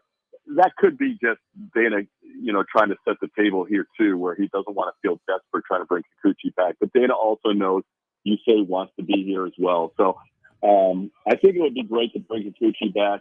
Dana Brown, one of the first things he told us is you can never have enough pitching. And even with a lot of those guys coming back, Luis Garcia looks really ready to go. And Javier possibly after the All-Star break. We'll see where Lance McCullers Jr. is.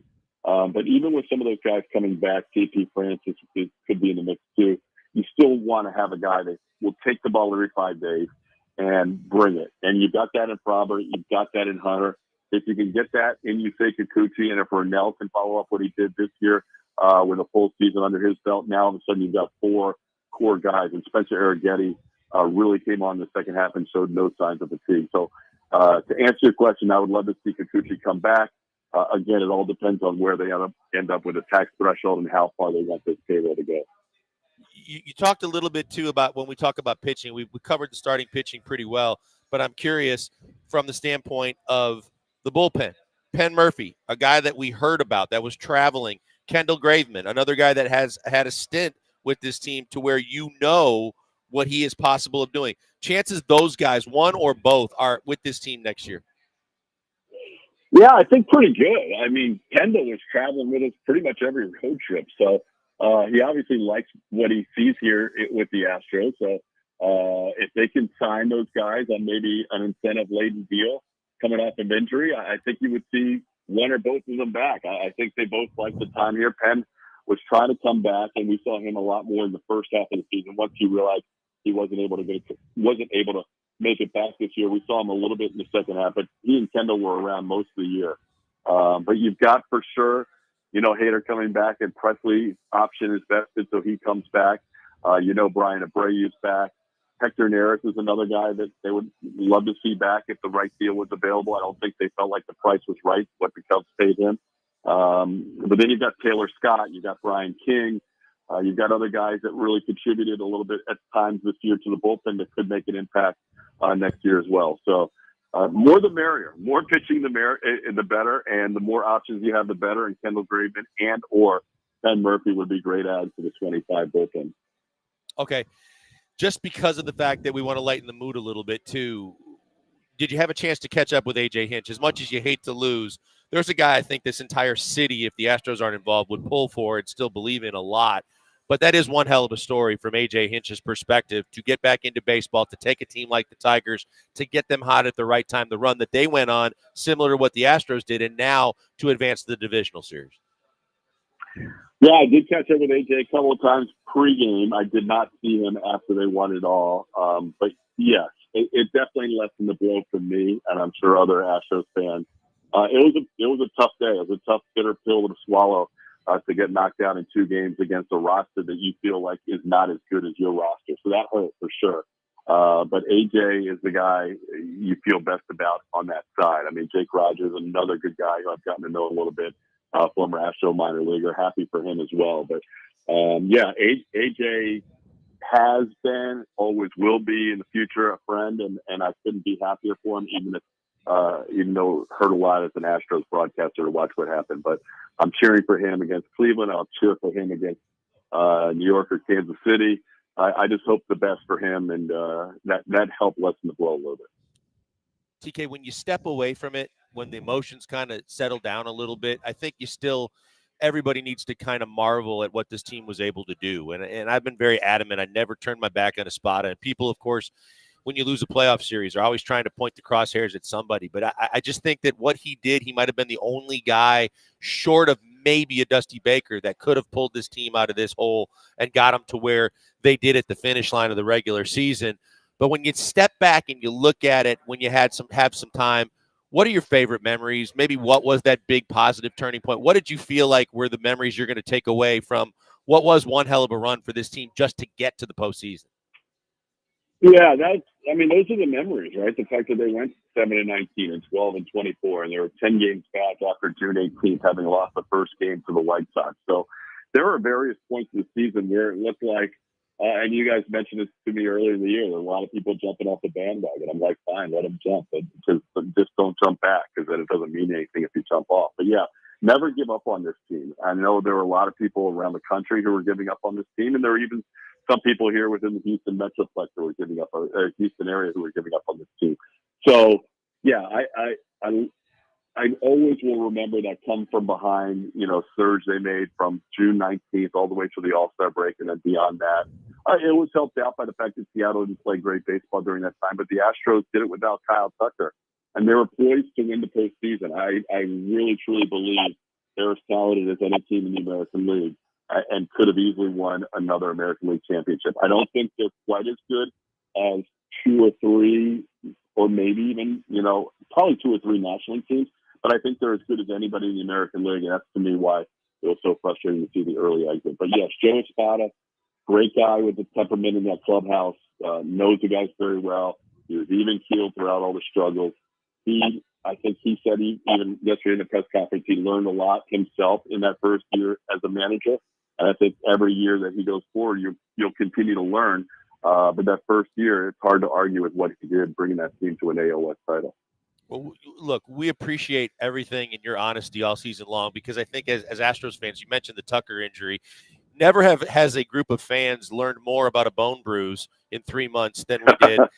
And yet on the flip side, never has a fan base still been more confused about the word discomfort. But at the end of the day, you've been so great about being so honest, and we really do appreciate you joining us, and what a pleasure it's been. So enjoy the offseason. Enjoy golf. Make sure Blummer keeps the scorecard right when you guys are golfing. And we look forward to doing everything to get you back next season.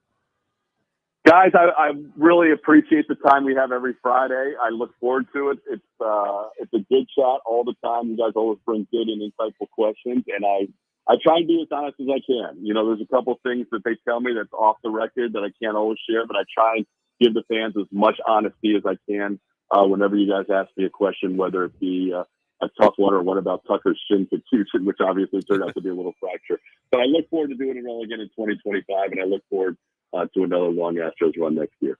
Well, you do a hell of a job on the air, and we do a great job with us. We appreciate you. Enjoy your off season, and we'll catch up soon.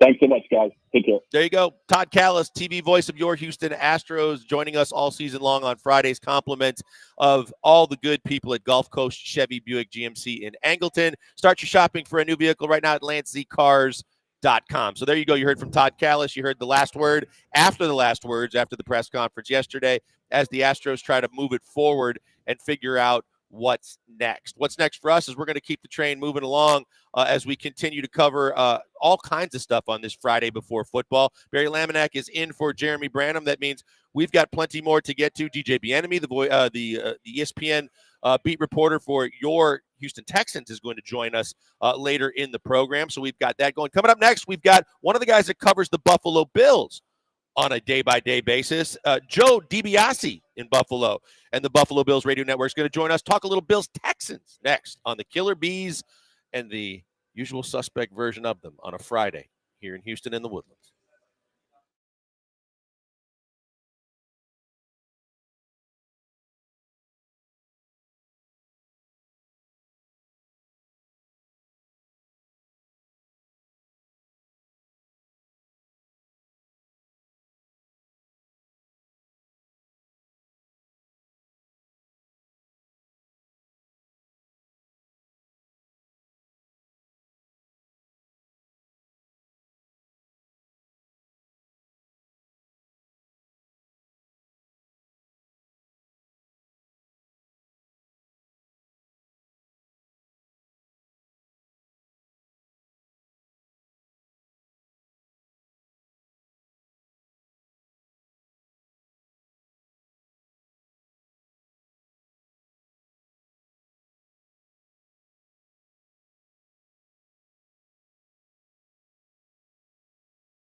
You're listening to the Killer Bees, On ESPN 97.5 and 92.5. broadcasting live from the Mobile Veritex Community Bank Studios, located at D1 Training in the Woodlands.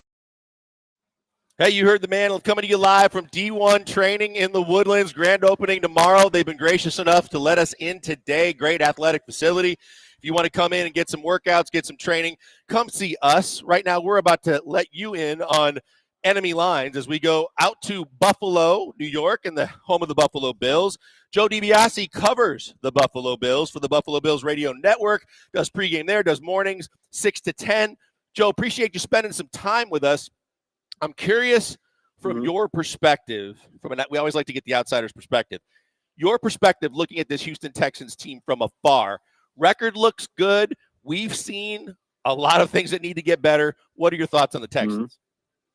Yeah, it's kind of, I guess it's not also 100% accurate when you look at their point differential, but I was looking at that this week and seeing they're third in the AFC South. How are they a point below the Titans? Obviously, schedule comes into that. The one game against Minnesota is a huge reason. I look at a team and see a very talented team that I think has the chops to make a deep playoff run, that is just trying to figure out how to put it all together, maybe figure out what a couple of their weaknesses are, and then make good on that as the season goes on. So, and I also see a team now that probably has the leeway to figure things out as the season goes on, because I don't think they have much of a challenge in their division.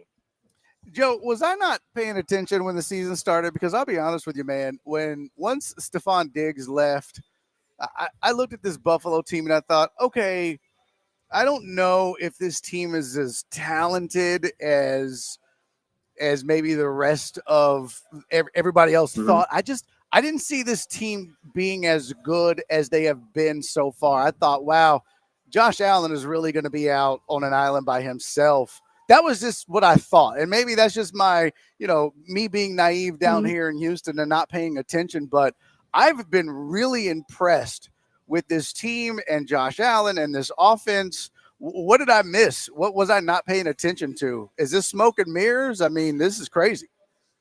Yeah, no, I don't think fully. I mean, I wouldn't declare it over on their offensive side of the football in replacing Diggs and what the weapons look like. Defense, I do think that they have proven almost no matter who the players are, that Sean McDermott is going to coach that defense up to be a top 10 unit. It's just automatic, even if they have backups in there. Now, last week, withstanding, I think if they do have one weakness, and it only usually pops up once a year, maybe at most, is if you're one of the elite physical teams of the league, that physical run teams of the league, I think you could get the Bills on that front. And that's how the Ravens were able to really get them out of their element last week, was they just had no answer for Derrick Henry. But when it comes to shutting down opposing offenses, when it comes to shutting down top wide receivers, go look at Sean McDermott's track record against Tyreek Hill, and it's breathtaking how over a 5-year span, he's able to take one of the most dangerous receivers in football that he plays almost twice a year. And Tyreek Hill does not have a 100-yard gain in the regular season against Sean McDermott. So defensively, I think it's a lot about the coaching, and they have good players, maybe not a lot of stars. Offensively, it's still wait and see. I'm still not sure about it. I think maybe they just had two incredible matchups for what they are trying to do, more yards after catch, shorter stuff for Josh Allen, players that can do more with the ball in their hands. But I think that can only take you so far. I think the Ravens dared them to throw the ball on the outside, to throw the ball to guys that were separating and getting open. And especially on the perimeter, and I just really question whether the Bills have those perimeter receivers that are going to make them kind of a all-around top offense in the NFL. Joe DiBiase joining us, does morning 6 to 10 on WGR 550 in Buffalo, and he's a part of the Buffalo Bills Radio Network. Joe, you touched on exactly what we're going to next, and you knew it was bound to come up, but it's the Stephon Diggs Bowl as the team that he left, and the fact that you're still saying there's a chance that they may still need an outside threat, and the team that he joined, which I think for the most part has been a very, very happy marriage to this point, but people still are kind of a little antsy. Is there going to be a point where we see what happened in Buffalo? And how do you think all of this is going to play out with Stephon Diggs and the fact that everybody says there was no problems there, but what was the story there? And then how do you see it here? Yeah, I think the parts of the Diggs story were always completely overstated. Were completely misconstrued because it often is something you'll see with other top receivers that if they're not getting the ball enough, then you're going to hear about it. But Diggs never did that. Like, he really never did that. There was this big, long breakdown by Jeremy Fowler this week even about how it all ended with Diggs and the Bills. And he has team sources in there that have quotes littered throughout, and there are problems that are talked about, tension behind the scenes. Not one time did you see the amount of times he gets the football mentioned. So, to me, like, you can have your worries about Stephon Diggs. None of them, to me, are ever getting the ball. He's made comments in the past about completely being willing to, when it was Gabe Davis in a playoff game, I will run the clear-out route and get 7 yards in a game if it means that you're going to go off and we're going to win the football game. There's clips of him in the past in Minnesota with Kirk Cousins on the sideline saying, don't worry about getting me the football, get it to the open man.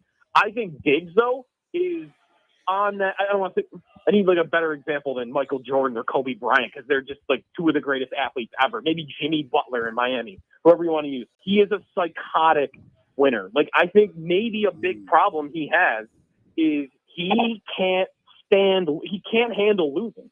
And you could even say maybe to a fault that he can't handle losing. And I think here the same thing happened over and over. You hit your head on the same point of the ceiling. And I never even think it got that bad, but I think it just was a tension that they were finally ready to move on. So to me, when I look at his situation in Houston at his age, and given that he's on a 1-year contract, like, to me, I don't see the same problems that arose in Buffalo at the end arising in Houston. Wow, that's interesting. I love the description of a psychotic winner. That's a fantastic way to put it.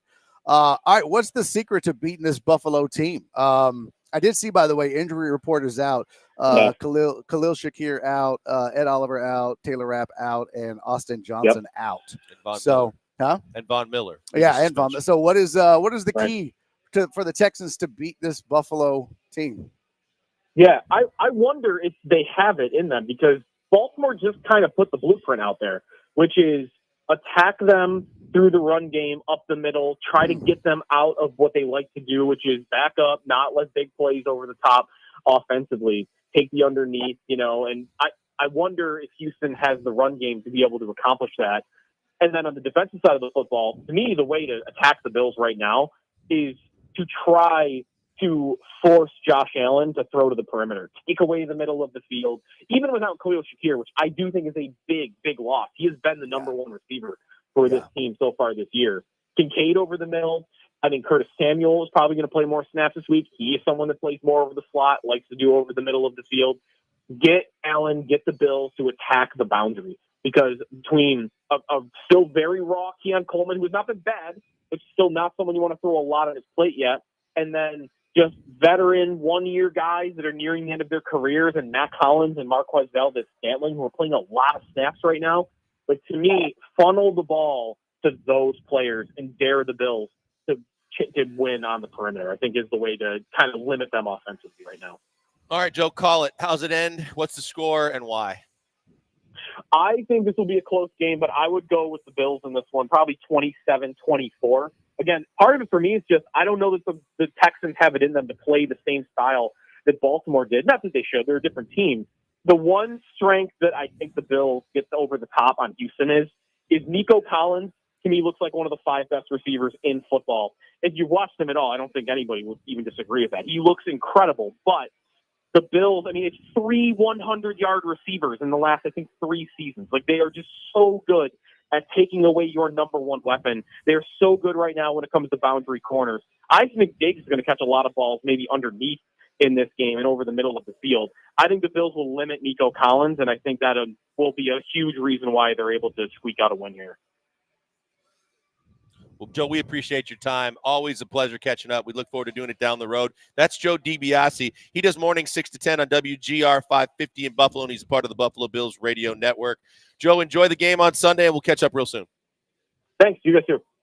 There you go, Joe DiBiase. All right, coming up next, we're going to continue with the second half of the show, Barry. That means 90 in the books and 90 still to go, and plenty more that we have to get to, including DJ Bieniemy, who covers the Houston Texans for ESPN. He'll be joining us at the top of the 5 o'clock hour, and we'll get into some more Texans. We'll get into what might be ailing the Houston Texans and what we might call it. All that and more coming up in the second half of the show. Stay right there.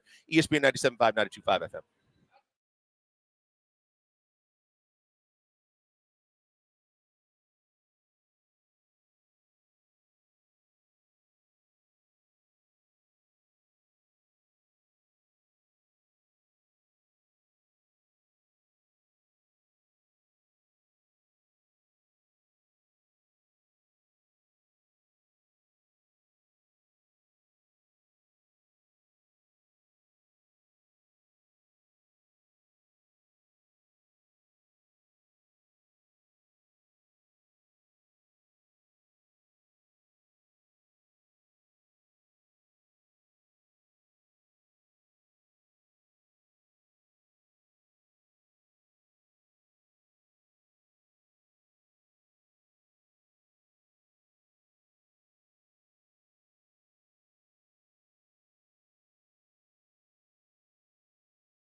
You're listening to the Killer Bees, On ESPN 97.5 and 92.5. broadcasting live from the Mobile Veritex Community Bank Studios, located at D1 Training in the Woodlands.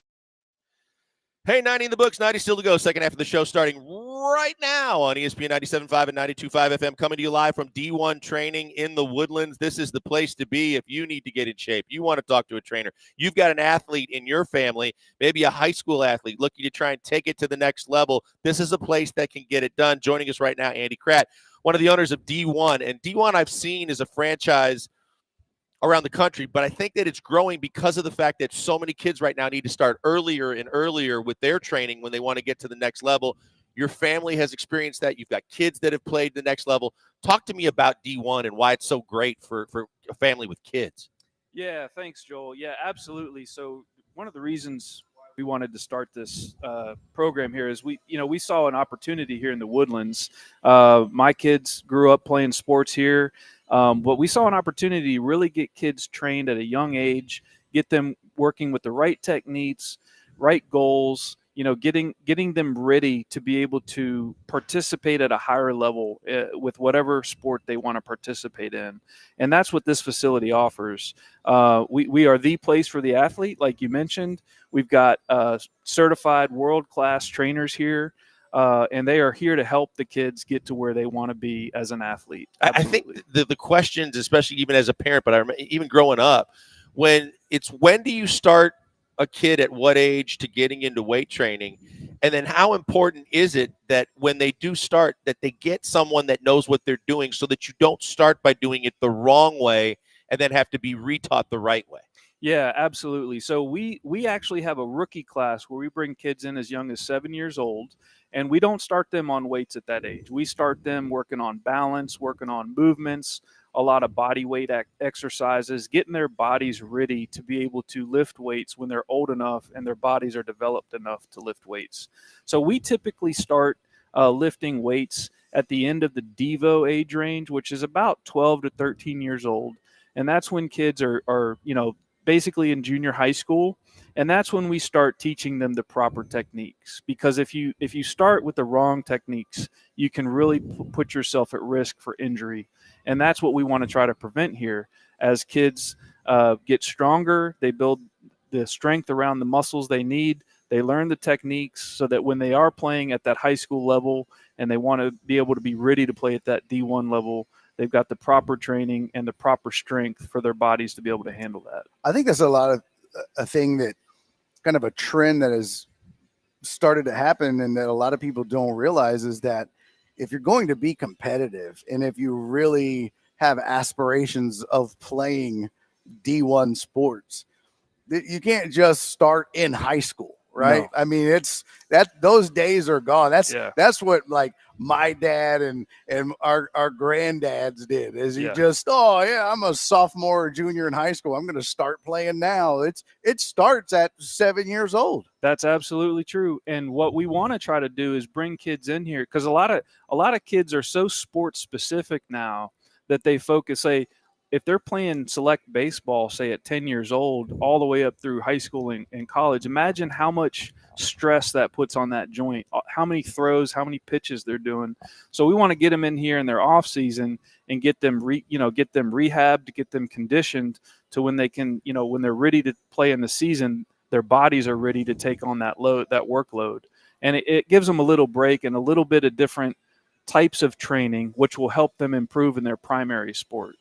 So let's also talk about the fact that Andy Kratz joining us. He's one of the owners here at D1 training here in the Woodlands. And you obviously have a really good focus on the high school kids and the younger kids as they start their training and development. But what about just the people out, near your facility that say, hey, look, I've been meaning to get back in the gym. But again, kind of the same thing you were talking about. I don't want to get in the gym and do it the wrong way. Right. I need someone that can kind of guide me down the path to do it the right way and see the results. Yeah, absolutely. And the way we look at athletes here, like I said, is the place for the athlete. Well, everyone's an athlete. It just depends upon You hear that, Joel? There's hope for you, That's Barry. I'm an athlete. Yeah. That's right. Yeah. So we bring you in. We work with you. We figure out what is your why? Why do you do you want to be able to run a 5K? Do you want to train for a marathon? Do you want to be able to bench 200 pounds? Whatever it is that you want to be able to do. And then we can develop a specific program with our training staff to get you to that goal. And we offer everything from nutrition to regular check-ins. We have the in-body system here where you can get on the machine. It'll give you a readout of your body weight, your body fat, your skeletal muscle mass. And so we track all of that. We track your progression towards that goal. We meet with you, usually once every couple weeks to check on that progress, see if we need to tweak anything. And then obviously our coaches, whether it be in a group session or a personal training session, they work with you on your techniques, your form, make sure that you're doing the lifts the proper way so that you're not going to put yourself at risk of injury. What's one of the advantages of, the group sessions are great, but what's one of the big advantages of getting one of those personal sessions, one of those one-on-one sessions? Well, so in a group session, you can have it anywhere from, 5 to 15 people in one session, and you don't get a lot. Well, you do get one-on-one in the group sessions, but you would get even more of a one-on-one experience in a personal training session. And that personal training session would be a little bit different workout tailored to your specific needs. and where you would work with that coach on what it is you want to develop, and that workout would be more specific to that need versus our group workouts, which are kind of, we use a software that sets our workouts on a weekly basis. So we go through like a 6 or 8 week cycle with our group workouts, whereas a personal training session would be more specific to that individual's needs. So do you always get the same coach, or do you? But you'll have like the same workout plan, but it could be with a different coach. Absolutely. So it would depend upon which coach you wanted to to come in and do a personal training session with. We have a staff that's got a lot of diverse background. We have a powerlifting coach. We have a strength and an agility coach. We have a strength coach. So we have a coach who played college soccer. So we have all different kinds of coaches here, and it really just depends upon which one you kind of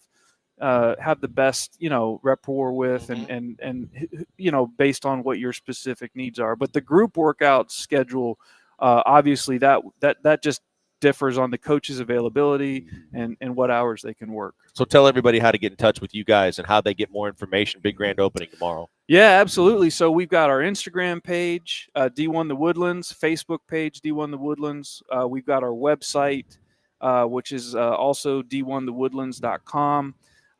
You can give us a call, or please stop by tomorrow anytime between 11 a.m. and 2 p.m., and we'll be here. Andy, we appreciate your time. Andy Kratt, owner of D1, thanks for having us out. It's a wonderful facility. I especially appreciate you spending some extra time with Paul Gallant trying to develop his calf muscles today. That was absolutely enjoyable to watch. Good luck. Yeah, thank you, guys. I really appreciate it. Thank you Always very good much. to talk to Andy, and you guys need to come out and check this place out. It's Beautiful brand place, new man. and it's beautiful. A1 training here in the Woodlands. It is A1. I'm sorry, D1, but it's A1. That's what I meant to say. We'll be back with a whole lot more on the show. Coming up at 5 o'clock, DJ Bienemy, who covers the Texans for ESPN, is going to join us with a preview of Texans-Bills. And I've got an illness that the Texans have. Have they been cured, doctor? And what are we calling such illness? That's coming up next. ESPN 97.5 and 92.5 FM.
You're listening to the Killer Bees, on ESPN 97.5 and 92.5. broadcasting live from the Mobile Veritex Community Bank Studios, located at D1 Training in the Woodlands.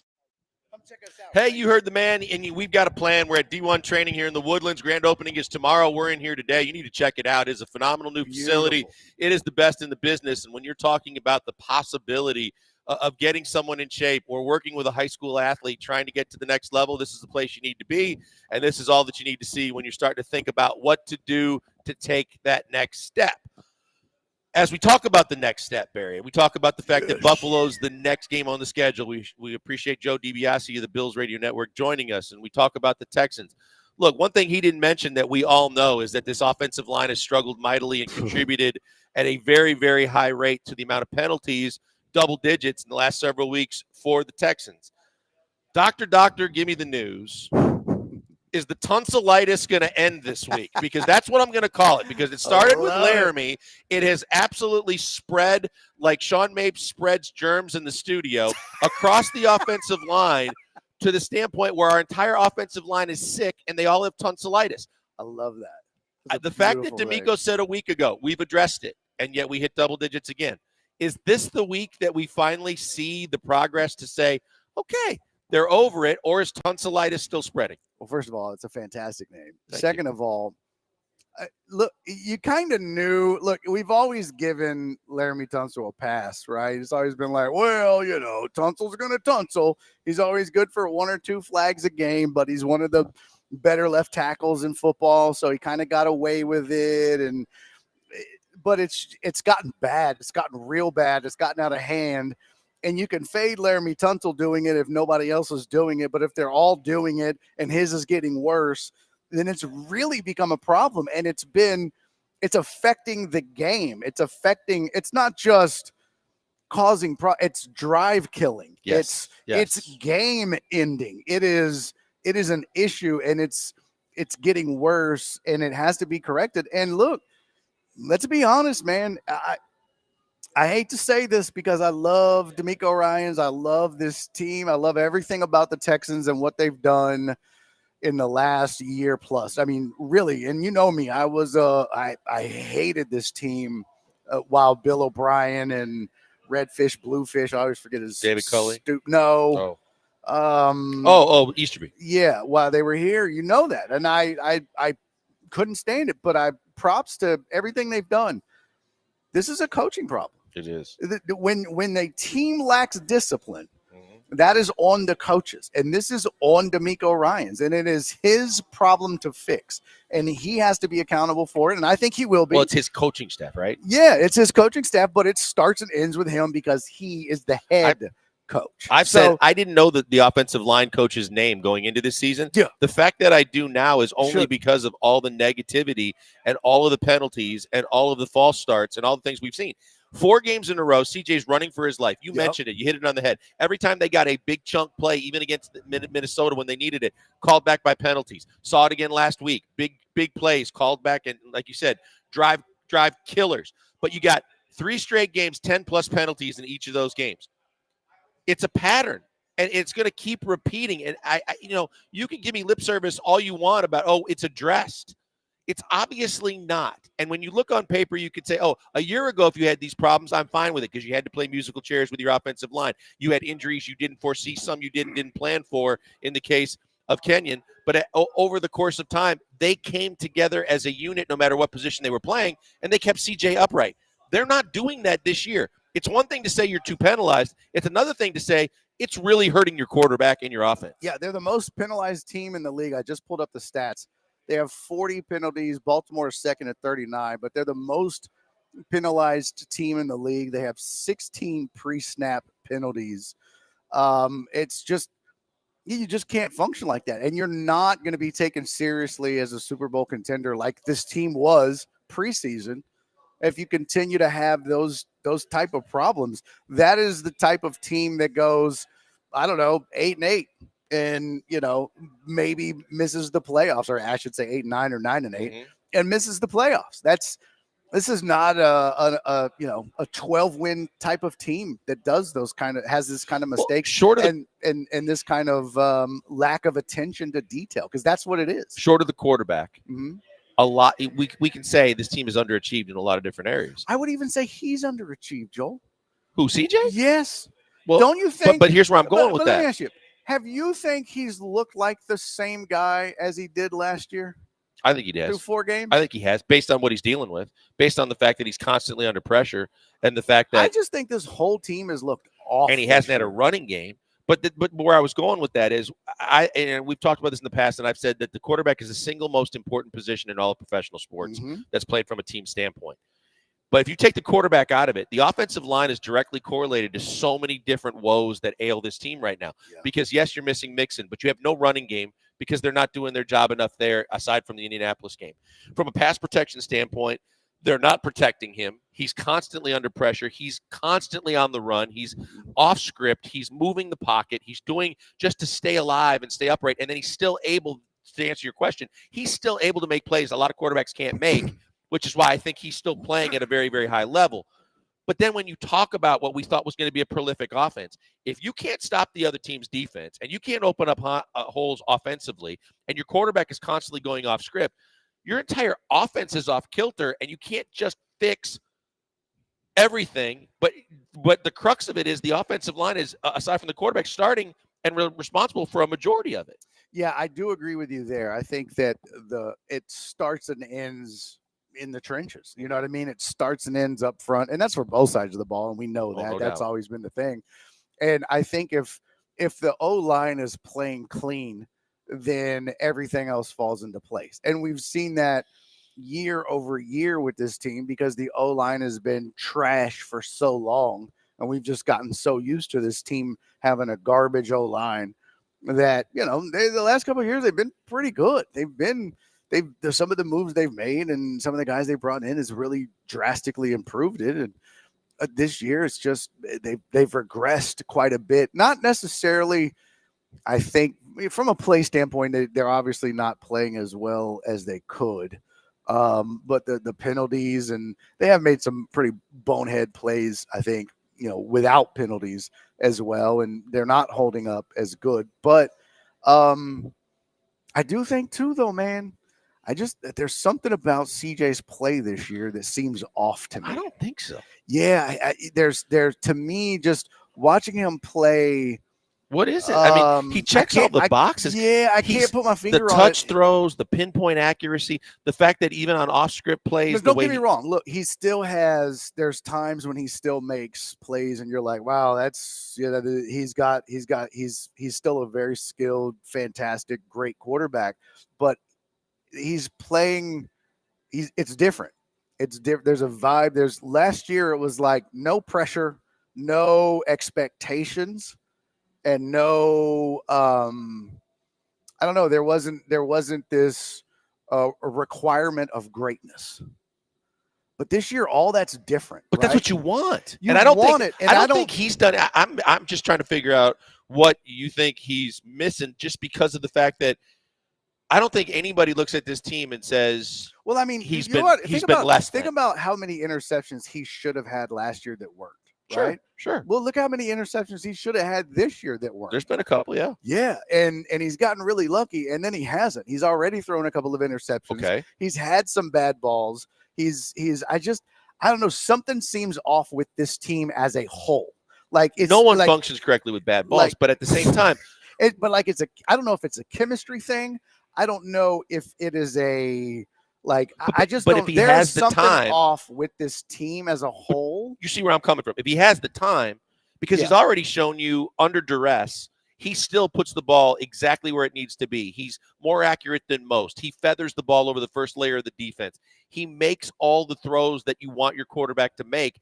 And if you could fix that offensive line, he probably is the same guy and more than what you saw a year ago. But yet I still am not ready to say that he's been less than. Well, don't get me wrong. I'm not saying CJ Stroud is one of the 10 worst quarterbacks in football. I'm not saying that. I'm saying he's not playing the same as he did last year. There's something off. There's something different. It just doesn't, from my eyes, Penalties. it doesn't look the same. But there's something sacks. different. I can't even really tell you what it is. There's something off about this offense. It doesn't. Well, I think it's the offensive line. I don't know what it is. That maybe that's it. And Joe Mixon. Like I'm looking at it now. He's 6th in passing yards, and that's great. But I don't know, man. It just seems like there's something off about him and the receiver. Maybe I just think it's the line. I don't know. And Nick, maybe you're right. And that maybe that is it. But I've just, after almost every game I've said, things aren't flowing. And the eye test just says to me, this doesn't look like the same team that it was last year. I think we can agree to disagree on CJ, but I think overall, I don't disagree with you from a team perspective because of the fact that, one, when expectations are this high, and that's what everything is magnified. Do you think that it's just the pressure of literally everyone is saying, this is a Super Bowl contender? And I think we've all kind of, whether you've said it out loud or thought it to yourself, this is kind of an AFC championship team or bust kind of year. The schedule has always been a stickler for me. I've always said, but you haven't got to that meat of that schedule yet. But the schedule is one of the hardest top four hardest schedules in the league. But at the same time, if I was to say that from a perspective of just the big picture, you've played all but one game without Mixon. You've played without Tank Dell for at least half of the games. You've played without Christian Harris. You don't have Autry until game 6. So there's injury concerns there. But I think that's why I'm focused so hard on the offensive line, because you can rectify a lot of maybe what you're seeing from CJ. The passing game can get what maximize out of the 3 guys that you got at premier wide receiver positions. And if you can get some sort of an semblance of a running game for balance, then I think offensively a lot of what you're saying is lacking, I think, comes to fruition and you feel better about it. But unless you fix the line, and here's the problem, there are no injuries there.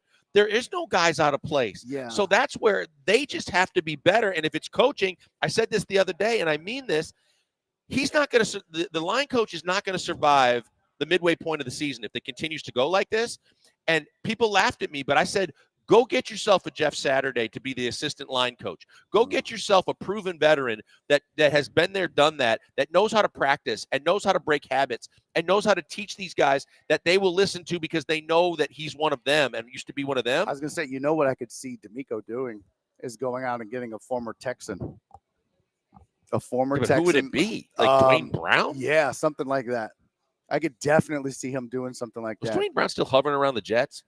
I don't know. I'm just saying, if you could get a guy, I can see him doing something. But like I'll tell you this, and he's a little more old school. But when you talk about the fact that the Texans came out with the video today, kind of taking shots at Tennessee, but Bruce Matthews, you get some of these guys. He took that video. Yeah, right, to take shots at Tennessee about the uniforms and the color.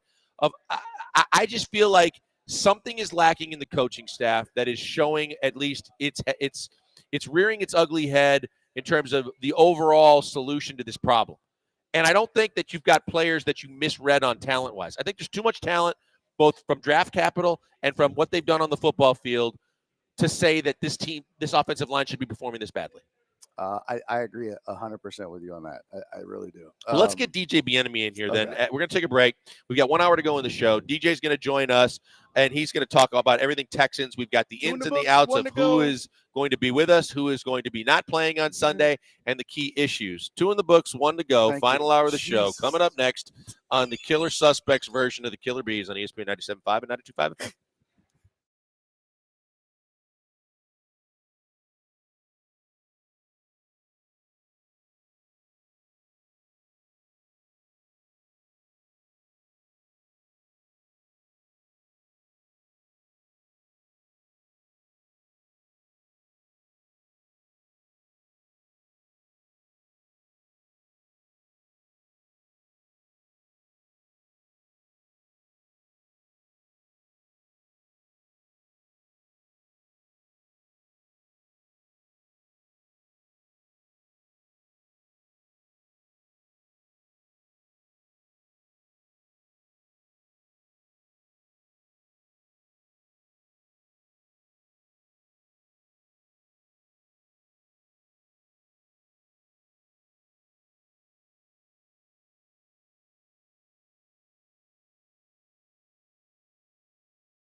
Hey, 2 in the books, 1 to go. Final hour of the show starting right now on a Friday edition of the Killer Bees, brought to you by Barry Laminax, filling in for Jeremy Brandon. We're calling it Killer Suspects, and one of our best friends on the show is DJ Bieniemy, who covers the Houston Texans for ESPN, joining us weekly on Fridays for our chat leading up to the Sunday game. DJ, as always, thank you so much for joining us. I guess first and foremost, let's get into the injury situation. Let's talk about the fact that Christian Harris could have rejoined the team, but he didn't. How much of a concern is that, DJ, and how bad is this calf that it continues to linger? Yeah, I think it's bad enough to where I don't think we'll see him next week either. He hasn't even been close to practicing. So yeah, I think that it's just something we're going to have to keep an eye on, and also because again, like calves can turn to Achilles really easily. So really, they're just trying to protect him from himself. And again, like I just can't get that image out of my head of him not being able to make it through, not practice, and not make it through the first part of practice. You know, while he was having these limps, like he was being carried off. You know what I mean? So, yeah. So obviously they got to be really, really patient with that. Because the last thing, like so much of his game is predicated on athleticism. The last thing you want to do is push it, bring it back too early, and then he hurts something else. You know what I mean? So I think they have to be very, very smart with this. So I can see this extending a little bit longer. So we know that the Bills had a hard time last week stopping the run. They've got a big-time running back in Derrick Henry. You've got a good running back in Joe Mixon. He's been ruled out yet again. How big a factor does that play in this game? Because of the fact that it looked like that's, if you're going to look for weaknesses in Buffalo, the interior defensive line and the ability to run the football seems to be there. But if they don't have anybody that can capitalize on that, then what really do you have in that regard? Yeah, man, this is going to be a game. But again, Titus may not play with a hip injury. It's questionable up in the air. We'll see what happens. But again, like, if you don't say you don't have him, like, it's going to be really hard for them to run the ball. But again, like, they're going to have to be able to really run in the areas that they struggle running in all year, which is on the interior. For whatever reason, a million reasons, they struggle blocking inside. That big guy, they struggle in that area. And that's where the Bills are most vulnerable. I mean, they allowed Miami to rush for over 130 yards in the week 2 loss. Well, the Dolphins lost to them. And the Dolphins are bottom 3rd rushing attack. You know what I mean? So, for me, that's where the game's going to be won or lost. Can they effectively run the ball? If they can't, then they're in a lot of trouble. A lot of trouble. Granted, like, the Texans, I think the passing, they're going to be able to move the ball. But in terms of being able to, like, put touchdowns on the board consistently, that's going to be a problem if they can't run the ball. And no Joe Mixon. You got Cam Akers, maybe Damian Pierce, but, we'll see. I mean, he only practiced one time. Well, he only practiced like once, so I doubt he'll play. But again, with just Cam Akers, like, Cam Akers kind of showing you who he is, right? Like, that's why it always took with me with everybody. Not everybody, but people were like, oh my God, they'll be doing a preseason game against guys that are now selling car insurance. Now you kind of see what Damian was dealing with earlier on in preseason, where it was like a lot of tough fighting. So, and there's no journal, obviously there isn't. I think that's going to continue. So it's going to make it really difficult to win this game. We talk about it. We know it's been an ongoing discussion. We know it's problem number 1. It's the offensive line. You feel free to use this as much as you want when you're doing your stories. But I created the term tonsillitis because it started with Laramie and now it's spread across the offensive line. And we've seen the majority of the issues with penalties come from there. D'Amico keeps saying they've addressed it. They're working on it. It hasn't improved. You've had 3+ games, 3 games with 10+ penalties. Is there any reason to believe it's going to be better this week? If there's no Titus, then no. Like, yeah, because I think the difference between last year and this year is the depth on the offensive line, especially the tackle slot. Like, Blake Fisher just isn't ready, right? And there's nothing wrong with that. Like, he was a second round pick. And I really have the mindset of the notion that, like, if you're a second-round pick at tackle, then you know, because if you're any good at tackle, you go first round. So that means you're a flawed prospect. You're only getting drafted that high because you're at a premium position, right? Especially at that one. Because those guys, they'll fly off the board, right? If they can really play. So obviously, you know, he still has some growing to do, and he's more of a developmental player at this point of his development. So if he's out there right tackle after playing left tackle last week, right, you have him kind of playing both sides. I mean, that's never ideal for a young player. But, you know, if he's out there, I don't think they'll be any better, mainly because, you know, now you're adding a rookie and you still have like a second-year player next to Shaq Mason, right? So that's just a lot of veteran leadership that there's only so far, you know, your veteran leadership can go in that aspect. So, I mean, I don't think they're going to be that much better. I think it'll be better as the year goes on. That's how kind of was last year, right? They struggled at blocking the TJ and running the ball. By the end of the year, they got better. So I think that's what's going to be like this year, and this is going to be part of the rough patch of trying to get the continuity so that everybody can finally get on one accord and block as one as an offensive line. DJ, real quick, you know, Joe Mixon was brought in obviously to be the lead back, but now we're starting to see that depth is an issue. I'm with you. When they signed Cam Akers, everybody was gushing over it, and I didn't see it. I was like, I don't think he is who you guys think he is. Is there anything this team can do to go out and get somebody to back up Joe Mixon that is actually worth a darn at this point, or is this just too late in the season? I mean, it's weird. The backup is Damian. So, like, the issue is he's also hurt, you know? I think that's more of the issue is that it's Damian is hurt. Yeah, but, I mean, he's kind of proven not to be, you know, who we thought he was going to be after his rookie season either, hadn't he? Right. But I think Damian is better than anybody that you could probably get on the street right now, honestly. So I think you just got to wait on Damian and Joe to get healthy.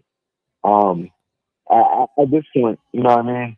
And I think it'd be better off just hoping that the offensive line just gets better on the interior versus trying to bring somebody in.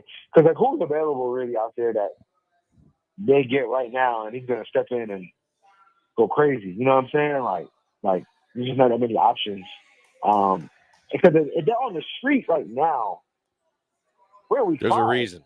There's a reason. Yeah, exactly. It'll be 5. You know what I mean? Like, there's been plenty of injuries to running backs across the league, right? And the fact that if they're still available, then for good reason. You know what I'm saying? Maybe they can call Todd Gurley. I'm playing. He was TJ, I'm curious. We all know it's been circled on the calendar, I'm sure, for Stephon Diggs, but everybody's basically referring to it as the Stephon Diggs Bowl. But what do you expect out of Diggs? What do you expect out of the emotions and everything and the focus? I really think that this should be a national TV game or a Sunday night game or something, because there is so much around it. But how does he handle it? What do you expect from him as he goes into this matchup with his former team? Yeah, I think he's not going to allow his emotions to get the best of him in a game like this. Usually when you let your emotions get the best of you, it's never ever, the result is never ever like to the point where you look back on the anger and you say, yeah, that's what I wanted to get across. Usually we're like, I wish I could have done just a little bit better. And Stephon's been really good about making sure that he doesn't rub any of his teammates the wrong way. Even though he's very straightforward, he tells it like it is. And he's very straightforward. But I don't necessarily think, like, in a game like this, he's going to allow his emotions to take over. Because, again, like, what I've come to really learn about Stephon from my conversations with him off the record and my conversation, you know, just talking to people, Stephon wants to win. But Stephon, like, a lot of guys say they want to win, but Stephon's really one of those guys that really want to win. And the reason why, like, he was getting frustrated at times with Buffalo was, like, he didn't feel like they were all on page with, like, trying to win by any means necessary. And again, like, in Buffalo, if he wasn't getting the ball, you know, that didn't necessarily mean equate to, like, them winning games. You know what I mean? Where here, if he's not getting the ball, that means Eagles getting the ball, Tank getting the ball, and, like, those guys can make big plays, you know? So I think that he's not going to allow the moment to oversee or overtake the fact that he wants to win at the end of the day. Because, like, I think he would rather go for 5 catches, 65 yards, a win, or touchdown, a win, versus 8 catches, 130 touchdown, and they lose by double digits. You know what? Yeah. It's so cool to hear you say that because we literally just had Joe Joe DiBiase DiBiase, the beat writer for the Bills, on, and he said the exact same thing that you just said. And he spent years covering Stephon Diggs, where he said it's not that he was ever selfish. It's that he called him a psychotic winner. Yeah. He wants to win so bad. He was so driven about winning, and that really he felt like nobody on the team was as driven as him. And it bothered him so bad because nobody really had the drive. Like, everybody wants to win, but not like he does. And that's where he got his reputation from. And so that's, as a Texas fan, you got to kind of like take a breath and feel a little better about that, because it's like, oh, so every wide receiver is a little bit of a diva in the NFL, but you got to kind of feel a little better about like, oh, so he's just psychotically driven to win and not just me first. So it's great to hear you say it and then hear somebody else say that in the same show, and kind of y'all are just basically backing each other up on that. That's really great to hear. Yeah, like he wants to win, man. Like, and like, yeah, most of them wide receivers have some diva to them. Like, it makes sense. The position is set up to produce this type of personalities, just like how D-line and linebackers, that position is made to produce a type of nasty personality, right? Since the O-line. Well, our receivers, it's set up for them to kind of have a little bit of that selfish whatever. But again, like, he wants to win, man. Like that guy, that man wants to win by any means necessary. So and I could sense that pretty early, and I just think that the narrative never painted it in that aspect, right? And the narrative kind of went with the lazy route, which is diva, right? Because just calling somebody a diva is easy, right? People get attached to it. People run with it. It's easier to digest. It's easier to justify whatever emotions you had towards the guy. If his frustrations and we just said, no, he just wants to win really badly, that's not going to resonate the same way as calling somebody a diva. Diva is almost as a cop-out, but it's a generalized term for what can be a very specific designation based on the individual, right? Right, exactly. When in reality, man, the manager wants to win by any means necessary. So that's what I come to learn from dealing with Stephon. That's what we learned with you, DJ. You're just a win by any means necessary kind of guy. I hope they come out with a win. I hope they come out and play better and they reduce the penalties and allow CJ to do his job. But I hope that you still come back and talk to us next week because we enjoy it so much. You guys are winners. You guys want to win, so I'll be back. Appreciate you, brother. Have a good weekend and enjoy the game. DJ Bieniemy, Texans beat writer for ESPN, who joins us every Friday right here on the show. We're going to take a break, step away, and keep going in the final hour of the program. We'll get your guys' thoughts in as well. If you want to hit us on the show, 713-780-3776. You can call us, you can text us, you can hit us on social media. Some of that we don't pay attention to. Others we do. And I do pay attention to the fact that it is a football weekend again here in the fall, now that the Astros are done. But if you're still watching playoff baseball and you want to bet on it, go to mybookie.ag. If you want to bet on college football and pro football and you want to take something that DJ told you or Joe DiBiase from the Bills Radio Network told you, and you think you can utilize it to make some money, then go to mybookie.ag. All you got to do is go to mybookie.ag, but remember our promo code BET975, because when you do, you're going to get extra benefits, and they are going to be instantaneously in your account. So if you sign up for the first time at mybookie.ag, put money in your account, they're going to double it up to $1,000. That means you put 50 in, all of a sudden there's 100 in your account. More money in your account, more games you can bet on, more chances you can win. And even when there isn't games going on and you want to get some gambling on, you don't want to fly to Vegas, you don't want to drive to Louisiana, get on your phone, get on your laptop, get on your tablet and get to mybookie.ag, because they're going to take care of you, and you have live dealers standing by just at your beck and call for poker, for blackjack, and so much more. And they've got a loyalty rewards program right now called MyBookie Plus. If you go to MyBookie and go to MyBookie Plus and sign up, every time you make a bet, they remember it. When you start reaching certain levels, you climb the tiers, you get better benefits, you get better promotions, and they take care of you in a multitude of ways. But you have to use that promo code to really cash in. Remember our promo code, BET975. Do what I always tell you to do. Bet anything, anytime, anywhere. With the only place I tell you to do it, it's mybookie.ag, promo code BET975.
You're listening to the Killer Bees, on ESPN 97.5 and 92.5. broadcasting live from the Mobile Veritex Community Bank Studios, located at D1 Training in the Woodlands. Hey, back as we continue to roll on to the final hour of the program. It is Barry Laminack sitting in for Jeremy Brandon, who's got a little Cougars football action to get called on the road. So Barry graciously joining us for another Killer Bees edition of the Usual Suspects. And we just heard a lot of interesting things from DJ Bieneme. And a lot of things that you caught on immediately to were that it kind of syncs up with what Joe DiBiase of the Bills Radio Network was telling us in terms of this game and things to work on and look at and focus on. And I thought you were spot on. Yeah. You know what? I love, because you came into this season kind of fingers crossed that it doesn't get out of hand, because on the outside looking in at Buffalo, that was what you thought as a non-Buffalo Bills fan. That's what you thought about Stephon Diggs. At least that's what I thought, is that he's a diva. He's he's a typical 1A wide receiver in this league. And man, this is the first I've really heard, because he mentioned the Jeremy Fowler article, and I read that this morning, and I was like, oh man, that's crazy. And then you hear from two guys that cover the team, and like DJ said, he sits down and talks to him, and he can't say everything because it's off the record, but he can tell you that he's just, I love the description, psychotic winner. Well, it's perfect. It's what we always talk about too, right? In the fact that you don't know unless you actually know. Yeah. So we can take what it's just so unfair to it's a guy like perception that too, of what we right? see on TV, what we hear at press conferences, Yeah. what we try to observe on the sideline. But unless you're truly in the locker room and on the sidelines and in the conversations, you don't know. You see him demonstratively shaking his head and waving his hands and pointing at guys and talking to coaches, and you immediately assume it's all about him. It's all about getting the ball. It's all about not getting the targets.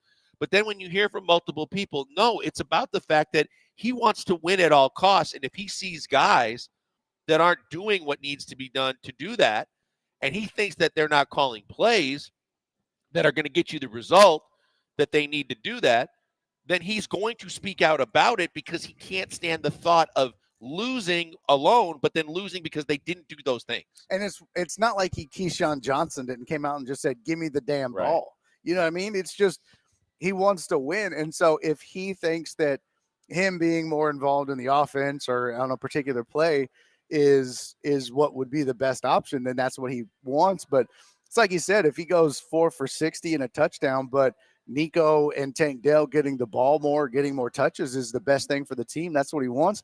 I love hearing that.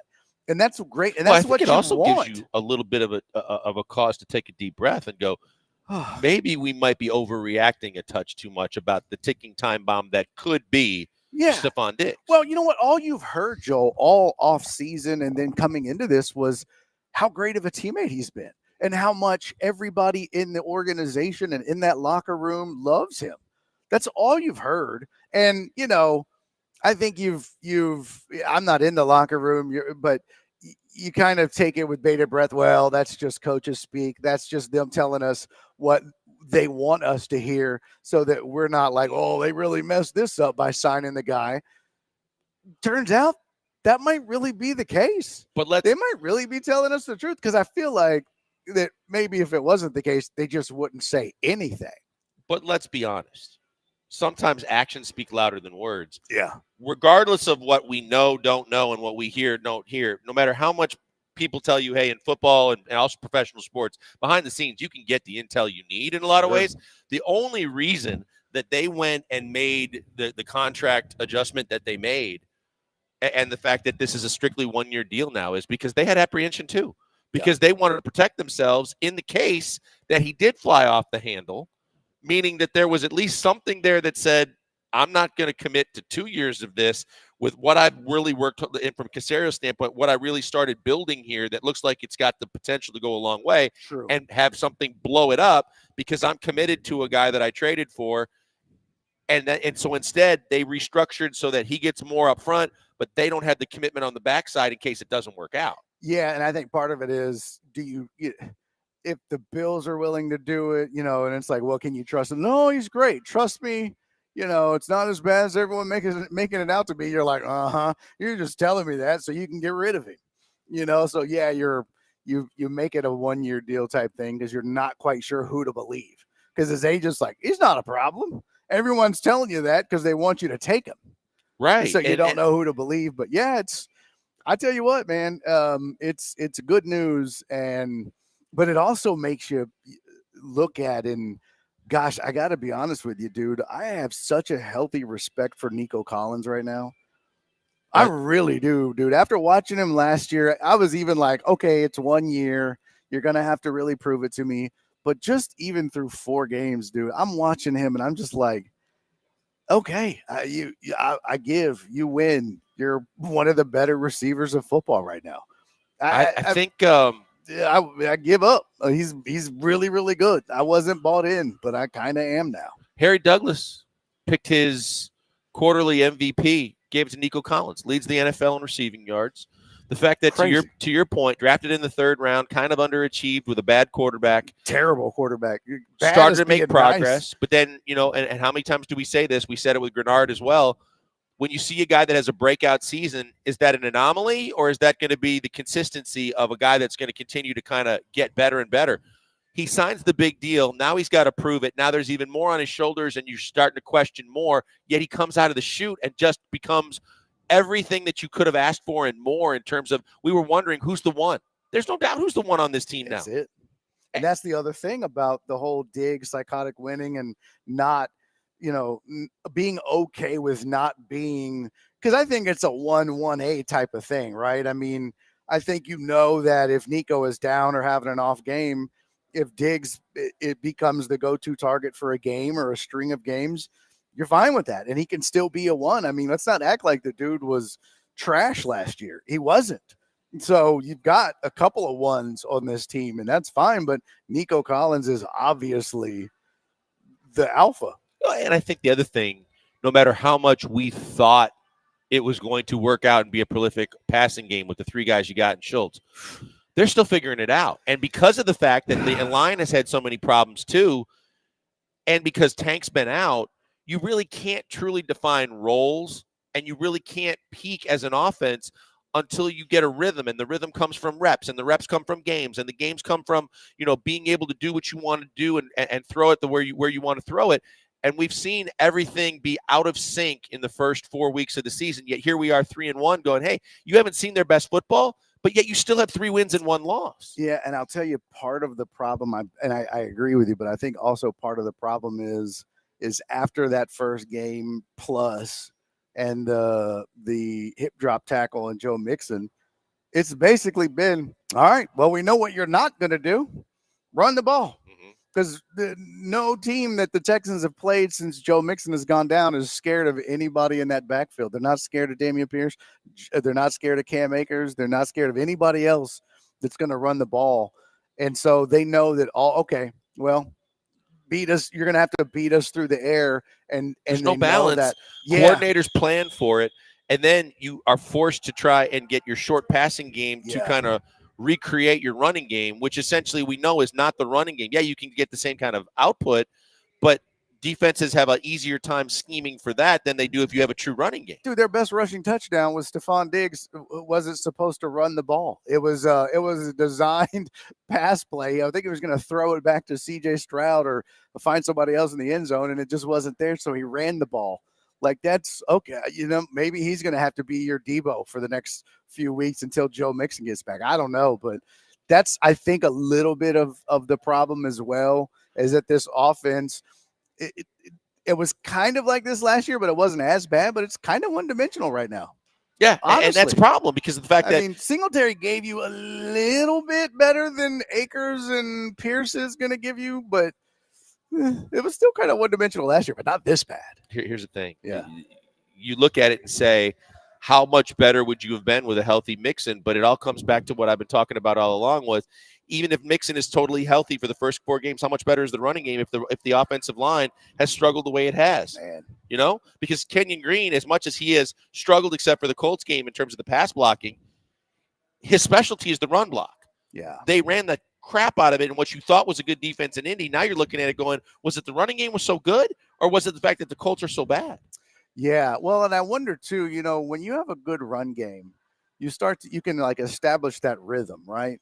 Because I think too, when you get to the line, and you're going to run the ball, you kind of just get up, and unless the defense is just set up in such a way that you're running right into the teeth of the defense, you don't really have to check out of it. You don't have to. You might switch which side of the ball you're going to run to, but it doesn't require a whole lot of audibling out or so. And you can kind of establish more of a rhythm, but I think when you're pass first, like they have had to be the last 2+ games, it changes things and it's harder to establish a rhythm. So that might have a lot to do with it, right? Yeah, and I'd be curious to see how many penalties they had in game 1 versus 2, 3, and 4. We know the last 3 games they've had 10 plus, and the majority of those are all on the offensive side of the ball, which means they're all offensive line based. And we know that Tunsil had a couple. I think he had 1 or 2 in the Indy game, but I know that he's had multiples, and he had the one game where he had 6. I mean, Shaq is a guy that you didn't expect to have the penalties that he had in game last game. So they went from 5 to 3 games of double digits. And that's why I said it's the crux of everything right now, because of the fact that you can't do anything. And no matter what talent you have at the skill positions, if your line can't pass block and they can't run block, and all they do is put you, kind of put you behind the chains. They had the ball for 40 minutes. Time of possession in that Colts game. They had the ball for 40 minutes. They had 40 rushing attempts. And let's see, 32 passing attempts. So, yeah, they ran 72 plays. 40 of those were rushing attempts, and they only had 5 penalties the whole game. And I'd be curious to know how many of those were, if any of those were defensive penalties. Right. So that just tells you, man, running cures all, even in today's pass-happy offense. I don't care. Jeremy and I have gone back and forth. He said, if you can't run the football, you can get in the short passing game, do the same things.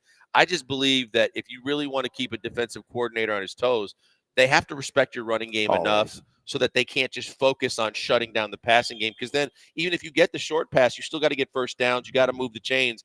And it's tougher to do when they know you have to pass the football. And that's been the biggest problem for this team, no matter what else you say, has been less than for this team in the first 4 weeks. Yeah. All right, we'll take a quick break. We've got the final half hour of the show, as we already have kind of gotten into it, but we'll take you all the way to the top of the hour. So stick with us. It's the Killer Bees on ESPN 97.5 and 92.5 FM.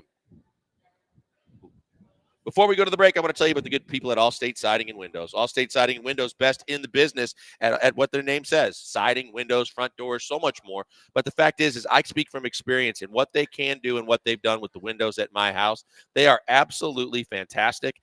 And the fact of the matter is that what they do and the way they do it is from over 50 years of experience. The family owns the business. They've been in business for over 50 years. Mary kind of at the headquarters back at the office. Her brother is one of the guys that goes out and gives you free estimates. But if you're looking to protect your number one investment, that's your house for most of us, you want to get that hard outer shell. Part of that hard outer shell is fantastic.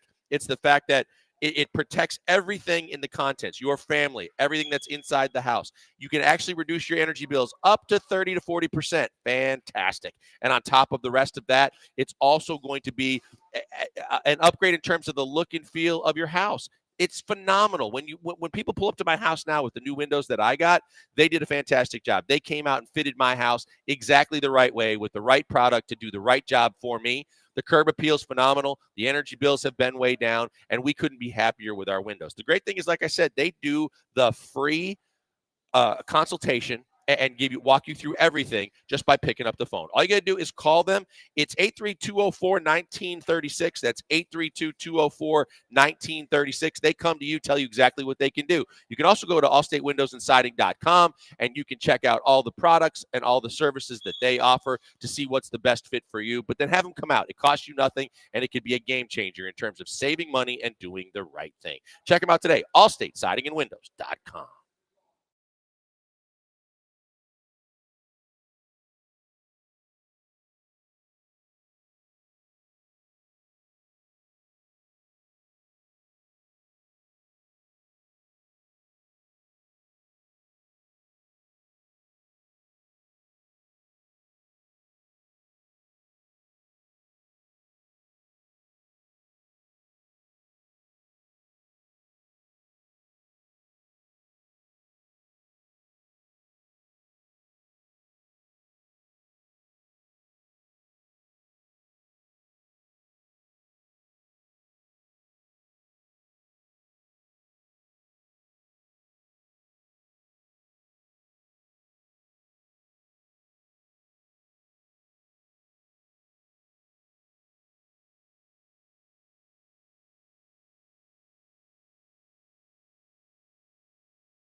You're listening to the Killer Bees, On ESPN 97.5 and 92.5. broadcasting live from the Mobile Veritex Community Bank Studios, located at D1 Training in the Woodlands. On the ones and twos, it's Abigail back at the studio. Barry Laminack joining me, as I always appreciate having my good friend in tow as we wrap up the week. Jeremy Branham had to step away for Cougars football, but he will be back on Monday. So in the meantime, we got Bear in his neighborhood, kinda, as we're at D1 training here in the Woodlands. It's a phenomenal new facility. If you're looking to work out, if you're looking to get good training, if you're looking to get your children involved at the right time, being taught the right way from whatever age they are, you need to check out the D1 plan here at D1 Training in the Woodlands. They got plans for everybody of all ages, and they know exactly what to do and how to do it and how to show you how to get into the best shape that you can be. Yeah, man. Oof, by the way, Cougs 16.5-point Saw that. dogs against TCU. Hey, real quick before we continue, I as soon as I saw it go down, I was like, man, I wonder what Joel thinks about this. I'm sure you've probably already talked about it, but I didn't get to hear about it. So I want to know your thoughts. It's October, which means we're getting into NBA season soon, quickly. But I got to know your thoughts on the Karl Anthony Towns deal or trade to New York and PG. I think kind of surprising the world, shocking the world, and going to Philly. One, your thoughts, and two, which one do you think is the bigger move, bigger splash? See, it's tough because of the fact that when you look at the PG move, I think PG was expecting the Clippers to throw the bank at him and keep going with what they've been going on. And something had to change. You know, Kawhi's not going to change, and he's locked in, and he continues to be at his own pace with his own schedule, with whenever he's healthy, which is not very often.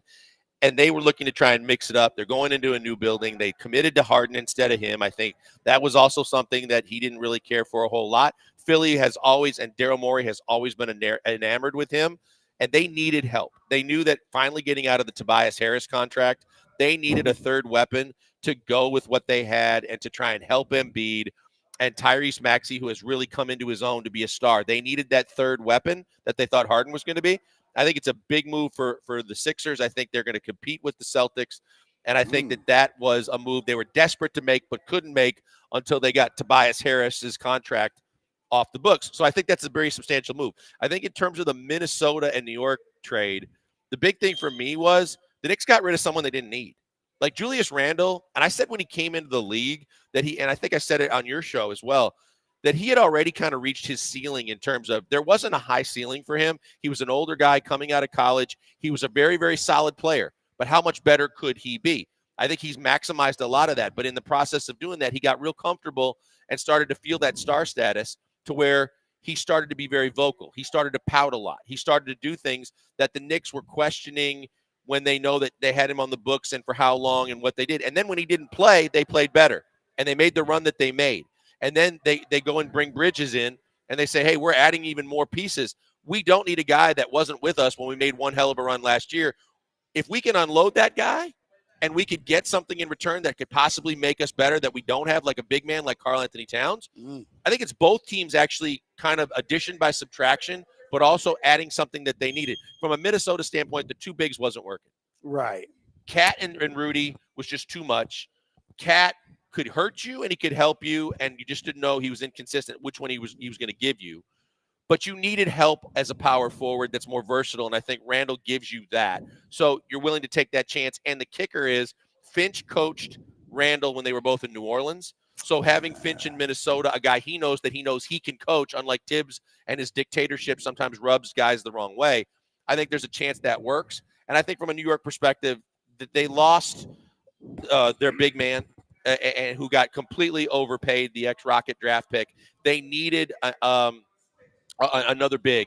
And to get a Karl Anthony Towns to go what they had, I think the bigger loss for the Knicks is going to be DiVincenzo. Yeah. Because of the fact that DiVincenzo was awesome for them from a shooter's perspective, from a three-point shooting perspective. He helps Minnesota no matter what. And if Randall gives them anything, I actually think that trade helps both teams. So it's a win-win. I think that's a win-win. I think Philly got better. I think that in the East, you look at it and say Philly can compete with Boston. Milwaukee, they were limited. They had contracts they couldn't move around. They couldn't do a whole lot. Now, Dame says, I'm going to be a totally different, better player this year. We'll see. But even still at that standpoint, is that enough to compete with a Boston team that's so deep, so talented, and has literally 4 stars when you start thinking about what White has become and the fact that they still have Holiday? From a Western Conference perspective, it's a good conference, but Minnesota got there kind of less than too, trying to figure out what they had and what they needed.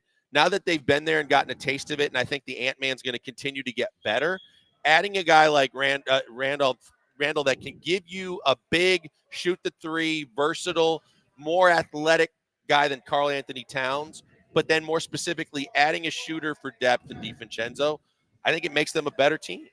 Right now, Knicks and Philly both plus 750 to win the NBA title.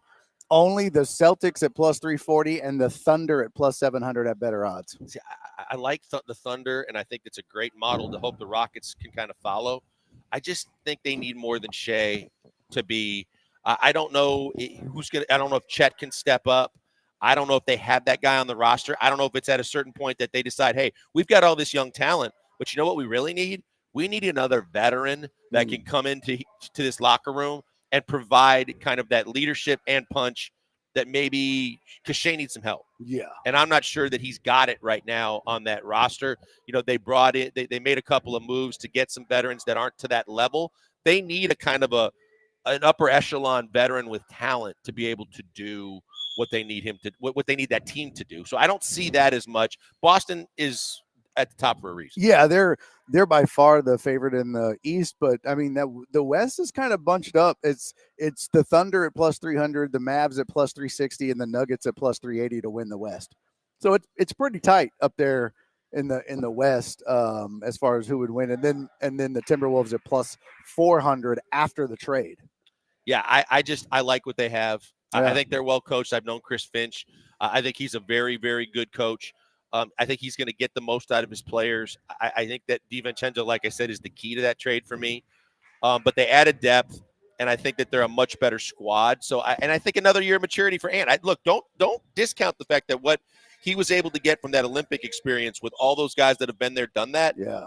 Some of that didn't rub off on him in the right way, so that I think he's going to be better this year from a maturity standpoint as well. So I think that's an interesting team to watch. I think they got better.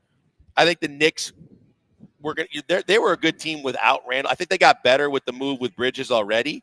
But the fact that, I think they're gonna miss DiVincenzo no matter what Cat gives them. Is there a surprise team? Is there a team that we should all be paying attention to that nobody is? It's hard to say until you see some of the moves and how they're going to fit with their new teams.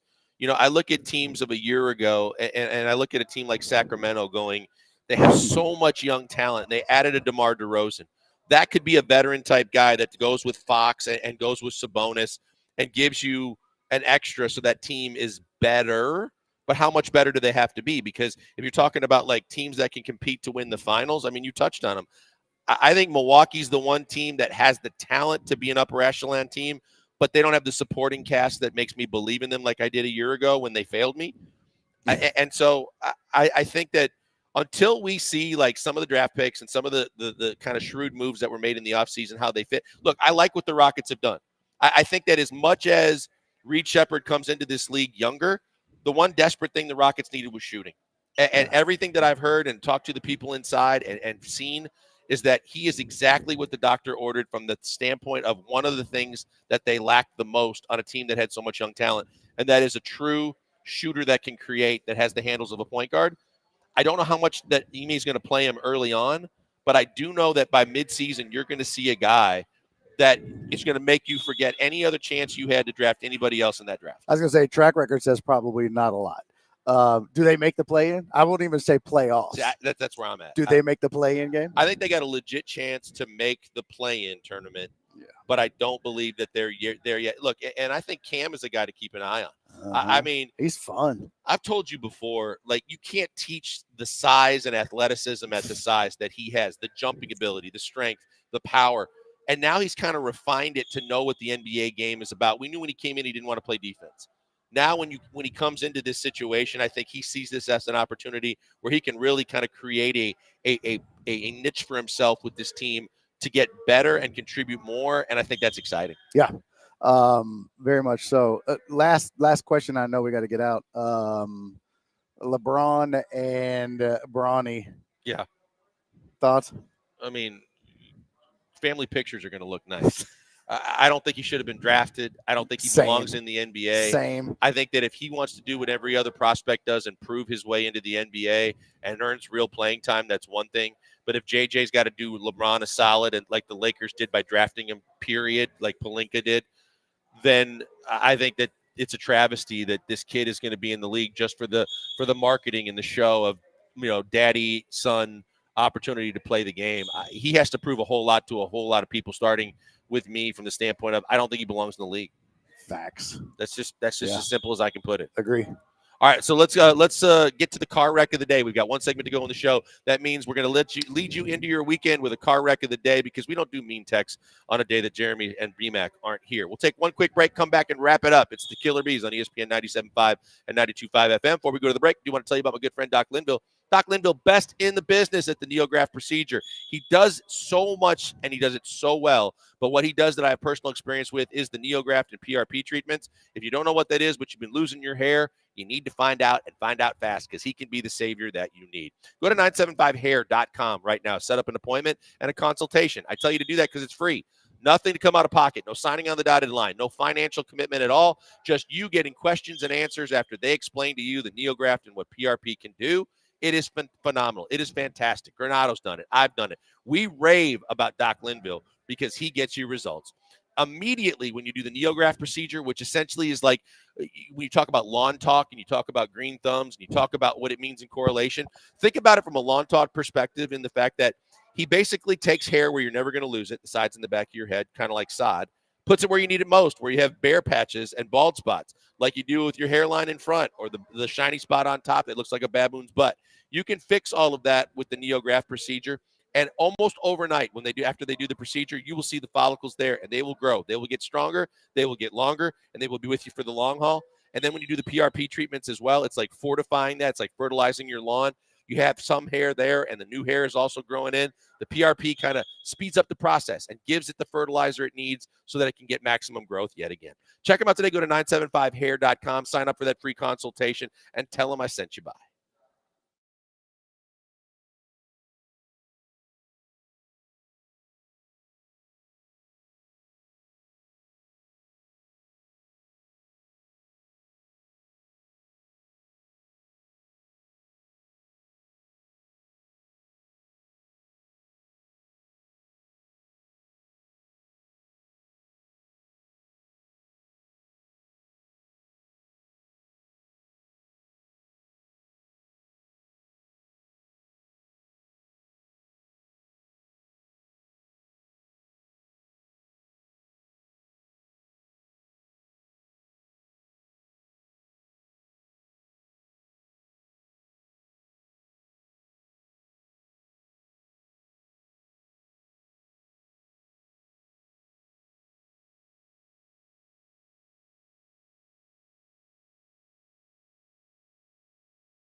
Well, you heard the man. We've got one segment to go in the show, and I don't believe in the mean text like others, so I'm just going to head it on over to my partner here, Barry Laminack, filling in admirably as he always does. Love working with the guy. And thank you, sir. Happy Good to have him times. in when Jeremy is out, and it has been a pleasure to do the show with you, sir. But as you know, it's a car wreck of the day, Barry. It's the opportunity at the end of the day to point out some of the car wrecks, some of the ugly situations, some of the messes that people create in sports and other things. And with that, I just kind of hand it off to you and say, where would you like to go?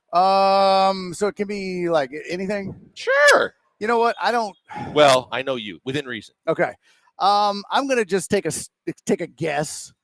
You know, I wasn't there. I didn't see it. I didn't look.